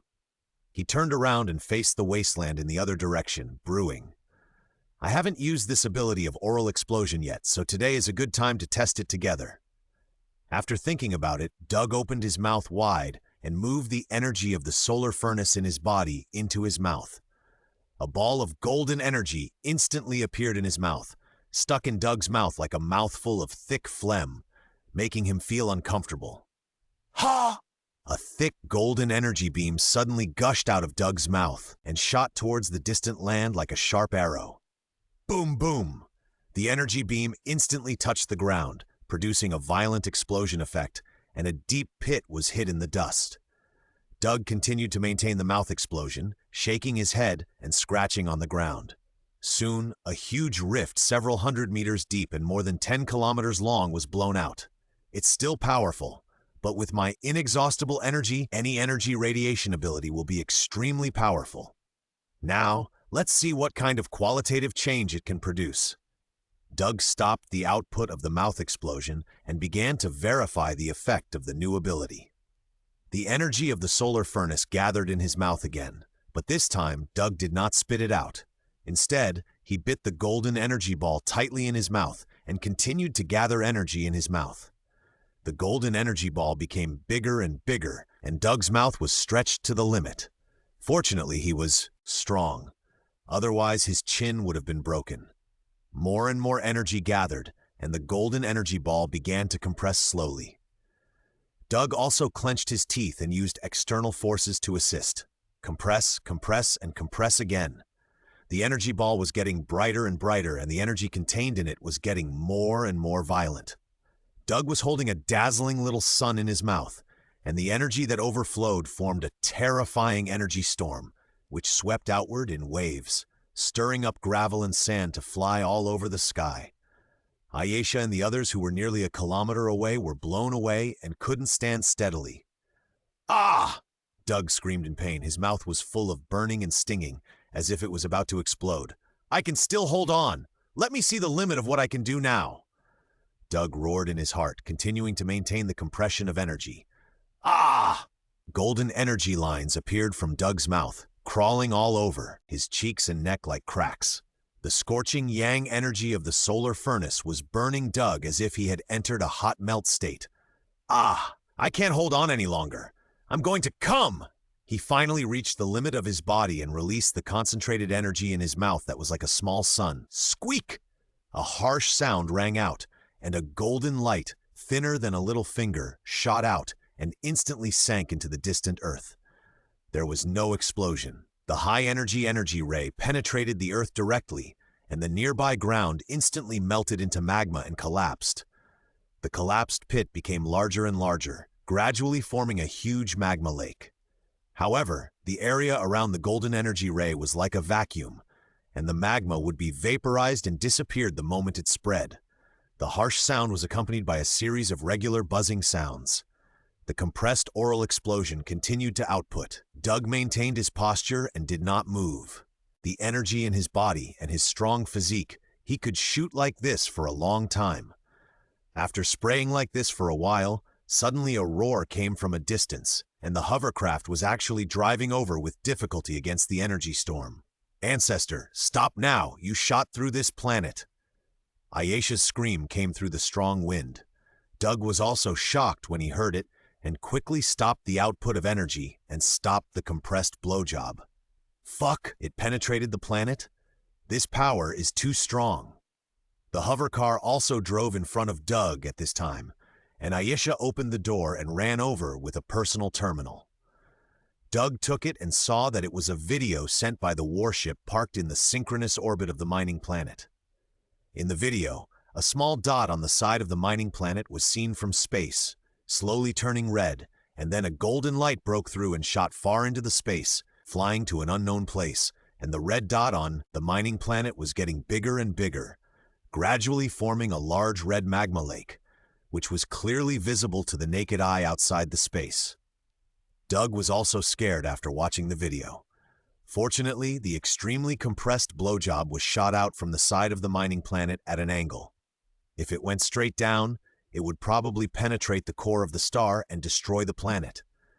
By then, he would be fine, but Ayesha and the others, as well as all the staff and facilities of the mining field on the mining planet, would be reduced to ashes in an instant. Huh!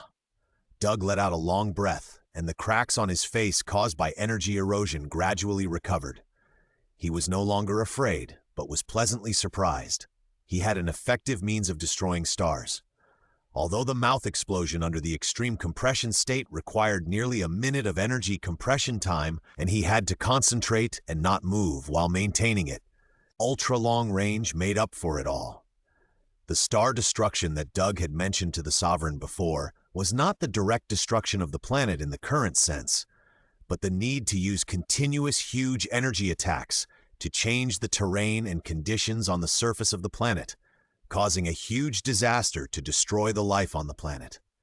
But now, he can directly attack the core of the planet from outside the Earth and directly exterminate all life on the planet. This may not be as shocking as a direct star explosion, but it is already very powerful. Congratulations to the Ancestor for recovering his divine power, and his divine power will shine throughout the universe. Ayesha praised him at the right time. No, it's only recovered a little bit. By the way, didn't you say there were many monsters like this before? How come we only saw one? Doug waved his hand at Ayesha and quickly changed the subject, lest she would confront the major forces in the fair universe again. Before he got the ability to fly in the stars, he would not go out and have fun. Ayesha glanced at the mine manager reluctantly and immediately brought him back to his senses from the miraculous attack he had just seen. Feeling the waves of heat that were still coming towards him and that could not be blocked by the protective suit, the manager saluted heavily and began to explain to Doug.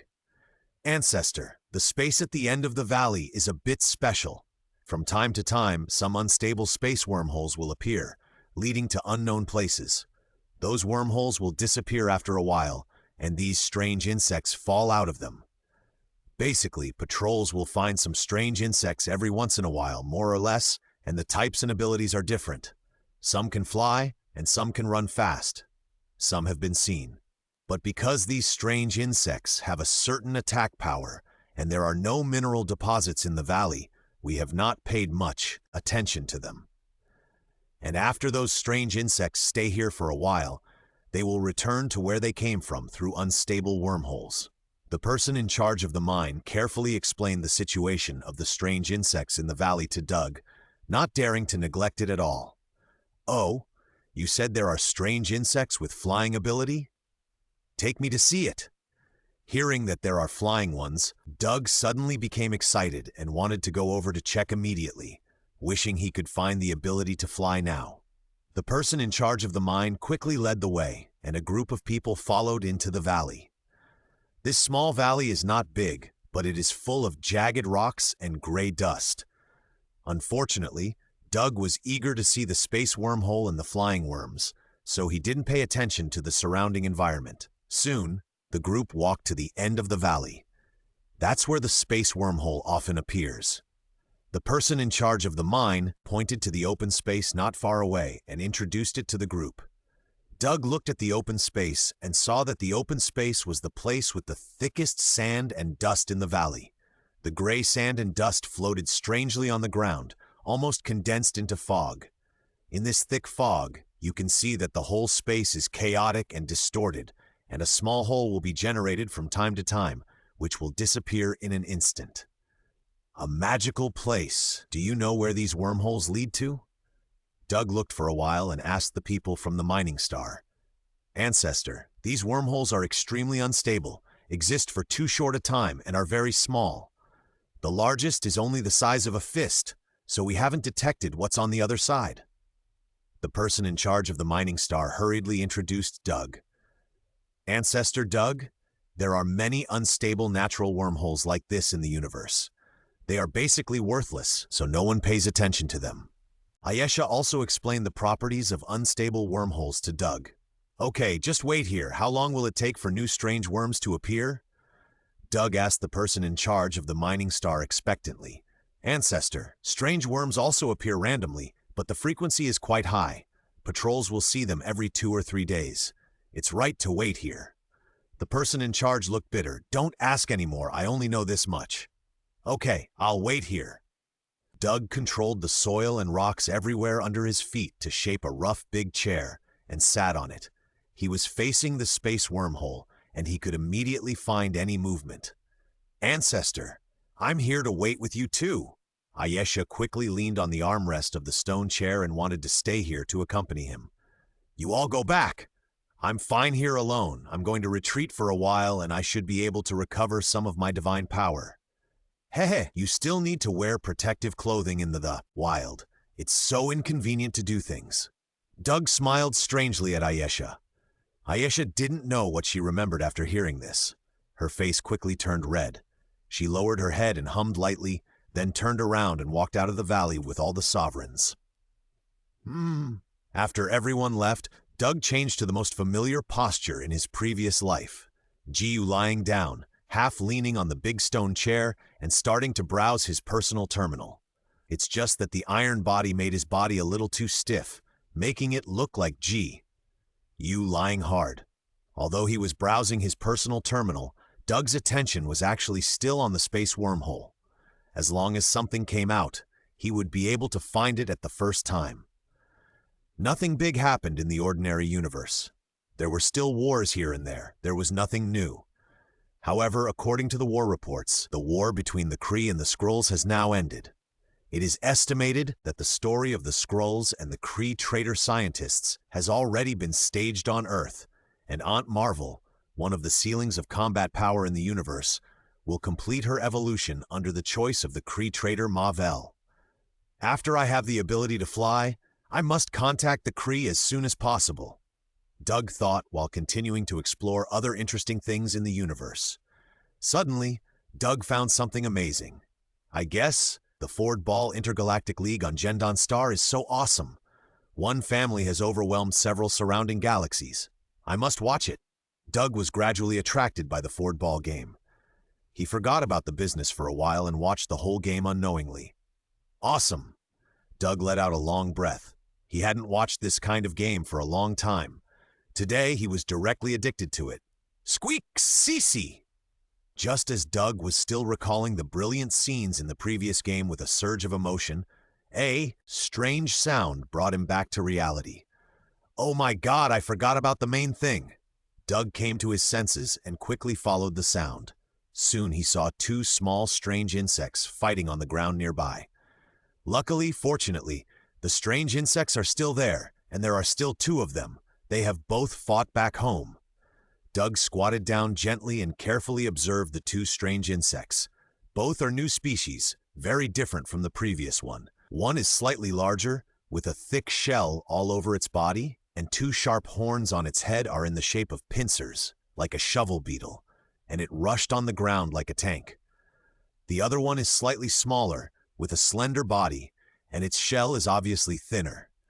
But it is agile and flexible, jumping around the shovel beetle tank from time to time, and occasionally taking a few bites with its relatively small clamp mouthparts, but it can't penetrate the armor. Doug did not bother the 2 monster insects, but watched quietly. He wanted to see what the characteristics of the 2 monster insects were. As expected, The big stag beetle could not touch its opponent and was bitten from time to time. In its helpless rage, it finally used its special ability. A thin layer of purple energy flame slowly ignited on the stag beetle's body. The energy flame was dazzling and attracted Doug's attention. Under the wrapping of the energy flame, the strength and speed of the stag beetle monster insect were also significantly improved. It turned the situation in an instant and chased the opponent into danger. Oh my God, is this ability burning? It's so cool. I can eat you just by looking at the appearance without talking about the function. Doug was very satisfied with this cool ability, but he still suppressed his joy and continued to look forward to the ability of the other monster insect. After the stag beetle monster insect opened its state, the smaller monster insect was no match at all, and even it became difficult to dodge. At this time, the stag beetle found an opportunity, lifted the opponent's body into the air, and then opened its huge head pincers to clamp it. If it clamped it firmly, it could break it in two. The little monster was in midair with nowhere to get support, and it was about to die. But suddenly, a dazzling purple energy flame burst out from behind its buttocks, and its figure shot out like a rocket and disappeared in the blink of an eye. Oh my God, isn't this a fart beetle? Can a fart beetle fly? Doug stood up in surprise at the sudden appearance of the flying ability. He didn't care whether it was a fart beetle or not, and chased after it with the stag beetle on the ground in his hand. It flew quite far. Doug chased for almost 3 kilometers before he found the fart beetle. He didn't expect that its body, which was less than 10 centimeters long, could fly so far with one explosion. Crack! Crack! Doug used a little force with one hand and the other, and pinched the 2 insects half to death, and then began to devour them one by one. The blue light lit up, and Doug started to select abilities directly. According to his past experience, he directly scrolled to the end of the ability list, and indeed got 2 new abilities, Energy Spray and Energy Burning. Doug couldn't wait to try the Energy Spray to see if it could make him fly. Energy Spray, you can use the back door to spray and burn energy to generate huge thrust. The more energy you use, the greater the thrust. A life-saving ability at a critical moment, although it is not very elegant. Doug is really a fart bug. Facing the open area, ready to try the Energy Spray, he took a deep breath. Poochie! A golden energy flame gushed out from behind Doug, and the huge thrust generated instantly pushed him to fly forward involuntarily. Wow! As soon as the voice was shouted, the whole person disappeared. Fuck! In the wilderness of the mining star, Doug screamed strangely while running desperately with a string of golden energy flames behind him. The thrust was so great that he had to constantly use his feet to help change direction. Fortunately, he had super nerve reflexes. Otherwise, he would have crashed into the mountain. Hoo, isn't this Tama a super nitrogen acceleration? Or is it real nitrogen? It really came out from the back. Doug stopped testing his abilities, turned his head and looked at the big hole burned on the stone pants behind him. His old face flushed, and he quickly controlled the power of the earth to restore the stone pants. Although it's a little indecent, as long as I can fly, it doesn't matter. It's not like I haven't been naked before. Doug stood still, exerted a little force on his legs, and jumped up. Following the force of the jump, he directly launched an energy spray. Outputting all the energy, a thick golden energy flame suddenly blasted out, pushing Doug straight into the sky like a rocket, and in a moment it actually flew over the atmosphere of the mining planet and arrived in the vacuum of the universe. You're so awesome, brother! I can finally fly! In the universe, a human-shaped rocket whizzed by with a more than 10-kilometer-long energy tail flame. Sound obviously cannot be transmitted in a vacuum, but looking at the violent and thick golden tail flame, I always feel the roar of a rocket launch in my mind. After a period of free flying, Doug can control the direction of flight by slightly adjusting the angle of his butt. His butt twisted and his body constantly changed direction with the swing of the flame, like a dancer in the universe. With the full supply of the solar furnace, the speed of energy spraying was still very fast.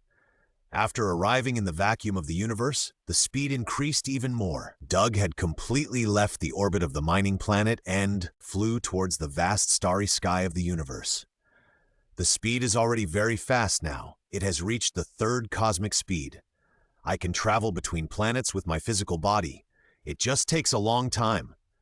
I should be able to go even faster.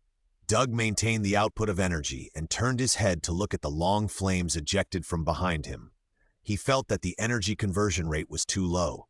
Fortunately, he had energy compression. Doug tensed his body and began to control and tighten his sphincter. At the same time, he activated the energy compression ability. Under the dual coordination of external tightening and internal contraction, the energy spray began to undergo a qualitative change. Originally, the golden flames that sprayed out of the energy spread outward in a fan shape. Due to the incomplete conversion of energy combustion, a large area of golden energy light was left. After the energy compression was activated, the large area of golden flames began to slowly shrink inward. The originally fan-shaped flames gradually condensed into a beam. At this moment, Doug felt that the speed of flight instantly increased again. "Ah!" Doug shouted excitedly, and the long golden energy beam behind him also surged. "I can still compress it. My backside can totally bear it." Doug tightened his steel-like muscles, tightened his sphincter, and began to prepare. Boom, boom, boom. Even though there was no sound in space, Doug could still feel the roar and vibration coming from the back half of his body. Buzz! As if a muffled sound was heard, the thick golden beam behind Doug became more condensed and compact, and the golden beam also became increasingly blazing white and gradually became transparent. "No, it's starting to get hot. If you want to fly for a long time, you can only maintain this level for now. I'll increase it when my body strength is higher. Or I can keep the overload output on my body all the time so that my body can be immune to the negative effects of the overload state. My body is really fun." Doug felt the discomfort coming from his body and gradually maintained the intensity of the energy compression to a level that his body could just barely bear. At this time, behind him was a half-human thick, translucent, golden-white light-emitting energy torrent that was 100 meters long. Doug's figure was like a high-speed spacecraft, whizzing away into the distance. The flying speed was pushed to nearly the fourth cosmic speed by the fully compressed energy spray. He could now travel in the interstellar space in his physical body. Feeling the energy recovery in his body, Doug excitedly selected an asteroid as his target and flew straight towards it. It is said that a horse will die if it is seen too high, let alone flying at a planet. Doug continued to fly for more than 10 minutes, and the asteroid was only slightly enlarged in his eyes. When the scale was increased to the vast universe, his speed was like a turtle crawling, and it would take years to measure it. Doug stopped flying forward, slowed down the output of energy pouring, and hovered upright in the starry sky. He instantly felt his own insignificance. He stayed there quietly until he felt something flying in the distance, and then he quickly came to his senses. Turning his head, he saw a magnificent warship with gorgeous lights coming towards this place. It turned out that after seeing her ancestor suddenly fly into the universe, Ayesha, who was worried, chased after him on a battleship. Doug wanted to meet him, but suddenly looked down and saw the energy torrent between his legs, and his mood froze. Is it okay for me to meet people with my anus spurting fire? No shit. Doug instantly output the energy to the maximum energy, and his figure shot out at once, pulling away from the distant battleship, disappearing in the starry sky and escaping. First, I have to find a way to cover it up, or not use it in front of people. While Doug was flying quickly, he was anxiously thinking about what ability had a concealing effect.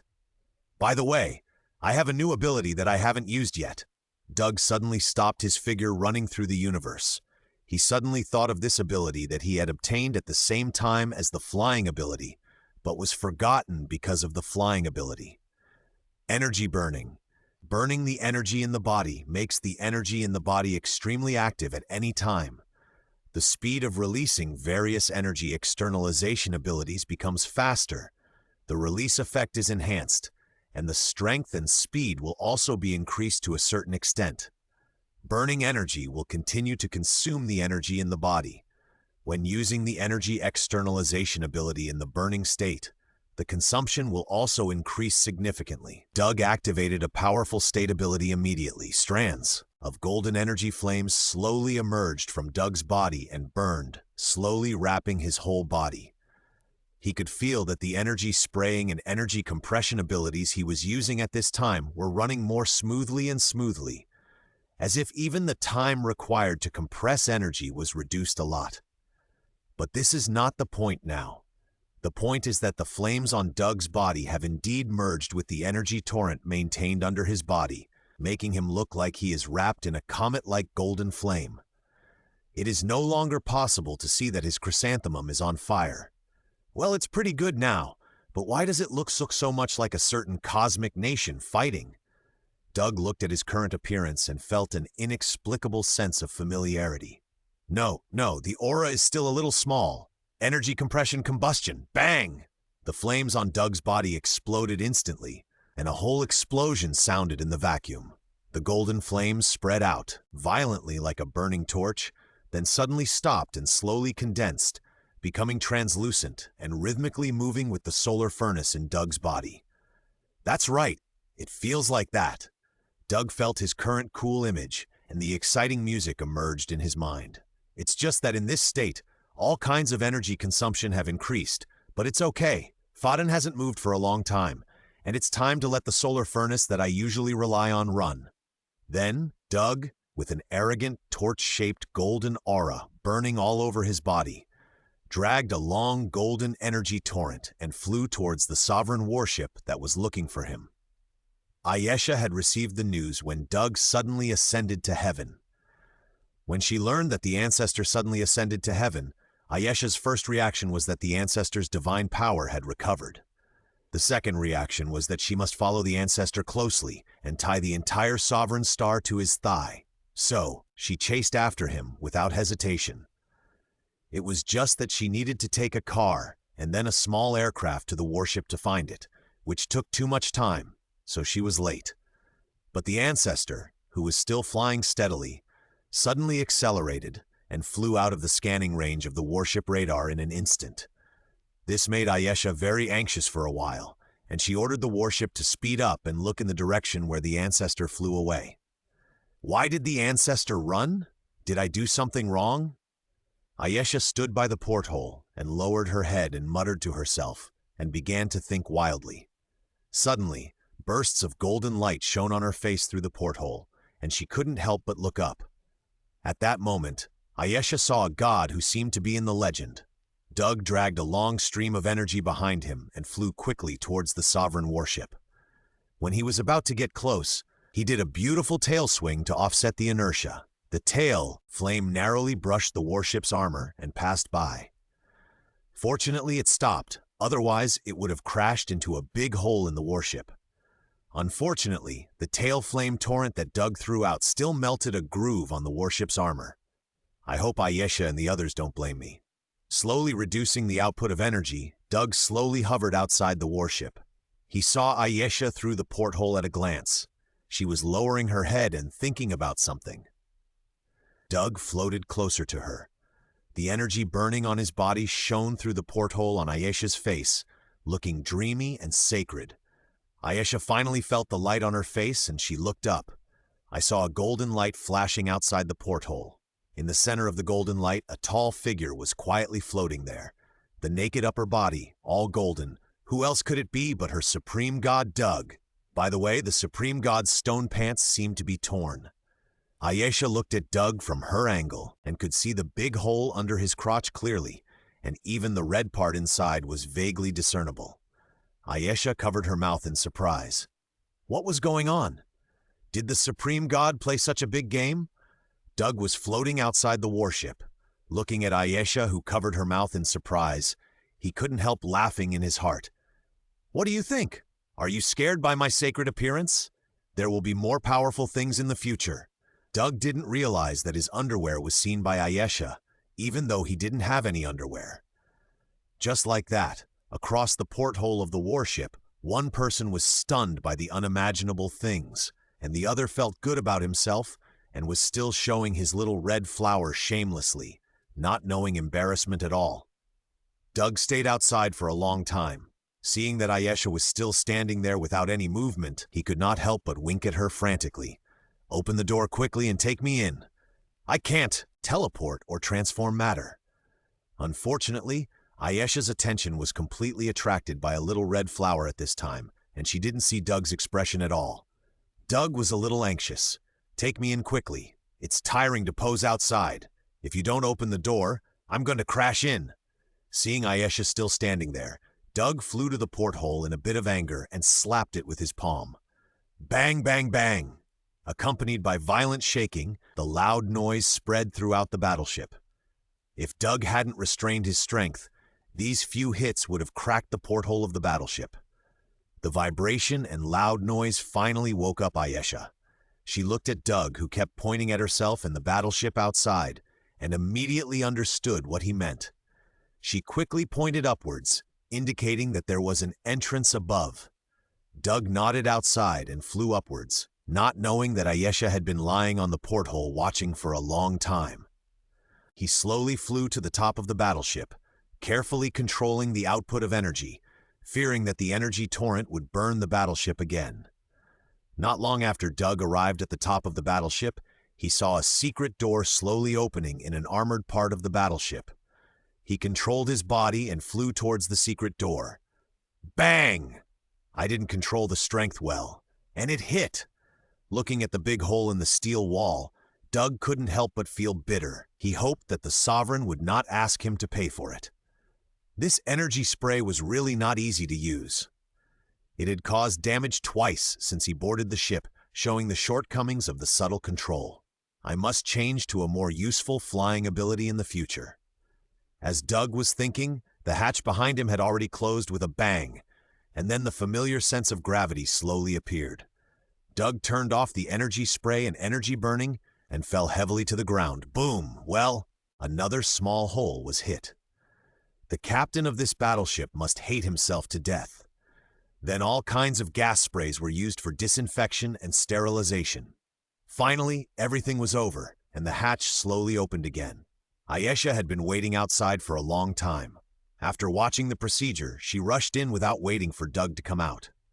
Seeing Ayesha rushing in, Doug thought she wanted to hug him, so he reluctantly opened his arms to her, but he didn't expect Ayesha to go around him and come behind him. "Where is the rocket backpack you were carrying just now, Ancestor? I saw it just now. The nozzles of the rockets are burning red." Ayesha stared at Doug's buttocks and observed carefully. She didn't dare to say it too bluntly, hoping that Doug could understand what she meant. When Doug heard Ayesha's words, "The nozzles are burning red," he was frozen in place, white sweat covered his forehead, and he forgot to put down his open arms. A red-hot nozzle? Is anyone seeing me training my local high-temperature resistance? My little red flower was seen by a female believer? Is there such a shameful God? How is it possible? This can't be true. At this moment, Doug's eyes were already lit up with burning lightning, and he wanted to kill someone to silence him. But after thinking about it, he didn't want to do that. And Ayesha was also sweating coldly. She felt the violent energy pressure coming from the Ancestor.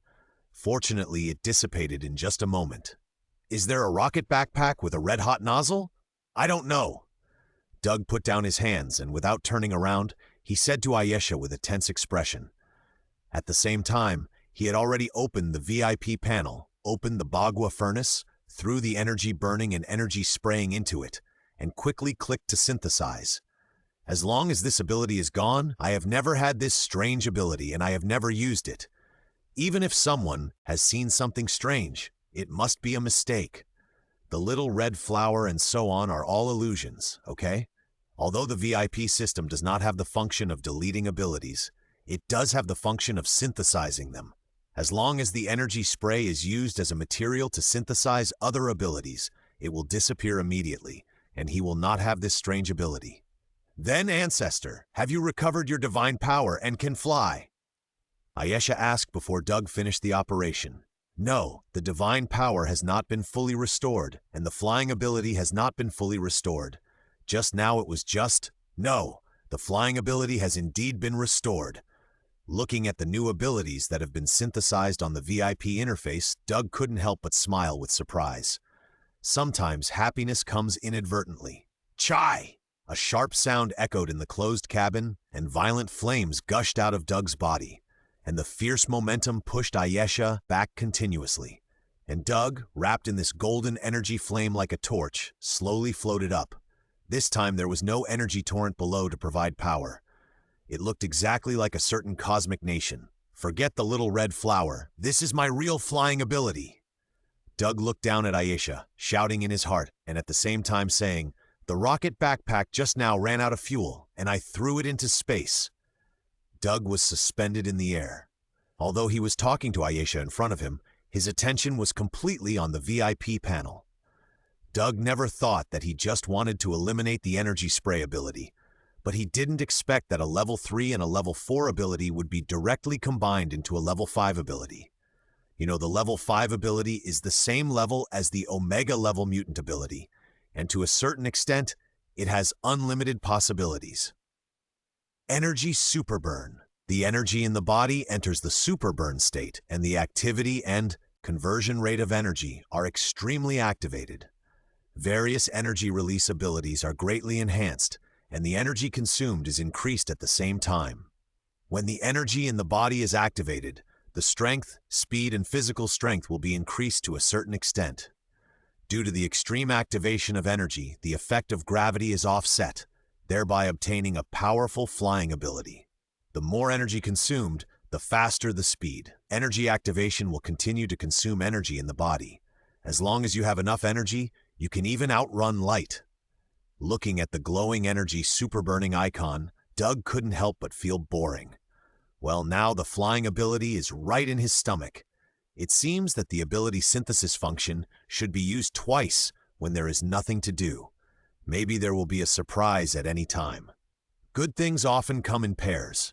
After obtaining a new level 5 ability, the VIP system finally reached the advanced conditions, and Doug was promoted to a VIP 9 player. VIP 9 obtains the ability upgrade function to inject energy into the body to improve the ability level. The higher the ability level, the greater the energy required. For specific situations, you can explore and obtain 6 level 5 abilities Omega level by yourself. After the VIP system is included, you will automatically become a VIP 9. Finally, a new function is released. Doug was full of joy. This new function seems to be quite useful. Even level 5 abilities can be upgraded again.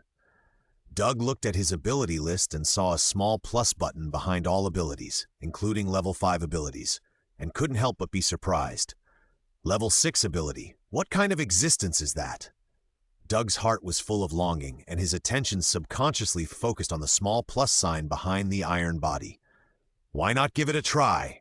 Try and you will die. Ayesha looked at Doug, whose body was rekindled with divine light and floating in the air. She was still wondering if the ancestor was going to use strange abilities again and expose strange parts of his body. She subconsciously bent her body slightly and looked up to see that part of his body. However, she didn't expect that the golden divine light on the ancestor in the air seemed to short-circuit. It flashed twice and went out at once. The whole person fell heavily from the air, smashing a big hole on the ground again. "Ancestor, are you okay?" Ayesha ran up quickly, grabbed one of Doug's arms and wanted to help him up. Unfortunately, after a long time of grunting, it was like a gnat trying to shake a tree. Doug's body didn't move at all. Hiss! Doug's upright body finally moved. He covered his waist and sat up. I'm fine. I'll be fine in a while." After saying that, he took a deep breath again. Will it be all right? Before I figured out how to use the new function, I thought about upgrading to level 5 directly. As a result, I finally suffered the consequences. When upgrading the ability level, long pressing the button will quickly inject energy into the body. If you press it for more than 5 seconds, the VIP system will assume that the user wants to inject all the energy in the body and will instantly help the user absorb and inject all the energy. Isn't it a convenient and fast, very user-friendly function? But it was this quick little function that hurt Doug badly. He was unprepared, and the system forced all the energy in his body to be absorbed by the system.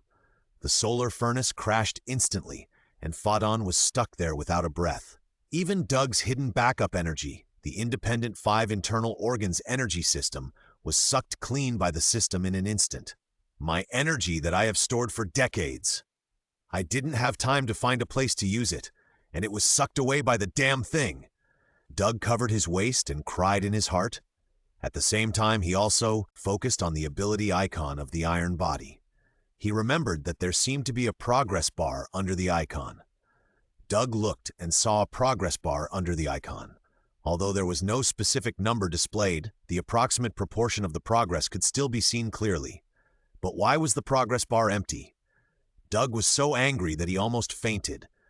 The energy in his body and the essence he had stored for decades did not even splash. He just activated a progress bar. How much energy is needed to upgrade to level 6? Ancestor! Ancestor! Ayesha looked at Doug's body that was about to fall down again and hurried forward to help him. Fortunately, Doug supported himself on the ground with his hands. Otherwise, he would have pressed her down and hit her in the second dimension. I'm fine. There was a problem with the operation of the divine power just now. It has been adjusted now. The solar furnace in Doug's body has been restarted, and the magic pill is also recovering quickly. The energy will be recharged soon. He doesn't want to test the ability upgrade for the time being. No reason his waist hurts. Let's try it from the second and third level abilities later. Doug stood up, and the brilliant golden flame slowly ignited from his body. He did not fly, but stood on the ground and said to Ayesha, "Look, isn't this done?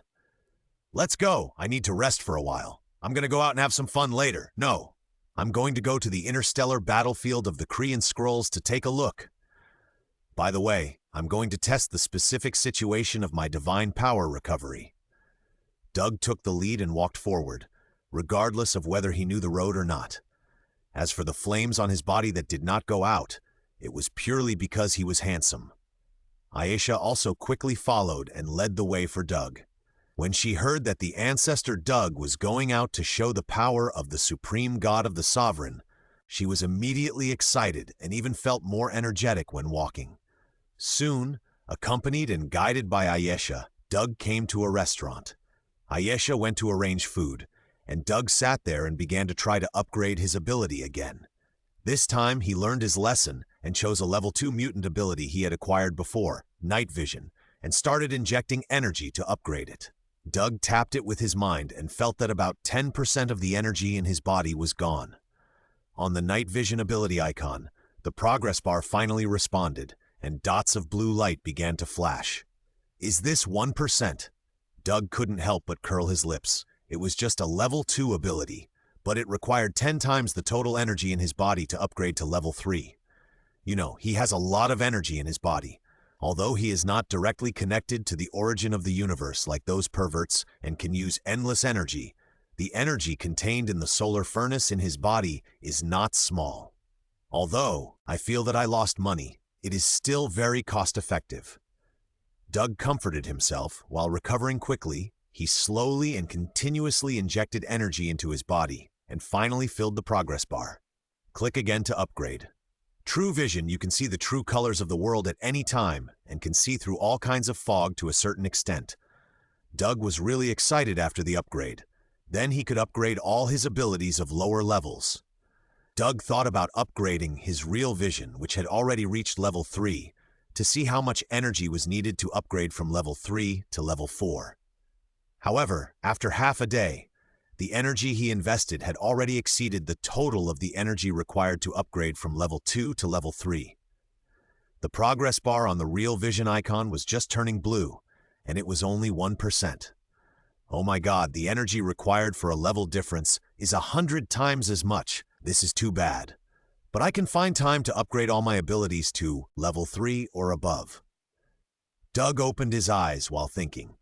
Ayesha had already prepared the meal, but she didn't dare to disturb him when she saw that Doug had a complicated facial expression while he was thinking. Now that Doug had woken up, she quickly set the tableware and accompanied him for dinner. I'm completely fine now. Send me the navigation star map of the battlefield where the Kree Skrulls fought the most fiercely. I'll set off immediately after I finish eating. Doug was finally going out to play. Ayesha was also very excited. The glory of the Supremes would shine on the entire universe. a ball of golden light flew out of the Sovereign's gorgeous warship, dragging a long tail flame and plunging into the vast starry sky. It disappeared in the blink of an eye. Doug was in the light ball. After eating, he declined Ayesha's offer to send him there by warship and set off alone. He wanted to do the legendary thing and cross the universe in his flesh. By the way, try how fast the energy super burning flight speed is. Swoosh! The golden light streaked across the starry sky like a meteor, leaving a dazzling trail. The speed was already far beyond the fourth cosmic speed. Level 5 ability is amazing. The initial speed is so fast. I haven't used my full power yet. Doug felt that the speed had reached the previous limit, and he couldn't help but be happy. He then turned all the energy in his body and supplied it to the energy super burn. The speed of the golden streamer suddenly increased greatly, several times faster, but it was still within the scope of the fourth cosmic speed and did not break through.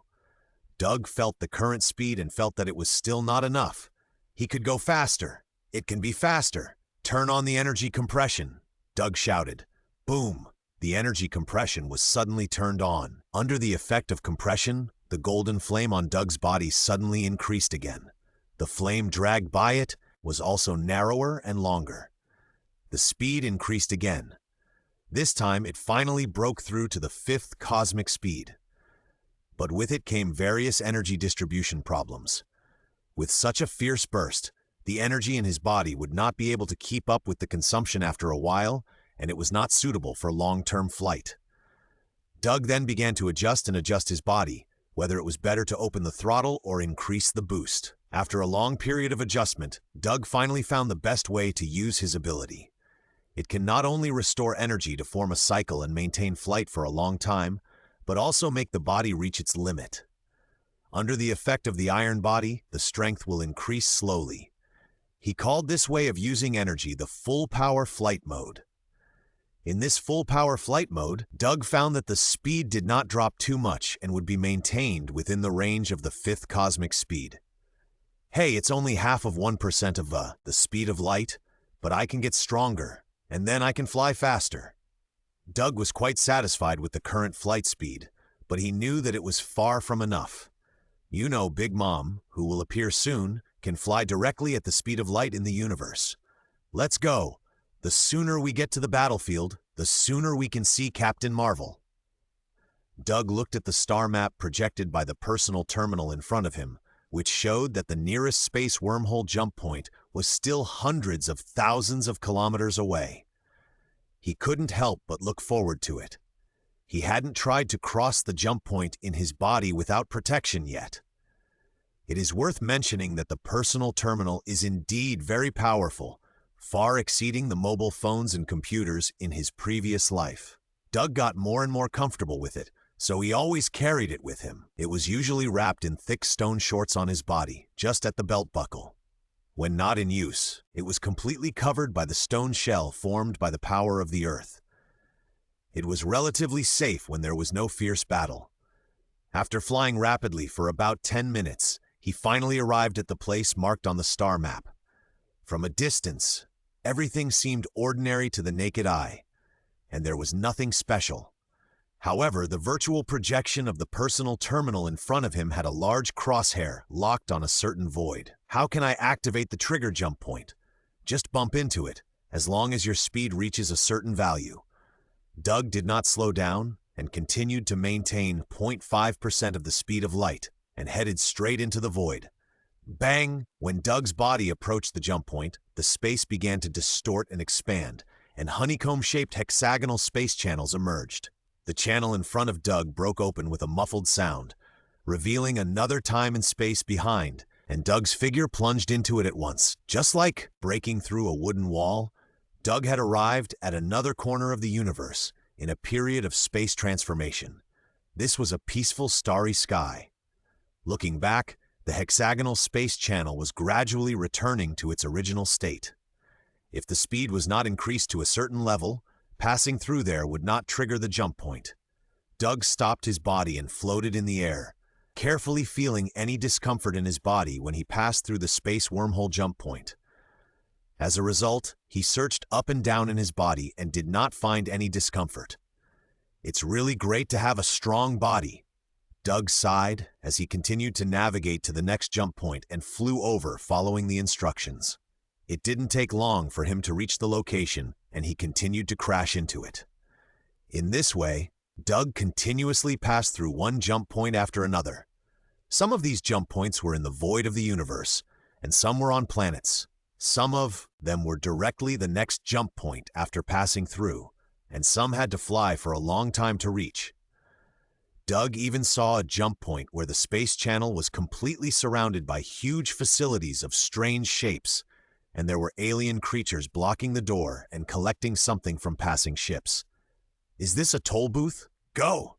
Doug was stunned there in surprise, but those alien creatures were also very discerning. Seeing this big guy traveling in the universe in his flesh, how could they dare to collect any tolls?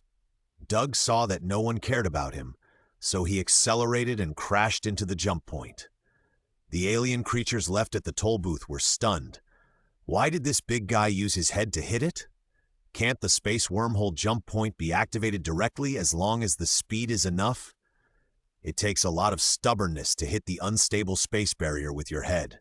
Doug naturally couldn't know this. He then passed through more than a dozen jump points before finally reaching his destination. Doug found that after passing through nearly 100 space wormhole jump points in a row, there was still some impact on his body. His body was finally a little uncomfortable now, and he felt like vomiting, just like he was carsick in his previous life. Doug took a few big breaths of various violent cosmic particles in the universe before he felt a little better. Doug looked at the destination of this trip in front of him, Biddy Star, which is a planet with no reputation in the universe. But it appeared in everyone's field of vision because of the interstellar war between the Kree and the Skrulls. It is said that the last troops of the Skrulls are all hidden on this planet, trying to create a weapon with great lethality to turn the tide of the war. The Kree, who wanted to wipe out all the Skrulls and end the war quickly, directly sent 4 of the Supreme Accusers. The 4 Supreme Accusers led their own space fleets and surrounded Biddy tightly. Among them was the Accuser Ronin. Several Accusers were now firmly on their respective flagships, monitoring all the in-and-out conditions on Biddy, while various special operations teams had already landed on the planet to conduct a search and annihilation operation for the Skrulls. If there were not a large number of indigenous residents on Biddy, several controllers would have already plowed the planet in front of them with missiles. Doug was suspended in space, looking at Biddy, which was full of warships in the synchronous orbit, and flew over with a flame on his body. There happened to be a Kree fleet on Doug's flight route. The owner of this fleet was Ronin, one of the Accusers. The Kree was also a race that was supreme. Although they would accept those mixed-race people, they looked down on them in secret.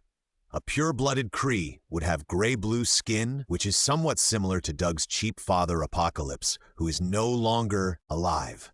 I wonder if they are related by blood. The Accuser Ronin is a pure-blooded Kree. He is currently watching the battle on Biddy in his warship. Sir, an unidentified flying object is approaching quickly. A crew member suddenly stood up to report the emergency, and at the same time transmitted the monitored images to the main screen of the warship. A golden fireball was seen flying rapidly with a long flame. What is that? Is it a comet? Smash it for me! Ronin put down the terminal in his hand, frowned, and gave an order. Sir, that's not a comet. It seems to be a life form. The crew member manipulated the screen to continuously zoom in, and a figure gradually appeared in the translucent flames. It really is a life form. Ronin was shocked. Sir, do you still want to attack? The weapon system is already in place. Another crew member asked carefully, not knowing whether to press the button in his hand. Launch missiles. The star field near Biddy has been completely blocked by the Kree Empire.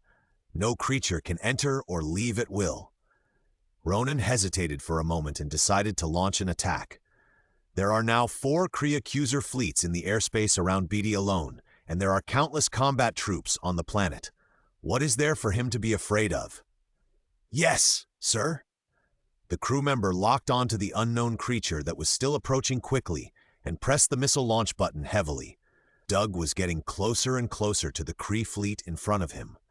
The Kree must have discovered him, but there was no reaction for a long time. He was still wondering if these Kree were so friendly that they didn't even say hello to the unknown invaders. Then he saw that the largest battleship in front suddenly launched missiles, one after another. That's right! Looking at the swarm of missiles, Doug became excited. This way, he had a reason to cause trouble. Bang! The golden flame on Doug's body suddenly increased, and his speed was even faster. He rushed towards the missile group in front without dodging. Boom! The front missile was hit by Doug's head and exploded directly. The violent shock wave and broken shrapnel from the explosion were all stuck on Doug's face. He was not hurt. His long-term habit of using his brain made Doug's iron head harder. Now there are very few impacts that can cause him concussion. It's just that Doug now has no energy shield or energy body protection. This makes the explosion of the kinetic weapon close to his face covered with a thick layer of ash. Even his mouth is full of strange tastes, which makes him melt into the heat of his body and vaporize the burnt ash on his body. Boom, boom, boom! The shock wave and fragments caused several missiles flying behind to explode. In an instant, it was as if a chain reaction had occurred, and the missile group exploded one after another. The accuser, Ronin, was watching the space exploded in the battleship, thinking that the unknown creature should have been dealt with. After all, there were so many space missiles that they could give a small planet a hairstyle. Hey Ronin, what happened there? The communication channel flickered, and a Kree man wearing the same accuser armor as Ronin was projected on the hologram. Another accuser noticed the abnormality on Ronin's side and took the initiative to connect. It's okay, Xiao. An unknown creature tried to break through the blockade area, and I have eliminated it. While Ronin was responding to Xiao, the accuser, he was about to sit back in his own seat, but suddenly he saw a golden light shooting out of the explosion in the space outside the porthole, and instantly came to the main porthole of the battleship, floating there and looking at him. How is it possible? Ronin was shocked and didn't finish his words, and stayed there. The holographic projection of the controller, Xiao found something wrong, and quickly turned around and looked out of the porthole. When he saw the figure in the golden light, he immediately screamed, "Isn't this the ancient elder found by the sovereign?" Ronin, is that him you just attacked? The Supreme Wisdom has preliminarily evaluated that the individual combat power of this ancient sovereign has definitely reached the planetary level. The Supreme Wisdom asked us to have a friendly contact, Ronin. You are in trouble now. Xiao obviously knew a lot, and he spoke to Ronin like pouring beans, and Ronin's ugly face, which was originally expressionless, became uglier and uglier. If he knew this news, he would definitely not attack first. Why didn't you come earlier? At this time, Doug, who was floating outside the porthole, finally started the next step. He thought about it and decided not to kill her now. He hadn't contacted Aunt Marvel yet, and he didn't know if he could successfully establish contact with her at once. Maybe he would have to contact Aunt Marvel again through the Kree in the future, so he didn't kill her this time. Doug's whole body began to heat up, and golden red magma lines crawled all over his body.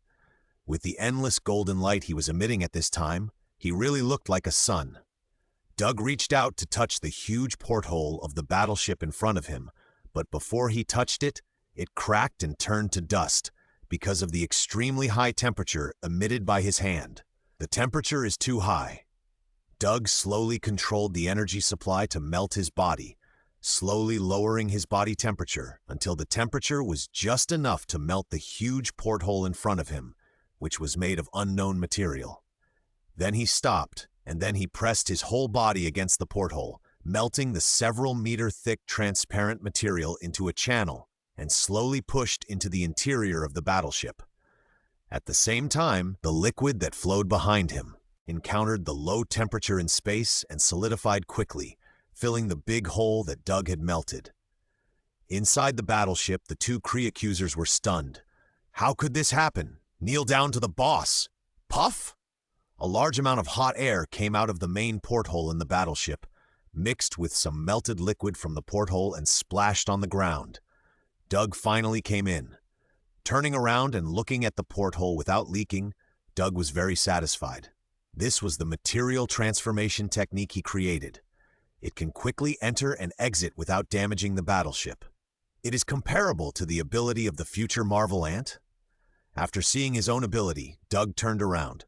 His 3-meter-tall golden body, like cast steel and iron, with the burning golden flames all over his body, was suspended in the air and stared down at the two Kree controllers. Is there still any fucking kingly law?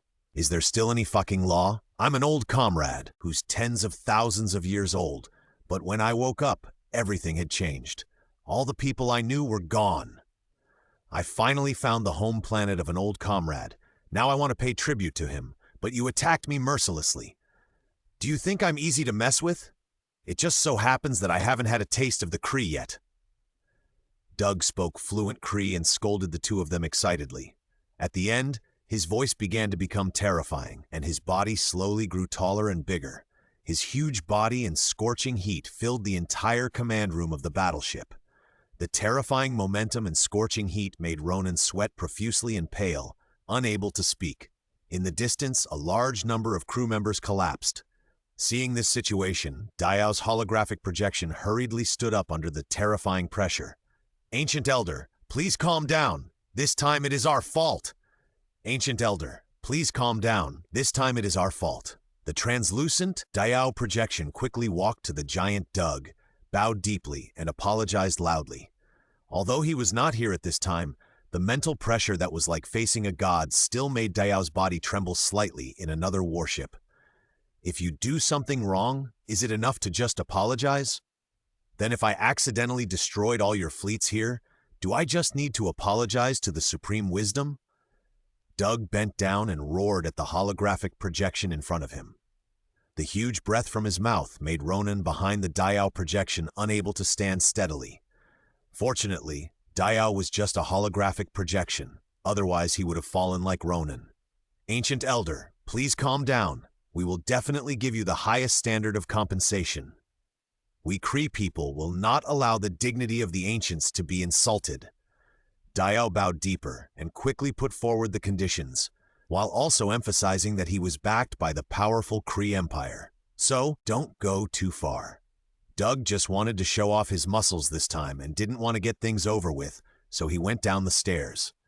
His body, which filled the entire cockpit, shrank as it melted away. He said to the two Kree people in front of him, "Just go talk to my people about compensation. This time, let's just forget about it, just because you little kids don't know better. Next time you do this, I'll go to Hala for a stroll." After leaving a harsh remark, Doug turned around and was about to leave. When he came to the porthole, he suddenly thought of something and turned his head to look at the Kree, who hadn't said a word from beginning to end.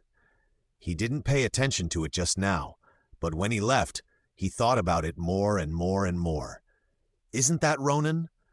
Although the Kree people all looked the same to him, Ronin's stinky face was still very recognizable. By the way, the guy who attacked me, I have a piece of advice for you. Next time you see a life form traveling in the universe in the flesh, remember to hide away. After saying that, Doug's whole body turned red and hot again. He stood in front of the porthole and used the material transformation technique to get out of the battleship. Looking back, he saw that the melted hole had been completely sealed and solidified. Immediately, the flames on his body surged, and he flew out close to the battleship. However, one of his hands was deeply inserted into the porthole, and a large mark was directly scratched on the porthole during the high-speed flight. Then the outermost armor of the battleship was also scratched. Doug touched the side of the battleship all the way to the head, and then accelerated to fly to the Biddy star below. In the battleship command room, Dao, who was relieved, and Ronin, who was already slumped in his chair, looked at each other, and they all smiled bitterly, without any dignity as accusers. I'm going to see the Supreme Wisdom right now and report all the current intelligence. You should have a good rest. You don't look very good. Dao said hello to Ronin and disconnected the holographic projection, leaving Ronin alone in silence. Today's feud has been made. Today's humiliation will be repaid dozens of times in the future, Ronin thought fiercely. As for the damaged warships, they are all trivial matters. There will be better ones after returning to Hala. After Diao disconnected the connection, he directly entered the consciousness space through the device and saw the Supreme Wisdom, who appeared in the appearance of the person he respected most. The Supreme Wisdom knew everything directly through his memory. The danger level of the sovereign ancients must be increased to above the planetary level. This powerful individual active in the universe is too dangerous. Find a way to bring him here. I will try to control him. The Supreme Wisdom gave Diao an order. All members of the interstellar team are on Biddy star and can carry out this mission. Diao immediately thought of the candidates for the mission, and then left the mind space with the permission of the Supreme Wisdom and made arrangements. Doug, on his side, plunged directly into the atmosphere of Biddy star. It was fine in the universe, and there was no problem flying any faster, but in the atmosphere of the planet, trouble came. Under the friction of atmospheric resistance, his body immediately began to burn with flames. Doug was naturally not afraid of this temperature, and continued to fly rapidly against the flames burning in the atmosphere, making a loud boom sound, just like a meteor. After flying for a while, Doug felt that the momentum of flying like this was too loud, and it would be impossible to do anything secretly, so he had to slow down and maintain the speed at several times the speed of sound before it improved. Doug flew aimlessly in the sky, his comrades in arms. Memories were nonsense. Now that he was on Biddy star, he didn't know where to find Aunt Marvel. We can only find a battlefield where there is a battle and try our luck. Doug adjusted his body and landed on the ground where explosions occurred from time to time. Doug was looking for Aunt Marvel. In fact, the Star Wars team that Aunt Marvel belonged to was also looking for Doug. However, the Kree people's technology was indeed advanced. As soon as Doug landed, the captain of the team, Yong Log, received the news and took the team of 6 people on a flying vehicle to fly to Doug. Except for Log, all the members of the Star Wars team did not know the purpose of this trip, but they did not need to know everything. Just obey orders. After Doug landed on the ground, he directly began to approach the battlefield in front of him, where there was a fierce battle. But before he took a few steps, he saw that the Kree people in front of him began to retreat urgently, which confused the Skrulls who were fighting. Have your wives given birth? Why are you in such a hurry to go back? Doug was about to contact the Skrulls, and suddenly he felt like a thorn in his back. Someone is aiming at me. Doug turned his head and saw. A small aircraft was quietly floating in the sky in the distance. When Doug looked over, the light on its body flashed several times, and then it flew away. Are you calling me over? Looking at the aircraft that was obviously from the Kree, Doug was a little confused about what they were doing, but he still flew after it. After flying for a few minutes with the Kree aircraft, he saw it land in a valley. Are you going to ambush me? Doug was not afraid and landed in the valley. When Doug arrived at the place, the Kree aircraft had already landed in place, and the 4 Kree inside all came out and stood in a row. No, there were 2 more climbing up the mountain, but Doug didn't care about these. After he saw the composition of this team, he suddenly realized that this was the team that Aunt Marvel was in when she was in Hala. Doug quickly looked at the people in front of the aircraft. Sure enough, there was a human woman with normal skin color and golden hair. She was none other than Aunt Marvel. However, she was wearing a special half-face helmet unique to the Star Troopers, with only her chin exposed. Doug did not recognize her at the first time. It's really easy to get it. I haven't even looked for you yet, and you came here on your own. Doug was very happy. Now it's time to deal with the idlers and talk to Aunt in detail. The Ancient One of Sovereign, the Supreme Wisdom of Hala, wants to talk to you. The team leader Roger saw that Doug had arrived and spoke first. Supreme Wisdom, I really want to meet him if there is a chance, but not now. I have to find my old friend. Doug answered while approaching the few people. Seeing Doug approaching, the team members immediately entered the attack state. Bald Colas pulled out his ion laser knife, Bearded Charles also activated his shock gloves, and Rogue and Aunt Marvel also raised their beam launchers and aimed at Doug. The Ancient of Sovereign! Don't get any closer! Rogue gave his final warning.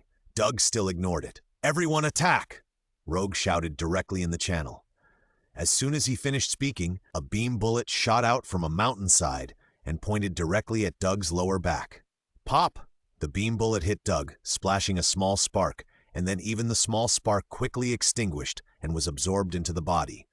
Doug was going to hide, but after feeling that it was an energy weapon, he was too lazy to hide. No matter how many came, they would be useless. You were the first to attack. Before Doug finished speaking, a figure had already pounced in front of the team members. You were the first to attack. Doug hadn't finished his words when he burst out at extreme speed and arrived in front of the 4 members of the Star Troopers in an instant. Bang, bang, bang! 3 consecutive punches, at a speed that they couldn't react to, instantly knocked Rogue and the other 2 out, leaving Big Mom alone standing there in a daze. Hello, Verse! Doug smiled and greeted Big Mom, but he didn't expect to be interrupted by several beam bullets fired at the back of his head. It seemed that if he wanted to talk to Big Mom, he had to knock out the rest of the team first. He couldn't kill her directly because Big Mom still thought she was a Kree. What if she went berserk? At this time, the 3 people who had been knocked out also climbed up. Their bodies had been strengthened by Kree technology, far beyond ordinary people and not weak, and the armor on their bodies was not cheap either. It was all the same high-tech armor as Captain Marvel. In addition, Doug didn't use his full strength at the beginning, so their injuries were not serious. Attack with all your strength! Roger activated the energy bracelet on his hand and rushed forward with the laser gun, but he was not the fastest. Bald Colas, holding his ion laser double knives, rushed to Doug in a sudden attack, lowered his body, twisted his waist and raised his knives, and swung them diagonally upward. The 2 ion laser knives drew 2 light blue streaks and instantly swept towards the neck of the tall Doug. Ding!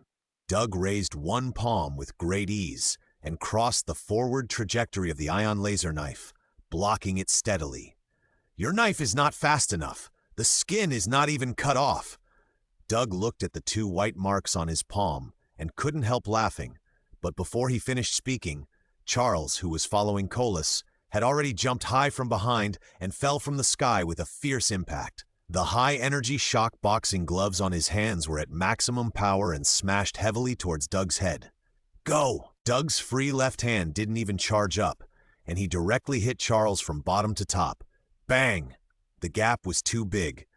The high-energy shock boxing gloves on Charles's hand were shattered into pieces the moment Doug's fists touched, and his arm was twisted and turned under the huge force, hitting his chest heavily, and the whole person flew straight out and disappeared into the woods in the distance. It's too heavy, but I shouldn't die. Fortunately, I'm a tank. Let's deal with the rest quickly. Doug took a look at Charles, who was still breathing in the distance, and didn't care about it anymore, ready to end the play. Such a battle was not fun for him. Pa? Doug blew a big hole in the face of Kozla, who was still stunned in front of him, causing him to turn 360 degrees in the air and fall heavily to the ground, unconscious, and the assassin position was offline. There are 3 more. At this time, the follow-up support from the rest of the team also arrived. Roggy and Aunt Marvel kept shooting with their pistols one after the other. Atlas also came back from the high ground to help. He started to baptize Doug with beams from a distance. Minerva's ultra-long-range support also hit Doug continuously. However, all these attacks had no effect at all, and even gave Doug a little energy. Bang! A big pit exploded on the ground where Doug was. His figure disappeared in an instant. The next second, he was in front of Atlas, the double-gun ranger. Atlas was approached by Doug in an instant, and he didn't react. He stared blankly at the 3-meter golden man in front of him. The double guns in his hands fired mechanically, hitting Doug's chest like a water gun. You shoot very well, right? Doug hit Atlas's chest lightly with a straight punch, knocking him to the ground and fainting. A thin, long-range shooter like this is not a melee tank like Char. It is better to be gentler. Otherwise, if you use too much force, you will break the person apart. There are 2 more. Doug turned and looked at Roggy, who was already a little crazy. He was watching his teammates go offline one by one, their lives unknown. He used the gravity bracelet in his hand like crazy, constantly sucking up the soil, rocks, and trees on the ground and throwing them at Doug frantically. You are the mage. Doug avoided the flying debris and instantly arrived in front of Roggy, grabbing his collar and lifting him up. Seeing that the captain was caught, Aunt Marvel also gave up the long-range attack, rushed straight over, and directly broke Doug's arm with both hands. Let go! Aunt Marvel pulled Doug's arm hard, but she was still trying to control and restrain the use of her abilities under the brainwashing of the Kree people. At this time, she was just like an ordinary person. How could she shake Doug's arm? Doug's arm shook lightly and threw her to the ground, but Aunt Marvel was indeed a person with a bad temper. After she fell to the ground, her eyes and hands emitted a faint stream of brilliant light. She stood up and slammed into Doug again. Bang! A dull sound like hammering iron was heard, and Doug's body was violently shaken. Aunt Marvel was even bounced back and couldn't get up for a while. And Roger, who had been knocked unconscious by Doug's hand, was also knocked to the ground and rolled away. That's strong, Doug exclaimed in his heart. Auntie Amazing had only exerted a little bit of her strength to knock Doug off balance. Although Doug was not in combat mode, he was already very impressive. With both of them exerting their full strength, it was uncertain who would win or lose. At this time, on the mountainside in the distance, Minerva saw that the members of the team were dead or alive one by one, and she frantically pulled the trigger on the sniper beam rifle in her hand. She didn't miss a single shot, and all of them hit the Sovereign Ancient. Unfortunately, it was useless. Her attack was no different from a water gun. When he saw the captain being held in the hands of the Ancient, he directly used up all the ammunition on his body. Captain, I have no ammunition left. What should I do? At this time, Minerva suddenly thought of a special bullet that she had always carried with her but had never used. It was a test product of the Hara Academy of Sciences, specially used on high-energy life individuals. She was given one to test the effect, but she had never had the chance. Now it was time to use it. Minerva carefully took out the thick black bullet from her bosom, switched the loading mode of the sniper rifle in her hand, put the bullet in, pulled the bolt, took a deep breath, and aimed. Doug in the valley was still imagining the star-blasting battle between himself and the future Captain Marvel, when he suddenly felt a needle-like pain in his back. Someone is aiming at me. Doug instantly thought that there was still a sniper that had not been dealt with, and he jumped directly to the halfway point of the mountain. Minerva looked at the figure that suddenly disappeared from the sniper scope and immediately looked around. Sister, who are you aiming at? Suddenly a loud shout sounded from a distance, and then a big golden face appeared in the sniper scope and grew rapidly. I was attacked in the face. As a skilled sniper, Minerva reacted immediately. She did not panic and used the instant sniping technique to instantly shoot the bullet in the barrel at the big face. Bang! I'm aiming at you. The black bullet hit Doug's face almost instantly, but fortunately Doug had super reflexes and bit the bullet with his teeth as soon as he opened his mouth. Bang! Who would have thought that the black bullet would explode? The black energy burst out from Doug's mouth, madly corroding everything around him, and a piece of flesh and blood was instantly corroded from Doug's mouth. What kind of bullet is this? Doug stood there in shock with his injured mouth open. Fortunately, the amount of black energy that burst out from the bullet was not much, and it was quickly neutralized by the high energy rich in Doug's flesh and blood, and the wound in his mouth also recovered quickly. Pah! Doug raised his hand and slapped the vicious woman unconscious, regardless of whether she was a weak shooter, and then the flames on his body rose, and he flew towards the surprised ant in the valley. Looking at Doug, who had eliminated all his teammates, the surprised ant's eyes suddenly turned red, and her body was faintly shining with dazzling light, rushing towards Doug. Wait, Denver! Can you speak Kree? Doug shouted while blocking Big Mom's attack. Captain Marvel was stunned for a moment when he heard what Doug said, and the momentum of his fist slowed down, and then Doug caught it easily with one hand. Foss, think carefully about the past few years since you woke up. Have all the Kree people never spoken Kree to you? Doug saw that Big Mom Marvel had responded to his question, and he quickly continued to ask while the iron was hot. He thought that Big Mom would immediately notice the strangeness after hearing it, and then seriously ask him everything he knew. but he didn't expect that Marvel would directly swing her other fist, carrying a dazzling stream of light, and hit Doug's head heavily. Bang! A dull, loud noise sounded, and Big Mom Marvel's punch hit Doug Foss hard.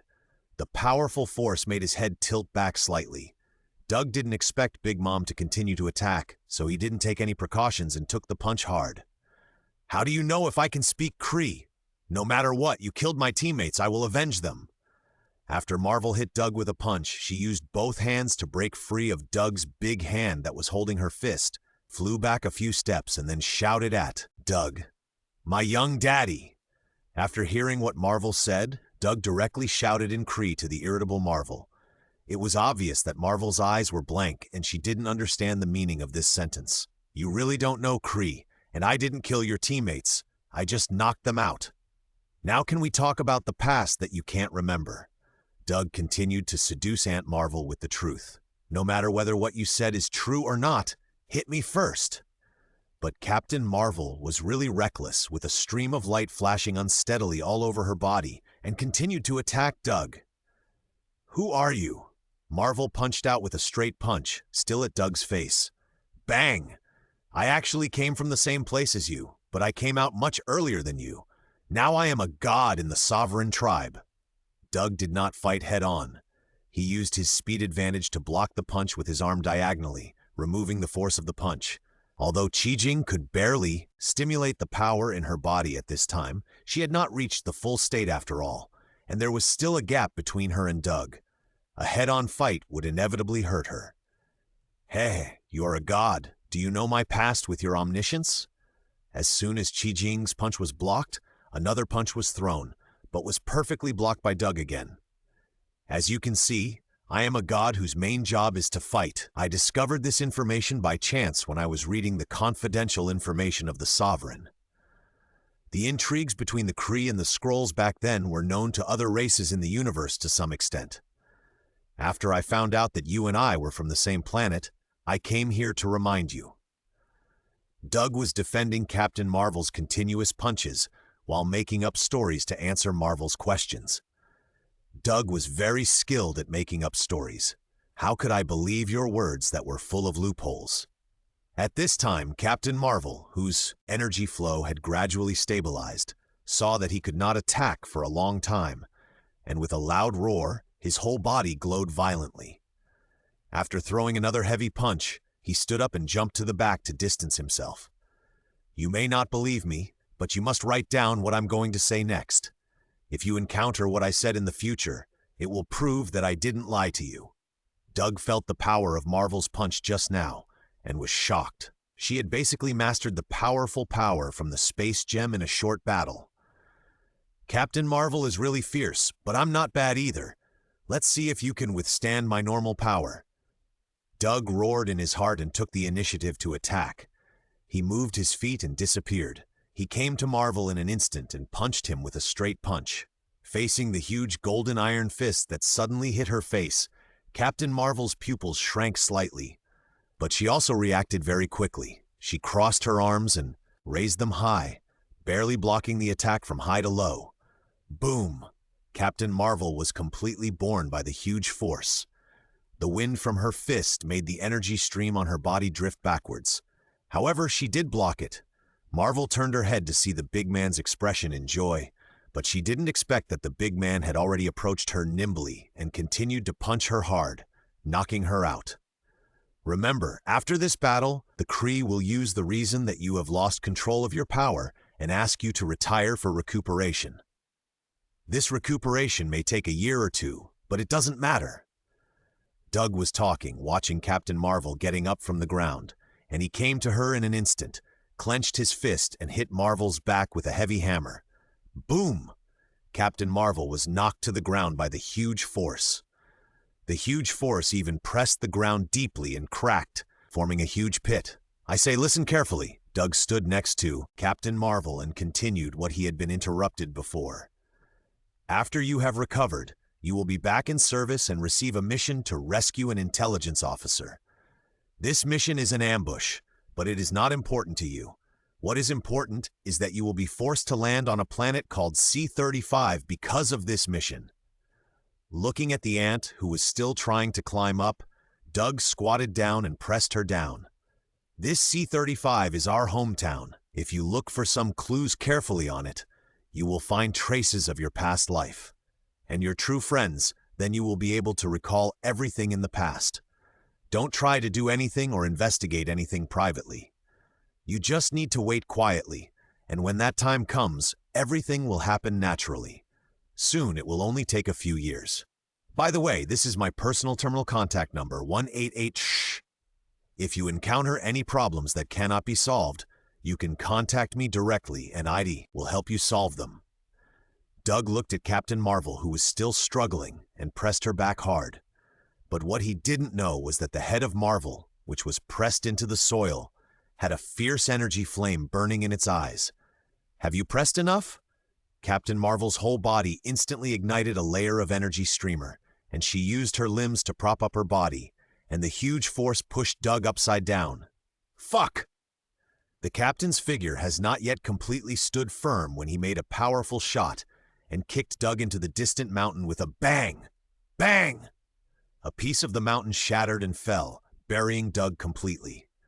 But Marvel didn't give his opponent a chance to climb up and rushed directly into the dusty mountain ruins, violently stimulating the power in his body and venting it madly at Doug with his fists. The sound of dong, dong, dong, dong continued to come out from the smoke and dust. Captain Marvel was really furious now. She had never been insulted like this before. With her violent temper, it would be strange if she didn't beat the person who insulted her to death.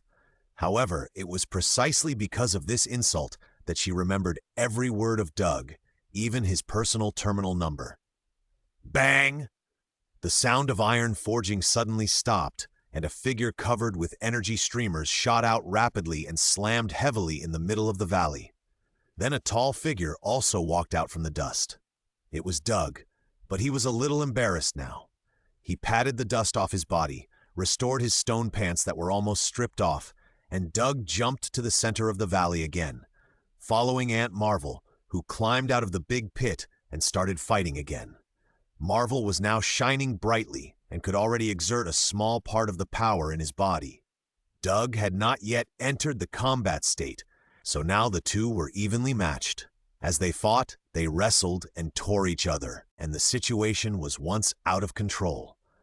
Boom, boom, boom, boom! Two equally invincible strong men fought fiercely in this small valley.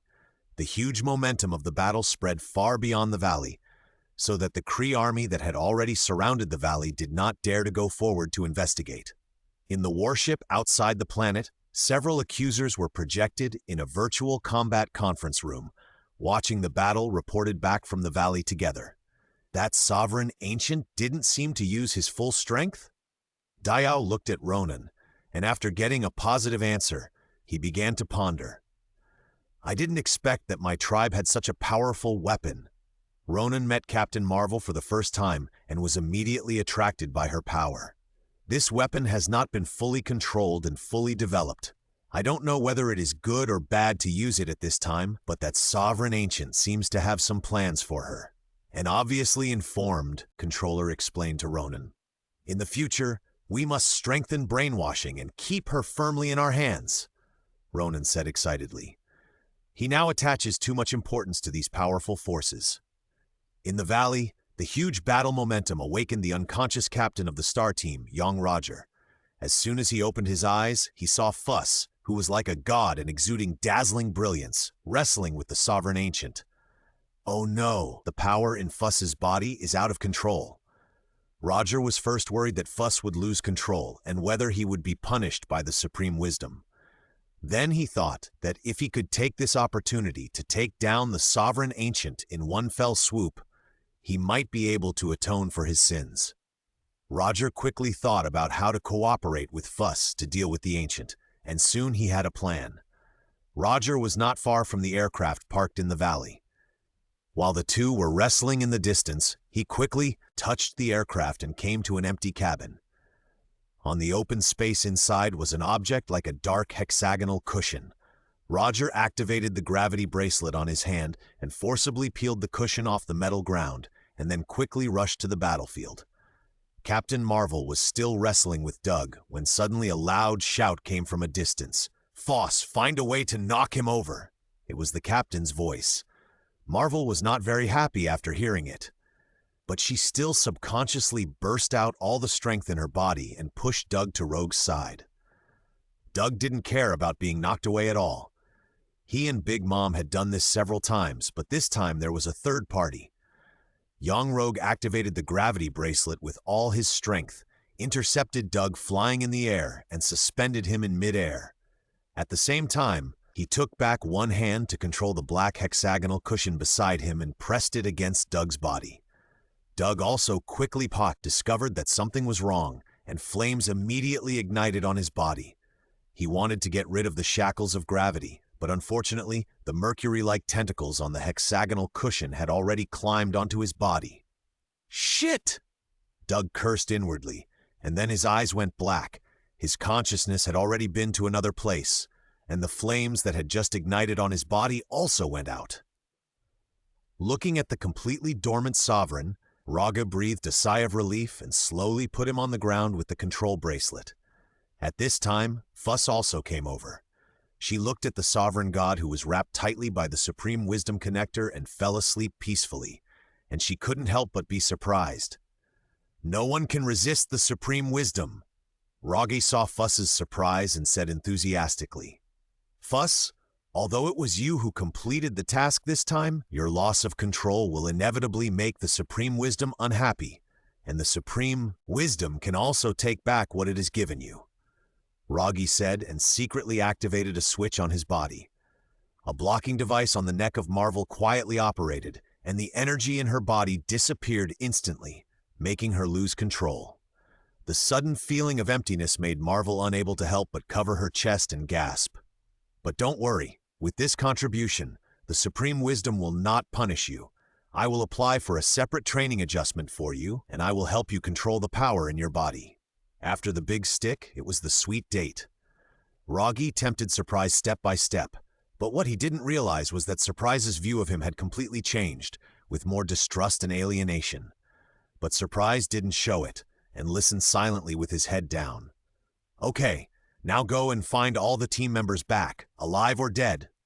Surprise didn't say anything, and silently carried out the execution. And Rogge also began to contact the controllers in the sky to prepare for the recovery work. Doug suddenly opened his eyes, and there was a bright light in his eyes. He subconsciously closed his eyes and covered them with his hands. It took a while before he could see clearly that he was on a silver platform, and the surroundings were all mercury-like liquid, which kept fluctuating there. He knew where this was. "I was so careless. I didn't expect to be attacked by a surprise attack." Doug hit his hand hard. "My hands." Looking at the blue hands in front of him, Doug was stunned. Then, regardless of whether the mercury-like liquid was dangerous, he quickly leaned over to the edge of the platform to take a photo. Sure enough, his face was also blue, and even his body became very thin. Fortunately, he was no different from a normal person, except that his skin color was blue, which made him look more like a Kree. "Don't be surprised, kid. It is your ideology that came to me. You will lose your physical abilities and return to your original appearance. You seem to have my Kree blood, and it is very pure." A kind voice came from all directions, and the mercury ocean in front of him began to roll. The liquid tried to gather together and condense into a human figure. "I'm not a Kree. I'm not sure about this life, but it's a good thing you didn't summon my soul, otherwise it would be a different thing. As for the ability to disappear, you think I know nothing because I'm here for the first time, and you're trying to scare me. You just cut off the connection between me and the body through some method. I can feel that my ability is there, and it's still mine." Doug silently watched the constantly changing mercury liquid without saying a word, just complaining wildly in his heart. The mercury-like liquid kept gathering and changing, but after a long time, it didn't turn into a human form. "This is not right. After this person comes, shouldn't I automatically become the person he respects the most? How could I fail this time?" The calculation of the Supreme Wisdom, this super biological computer, was a little stuck. "Child, don't resist. I am what you think I should be. The voice was still guiding Doug. "Forget it. I have been thinking about that great existence, but you can't bear its weight and can't change." Doug still didn't speak and continued to complain in his heart. "Child, don't resist me. You may be our lost tribesman. How can I be bad to you? I just want to talk to you. I hope you can go home and live with your tribesmen." The voice of the Supreme Wisdom was unusually kind and full of temptation. People couldn't help but throw themselves into its arms after hearing it. But Doug knew what it was. He shook his head vigorously to get rid of all the temptations. He couldn't help complaining in his heart. "If you worship me as a god, I might really live with you. My lost people, why don't you speak? I can feel the desire to communicate in your heart." The Supreme Wisdom still played the role of a good person, constantly inducing him. "Yes, I am particularly looking forward to fighting with you." Doug kept his mouth shut for this kind of psychic ability that he was not good at dealing with, the Supreme Wisdom that could read and modify memories. He said too much and might get into trouble while chatting. At the same time, Doug was also trying to connect his body and take back his power. In this way, the kind voice of the Supreme Wisdom kept ringing in this space, stimulating Doug with all kinds of sweet words, but Doug ignored it like an old monk in meditation and even closed his eyes leisurely. The Supreme Wisdom was finally furious. Bang! The Mercury Sea splashed with waves, and a huge green head like a squash emerged from the sea, covered with disgusting tentacles. "If you don't say anything, we will open your head and take it." The ugly big head screamed in a voice that was not human. "Waiting for you." Doug's thin body suddenly turned into a golden man again. A golden flame suddenly exploded from his body, and the whole person turned into a golden light and rushed towards the squash big head. "Waiting for you." Swoosh! The golden light arrived in front of the Supreme Wisdom in the blink of an eye and crashed straight into its ugly big head, drilling a big hole in the middle of its forehead. After Doug passed through the big hole, he turned around and looked back, but found that the big hole in the center of the Supreme Wisdom's head, which was transparent from front to back, was now gushing out endless mercury-like liquid, which was surprisingly the same thing as the surrounding Mercury Sea, and instantly filled the hole. "Give, give, give! Stop struggling in vain. We are immortal in this space. We are the masters here." The Supreme Wisdom laughed horribly, opened its huge mouth and spewed out a thick, light green energy beam, which instantly engulfed Doug's figure. As soon as Doug was hit by this energy, he found something wrong. This energy spewing was not a pure energy attack.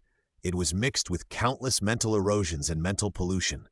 As soon as it came into contact, Doug was like coming to the door of a small wooden house covered with snow. A strange and evil magic sound sounded leisurely, which made Doug feel itchy all over, and his hair stood on end. "No, this mental damage is too serious. Can't be in contact for a long time." Doug quickly burst out the light flame on his body, rushed out of the range of the energy spewing at a very fast speed, and then stopped in the air and breathed a long sigh of relief. He never wanted to experience that kind of painful feeling again. But how could the Supreme Wisdom let him escape? The giant squash head twisted and dragged a long stream of energy towards Doug, but Doug dodged the stream with a sideways move. The energy was so fast that the Supreme Wisdom could not keep up. For a while, Doug dodged in the air, and the Supreme Wisdom's energy could not catch up. He was often shot by Doug's lightning rays. Enough!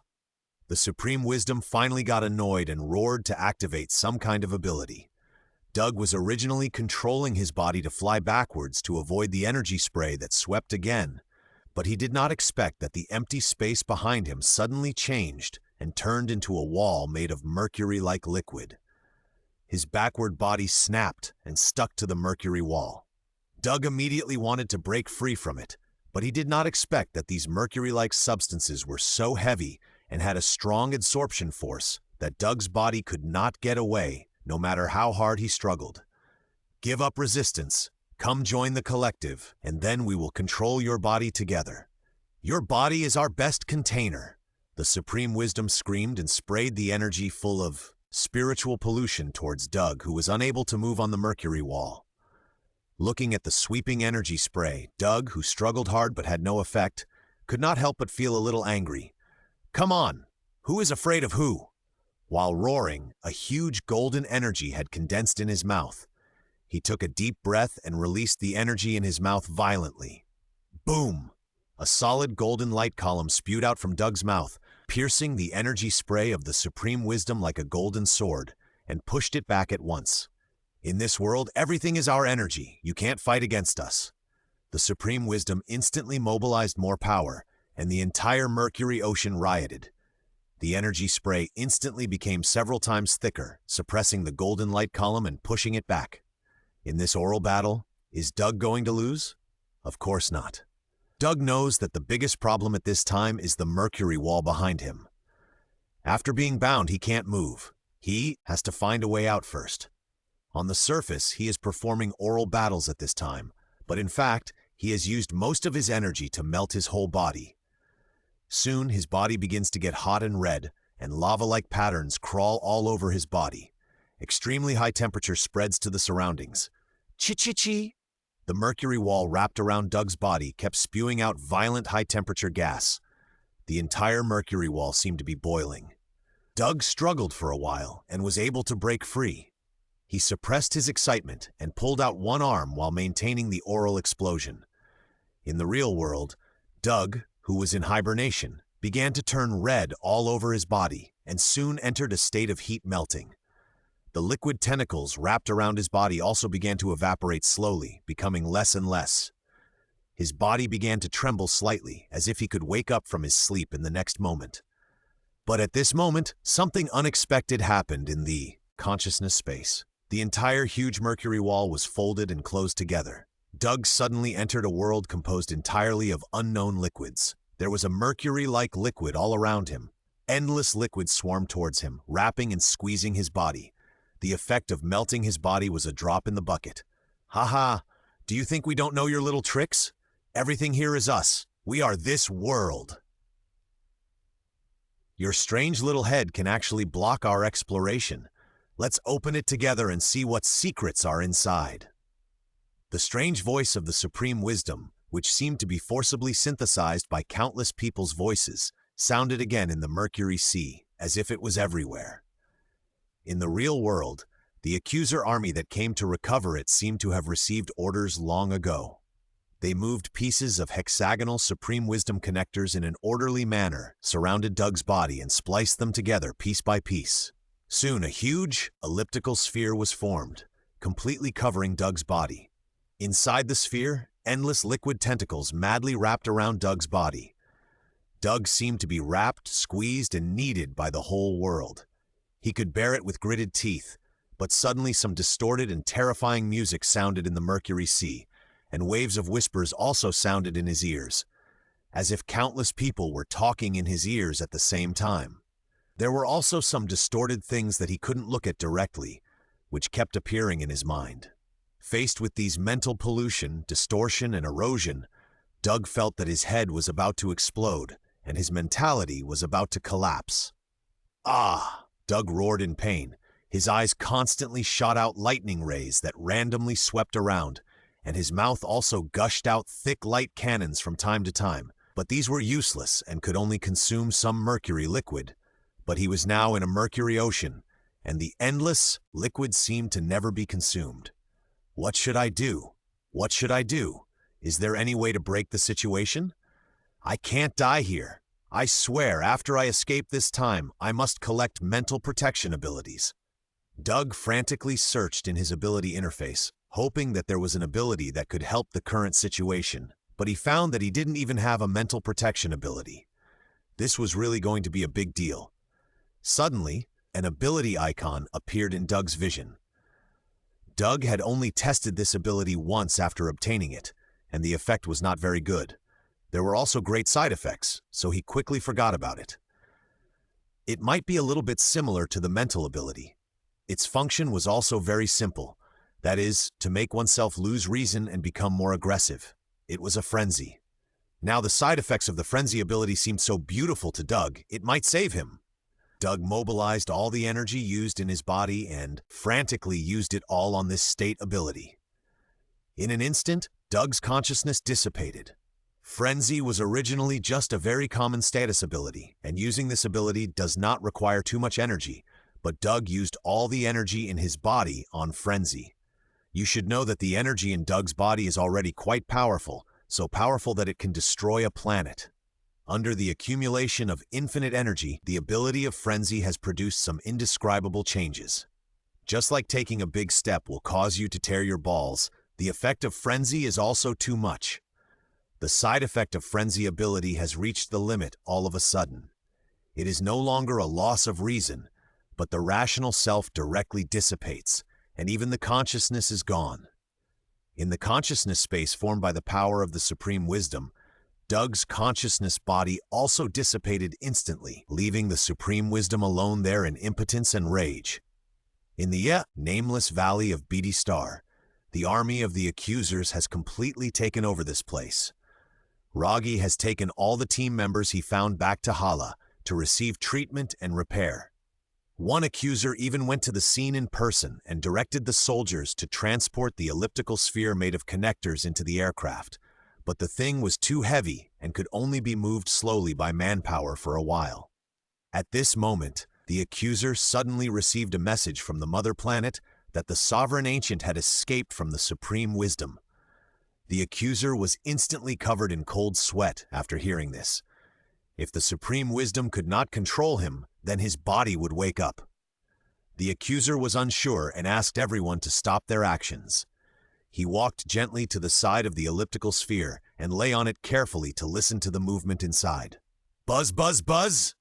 There were faint roars from inside, as if it was the sound of the main gun of the battleship charging and compressing. The accuser seemed to have thought of something and began to slowly retreat in shock. However, before he could take 2 steps, 2 thick and extremely solid white but red energy rays penetrated the elliptical sphere and instantly shot the accuser through. His Kree high-tech equipment was of no use at all. Then the body was instantly vaporized by the extreme heat before it fell to the ground. Buzz! With a sharp and rapid muffled sound, 2 energy rays swept back and forth to the left and right. Boom, boom, boom! Within a range of nearly 180 degrees in front of the elliptical sphere, all things, whether people, equipment, or vehicles, were melted in half by the high temperature and then turned into ashes. The violent explosion came at last, and not a drop of blood or a corpse was left. Faced with this horrible scene, the surviving Kree soldiers did not collapse, but instead began to shoot and attack the source of the energy, rays in an orderly manner. It seems that other accusers have taken over the command. The secret beams shot towards the elliptical sphere, instantly submerging it completely. The violent explosion swallowed everything, and the 2 sweeping energy rays also stopped. Is he dead? The soldiers present were all hoping in their hearts, but unfortunately, it was not as they wished. Woo! A roar like a beast came out from the smoke and dust of the explosion, scaring all the Kree soldiers present to hold their weapons tightly. In this depressing and crazy atmosphere, a Kree soldier accidentally fired a shot, and the bright beam bullet quickly sank into the smoke and dust. With that little light, everyone saw a pair of eyes, a pair of blood-red eyes. Ah! When everyone on the field was still shocked by the pair of eyes, a half-scream suddenly came from the crowd, as if the person was gone as soon as he shouted. The person was indeed gone. It was the soldier who had just fired the shot. The people around him only felt a fishy wind blowing, and the person who fired the shot had disappeared. Where is the person? Where is the person? The Kree soldiers began to riot. Ah! Another half-stopped shout, and someone disappeared again. This time, it seemed that someone had seen something. He shouted loudly while holding his weapon and shooting hard into the woods. The remaining Kree soldiers instantly seemed to have found their target and started shooting as if to vent their anger. Roar! The attack of the Kree seemed to have angered the beast. 2 red lights suddenly appeared in the shadows of the woods, and then it instantly rushed into the crowd of Kree soldiers. As soon as they met, a large cloud of blood mist was created, and broken limbs and arms were flying all over the sky. Now everyone saw what it was. It was the Sovereign who had arrogantly scraped the accuser warship before. However, his eyes were red at this time, and he was half bent over, with his hands hanging straight to the ground. With the blue-green blood of the Kree all over his body, he looked like a bloodthirsty beast. The Sovereign Ancient charged violently through the crowd. His speed was extremely fast, and each action was like teleportation. He suddenly disappeared and reappeared, and each time he appeared, he could knock a large group of people into a bloody mist. When his two arms flipped, there was a pile of broken limbs. All the Kree people present would be crushed like inferior toys if they were touched by him. Everyone was scared to death by this terrifying monster. They had no desire to fight back and began to flee. In the sky, on the Accuser warship, it was still the familiar virtual conference room, and there were still a group of people watching the video. But now there were only 3 people left, and some of them were gone.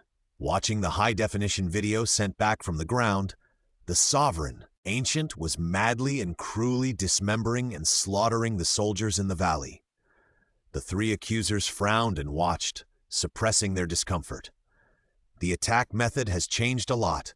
Apart from the energy attack at the beginning, the rest of the battle is almost entirely fought with speed and body, like a wild beast.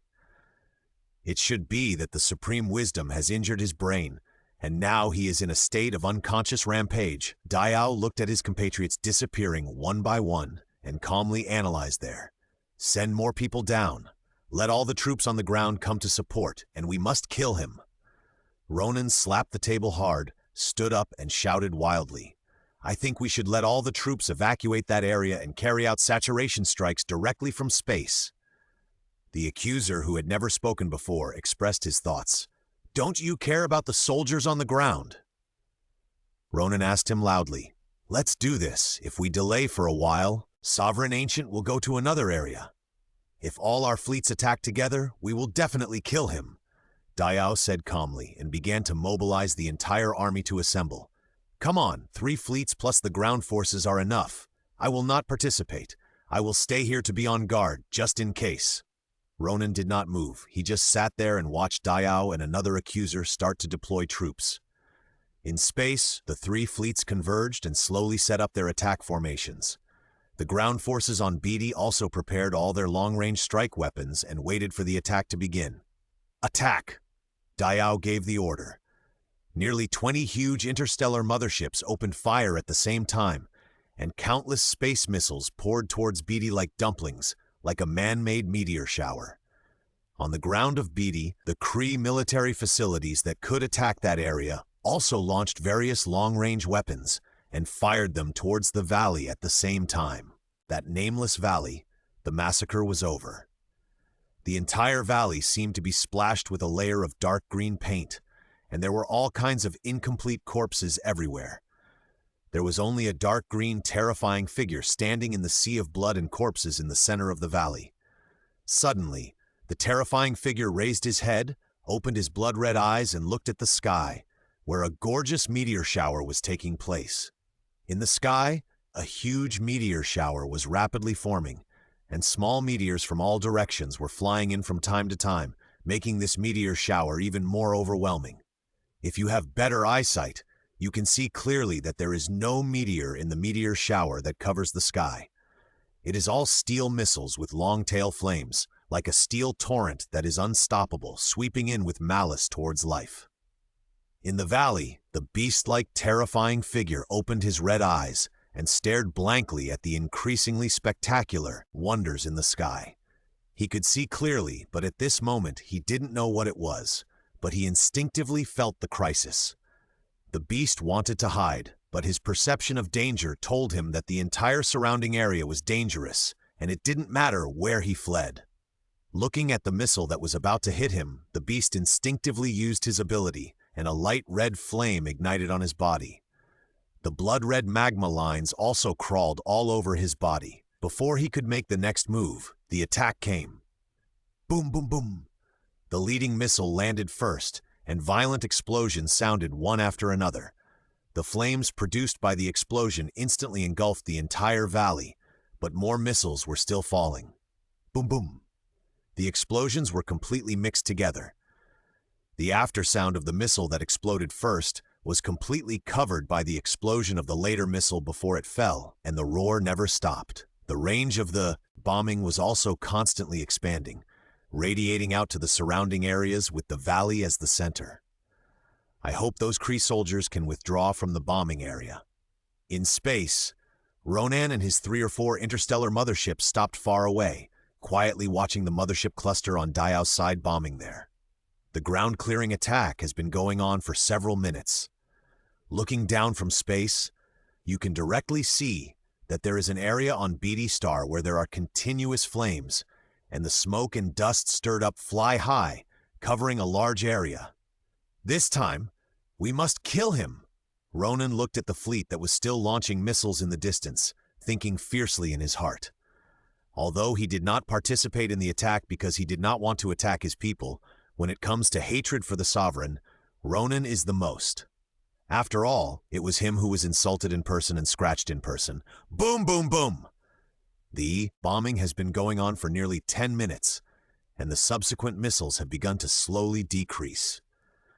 When the last missile entered the smoke and dust that covered the entire sky, the offensive stopped all of a sudden. All the Kree people on the battleship looked at the smoke cloud that covered a large area and couldn't help thinking, "That monster must be dead." Just as the ground forces were about to send a reconnaissance team into the bombing area to understand the situation, "Hey, wow!" A low and angry roar came out from the smoke. Although the sound was not loud, it brought an inexplicable sense of terror, ringing in the ears of all the Kree people, and they were shocked. Buzz! The ground forces were about to report this abnormal situation to the accuser on the interstellar mothership, and a dull humming sound suddenly sounded. Then all the Kree people saw that a golden energy beam broke through the heavy explosion smoke cloud, like a golden sword piercing the sky. After the energy beam connected the sky and the earth, the golden energy flow suddenly increased several times, and suddenly exploded into a thicker red beam of light that emitted an ominous aura and shot straight into space. The scorching heat emitted burned a vacuum channel in the atmosphere of Biddy star. If you look down in the direction of the light column at this time, you can see a huge magma lake below through the torn smoke. In the magma lake, there stands a giant covered with red magma and burning with light red flames. At this time, the giant is looking up at the sky, opening his huge mouth, spewing out a powerful and heart-pounding energy column, and the direction of the energy column is exactly the interstellar battleship group outside Biddy star.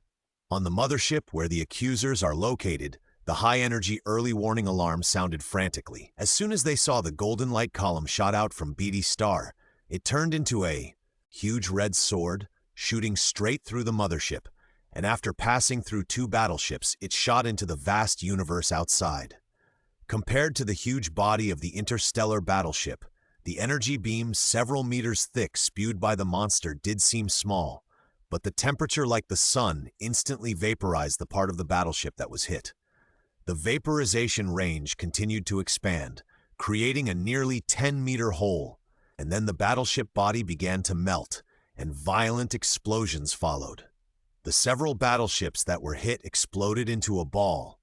After destroying several battleships, the monster in the magma lake lasted for more than 10 seconds before stopping the light cannon in its mouth. He should want to control the energy he spewed and take away all the interstellar fleets in one wave. Unfortunately, the mouth explosion ability cannot move the body when it is spewing at full power. After extinguishing the energy spewing in his mouth, the blood-colored flames on the monster's body rose, and the huge body rushed straight into the sky. Dao witnessed the death of the accuser with his own eyes. He never thought that things would develop to this point. Can't that thing be killed? He quickly took over the command of the entire fleet and began to consider whether to continue the fight or to retreat strategically. However, the radar that had been staring at Biddy discovered the situation. The monster was coming. Quick! Release all the escort fighters. All the mothership's energy cannons began to charge. If they fail this time, they will join the big group together.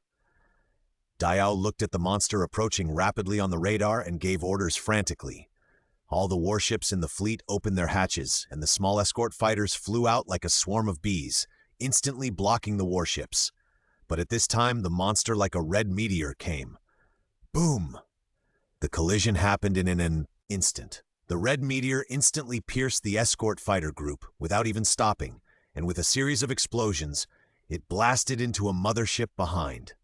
Just like a hot knife cutting butter, the red giant really drilled into the mothership, very smoothly, until they slid into the body of another mothership after they penetrated each other, and then the violent explosion began to roar. Ronin, who was far away from the battlefield, watched the red monster that broke through the escort group in an instant and went in and out of the battleship group. He ordered his fleet to move further away. As a result, as soon as he arrived, the red meteor had basically dismantled all the interstellar battleships, and the kiln was gone. Keep retreating to the distance. Retreat to the jump point. Not only Ronin was timid, but his crew members also saw it clearly, and drove the battleships away from the battlefield with nimble hands and feet. At this time, the battlefield was full of the wreckage of interstellar battleships. They didn't even have their main guns fully charged. They were all hit through by the violent monsters like targets. For a powerful superpower who has great power, this thing is really like a toy. At this time, the monster's mouth and eyes were glowing, and it shot out 3 red energy rays, sweeping through the escort fleet like a sharp sword, destroying the fleet one by one, just like hitting a mosquito, and soon it was all wiped out. The monster with red light all over its body was quietly suspended in space, surrounded by the wreckage of warships that were still sparking. He glanced in the direction of Ronin's fleet, looked around, and found that there were no living creatures in the battlefield. Then he turned around and rushed to Biddy Star, where there was a group of Kree people who had attacked him. In Ronin's warship, the crew members with white sweat on their heads put down their hands that were about to press down. They looked at the red monster on the main screen and subconsciously started to accelerate and escape. Fortunately, he did not attack. Continue to maintain 100% energy supply to the power system and enter the jump point immediately if there is any situation. Ronin gave the order domineeringly. The huge monster plunged into the atmosphere of Biddy like a meteorite. The friction between its body and the atmosphere produced a violent sound and flames which overlapped with the red flames on its body, making it even more spectacular, like a rumbling fireball. The fireball was speeding across Biddy at an incredible speed of nearly 10 times the speed of sound. It soon arrived at a military facility of the Kree people. The fireball did not slow down, but only shot out 2 thick blood-colored lightning bolts from it, instantly destroying the camp. The violent explosion destroyed everything. The huge fireball kept flying in the sky, constantly destroying the Kree camp on Biddy. Although he had no consciousness now, he was just a pure beast, but he also remembered his grudges. No one who attacked him could survive, and they all had to die. The unilateral destruction lasted for a long time, mainly because the Kree were too widely distributed. It was not that no Kree had thought of resisting during this period, but the monster relied on its strong body to fly more than 10 times the speed of sound in the atmosphere. No weapon could catch up with its speed. Instead, it exposed its position, attracted 2 blood-colored lightnings, and turned into a wisp of ash. The huge fireball suddenly hovered in the sky. As the flames continued to dissipate, the huge figure in the translucent flames slowly appeared. He had destroyed all the Kree who had attacked him at this time, and his revenge was complete, but at this moment his eyes were still red and bleeding, and the violent aura did not weaken in the slightest. "I really want to destroy something." The monster actually made a human voice, but the words were a bit too creepy, and he was an old villain as soon as he opened his mouth. Then the monster condensed a golden energy ball in its mouth and continued to gather and compress the energy in its body until the energy ball was compressed to the limit and could no longer bear more energy. Then a huge blood-red light column burst out and sprayed fiercely towards the ground in the distant sky. Boom! The blood-red energy light column shot into the ground like a sharp arrow, and the explosion was eliminated by the extreme temperature before it could occur. At this time, in the warship of Ronin the Accuser in space, a group of crew members and Ronin were watching the screen played on the main screen together. Not only was there a real-time video, But there was also a three-dimensional model next to it. The model showed that the high-energy column was surging and advancing under the hot ground of Biddy star, breaking through to the other side of the planet, and soon it penetrated through and sprayed out from the ground. The real-time picture next to it also showed that there was a place on Biddy star where the ground expanded and melted, and a huge blood-red light shot out from it, slanting towards the sky. Looking at the red light column that grew from Biddy and pierced the universe, everyone in Ronin's warship swallowed their saliva. Be ready to enter the jump point at any time. Ronin once again confirmed with his men that the warship was in a state of being able to enter the jump point at any time. The long light column extending from Biddy lasted only a moment before disappearing, but the disaster it caused was slowly unfolding. The high-temperature energy light column melted a huge lava cavity underground. The lava continued to erode and assimilate the surrounding areas, making all the strata on this straight line unstable. Now that the light column has disappeared, the lava cavity is also completely connected to the underground asthenosphere. The ground began to soften slowly and continued to collapse towards the cavity below. A straight lava canyon appeared on Biddy, like a devil's grinning dripping blood. Even from outside space, it was clear and terrifyingly red. The terrible movement on Biddy star did not stop. From time to time, violent energy shock waves penetrated the ground and flew into space. The scars on the surface of the planet were increasing. At this time, a large number of small spaceships were constantly flying out of Biddy star. There were the remaining Kree, the Skrulls who had been hiding on the planet, and even some spaceships of local indigenous people. They all squeezed into various spaceships like crazy and fled to the outside of the planet. Fortunately, the monster was fighting with the planet and ignored them, so they basically escaped. The Kree who escaped saw that there was an accuser fleet at the jump point in space to meet them, and they gathered there. Ronin had to send out 2 warships to maintain order so that the remaining Kree troops and the survivors on Biddy star could leave through the jump point. As for the Skrulls who fled to space in another direction, Ronin was too lazy to care and did not intercept them. He was ready to escape at any time. The life of Biddy star began to count down.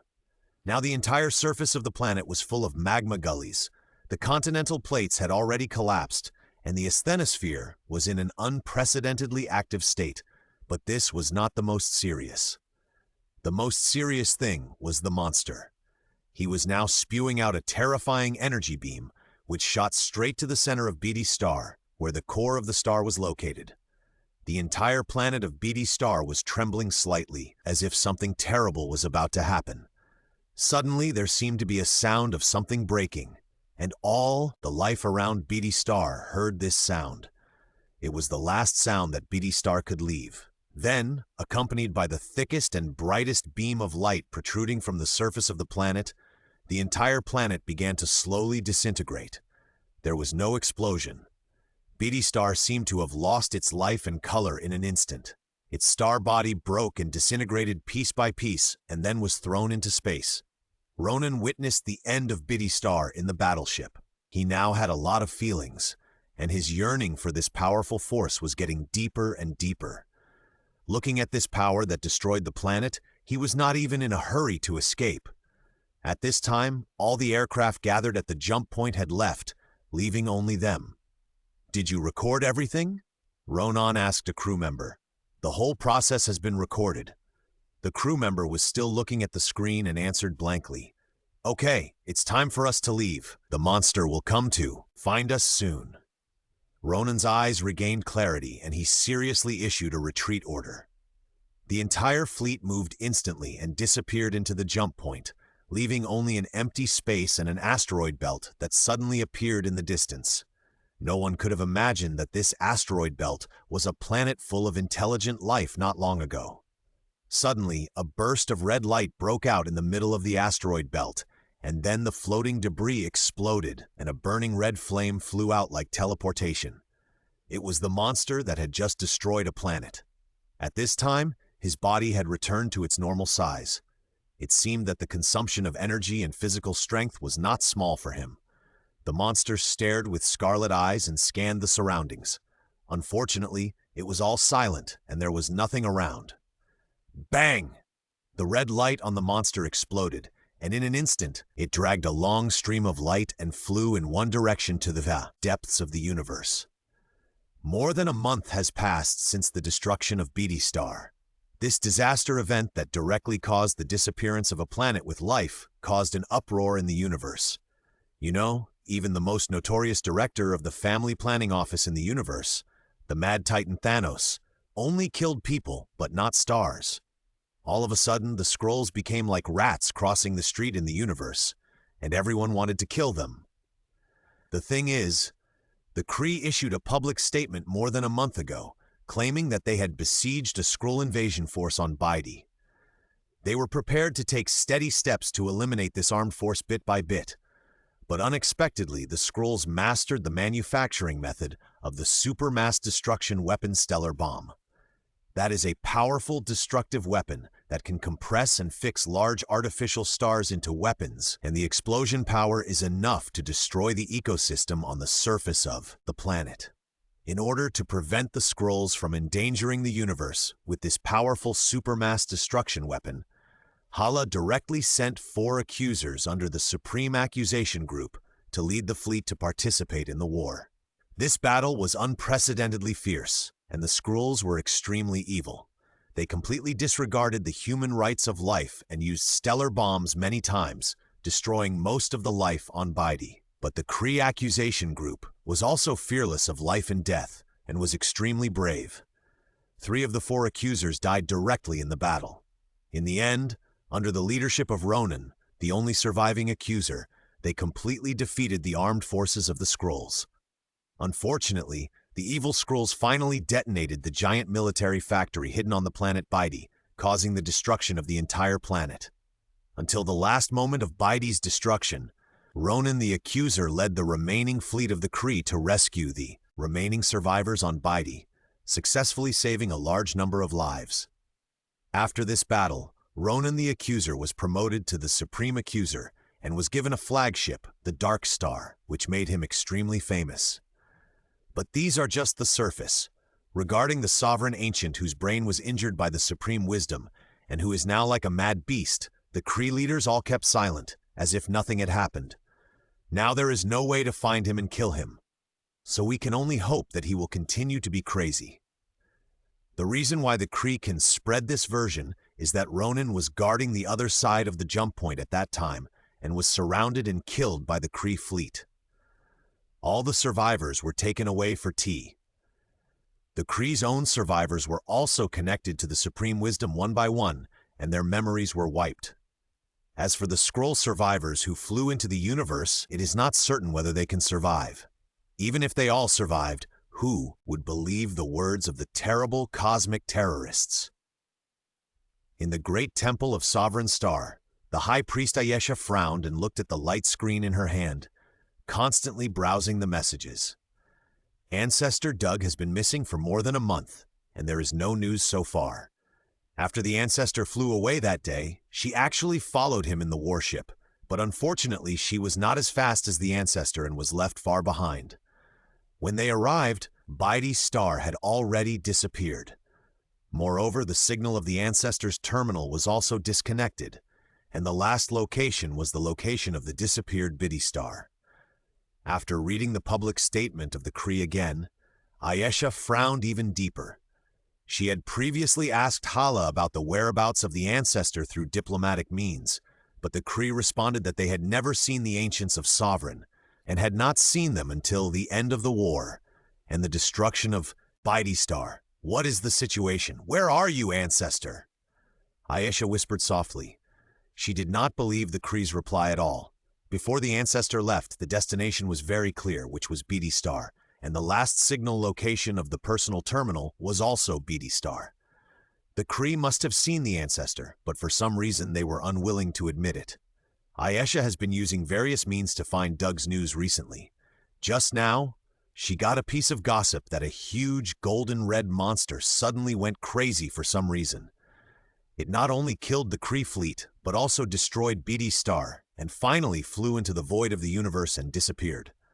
Ayesha realized in an instant that it was the ancestor Doug, but why the ancestor would destroy Biddy Star was something she couldn't figure out. As for the ancestor's life safety, she was not worried at all. If Doug really had any problems, the Kree would have attacked him long ago, and they would never be the same as now, as if nothing had happened. "Where are you, ancestor?" With this news, Ayesha prepared to gather a large number of people to start a carpet search in the surrounding star fields from the original location of Biddy Star. This would definitely cost a lot of manpower and material resources, but as long as Doug could be found, it would all be worth it. As for who to find, of course, it is the Plunderer Corps who will do anything as long as they have money. For a wealthy race like the Sovereigns, this is the most worry-free and labor-saving way. He seemed to have entered a life-forbidden zone in the universe. Although the beast did not notice this at this time and was still flying forward in the starry sky, his mood was getting more and more irritable, like a gunpowder barrel that could explode at any time. Somewhere in the universe, the stars here all looked dim and dim, as if a layer of black gauze covered the entire starry sky. Just because the power called the Dark Order was in this realm, the mad titan called Thanos came to this place. The huge temple spaceship was suspended in the starry sky motionless, lying there like a terrifying beast sleeping soundly, as if it could suddenly attack and devour people at any time. Around the temple, there were several small and invisible spaceships floating around it. They were the spaceships of the Skrull survivors who had escaped from the planet Biddy before. Unexpectedly, they actually crashed into the mouth of the beast of the Dark Order. "Gulala, such a powerful creature. Why don't you become my son?" In a huge ship that looked like a giant whale, the terrifying existence whose name could make the universe tremble seemed to have discovered something interesting and let out a strange laugh. In a certain universe, a group of powerful gods were fighting fiercely. The two sides of the battle were a black-armored, white-haired being holding a black-red sword looking a bit evil, fighting against dozens of powerful gods with different expressions, abilities, and races. Although there were many enemies, the black-armored, white-haired being was at ease in various attacks, and from time to time he made effective counterattacks and could reduce the number of enemies with just a few moves. However, there were too many enemies, and new members joined from time to time, causing the battle to remain deadlocked. Because Nar wanted to return the universe to darkness through killing, he caused a lot of killing, which caused various races in the universe to begin to resist. They gathered the strongest and gods of each race, and together blocked Nar in a desperate place, ready to fight him to death here. The battle was extremely brutal. Compared to Nar's powerful individual strength, the gods of all races in the universe were weaker than him, not to mention that he had the Black Death sword that could chop off the heads of the celestial gods. He really killed one with one sword. However, those gods were also fighting for their lives. Even if they died, they would leave a wound on Nar. The battle was stalemate for longer and longer, and Nar's condition inevitably began to decline, dragging him into a very bad state.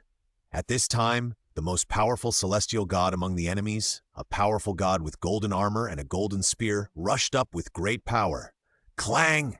The golden spear and the Black Death sword collided, erupting with a piercing roar. The golden armored god was originally not as powerful as Nar, but at this time he was able to equal it and even suppress Nar. Although the golden spear in his hand was not as sharp and solid as the Black Death sword, and a gap would appear after the collision, it would be restored to its original state in an instant under the power of the golden armored god. The battle situation suddenly became serious for Nar. If there is one person who can withstand the attack of Nar, the gods of other tribes can attack with confidence. Various abilities with strange effects hit Nar, making his condition worse and worse, and he even wanted to collapse. "I can't do this anymore. I will be exhausted to death." Nar thought quickly about the countermeasures to break the situation. Finally, he chose to condense powerful energy to kill the golden armored god first, and then slowly deal with the weak soldiers. Clang, clang! Nar held the Black Death sword tightly against the golden spear with one hand, and put one hand in front of his chest to condense the black and red energy in his body. He ignored the various attacks from the surroundings and let them hit him. Seeing this, the golden armored god also wrestled while gathering a golden energy sphere in his palm, ready to fight against Nar. On one side is the evil god who existed for a long time before the innate, and on the other side is the strongest among the gods of all tribes in the universe. The two people's waves are naturally not ordinary. Finally, after a long time of accumulating power, the two pushed the energy in their hands forward at the same time. Boom! Two equally huge but completely different energy waves collided within a very close distance, directly producing an incredibly powerful and violent explosion. The space was instantly shattered, and the violent strong light instantly enveloped the entire void. All those who looked directly at it closed their eyes and could not see anything for the time being. Even the group of observers who were watching the show outside the cosmic crystal wall rubbed their eyes. When the strong light dissipated, the two gods who were facing each other had already disappeared into the shattered void. No one could see them alive, and no one could see their bodies dead. Disperse, disperse, just disappear like this. How unlucky. The observers who were watching the show left one after another. Nar and the golden armored god did not die. The violent explosion did cause them some trauma, but the main energy bombarded the void. After they fell into the shattered void together, they passed through a void tunnel while struggling and came to a new starry sky. This place is not much different from before. It is still empty and nothing is there. Neither of them cares and continues to wrestle and tangle with each other. Now there is no harassment and attack from the miscellaneous soldiers. Nar quickly stabilizes his position and fights with the golden armored god. Nar can feel that his physical energy is slowly recovering. In the end of this battle, he will definitely be the winner. Beast Doug is still wandering in the desolate starry sky. In more than a month, he has not seen a single bird feather. There are silent dead stars all around. Even as a beast, he is more furious and manic at this time. Destruction! The beast screamed and fired a mouth cannon at a distant planet. Suddenly, Beast Doug seemed to notice something. He stared at his scarlet eyes and suddenly turned his head to look in one direction. Two powerful energy fluctuations suddenly appeared in the starry sky far away. Although they were very far away, for the beast that had not seen a living thing for more than a month, they were as tempting as the lights in the dark, attracting him to approach, explore, and destroy. Shua! The blood-red flames roared away into the distance, and the speed had reached 2% of the speed of light. Nar and the golden armored god were fighting fiercely, and now they were evenly matched. The golden armored god also noticed something wrong. His own combat power was not as strong as Nar. He was able to suppress Nar before because of the assistance and containment of many teammates. Now he suddenly came to this unfamiliar star field. Without the help of his teammates, he was going to be finished. After the golden armored god knew the current situation, he immediately began to attack aggressively, gradually reduced his defense, and used all his strength to attack, even if it meant exchanging injuries for injuries. He didn't take advantage of the fact that he could still fight against Nal head-on. If he waited for him to recover, he would die. Nal was fully defensive at this time, and he was not in a hurry at all.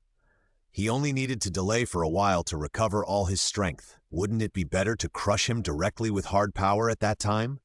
There was no need to take risks now. The golden armored god rushed forward again, but was firmly defended by Nal again. There was no way to break the situation, and he couldn't help but feel anxious. What should I do? If this goes on, I'm dead. He retreated a distance and repaired the golden war spear that was scarred by the Black Death Sword. His fighting spirit was a little reduced. How about preparing to escape? What is that? Armored God suddenly saw behind Nal, and a small red dot appeared in the distant starry sky. In the blink of an eye, it became a little bigger. It was actually a red meteor. No, that's a powerful creature. He used his ability and perception to find out the nature of the red meteor. It was a terrifying creature that exuded an endless aura of tyranny. It was flying towards this side at a very fast speed. No, it should be said that it crashed into it. Nar also discovered the arrival of other creatures. He instinctively wanted to move aside to keep a distance to see if there was any change. Unexpectedly, the golden armored god attacked like crazy at this time. It couldn't even be called an attack. He desperately pulled Nar's body and dragged him to the spot because he saw the hope of breaking the deadlock. The red meteor arrived. He directly crashed into it at 2% of the speed of light. Boom! The tall god in golden armor grabbed Nar's arm holding the Black Death sword with both hands. Regardless of his attack, he pushed back hard. The meteor in the distance was already very close. Nar also sensed the intention of the golden armored god and began to fight. His unrestrained left hand pounded wildly, and the golden armor of the golden armored god was dented, but he did not let go and pushed it back desperately. Nar had already felt the danger approaching from behind, but he was entangled by the golden armored god and could not turn around to see what it was. The golden armored god was hit by Nar's several attacks, and drops of golden blood flowed out of his mouth, but he showed a smile without disguising his mouth. The blood-red meteor, the evil creature full of tyranny and destruction, has arrived. Boom! Like a planetary collision, a violent explosion suddenly broke out in the void, and the entire space was slightly distorted. Where the flesh collided, the space was shattered like a broken mirror, revealing a piece of chaos and nothingness. You must know that this was just a pure collision of flesh. Relying purely on kinetic energy, it has broken the space. However, the broken space only existed for a moment before it was repaired by the rules of the universe. Doug's extremely developed big head, combined with the power of the three giant spirits, hit Nar's lower back like a heavy hammer, breaking Nar's spine in an instant. His body twisted and arched in the opposite direction, and his whole body was like a layer of rotten meat stuck to Doug's chest and back, and the dark and sticky blood was sprayed everywhere, splashing all over the starry sky. Even though Nar was separated from the golden armored god, he still suffered a lot of impact damage. His whole body was stuck face to face with Nar, and the smelly blood that Nar vomited was all poured into his fully enclosed helmet. Fortunately, there was nothing in this void. It was empty, and there was no secondary impact. Doug was holding Nar, who didn't know whether he was alive or dead, and in front of him was the golden armored god who was struggling and coughing wildly, who didn't know whether he had hit his lungs. The old man pushed them all the way forward like a cart, and he couldn't stop at all. After an unknown amount of time, the three of them gradually flew to the edge of this void, and could already see a few scattered planets. Doug carried the two of them without turning, and flew straight into the orbit of a planet, rushing into its atmosphere. Even with the friction of atmospheric resistance, the speed only dropped a little, and the golden armored god in the front was rubbing against a blazing flame. But he was also a powerful god, and these were nothing. He was now activating his abilities, preparing for the upcoming violent impact. The golden armor on his body seemed to come alive, all connected and fused together, and the golden armor became a unified shell, appearing thicker and more solid. Boom! This time it was a real comet hitting the Earth, and the three of them burned with blazing flames and heavily bombarded the surface of the planet. On the unknown planet, the barren land suddenly began to fluctuate like liquid, and the broken sand began to rise in waves, piling up and squeezing and flowing towards the distance.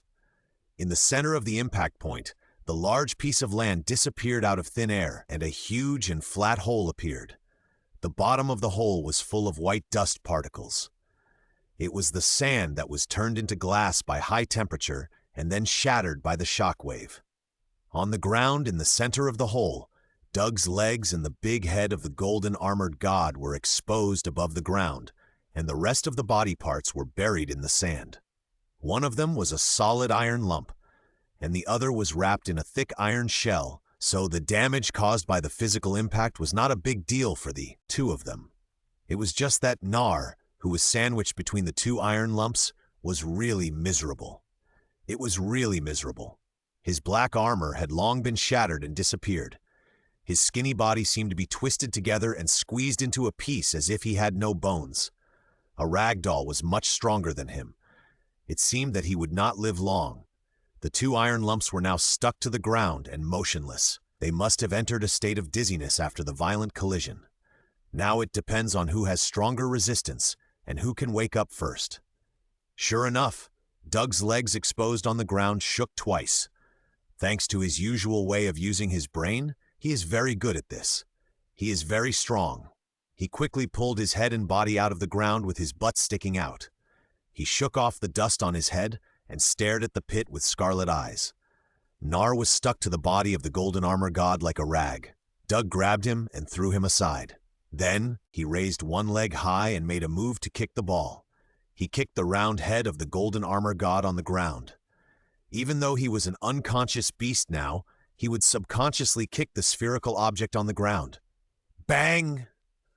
A violent vibration of metal intersecting sounded, and the golden armored god was pulled out of the ground by an unimaginable force like pulling a carrot and flew straight out of the huge hole. He had not yet recovered from the dizziness, and now he was kicked hard in the head, which woke him up. Bang! The golden armored god hit the ground at the edge of the hole when he flew out at a high speed and then landed on the ground of this unknown planet. Cough, cough! In the huge pit on the desolate land, the golden armored god slowly sat up and began to cough violently, and a little golden blood was sprayed all over the ground. There was a big dent on his thick and smooth golden helmet, which seemed to have caused him a lot of damage. The golden armored god stood up, and the dents and scars on his body disappeared in the golden light, and he looked brand new. But before he could calm down, a red meteor also flew over with a violent sonic boom. Boom! Doug came to the front of the golden armored god, as if teleporting, raised his huge golden iron fist and swung it out, knocking him back. Doug flew up and caught up with him and punched him again, knocking him out nearly 100 kilometers away with 2 punches. Doug chased after him and was about to throw a third punch, but he didn't expect that the golden armored god had already adapted to his great strength and took the initiative to catch his third punch in the air. With a pull and a pull, he flew straight out from the side with the help of Doug's great strength. The golden armored god did not waste this opportunity. He condensed a golden spear from his body and chased after Doug. He came to Doug's head first and stabbed Doug from top to bottom with the spear, knocking Doug to the ground. The offense and defense changed instantly. Doug and the golden armored god were fighting fiercely outside. What they didn't know was that in the huge hole created by the 3 people, Nar's tattered body was undergoing strange changes. A large number of tiny black tentacles stretched out from his wounds and slowly repaired his tattered body. Nar is not dead. After the golden armored god used his clever strength to let Doug fly out, he immediately condensed a sharp golden spear and flew up immediately. He came to the sky above Doug, holding the golden spear with both hands, and stabbed it down fierce ding!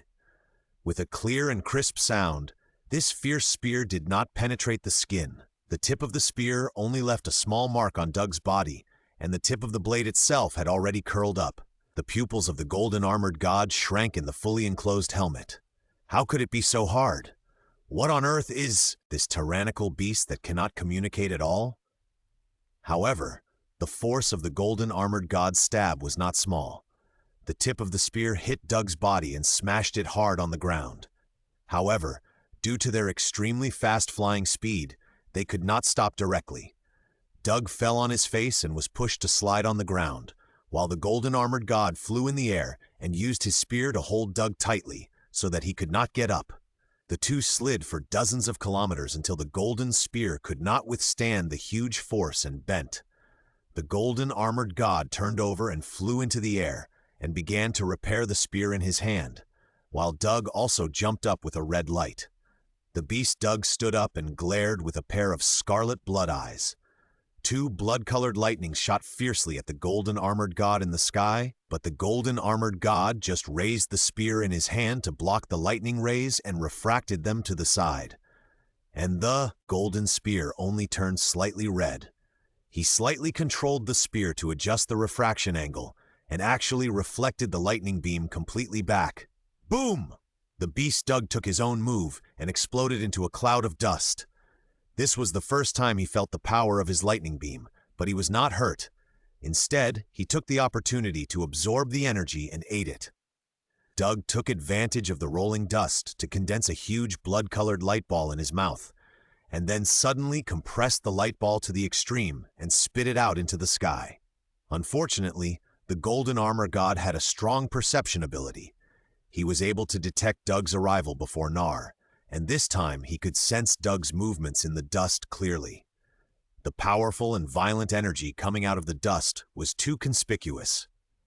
Before Doug opened his mouth to spit, he had already flown away from the forward trajectory of the energy shockwave and took advantage of the fact that Doug could not move his body at the moment of energy spitting, and quickly rushed towards Doug, appearing behind him in the blink of an eye.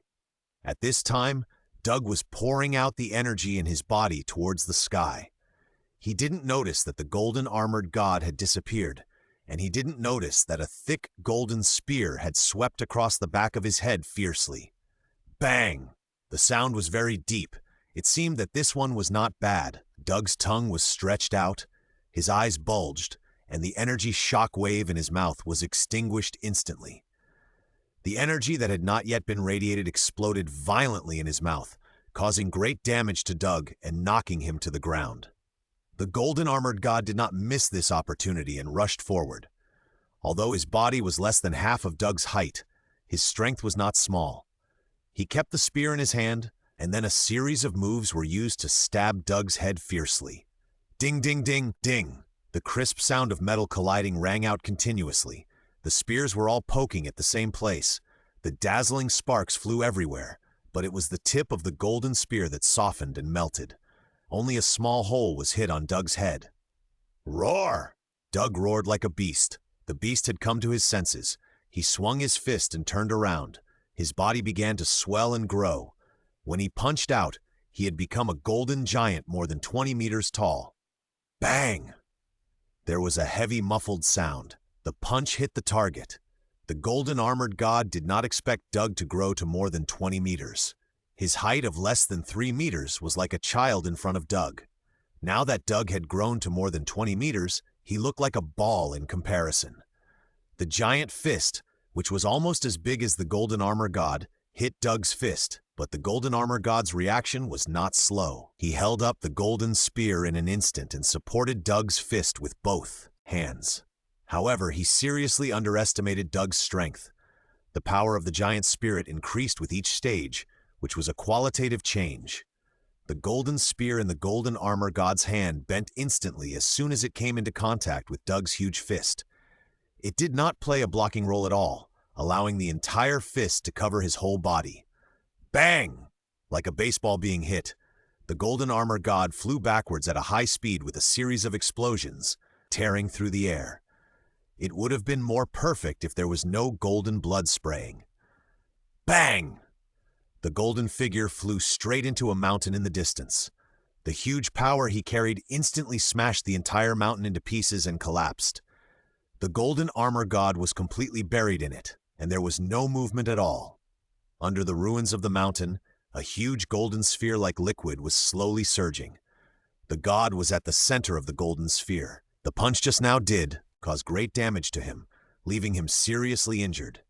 However, when he was in the air, he had already activated his innate divine power and materialized a large amount of liquid divine gold to wrap his whole body, so the second impact did not affect him. Now he was trying to find a way to fight against the huge beast outside. You are the only one who can grow bigger. Boom! Outside, the beast Doug was still looking at the ruins of the mountain, preparing to send a few more blows over. Suddenly, the ruins exploded, and a huge golden sphere appeared. The sphere was like a metal liquid that had not yet solidified, still churning and flowing violently. Slowly, a golden arm slowly stretched out from it, followed by the limbs, the entire body and the head, just like an enlarged pure gold version of the golden armored god. The golden sphere became smaller and smaller, and all of it melted into the huge golden armored god's body. A golden statue over 20 meters tall stood on the ground. Boom! The huge golden statue started to move. It stepped onto the ground with one step, shaking the ground 3 times. As it moved forward, a huge golden spear condensed from its hand. The golden statue's pace became faster and faster, running towards Doug in the distance. Seeing this, the beast Doug was not afraid and directly accelerated to collide with it to see who was harder. Bang! With a loud noise like a huge bell exploding, the two iron lumps collided fiercely. The golden statue was hit by Doug and its body changed its shape. The golden spear was even bent again by the collision. However, the gold on the golden statue became like liquid, and the spear and body quickly returned to their original shape. Bang! Doug punched the golden statue, directly smashing a huge dent, but the dent slowly recovered. The golden statue also punched Doug, but his fist was smashed into a discus. Fortunately, it could recover immediately. It seems that he is far inferior to Doug in hardness. The strength was even inferior. Although the golden statue was equally huge, Doug threw it to the ground. It was being pressed to the ground and rubbed. If it hadn't been for its ability to recover, it would have been torn apart long ago. The two golden statues were fighting fiercely, one above and one below. The violent fluctuations spread far away. In the huge hole that was hit before, the rotten meat had recovered into a skinny human figure. On the face that looked like a vampire zombie, a pair of equally scarlet eyes suddenly opened. Nar was really broken by the collision before. As long as he was hit a few more times, he could be sent back to the embrace of the abyss. Unfortunately, the beast that only knew how to destroy didn't even know whether it had completed the destruction. Nar, like a rag, lay quietly at the bottom of the hole. His consciousness had not yet recovered, but the power from the abyss had begun to repair his broken body. A large number of tiny black tentacles extended from his wounds, slowly sticking together and merging together, regenerating the missing tissues. After a while, the skinny body had recovered completely, but Nar did not wake up. He was still accumulating strength. Amid the tremors and loud noises of the earth, Nar suddenly opened his blood-red eyes. He opened his big mouth full of sharp teeth and grinned, and his body floated strangely and stood upright in the air. A large number of tiny black tentacles spread out from his body again, entangled with each other to form new substances. A black armor suddenly appeared, wrapping Nar's skinny and tall body. Nar stretched out his right hand and made a fist. A hollow underground exploded, and the Black Death sword rushed out of the ground and fell into his hand again. Shua!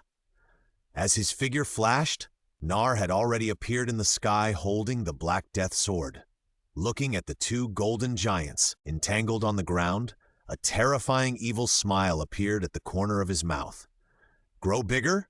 I can too.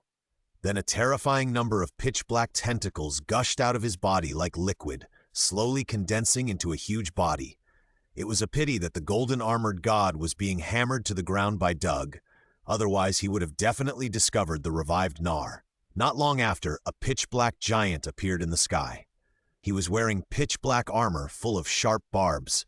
His mouth protruded forward like a bird's beak, and there was a pair of small wings like fish fins behind him.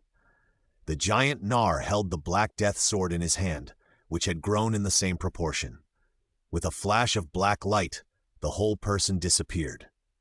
Even though his abilities and physical strength had not yet fully recovered, he couldn't wait to use the Black Death sword in his hand to pierce the two enemies. On the ground, Doug was still hammering the golden statue like a forger, hammering his body into various shapes like plasticine. However, the golden statue had a strong ability to recover, and its body could always recover to its original state. The golden armored god hidden inside the golden statue was temporarily safe and sound, but its energy was consumed a little quickly. Fortunately, the beast Doug had no wisdom at this time and could only attack the golden statue. He could still hold on, but he didn't know that the power of darkness had returned. Doug was shaking his body and trying his best. Suddenly, a dark and sharp sword blade stretched out from his abdomen, pierced through his body and then pierced into the body of the golden statue under him, piercing the two of them. Ah! The beast Doug roared in pain. It was only then that he felt the pain in his body. Looking at the fluorescent blood flowing out of his abdomen, the beast Doug began to struggle hard. But unfortunately, the more he struggled, the bigger the wound became, and the more he struggled, the more painful it was. This was the first time that the beast had been injured since it took control of the body, and the first time that it had tasted such pain. However, even Doug himself would be shocked. The weapon that could penetrate his body so cleanly must be a divine weapon with great prestige in the universe. The moment the black sword pierced Doug's abdomen, the golden statue thought of something, and his expression changed drastically. Is Nar still alive? Although the Black Death sword also pierced the golden statue's body, the golden armored god was not injured. Looking at Doug, who was howling there, the golden statue kicked Doug away with a kick. Nar, who was holding the Black Death sword behind Doug, saw this and quickly drew out the sword and dodged. Ignoring Doug, who fell and howled in the distance, Nar aimed the sword at the golden statue that was getting up. Although the beast was powerful, it was just a beast, after all. He still had to get rid of the golden armored god first. As soon as the golden statue stood up, Nar rushed in front of him with a sword. The sword swooshed through the air and slashed at him diagonally. The golden armored god was not as responsive as before after he turned into a golden statue, not to mention being pinned to the ground and hammered by Doug for a long time. At this time, his physical energy and mental state were far worse than before. Facing Nar, who was in good condition, even though his condition was not fully recovered, he was powerless to resist and let the sword slash down on him. Swish! Just like a rag being cut, a deep gash was cut on the body of the golden statue. The wound liquefied and churned for a long time before slowly recovering to its original state. This consumed much more energy than being smashed into a pit. The golden armored god looked bitter inside the golden statue, afraid that he would not be able to hold on for much longer. Nar smiled grimly with a crooked corner of his mouth and continued to rush forward and swing his sword continuously, leaving a large gash on the golden statue. Before he could recover, the second sword arrived, making the gash deeper and larger. The golden statue also waved the golden spear it had condensed and fought back, but Nar dodged it deftly. One sword, two swords, Nar's black figure tumbled, dodging and deepening the wound. Gradually, the golden armor god's body hidden in the golden statue's body leaked out. Hey! Nar's mouth twisted, and he ignored the attack of the golden spear, raised the Black Death sword and stabbed it towards the body in the golden statue. Chi! A sound of a weapon entering flesh was heard, and the golden spear pierced Nar through. But this was not the point. This little damage was nothing to Nar.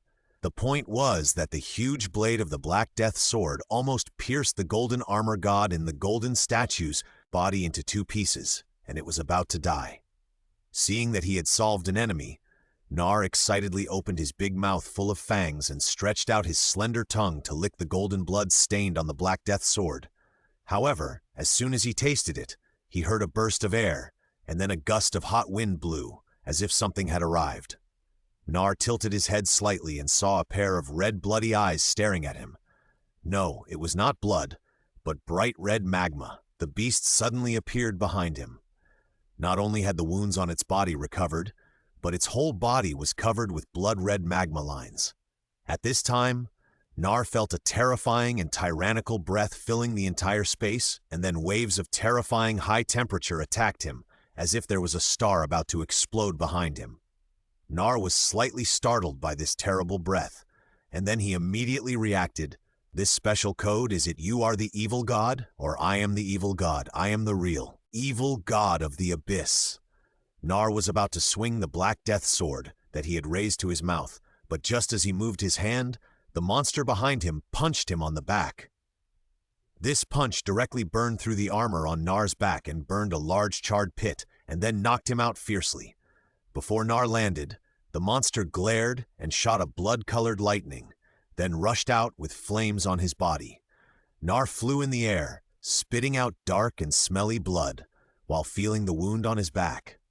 Not only were several ribs broken, but the spine was also cracked. However, these were not the main points. The main point was the extreme high temperature, which completely burned out the armor and flesh on his body that were condensed by the power of the abyss. That is the enemy of the power of the abyss. It is positive energy. He must be destroyed. Nar roared and tried to control his body, that was blown away so that he could fight the monster, desperately.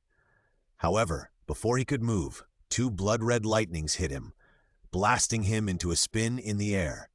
Then a red hand grabbed one of his legs. The monster had also arrived. Chichi! A red hand surrounded by magma grabbed Nar's ankle. A fierce frying sound began to sound, just like a red-hot iron scalding raw meat. billowing white smoke and the aroma of barbecue gushed out. Ah! Nar screamed and kicked his feet subconsciously. The beast Doug did not expect Nar's reaction to be so intense. After being kicked several times in the face, Nar broke free and escaped. Nar controlled his body to move away from him. He looked at his ankle while suspended in the air. The armor there had been burned and destroyed. There was a large black handprint on his ankle. The whole wound was charred. Slowly, a large amount of abyss power gushed out from the wound, pushing open the necrotic flesh and blood to repair the wound. No, this is not the power of light. The previous severe pain made Nar think that these beasts possessed the old enemy of the abyss power, the mysterious power, that is, the power of light. However, after carefully feeling the situation in his body, he found that the abyss power was not consumed in large quantities. It was just that the flesh was burned. It could be restored in an instant, but it really hurt. When Nar thought of the pain just now, he grimaced and gasped again. What kind of power was that? He looked at the beast intently, but he couldn't figure it out after looking for a long time. The beast Doug was now wrapped in blood-red magma lines, and the whole person was covered by a burning blood-colored torch. From the appearance, he was definitely an evil god. But these are just appearances. The energy source of the beast Doug is still the solar furnace. After Doug got the ability of the extreme yang furnace, all the abilities in his body that need to consume energy have actually changed to a certain extent, and they are all moving towards the yang attribute. For example, the whole body melts with heat. Not only has the heat of the ability been greatly improved, but it also has a strong yang attribute. The lightning rays are now also yang thunder, not to mention the mouth explosion. It is pure solar energy, a positive energy. Doug is a good god with positive energy. Although positive energy is not professionally matched with the evil forces, such as the power of the abyss and the power of darkness, it is still somewhat helpful to deal with it. Therefore, after causing damage to Nar, his pain will increase by dozens of times, and after continuously using positive energy to hurt Nar, his recovery ability can be greatly weakened. Although it cannot be compared with the abyss nemesis, such as the power of light, it is also a proper power of justice. It's just that after Doug fell into endless rage, all the energy performances were wrapped in a layer of blood, light which made him look like an evil god. Beast Doug was now hunched over, his arms hanging naturally, staring at Nar in the distance, as if he would rush over immediately if Nar made any movement. Nar could also feel the beast's aggressive eyes, which made him feel extremely uncomfortable. He didn't dare to move even if he wanted to pull out the golden spear stuck in his body. Damn it, I'm the Lord of the Abyss! How could I be scared by a beast like you? Nar was not a good-tempered person. He was so irritable that he wanted to kill an evil existence from the god group as soon as he got up. He roared immediately, regardless of the golden spear still stuck in his body, and rushed towards Beast Doug with the Black Death sword. Beast Doug had already rushed over when Nar roared, and the two collided with each other in an instant. Nar slashed with a sword like lightning, and Doug also punched Nar in the chest fiercely. The two violent gods did not dodge, and they both had to endure the injuries and give the other side a hard blow. Chi! A strange and uncomfortable sound was heard. Nar's sword slashed straight into Doug's shoulder, almost cutting off his entire arm before it got stuck there. The wound kept emitting sharp chi sounds and thick white smoke.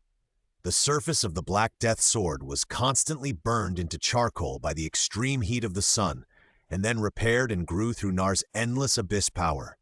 However, as time went on, the repair speed began to slow down. Ah! The beast Doug roared in pain, but this time he did not struggle randomly, but continued to maintain the offensive posture, because his fist also hit. Doug's punch hit Nar's chest directly. The terrifying high temperature carried by his fist directly melted Nar's body tissue and penetrated through his chest. The terrifying high temperature continued to spread around his body, burning large areas of Nar's body tissue. Ah, it hurts so much! This time, Nar couldn't hold back the pain and cried out. He covered his chest and drew out the Black Death sword and retreated. A huge hole appeared on his chest.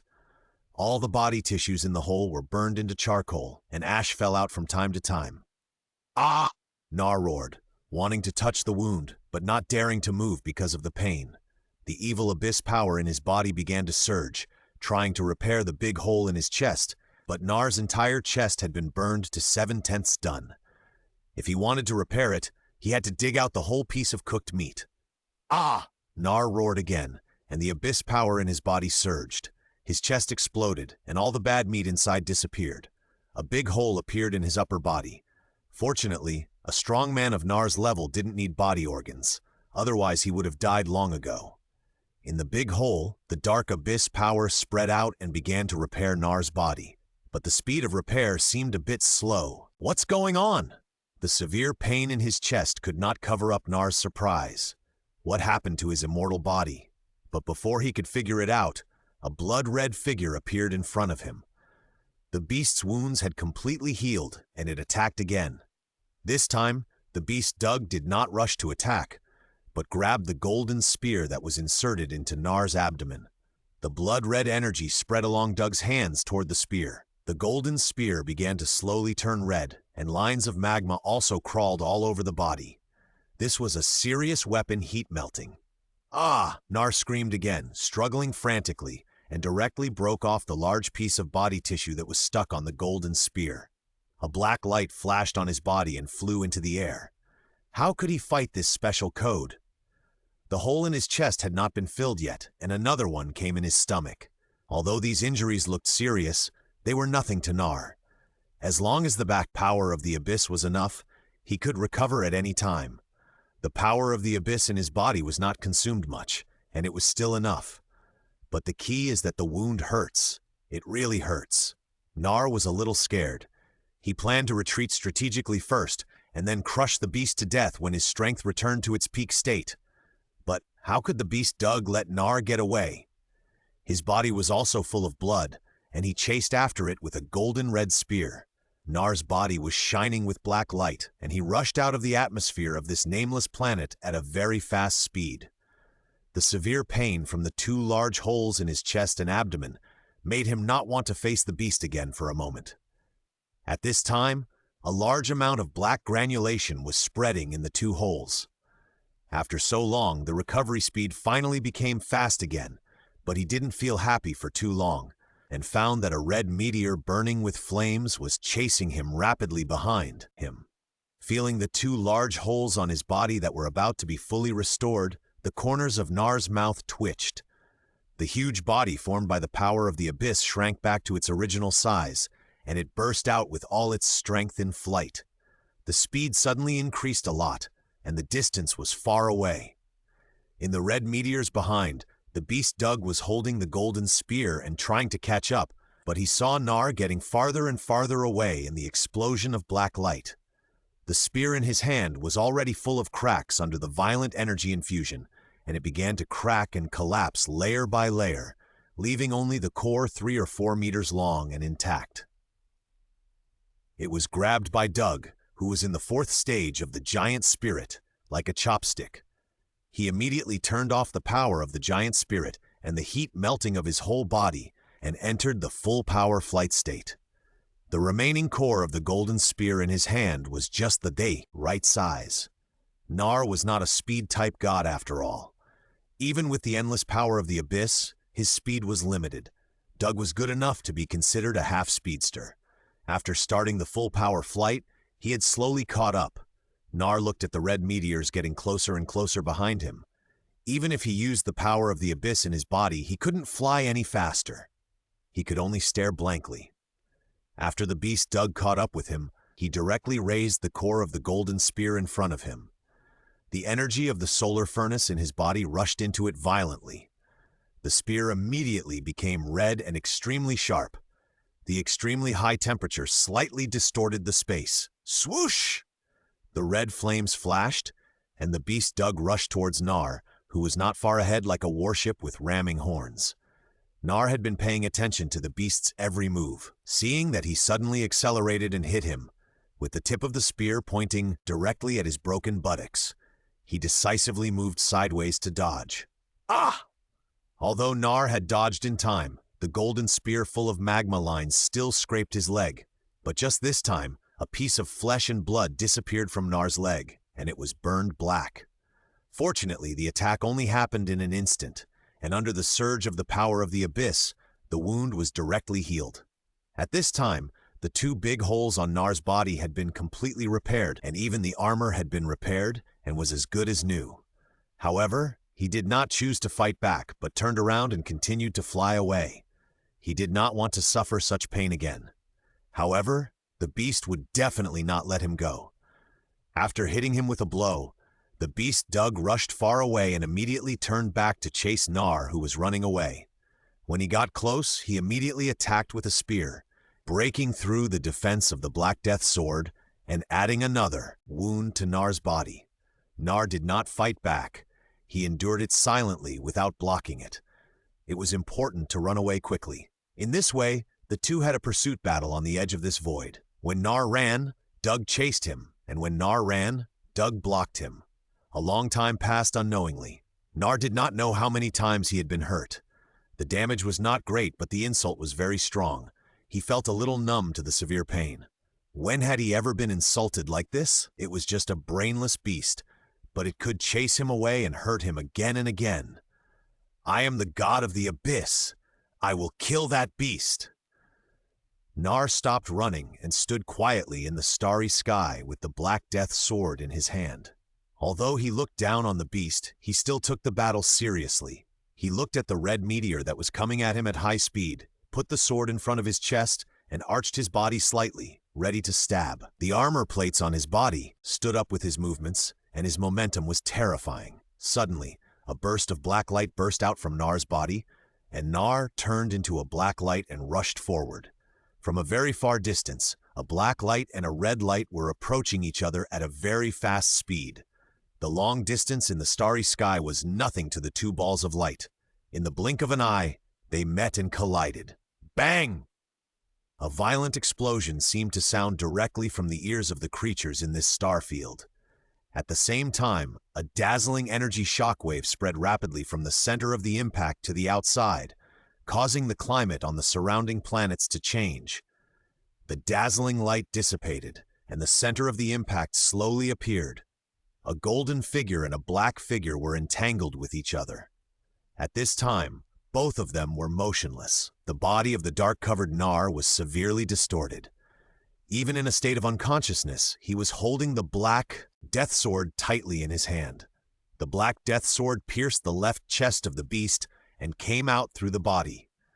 The golden beast Doug also had a temporary blackout in his eyes. The golden spear in his hand pierced through Nar's beak and came out from the back of his head. Both of them were in a state of unconsciousness and motionless, as if time had been suspended. Suddenly, the two opened their eyes at the same time, and the dark and blood-red flames burst out. A large amount of abyss power surged out of Nar's body and began to rapidly repair his twisted and damaged body. At the same time, it also entangled and spread to Doug, trying to devour him. Doug's body and the golden spear in his hand instantly turned red. The power of the abyss made a hissing sound when it touched them, and there was no way to swallow them. Ah!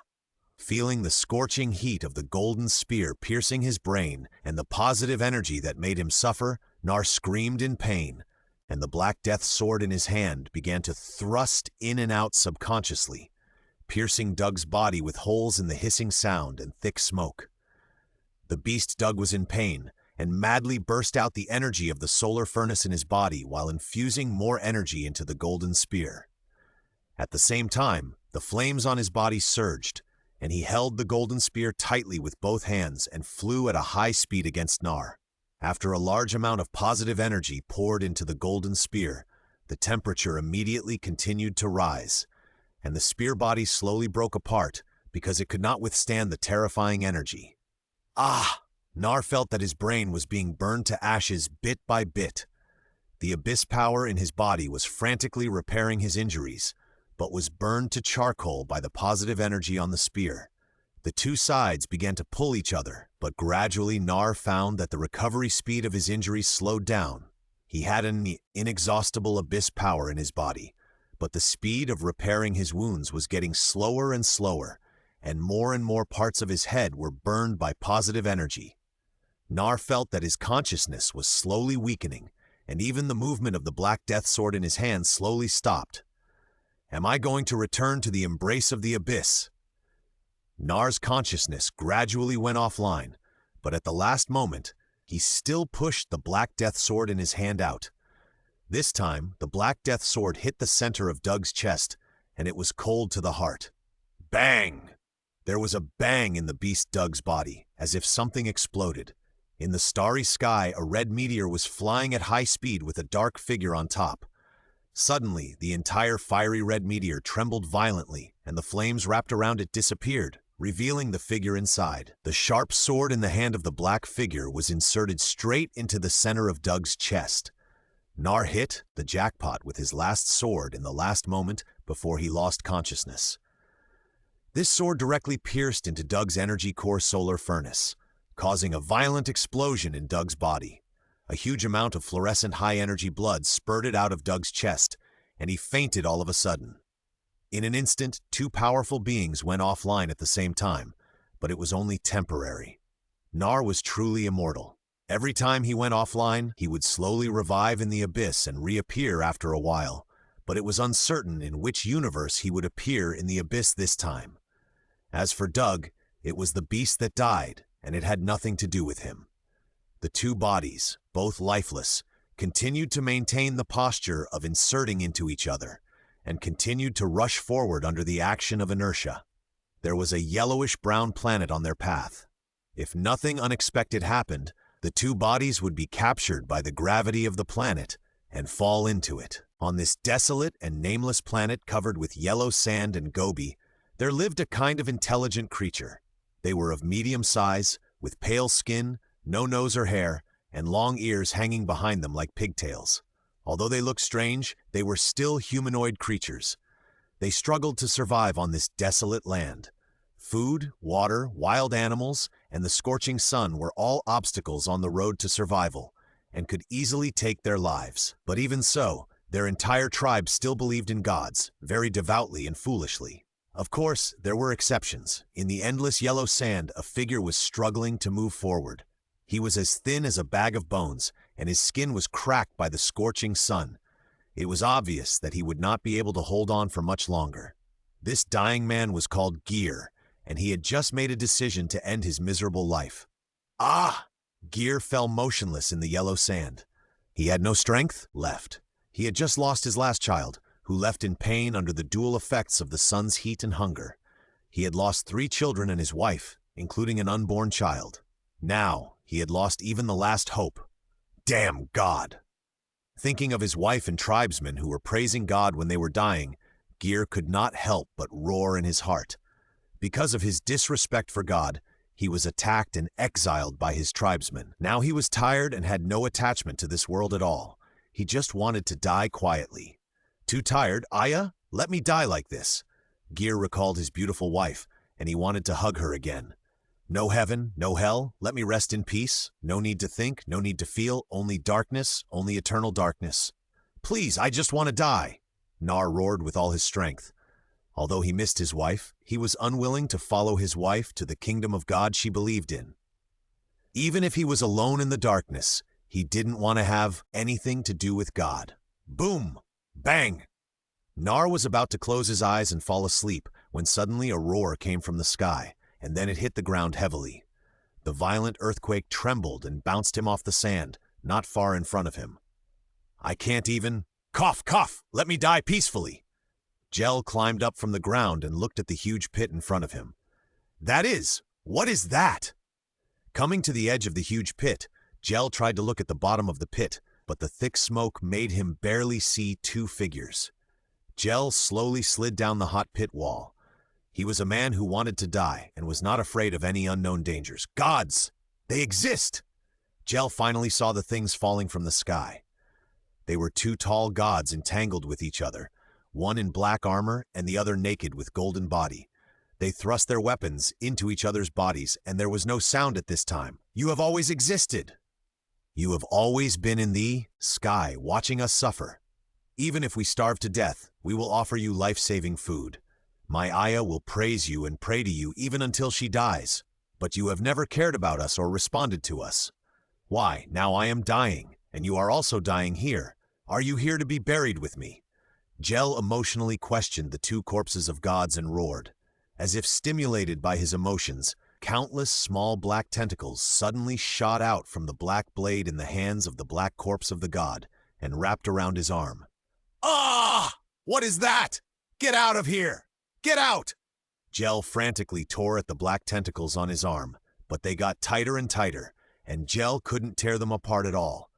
Soon, the pitch-black blade turned into tentacles and wrapped around Gel's arm, slowly solidifying in his hand into a stone dagger that was common on their planet. Holding the black stone dagger in his hand, Gel seemed to know what it was and how to use it. With a thought, it turned into a scimitar. Gel swung it fiercely, making a buzzing sound. With a swish, he cut off one of the arms of the golden corpse. With another slash, the black corpse was directly cut into two pieces, and then turned into flying ash and slowly drifted away.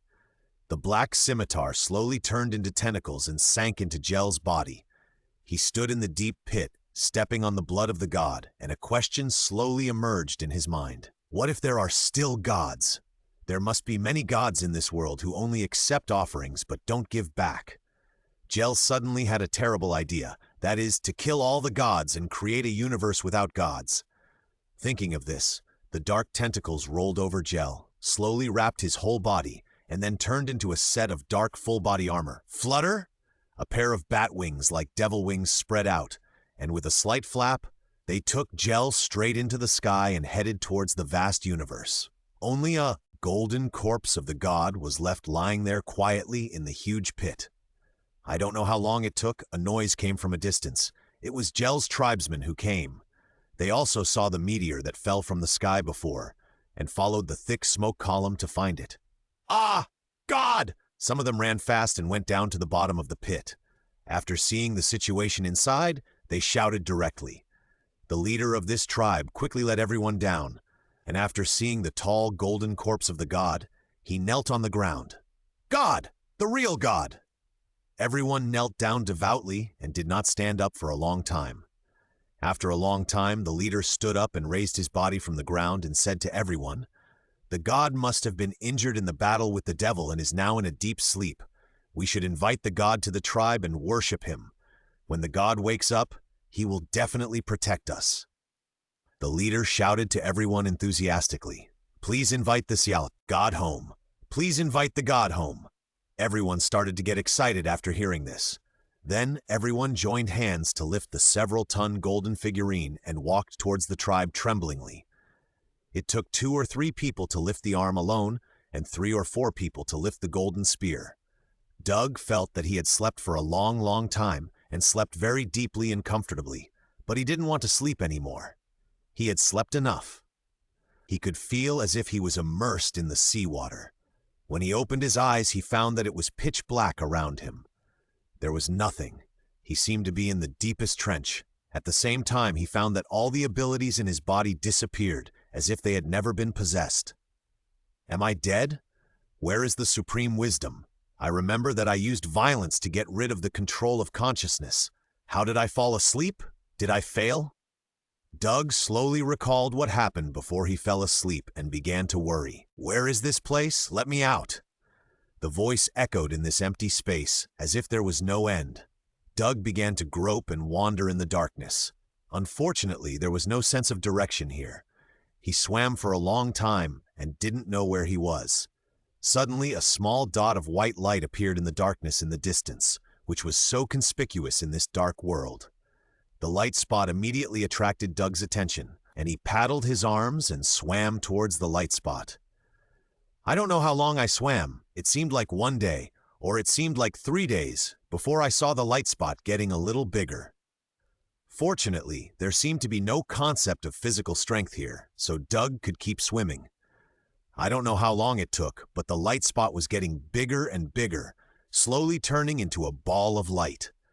The surroundings had changed from pitch black to dim, and I could barely see things. Almost there. Doug was so excited that he paddled faster. Splash! Doug suddenly broke through the layer of water in front of him. The moment he got out of the water film, His sense of direction was completely restored, and he suddenly emerged from the sea from the bottom up. He was indeed at the bottom of the sea before. Doug looked up and saw a bright ball of light floating in the darkness. He subconsciously stretched out his hand, wanting to touch the ball of light in the sky. As a result, his whole body really floated up and slowly flew towards the ball of light in the sky. He, Doug, was going to return. In a dim cave, a row of torches were lit. In the center was a huge stone platform, on which lay a tall golden figure, which shone brightly under the swaying torches. One of the golden figure's arms was broken and neatly placed in its original position. There were several wounds on his chest and abdomen that had closed but not fully healed. The most frightening thing was the center of his chest, where there was a large hole that was transparent from front to back. Through the hole, one could see that the chest was empty, which was extremely miserable. The figure was surrounded by flowers and fruits, and some nameless aliens were praying devoutly around the stone platform. Even though they were skinny, they put their most precious food on the stone platform. Suddenly, the god on the stone platform opened his eyes, but before he could see clearly where he was, his pupils suddenly shrank. "Ah! It hurts! It hurts! It hurts! It hurts! It hurts so much!" A shrill cry suddenly sounded, shocking the nameless people who were praying around the stone platform. They found that the golden god who had been invited back for a while suddenly woke up. He was now using his intact arm to support his upper body, screaming as he looked at his injuries. "The god has awakened! The god has awakened!" All the nameless people quickly knelt down again and prayed loudly. More tribesmen who heard the noise ran from outside and joined in the prayer. Doug had no mind to pay attention to the situation around him at this time. He was already stunned by the waves of pain coming from his body. Looking at the empty space in the hole in his chest and the arm that was broken at the root, Doug lay down again with his eyes black. Doug felt the situation in his body with difficulty. The solar furnace in his chest was gone. The three-phase source heart also disappeared, and the high-energy blood in his body was completely drained. The abdomen was relatively good, and all the things were there, but the secrets were all stabbed with holes, and all the abilities had stopped working. No, there was still a complete kidney. The self-healing ability in the body had already started working when he woke up, but because the energy in the body was empty, the self-healing ability was also useless, and the recovery effect was not at all. Doug used the only intact kidney in his body, and began to refine the essence into chi and convert energy. With the support of energy, the self-healing ability began to work. Doug endured the pain and controlled his self-healing ability to repair the damaged magic pill first. Once the magic pill was restored, it began to continuously absorb energy from the outside world. The energy in the body was no longer restricted, and the wounds all over the body began to recover. Soon, all the holes on his body disappeared, including the big hole on his chest, but the tissues that disappeared in his chest had not yet fully recovered. With Doug's current physical strength, the energy required to generate such a large piece of tissue out of thin air was extremely terrifying. Even with the infinite energy of the magic pill, it would take nearly a week to fully grow. When his body stabilized and most of his organs were fully recovered and started to work, Doug sat up again. While looking at the surrounding environment, he picked up his broken arm and pressed it on his shoulder. His eyes shot out lightning rays and began to weld it. Zizi! The sound on the stone platform startled the nameless aliens kneeling around. Some of them couldn't help but look up and saw that the god whose body was previously incomplete had been fully recovered, and even his arm was reattached by the divine light shot out from the god's eyes. Their brains immediately crashed, and they were stunned. Doug didn't care about them. He moved his broken arm, which had been restored. After being heated by the lightning rays, the broken arm and the body were directly reconnected. Then, it was restored by self-healing ability and immediately returned to perfection. "Where is this place?" Doug was no longer in danger, so he asked in the language of the aliens around him. He had been watching for a long time, and he racked his brains but couldn't think of which Marvel movie or TV these aliens were from. Could they be from the comics? Doug didn't read many comics, so he just asked in their language. Hearing the sudden question from the resurrected god, the aliens kneeling on the ground were frightened and even forgot to pray. They never thought that the god who fell from the sky could speak their language. There was silence for a while, and suddenly someone shouted, "The omniscient god! The omniscient god!" Someone took the lead, and everyone immediately followed suit. Okay, who is in charge? Tell me what's going on here." Seeing that the crowd started to make a fuss again, Doug hurried to stop them. He had no memory of the past and didn't even know where he was now. He had to find out quickly. "Great God, we are now in the largest hiding cave in the tribe." A middle-aged man who was obviously taller and stronger than the others raised his body and answered Doug's question. "Don't bother calling me so much in the future. Just call me Zushin. What is the name of your planet?" Zushin, what is a planet?" The tall middle-aged man was confused. It was obviously the first time he heard the term planet. Boom! Doug slapped his head, making a crisp, loud noise. He looked at the people around him who were wrapped in animal skins and leaves. This was obviously an uncivilized race. "Then who are you? What is the name of your tribe?" Doug asked in a different way. "Zushin, we are from this tribe. We may die at any time. Everyone is struggling to survive, so we have never thought about the name of the race and tribe." The middle-aged man, who was obviously the leader, said bitterly, "Okay, take me out and tell me your story. Since you worship me while I am sleeping, I will definitely protect you." A thin layer of white translucent flame slowly ignited on Doug's body. He floated up and suspended in the air. The bright light illuminated the entire cave and dazzled the eyes of all those who peeked at him. "Ancestor, God, are you saying you will protect us?" The leader stood up from the ground excitedly, and his voice was trembling. "Yes, I will protect you in the future." Doug said to everyone again while floating in the air, "We are blessed by the gods. We are blessed by the gods." All the people kneeling on the ground could no longer maintain their awe of the gods. They all began to cheer, and some even ran out of the cave while shouting, probably to inform other people in the tribe. "Come on, take me out to have a look." Doug also slowly floated out of the cave. The leader immediately followed him and told him about the situation of their tribe. The other noisy people also stopped making a fuss and followed him. The cave was deep underground. The group walked for a long time before they saw the light at the entrance of the cave. Doug also roughly understood the situation of this tribe. There was no food, no water, wild beasts attacked, and the sun and heat invaded. It was really a miserable tribe. It was not easy for them to survive.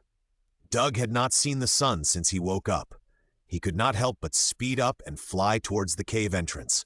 As soon as he got out of the cave, the dazzling and scorching sunlight shone on his whole body, making him feel warm all over.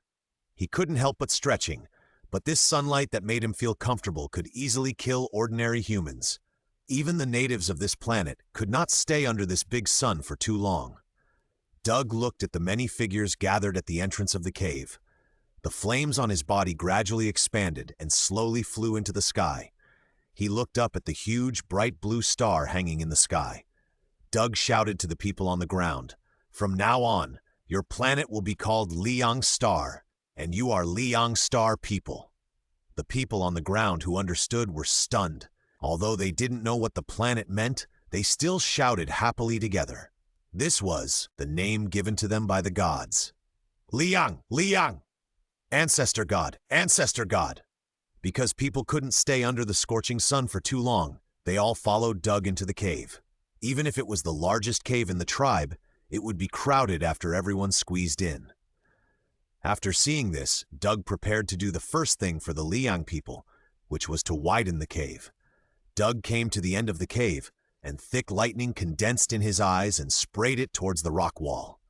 Squeak! Squeak! Squeak! Amid the piercing roar, the rocks melted and dripped onto the ground, and a deep tunnel appeared underground. Doug even shook his head to make the tunnel even bigger. After a long time, Doug stopped the lightning ray and looked at the huge tunnel that was still flowing with magma, and even the clairvoyant could not see the end. Doug was very satisfied. Okay, when the magma inside cools down, we can go in and live. It's very deep inside, and there is enough space for everyone to live in. Seeing the cave created for them by the ancestor god, all the Liang people cheered excitedly, and a few skinny children brought some fruits to Doug. Looking at the child with only skin on his arms and legs, and then looking at the wrinkled small fruit in his hand, Doug swallowed it in one gulp, his mouth full of bitterness. This was their last food. "Wait, I'll get some food."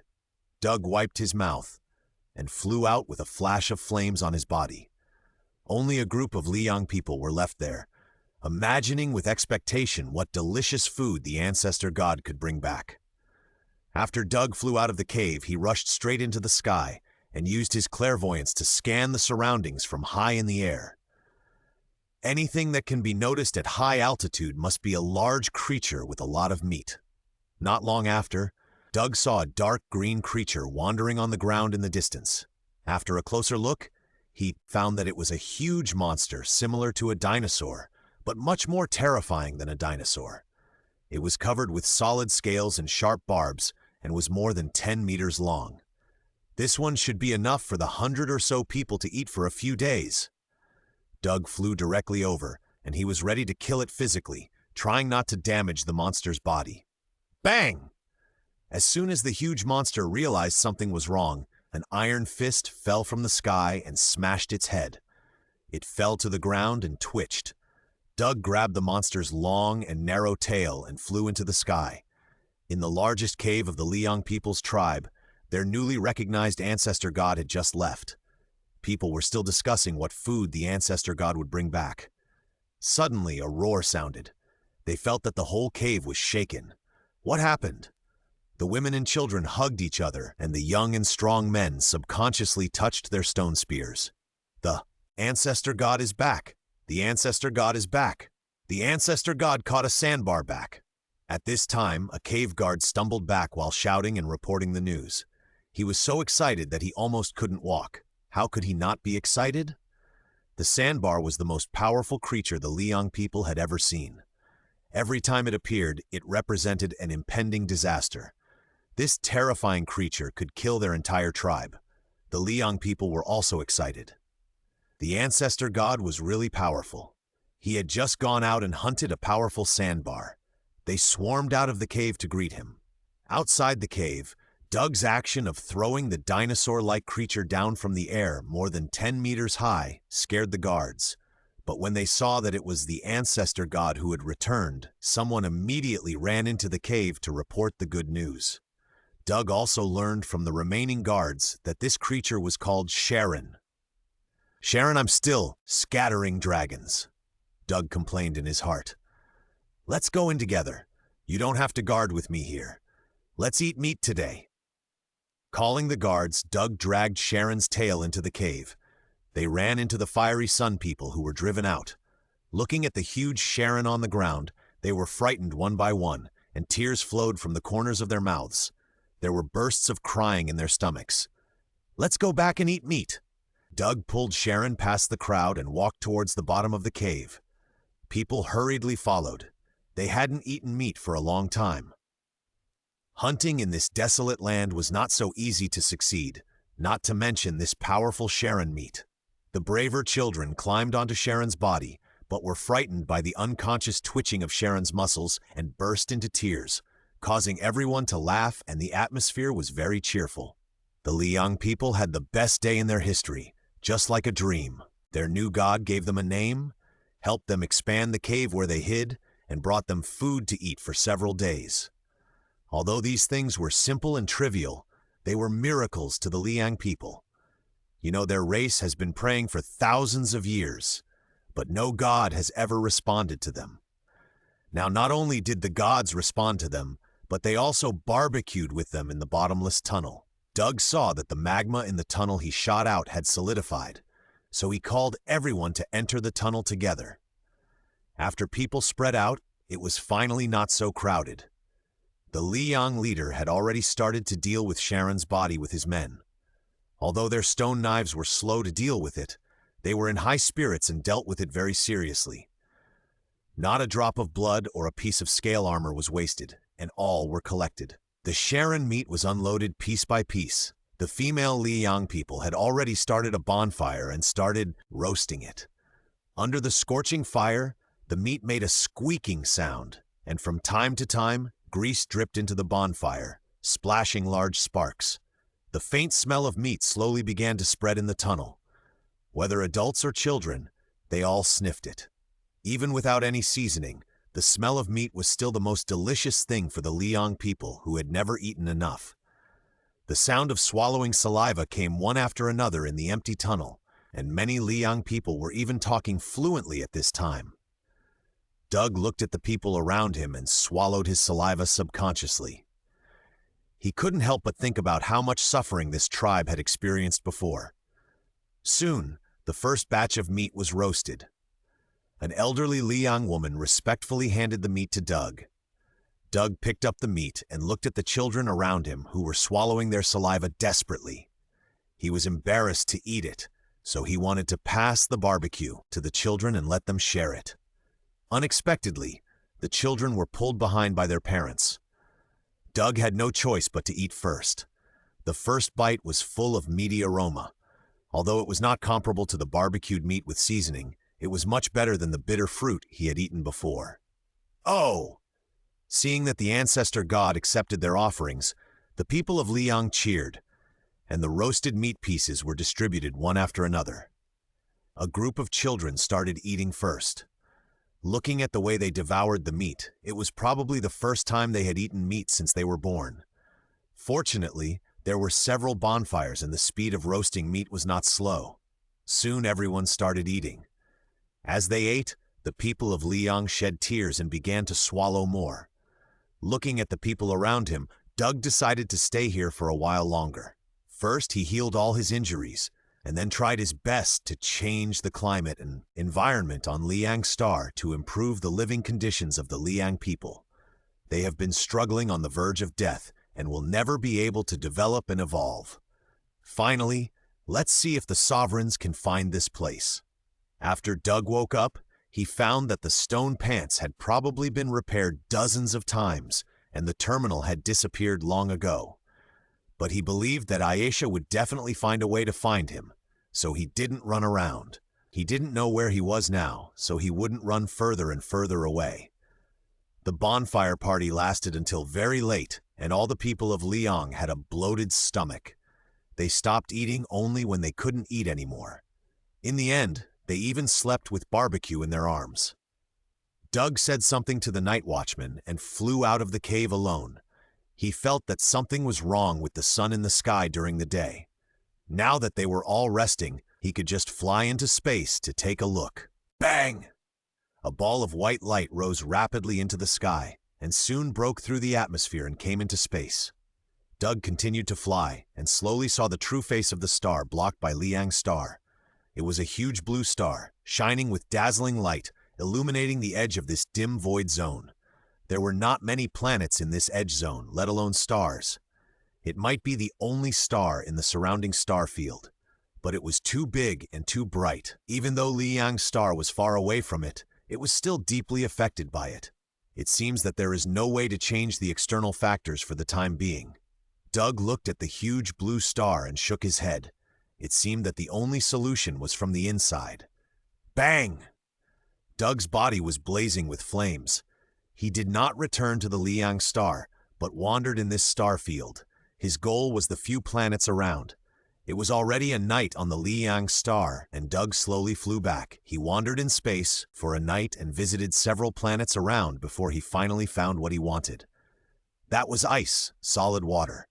He had seen the two poles of the Liang star a long time ago. There was nothing but deserts and Gobi, without a drop of water. Fortunately, a large number of glaciers were found at the poles of the barren star, which could realize Doug's idea. Doug was going to transport the ice from the barren star piece by piece. Although he did not have the ability of a biological stand, even if he had enough strength, he could not directly lift a large piece of land into the sky. He could only transport it piece by piece, but he could become bigger. As long as he was big enough, he could more conveniently transport larger icebergs. Although the injuries in his body have not fully recovered, Doug can already feel that he has become stronger, both in terms of physical strength and physical energy. He can wait until all his abilities are restored before trying it out. In the cave where the Fiery Sun People were hiding, Doug told the leader of the Fiery Sun People about his plan. When the leader heard that the ancestor god was going to get solid water from the stars in the sky, he was shocked and surprised, and his mouth opened wide. There was water in the stars in the sky, and it was as hard as stone. Can it still be drunk? He had never seen ice and had no concept of solid water, but he was still very excited and even shed tears. However, he couldn't start to realize his idea now. Doug's injuries had not fully recovered, and his chest was still empty. The three-phase source heart and the solar furnace had not grown back. If Doug hadn't checked the VIP system and found that his abilities were still there, he would have thought that he could not recover. Doug could feel that he would be fully recovered in 7 days at most. In the following days, Doug was not idle. In addition to helping the Liang people in various ways, he also went to the barren planet to transport ice cubes several times. Although he succeeded, the ice cubes he tested were relatively small. After arriving at Liang planet, they were damaged a bit and there was not much water left. But at least the idea is feasible. When the time comes, they will move as much as they can. A week passed in a flash. In the past few days, the Liang people lived very comfortably. There was enough food, and there was no need to worry about safety. There was also enough water in the tribe. They had enough time to study how to dig out small houses in the tunnel made by the ancestor god. It is said that the ancestor god also helped them find endless water. If it is true, then they will no longer have to migrate to change tribes and chase water resources. Doug sat on the stone platform where he had just woken up, playing with a severely damaged golden spear full of cracks. The leader of the Sun People told Doug about the spear a few days ago. He said that he was right next to him when he was found. So they carried it back together. It had been leaning against the wall next to the stone platform. Later, when Doug woke up, he was so horrified that he forgot about it. Looking at the cracks on the spear that seemed to have melted and solidified, Doug was sure that it was caused by the heat melting of his weapon. He exerted force on his hand and broke off a piece of it and crushed it into pieces. The spear had already been eroded by the heat melting, and it could still maintain its shape now, which showed that the material was really good. It seemed that he had indeed used this spear to fight before, and the intensity of the battle was very high. Who was I fighting with at that time? Where did the enemy go? Doug put the golden spear on the stone platform and stopped thinking about it. Something happy happened today. His injuries were completely healed, all the organs in his chest had been restored, and all kinds of ability organs were running smoothly. The solar furnace strengthened the body while condensing infinite energy. The dragon liver produced blood that could carry high-intensity energy, and then the three-phase source heart quickly pumped it to the whole body. Doug couldn't help but moan. Golden flames slowly ignited from his body. He couldn't help but clench his fists. The powerful parabola flowed through his body. Hoo! With a long breath, a golden light flashed, and Doug disappeared in the cave. In the sky of the fiery sun star, Doug was quietly suspended there in the strong sunlight. He felt a little strange when he was underground just now. Now the strange feeling was even stronger. The solar furnace in his chest was very active. At first, Doug thought it was because the solar furnace had just recovered, but after coming to the sky, the solar furnace was more active. Is it because of you? Could it be that he had awakened some strange ability that could gain different abilities by basking in different suns? Doug looked at the huge blue star in the sky and fantasized excitedly. Bang! The golden light surged, and in an instant it broke through the atmosphere of the fiery sun star and flew towards the huge blue star. As he got closer and closer to the blue giant, Doug could already faintly feel the pull of the star's gravity and slowly stopped. Endless light and heat shone on Doug's body, and even his iron body began to heat up. The solar furnace was unprecedentedly active at this time. With the powerful energy emitted by the blue giant star, the temperature of the crazy burning flames in the furnace became higher and higher, slowly turning to a blazing white color. Waves of pure energy were extracted and diffused throughout the body. silently strengthening the strength of the body. After wiping the non-existent sweat on his face, Doug comfortably changed his face and continued to bask in the... From the beginning of the heat to the current enjoyment, it only took half a day. He did not gain any new abilities in this half day, which was a pity, but fortunately his physical strength increased visibly. It seems that the energy emitted by the blue giant star is too strong, which makes the solar furnace absorb faster. I really didn't notice this before. When the water resources problem on Liang Star is solved, I must get closer to feel it, and it would be best if I could enter the interior so that the strengthening effect of the solar furnace will be faster. Doug turned around while daydreaming and turned into a golden light and flew towards the barren planet where the glacier was found. Outside a gray and desolate barren planet, a golden light passed by at high speed, heading straight for the pole on the planet. The golden light soon landed on the ice cap at the pole. Chichi! As soon as Doug stepped on the ice, there was a violent hissing sound under his feet, and a large amount of water vapor also floated into the air and disappeared. He was so scared that he quickly floated into the air again. After a careful inspection, he found that it was because he had been exposed to the sun for a long time, and his body was at a very high temperature.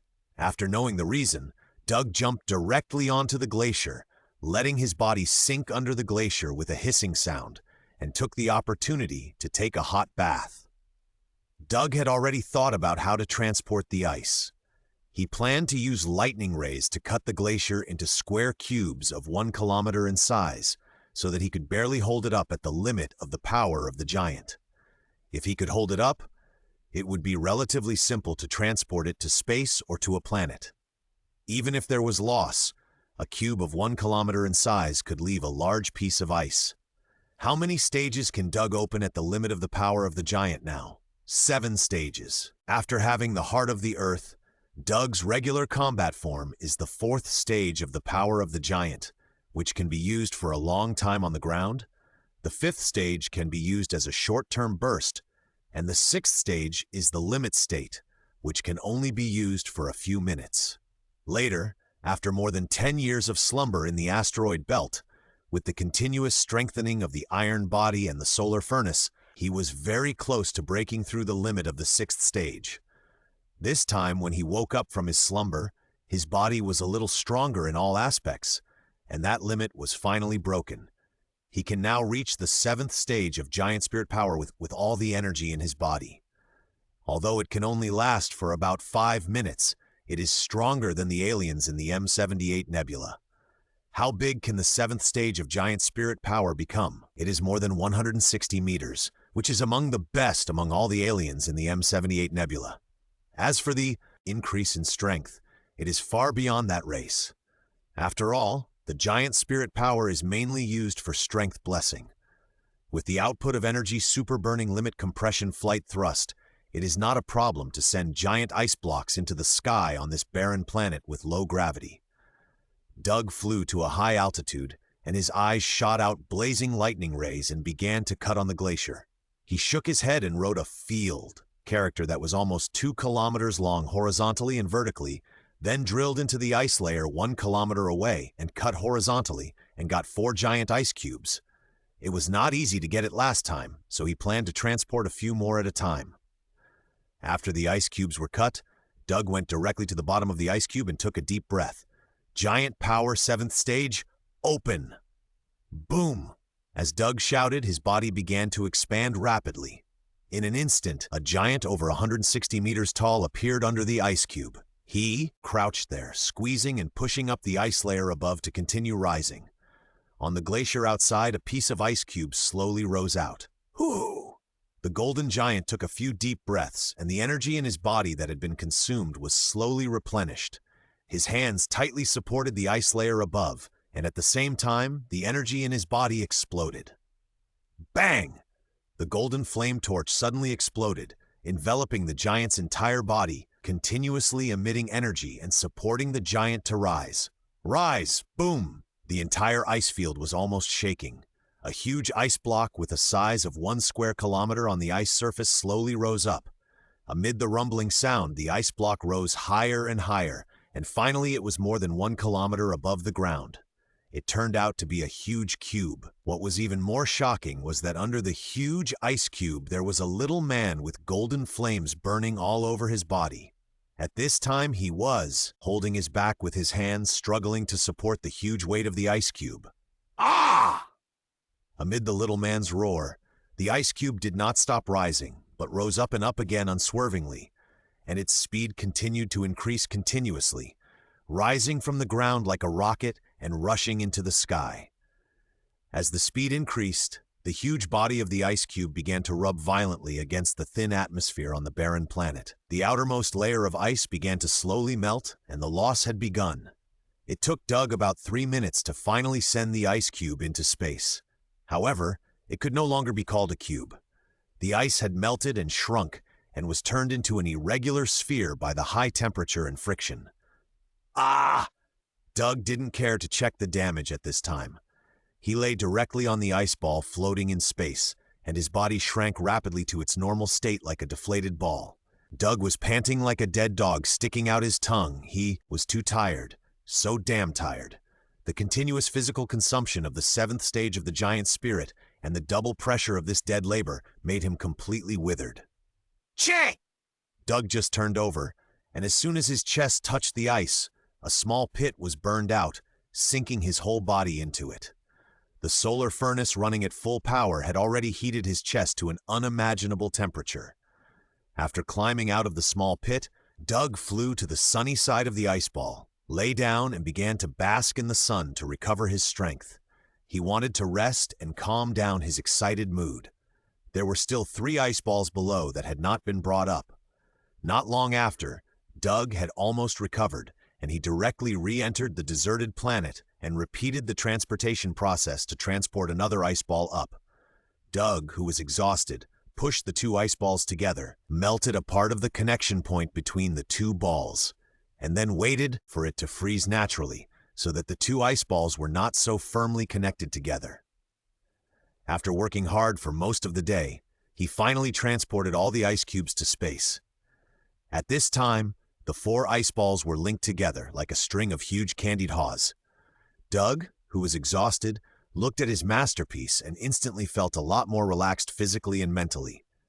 After recovering almost completely, Doug pushed a bunch of ice gourds towards the sun star. There was no resistance in space, so it was not very difficult to carry them. However, he could not move too fast, otherwise the ice gourds would fall apart. Half a day later, they finally arrived at the orbit of the sun star. Doug did not hesitate any longer. After opening the 7th stage of the giant spirit power, he cut off an ice ball and pushed it into the atmosphere of the sun star. The sun star was closer to the blue giant, and the ice ball was already melting in space. He could not stay there for long and had to move immediately. Once entering the atmosphere of the sun star, the ice ball began to slowly sink under the action of gravity. Doug quickly accelerated to fly under the ice ball and pushed it up with his back. The speed was not fast now, but he was afraid that he would not be able to stop the brakes later. The gravity on the sun star was stronger than that on the Earth. Sure enough, as the altitude decreased, the ice ball became heavier and heavier, and the speed of descent was also increasing. Doug suddenly felt a little tired and he could not stand it. Boom, boom, boom! The speed of the ice ball's fall was getting faster and faster, and the friction with the atmosphere was becoming extremely intense. Violent white mist began to appear, and the ice cubes were vaporized before they melted into water. Doug had to hold on even if he couldn't stand it. Below was the homeland of the Liang people, and he couldn't let the ice ball fall directly like a meteorite. Fortunately, as the ice ball's volume rapidly decreased, Doug's super-burning full-strength burst began to slowly shake its momentum of falling. Under Doug's repeated energy recoil bursts, cracks appeared on the ice ball, and it was a little unable to withstand the force of the recoil. Fortunately, the ice ball slowly changed its direction of fall, and the landing speed was not so fast. The ice ball fell outside the Liang people's homeland. When it was about to reach the ground, Doug performed a final energy burst recoil. The ice ball could no longer withstand the huge force and broke into several pieces before it hit the ground. Boom, boom, boom! The scattered ice cubes fell on the sand together. Due to the final slowdown, the ice ball broke into small pieces, so it didn't cause any impact.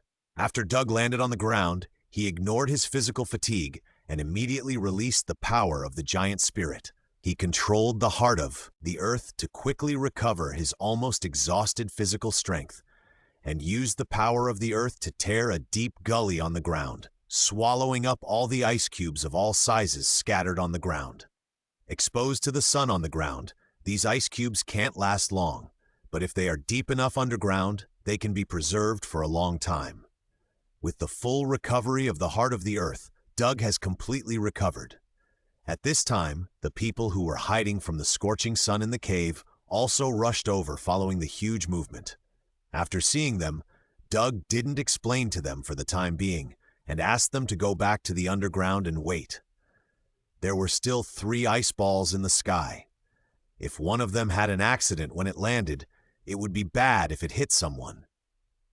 Doug came to the air again and started to deal with the 3 ice balls that had begun to shrink. After the first experience, Doug was much easier to transport. All 3 ice balls were safely delivered to the ground and stored deep underground.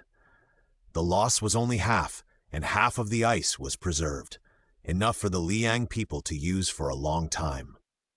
After everything was done, Doug returned to the Liang people's cave. In the cave, the guards had spread the miracle of the golden giant carrying a white boulder from the sky that they saw throughout the tribe. The leader also told everyone about the ancestor god going to the sky to get solid water. Now looking at Doug who came back, everyone's face was full of expectation. Is that white boulder the solid water? Doug looked at the people with expectant faces, but he didn't react for a long time. It was not that he wanted to hide it, but he was using the power of the earth to sense the location of the ice. Doug's use of the power of the earth was too superficial. It took him a long time to sense the specific location. Then he immediately used lightning rays to open a tunnel.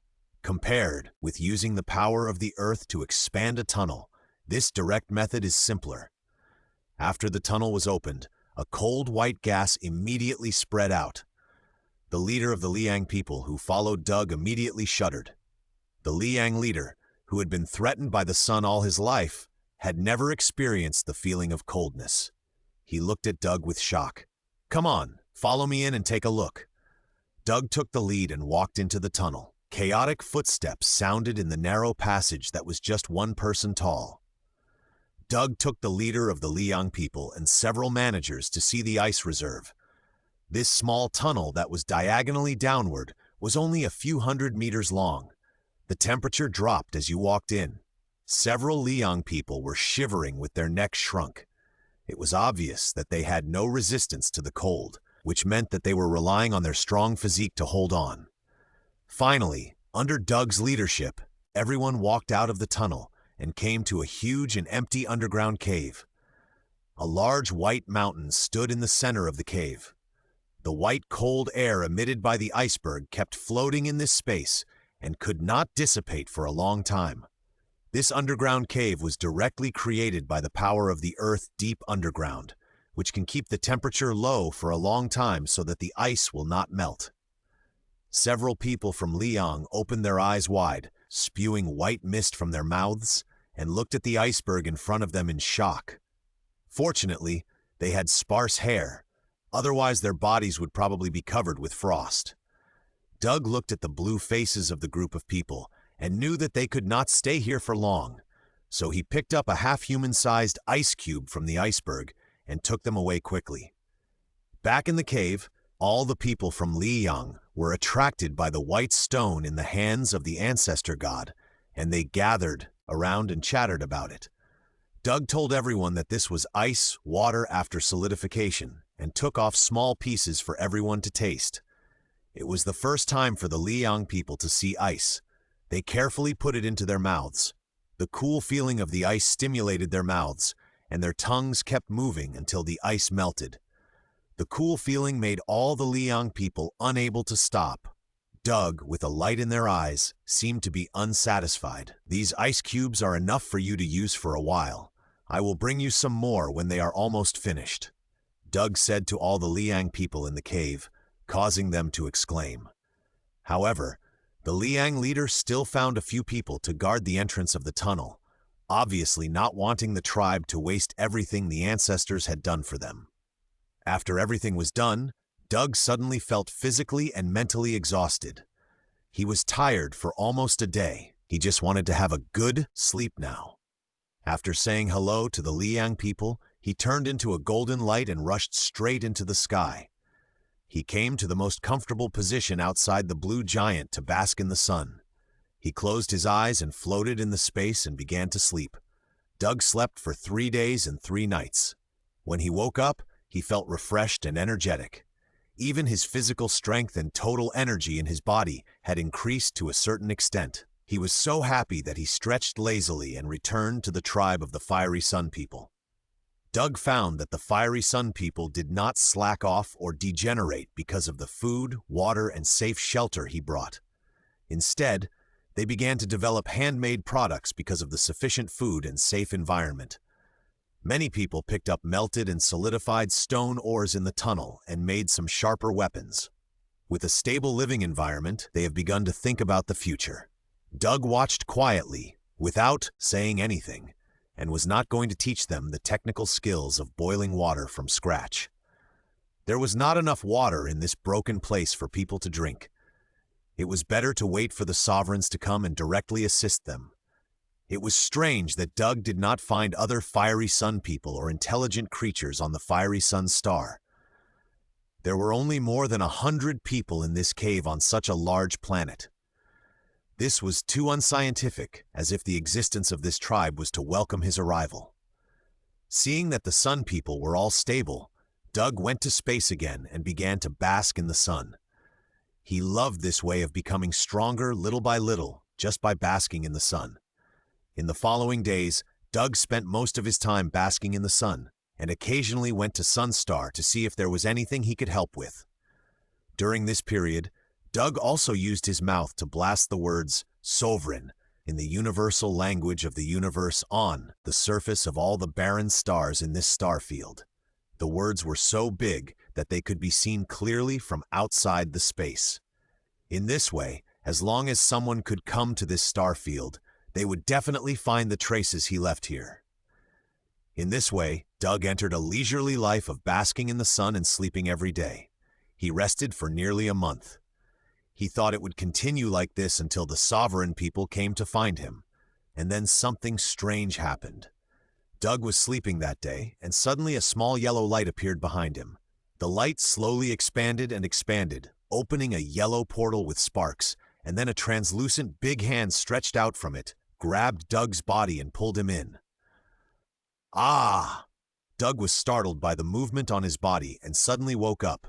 Just as he screamed, he found that the surrounding environment had completely changed. He was now in a bar, and sitting in front of the bar, with a glass of cold beer in front of him. Doug reacted instantly and looked at the bar. Sure enough, he saw the familiar figure, with a neat mustache, deep black eyes, and a bat wing-like cape collar. Who else could it be but Dr. Strange Supreme?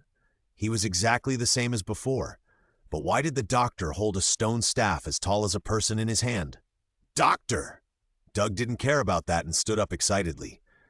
It had been more than 10 years since they last met, although he had been sleeping most of the time before.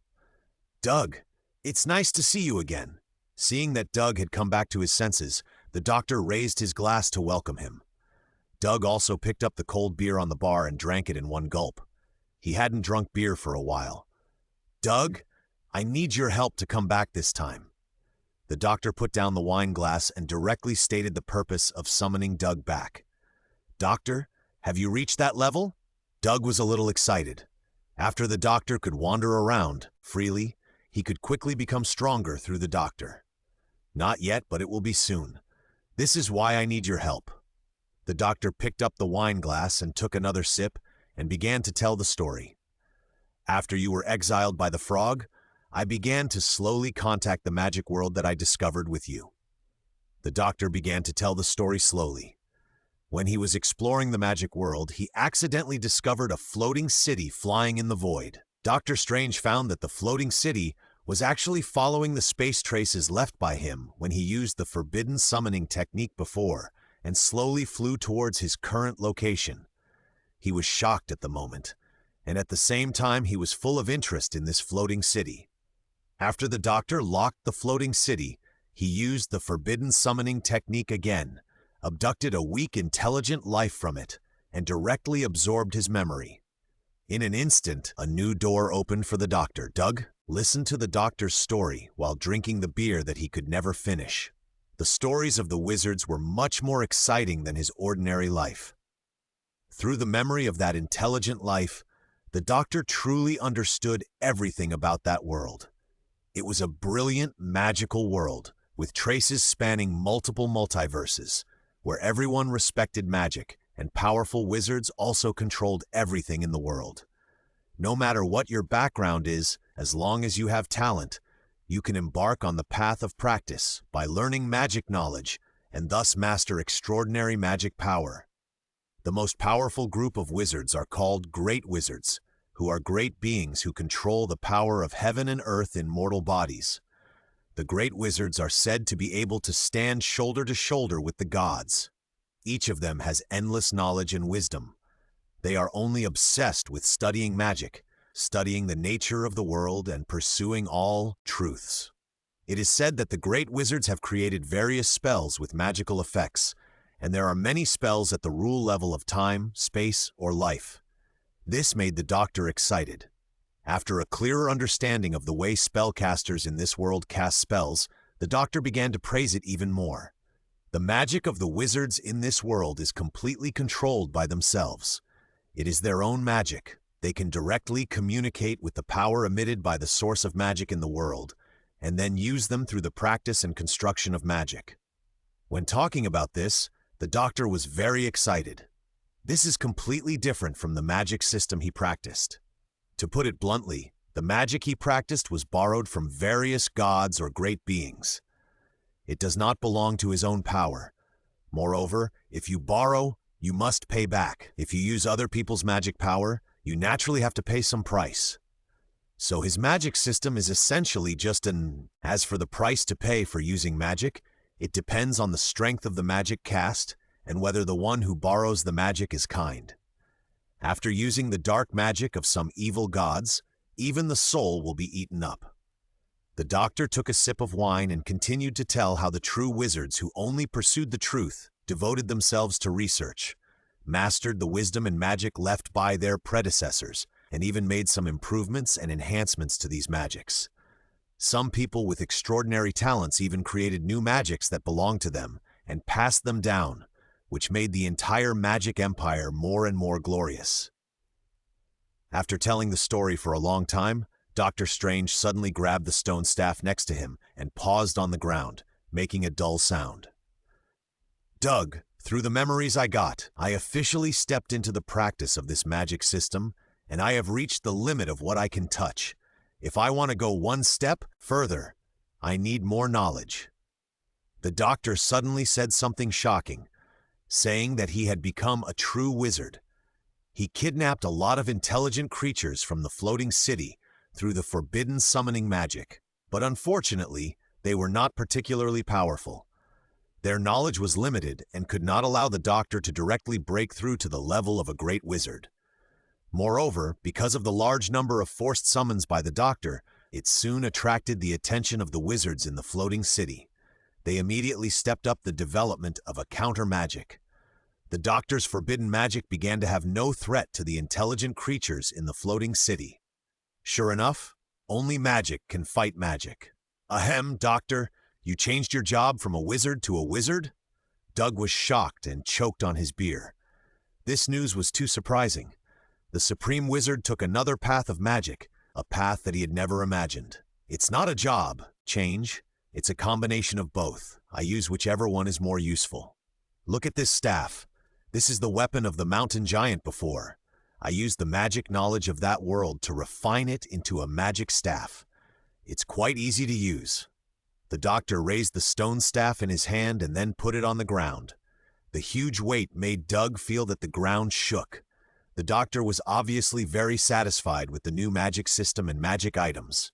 Doug looked at the stone staff as tall as a person and couldn't help but twitch his mouth. Easy? I'm afraid you will transform into a fear demon, and the stone staff will also release the original body. You will swing the huge 20-meter-long stone staff to knock out the enemy's brains. Doctor, is the magic of their world applicable here? Can you connect to the power of the source of their magic? Doug asked the key question.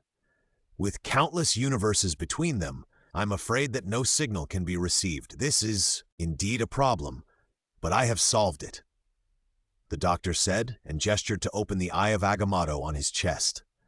The time gem inside emitted a dazzling light. I carry a kind of power of the origin of the universe with me, and I don't need to go far away. The infinity gems are a source of energy that is countless times more powerful than the greatest invention of the magic core in the Magic Empire. It is the core essence of the universe, and it has an extremely powerful rule power. Just relying on them can become a godlike existence. When I become a great wizard and break through to that level, I will definitely turn all the infinity stones into ion stones, and then do what I have always wanted to do. Doctor Strange showed his great enthusiasm for new magical knowledge, as well as his great longing for the person in his heart who he had never forgotten. He stretched out a hand, and a golden translucent crystal ball appeared in the twisted light, with 6 magnificent infinity stones shining with a strange light.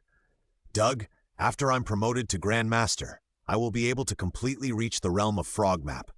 Then I can open this seal and use the 6 infinity stones inside to correct the mistakes I made. The doctor was a little excited. He put away the yellow crystal ball and continued. I now lack the knowledge and more advanced magic to become a Grand Master. In that floating city that is coming here, there is a Grand Master. There is also a huge library inside, which are all the collections of that Grand Master, and there is countless magical knowledge. I need your help, Doug. Let's take down that floating fortress together. The doctor leaned forward and leaned out of the bar. He stretched out his right hand and put it on Doug's shoulder. He looked at Doug, who was a little dazed, very seriously, waiting for his answer. Doctor Strange knew that Doug would help him. Doug was full of WTF in his heart at this time. Were they going to attack a floating city? That was one of the greatest creations in the magic world. He was still a little bit nervous to fight a magic master who owned a floating city. According to some exaggerated statements in his previous life, those magic masters could kill gods in their own floating cities. Doctor, of course I will help you. Doug came back to his senses and said firmly, although those magic masters were powerful, his own magic master was even more powerful. How could he let go of the thigh that was already tightly held? Besides, Doug also wanted to test the level of the magic master from the magic world. You know, he is also very strong now, at least a planetary level. In terms of performance, he is much stronger than that magic world. Doctor, of course I will help you. Looking at the serious expression of the doctor, Doug answered solemnly, Okay, I knew you would definitely help me. The doctor was obviously happy. He patted Doug on the shoulder and raised the glass to hand it over. Doctor, when do we start the siege? Doug clinked glasses with him and asked excitedly while drinking. Don't worry, we haven't seen each other for a long time. We can get together first and make some preparations before we act. By the way, how are you doing after arriving in the new universe? I see that your strength has grown a lot. Doctor Strange drank and started chatting with Doug. Hey, don't mention it. I almost died a while ago. Now I'm still wandering on an alien planet and don't know where I am. Doug gulped down 2 big gulps of wine and began to tell the doctor about his relatively ordinary experience. That's really not going well. Do you want me to help you improve your strength? General abilities won't help you much. Do you want me to give you something forbidden? The doctor was still so generous to Doug, and he wanted something big as soon as he opened his mouth.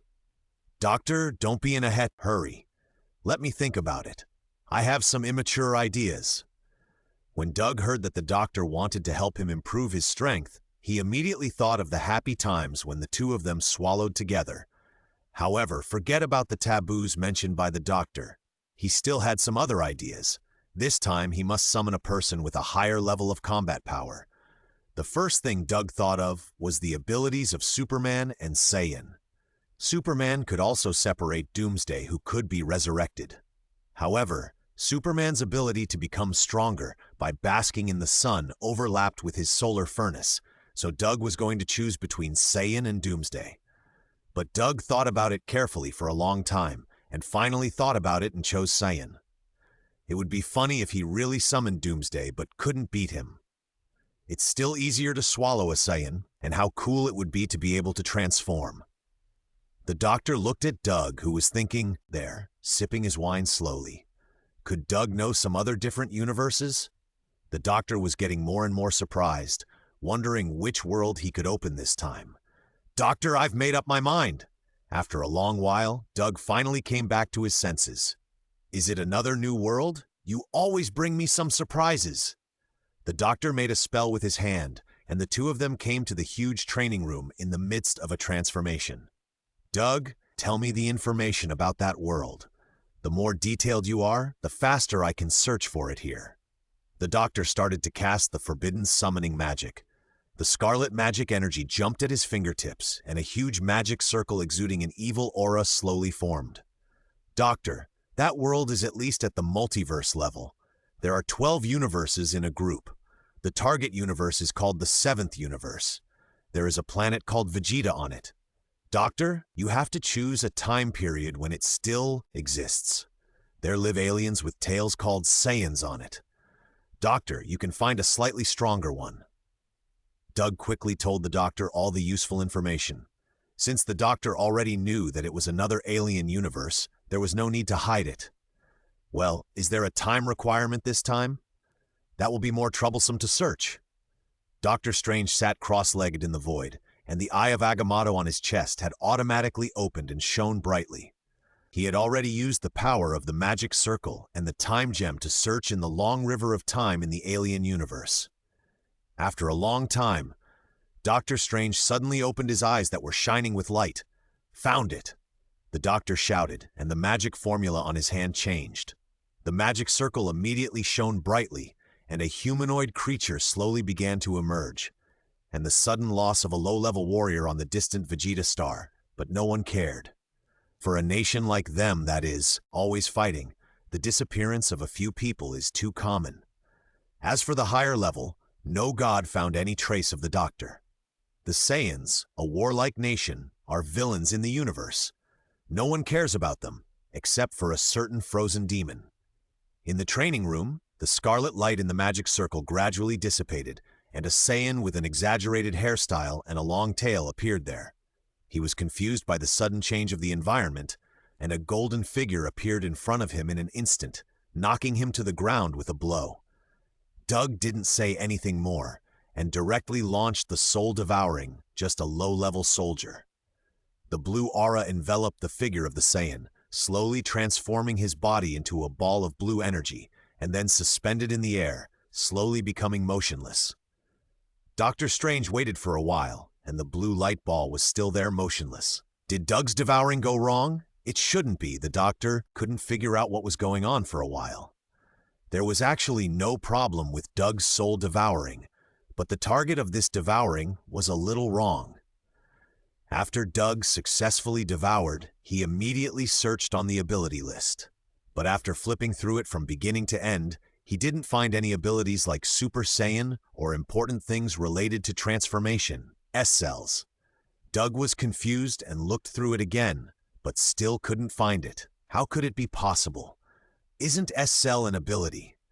After searching back and forth for several times, Doug finally recognized it. Come to think of it, S-cells are brought by the blood of Saiyans, and the series of transformations of Super Saiyans are obtained through training, not born. It seems that this time it has failed. If you don't find what you want most, you can only settle for the second best. There is nothing to choose. Among the abilities such as energy control, Big Eater, and permanent hairstyle, only the ability of near-death resurrection to increase strength is somewhat useful, so you can only choose it. The blue light ball suspended in the air gradually condensed into Doug's appearance, but the excitement on his face had long faded, and there was still a little loss. "Doug, what's wrong? Is there a problem with swallowing?" The doctor found that Doug was wrong and asked with concern, "It's okay, doctor. The swallowing was successful, but I didn't find the ability I wanted. There was a problem with my previous idea." Doug reorganized his mood and told the doctor about the situation. "It's good that you're okay. Ideas are always good, but they can only be confirmed through practice. Failure once is not a big deal. Why don't we try again?" The doctor comforted Doug. Thinking that he would need his help later, he prepared to help him with the ultra-long-distance summoning again. Although this would be very exhausting for him, the stronger Doug was, the more guaranteed the success of future plans would be. "Is it okay, doctor?" Doug's depressed mood suddenly became lively. After seeing Dr. Strange nod, he immediately said with shining eyes, "Doctor, I have a bolder idea. Come on, which world is it this time?" The magic circle on the ground did not disappear. The doctor directly pinched the formula to start controlling it again and prepared to cast the spell. "Doctor, it may be a little difficult this time. It is definitely a huge super-universe with countless true rule gods and beings powerful enough to destroy countless universes. You must be careful this time." Doug carefully reminded the doctor, fearing that he would attract the attention of some powerful beings and cause a war between super-universes. The doctor immediately stopped what he was doing. He stared at Doug in a daze. "You're asking me to jump into the fire pit." "Well, don't worry, doctor. How could I let you do it under the noses of those powerful beings? The target is a newly born universe, independent of those entangled and chaotic universes. There are no very powerful beings in it for the time being." Doug saw the doctor's doubts and explained quickly, "Why do you want to find a half-dead person?" The doctor was getting more and more confused. What was the situation in that super-large universe? "Doctor, that planet is a little special. It's easy to deal with it if it's half-dead." Doug laughed. He couldn't say that he was afraid that he couldn't beat it if he summoned it. After Doctor Strange got the information, his figure floated in the air and began to search the endless universe seriously through the magic circle.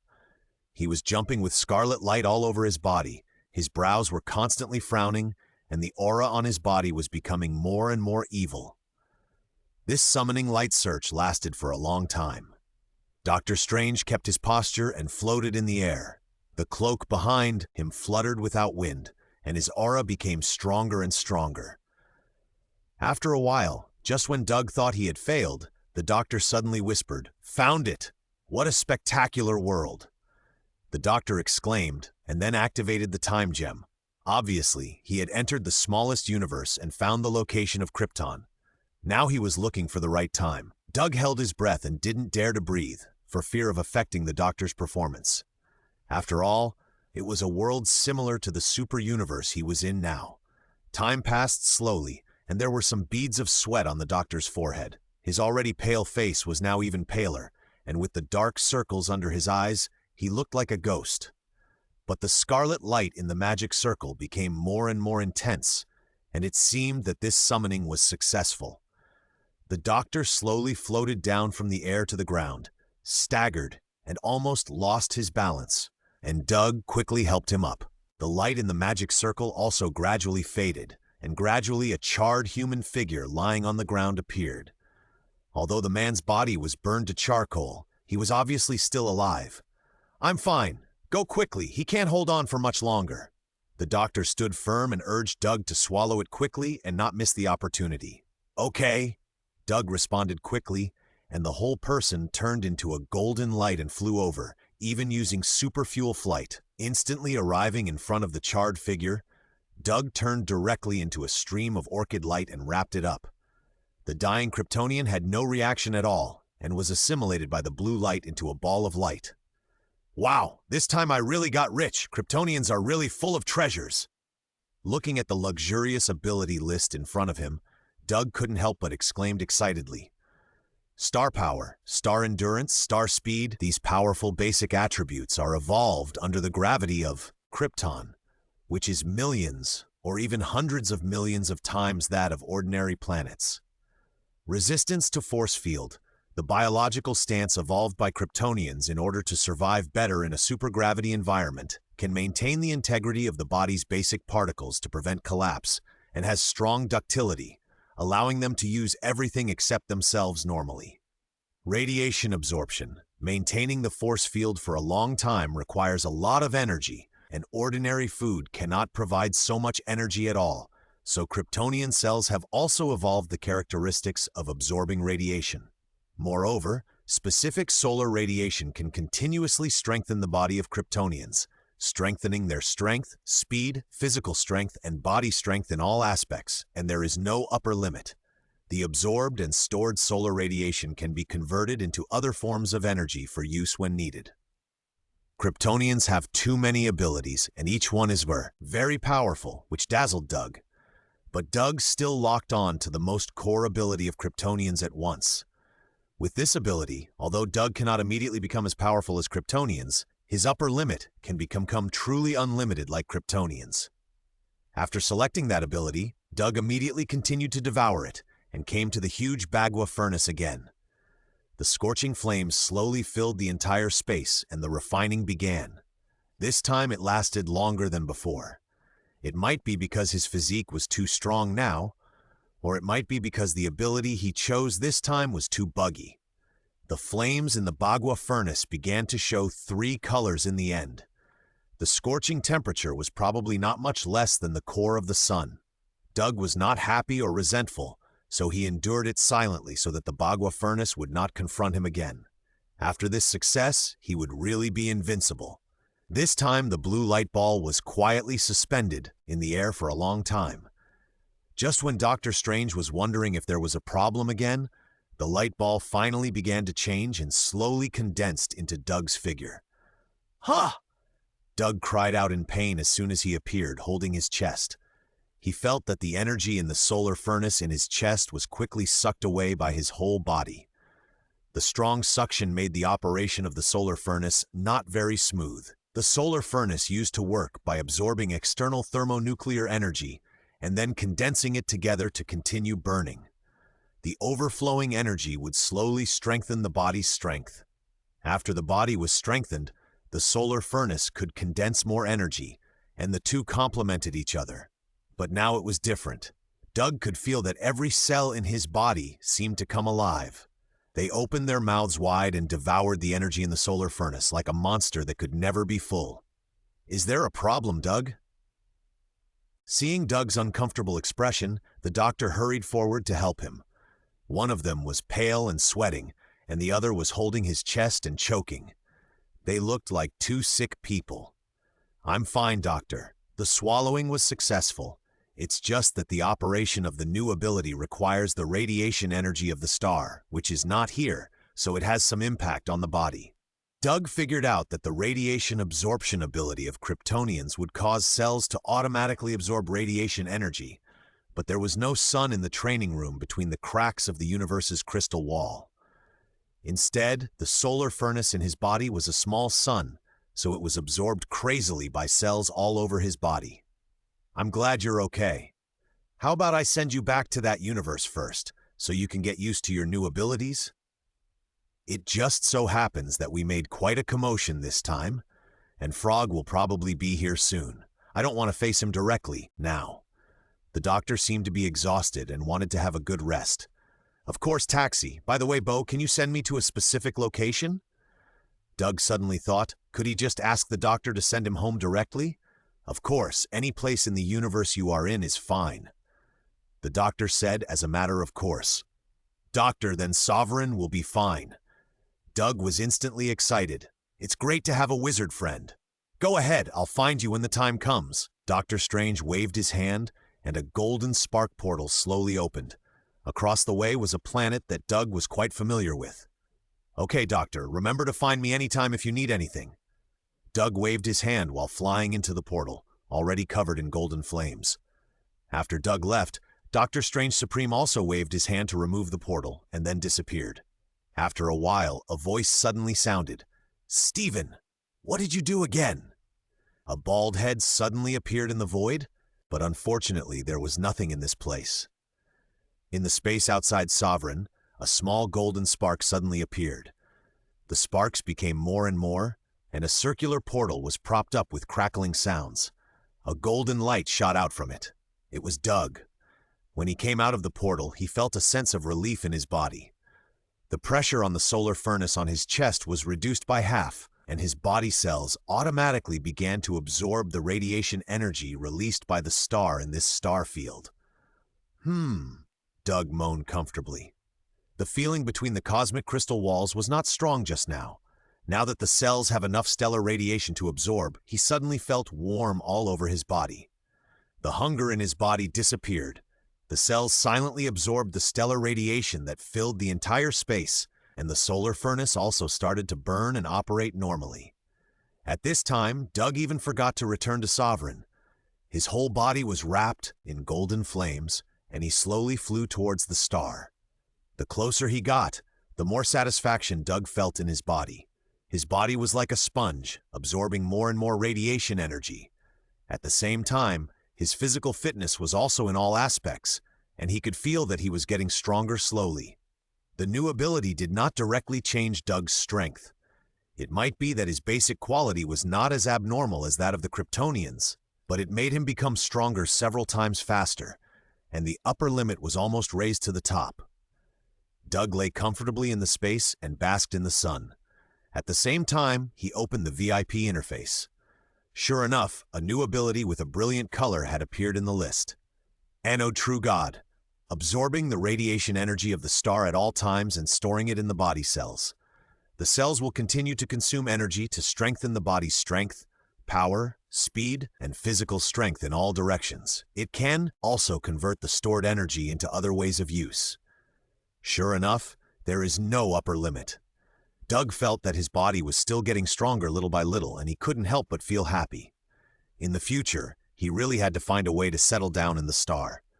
At the same time, Doug also looked at another new level 3 ability he got from the Saiyans. Death Whip. Every time you recover from near death, your strength will be greatly enhanced until you fully develop your physical potential. Only the approach of death can spur you to take a few steps forward.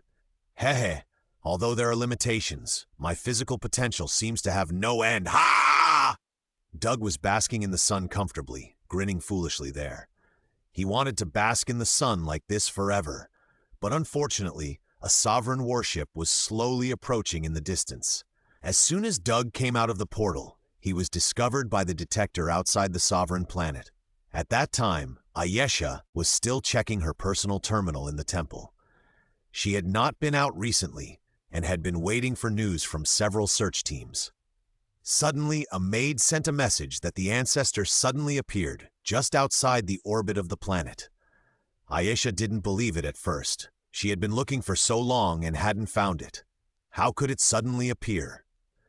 But when she saw the picture transmitted from the terminal, who else could the golden figure floating in space be but Doug?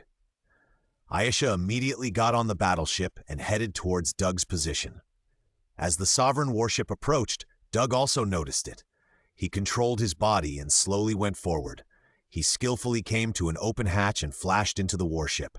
After a series of air conversion and disinfection processes were completed, Doug finally appeared in front of the sovereigns again. Ayesha looked at Doug, whom she hadn't seen for nearly 2 or 3 months, and couldn't help but rush over. Bang! There was a muffled sound when the two of them touched each other. Ayesha covered her head and groaned. It seemed that she accidentally bumped into it. Doug quickly used his big hands to help her rub it. I'm back! Doug supported Ayesha and said to all the sovereigns present. That night, Sovereign Star became lively again, and a grand dinner was held in the temple again. Everyone in the tribe swept away the panic that the sky had fallen before, and was as happy as if it was the new year. At the dinner, Doug was eating and stuffing his stomach while Ayesha was pouring wine beside him and telling about the various things that happened after his disappearance and the various news she found. Doug listened for a long time and found that they had not figured out what happened at that time. But from various rumors, he knew that they must have fought fiercely at that time. So all the hatred should be attributed to the Kree and the Supreme Wisdom. If Doug had not been on a mission with the Doctor at any time in the near future, he would have pierced a hole in Hala a long time ago. But he could collect some interest first. While Doug was thinking about how to collect some interest from the Kree, he continued to listen to Ayesha's report. When he learned that the several teams of predators hired by Ayesha to search for his traces had not withdrawn, Doug immediately thought that he had just been about to protect the Sun People, and he couldn't just disappear without a clear reason. Those search teams don't need to withdraw for now. Let them continue searching. I have a group of younger brothers who are still there. I came back through a random wormhole this time, but I still don't know the exact location of that place. I only know that there is the only huge blue star in the surrounding star field. I also signed many names on the surrounding barren stars. It should be easy to find. Doug told all the characteristics of the Liang galaxy that he knew, hoping to find the Liang star smoothly. He didn't want to be a faithless god. Ayesha quickly agreed after hearing this, but she was quite interested in Doug's new younger brother and hesitated to speak.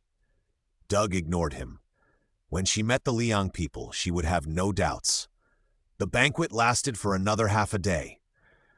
Doug had almost finished eating and drinking, and he suddenly asked Ayesha next to him, "Which planet is the closest to us and belongs to the Kree? Send me the location and I'll set off some fireworks for you." Ayesha was stunned for a moment, then her heart surged, and she immediately sent the information to Doug's new personal terminal. What a pity. It's just a resource planet. There aren't many people on it, but it's okay.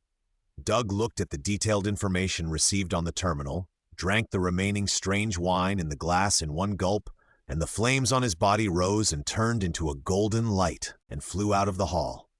Everyone at the banquet was shocked. What happened?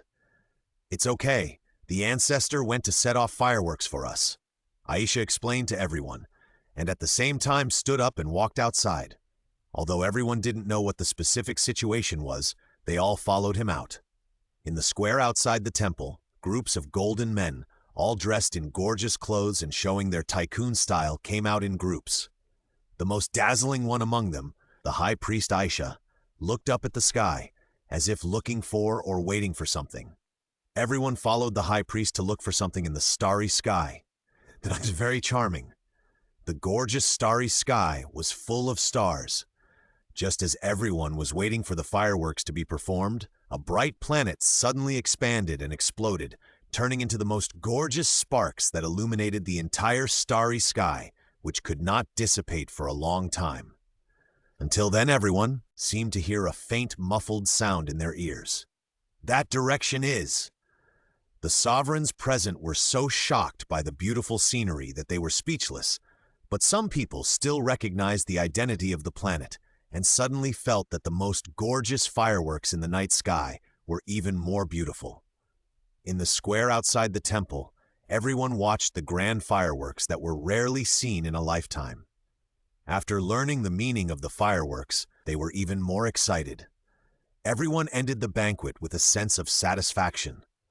Ayesha also left after watching the fireworks. She went directly to Doug's bedroom and asked the maid to bring a large box. It was a gift she brought to Doug from the mining star. Doug did not wait for long. He soon appeared in the bedroom. He had just performed a huge amount of energy. His body was still slightly hot at this time. As soon as he entered the bedroom, he brought a hot feeling. Ayesha looked at the tall and perfect figure, and her heart unconsciously became hot. "Ancestor, this is a strange insect sent by the mining star. During your absence, different types of strange insects appeared in the mysterious valley of the mining star many times, but none of them were successfully captured. This is the only one that was successfully captured." Ayesha opened the metal box in the bedroom with a few operations, and there was a trace of panic when she spoke. However, Doug's attention was drawn to the new strange insect after he heard about it, and he didn't notice her abnormality. "Do you know what its ability is?" After the metal box was slowly opened, a large amount of cold air immediately came out. It turned out to be a freezing storage device. Doug hurriedly approached it. "It's not confirmed yet, Ancestor. The strange insect entered the cocoon after being attacked and did not use any ability." Ayesha felt the heat source next to her, and her whole body was hot. Breathing became heavier. The freezing storage device was fully opened, and Doug immediately saw the strange insect, or a cocoon the size of 2 fists. There was also an iron bucket next to the cocoon, which looked quite familiar. Doug grabbed the cocoon in his hand, and his attention was immediately attracted by the cocoon in his hand. The first feeling was cold. It should be frozen through, and then it was hard, very hard. Doug exerted a little force on his hand, and the cocoon did not deform at all. You know, with Doug's current strength, even a piece of iron in his hand is like plasticine. But this cocoon is so solid. Doug was studying the cocoon in his hand, not paying any attention to the fact that Ayesha was not in the right condition. Her breathing was getting heavier and heavier, and her golden skin was slightly red, which looked as beautiful as rose gold. She stared at Doug's figure with her eyes, and finally couldn't help it.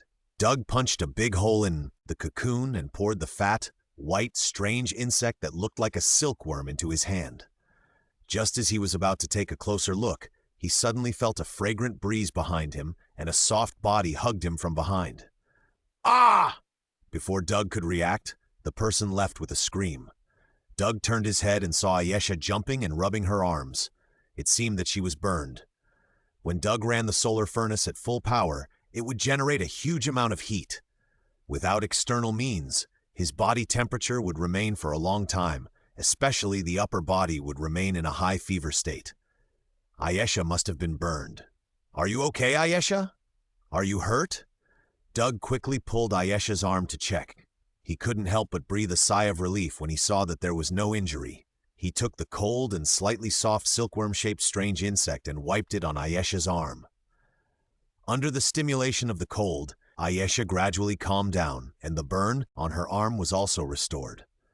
Ancestor, Ayesha's face was slightly red, and she explained to Doug shyly what happened just now, but suddenly she saw the round, white, strange insect lying on her arm. She was so scared that she threw the strange insect away.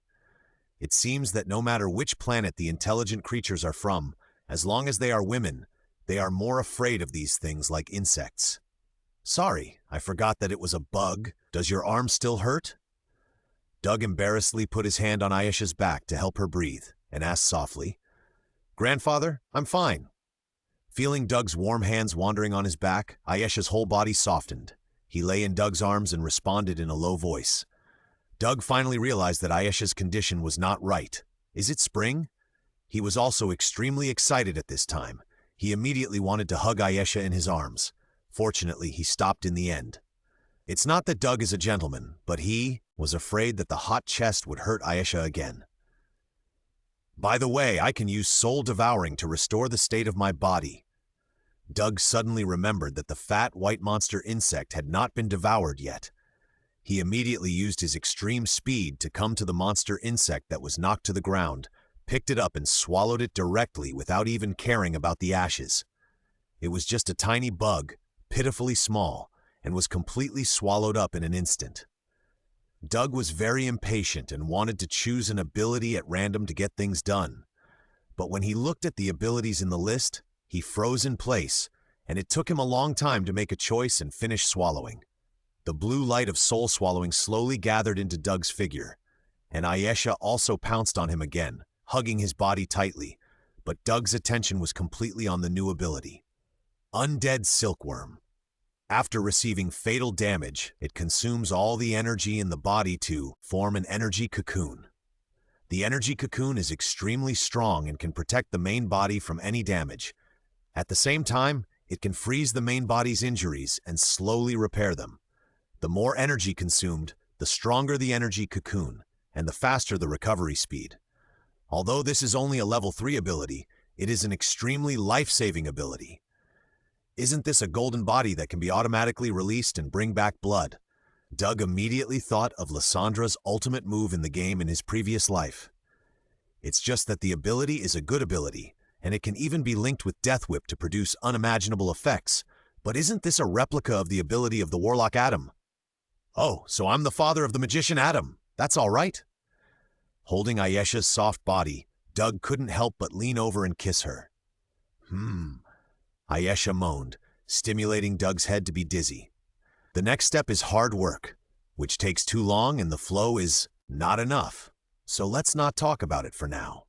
It was not until noon the next day that Ayesha slowly walked out of Doug's bedroom pushing the frozen storage device. Judging from her awkward way of walking, she must have twisted her leg accidentally, but she was still very happy. The bucket in the frozen storage device was finally full.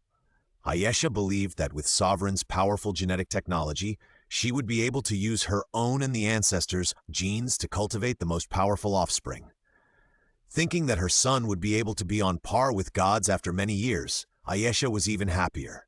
Unfortunately, the ancestors told him very seriously last night that there could only be one offspring, otherwise she could turn Sovereign into a god. At noon, when the sun was already high in the sky, Doug finally came out of his bedroom. He stood still in the square in front of the temple, basking in the midday sun. "It's so comfortable, I feel so comfortable all over." Doug stretched his tall and strong body to his heart's content, and his perfectly streamlined muscles, like cast steel and iron, glowed with golden light under the sun. Although with his physical strength, he could have continued the scientific activities of in-depth communication last night without a day off for 24 hours. But the spiritual satisfaction still made him end it early, and he hugged Ayesha's soft body and had a good sleep. Until now, the two of them woke up one after another. It has been a long time since he had a good sleep, and Doug has not yet fully woken up. He basked in the sun for a while without moving, but he always felt that it was not enough, so his whole body subconsciously ignited with flames, turning into a golden light and heading straight for the star in the galaxy where Sovereign was located. Until he was very close to the gravitational range of the star, he floated in the space casually and took another nap. Ayesha got the news.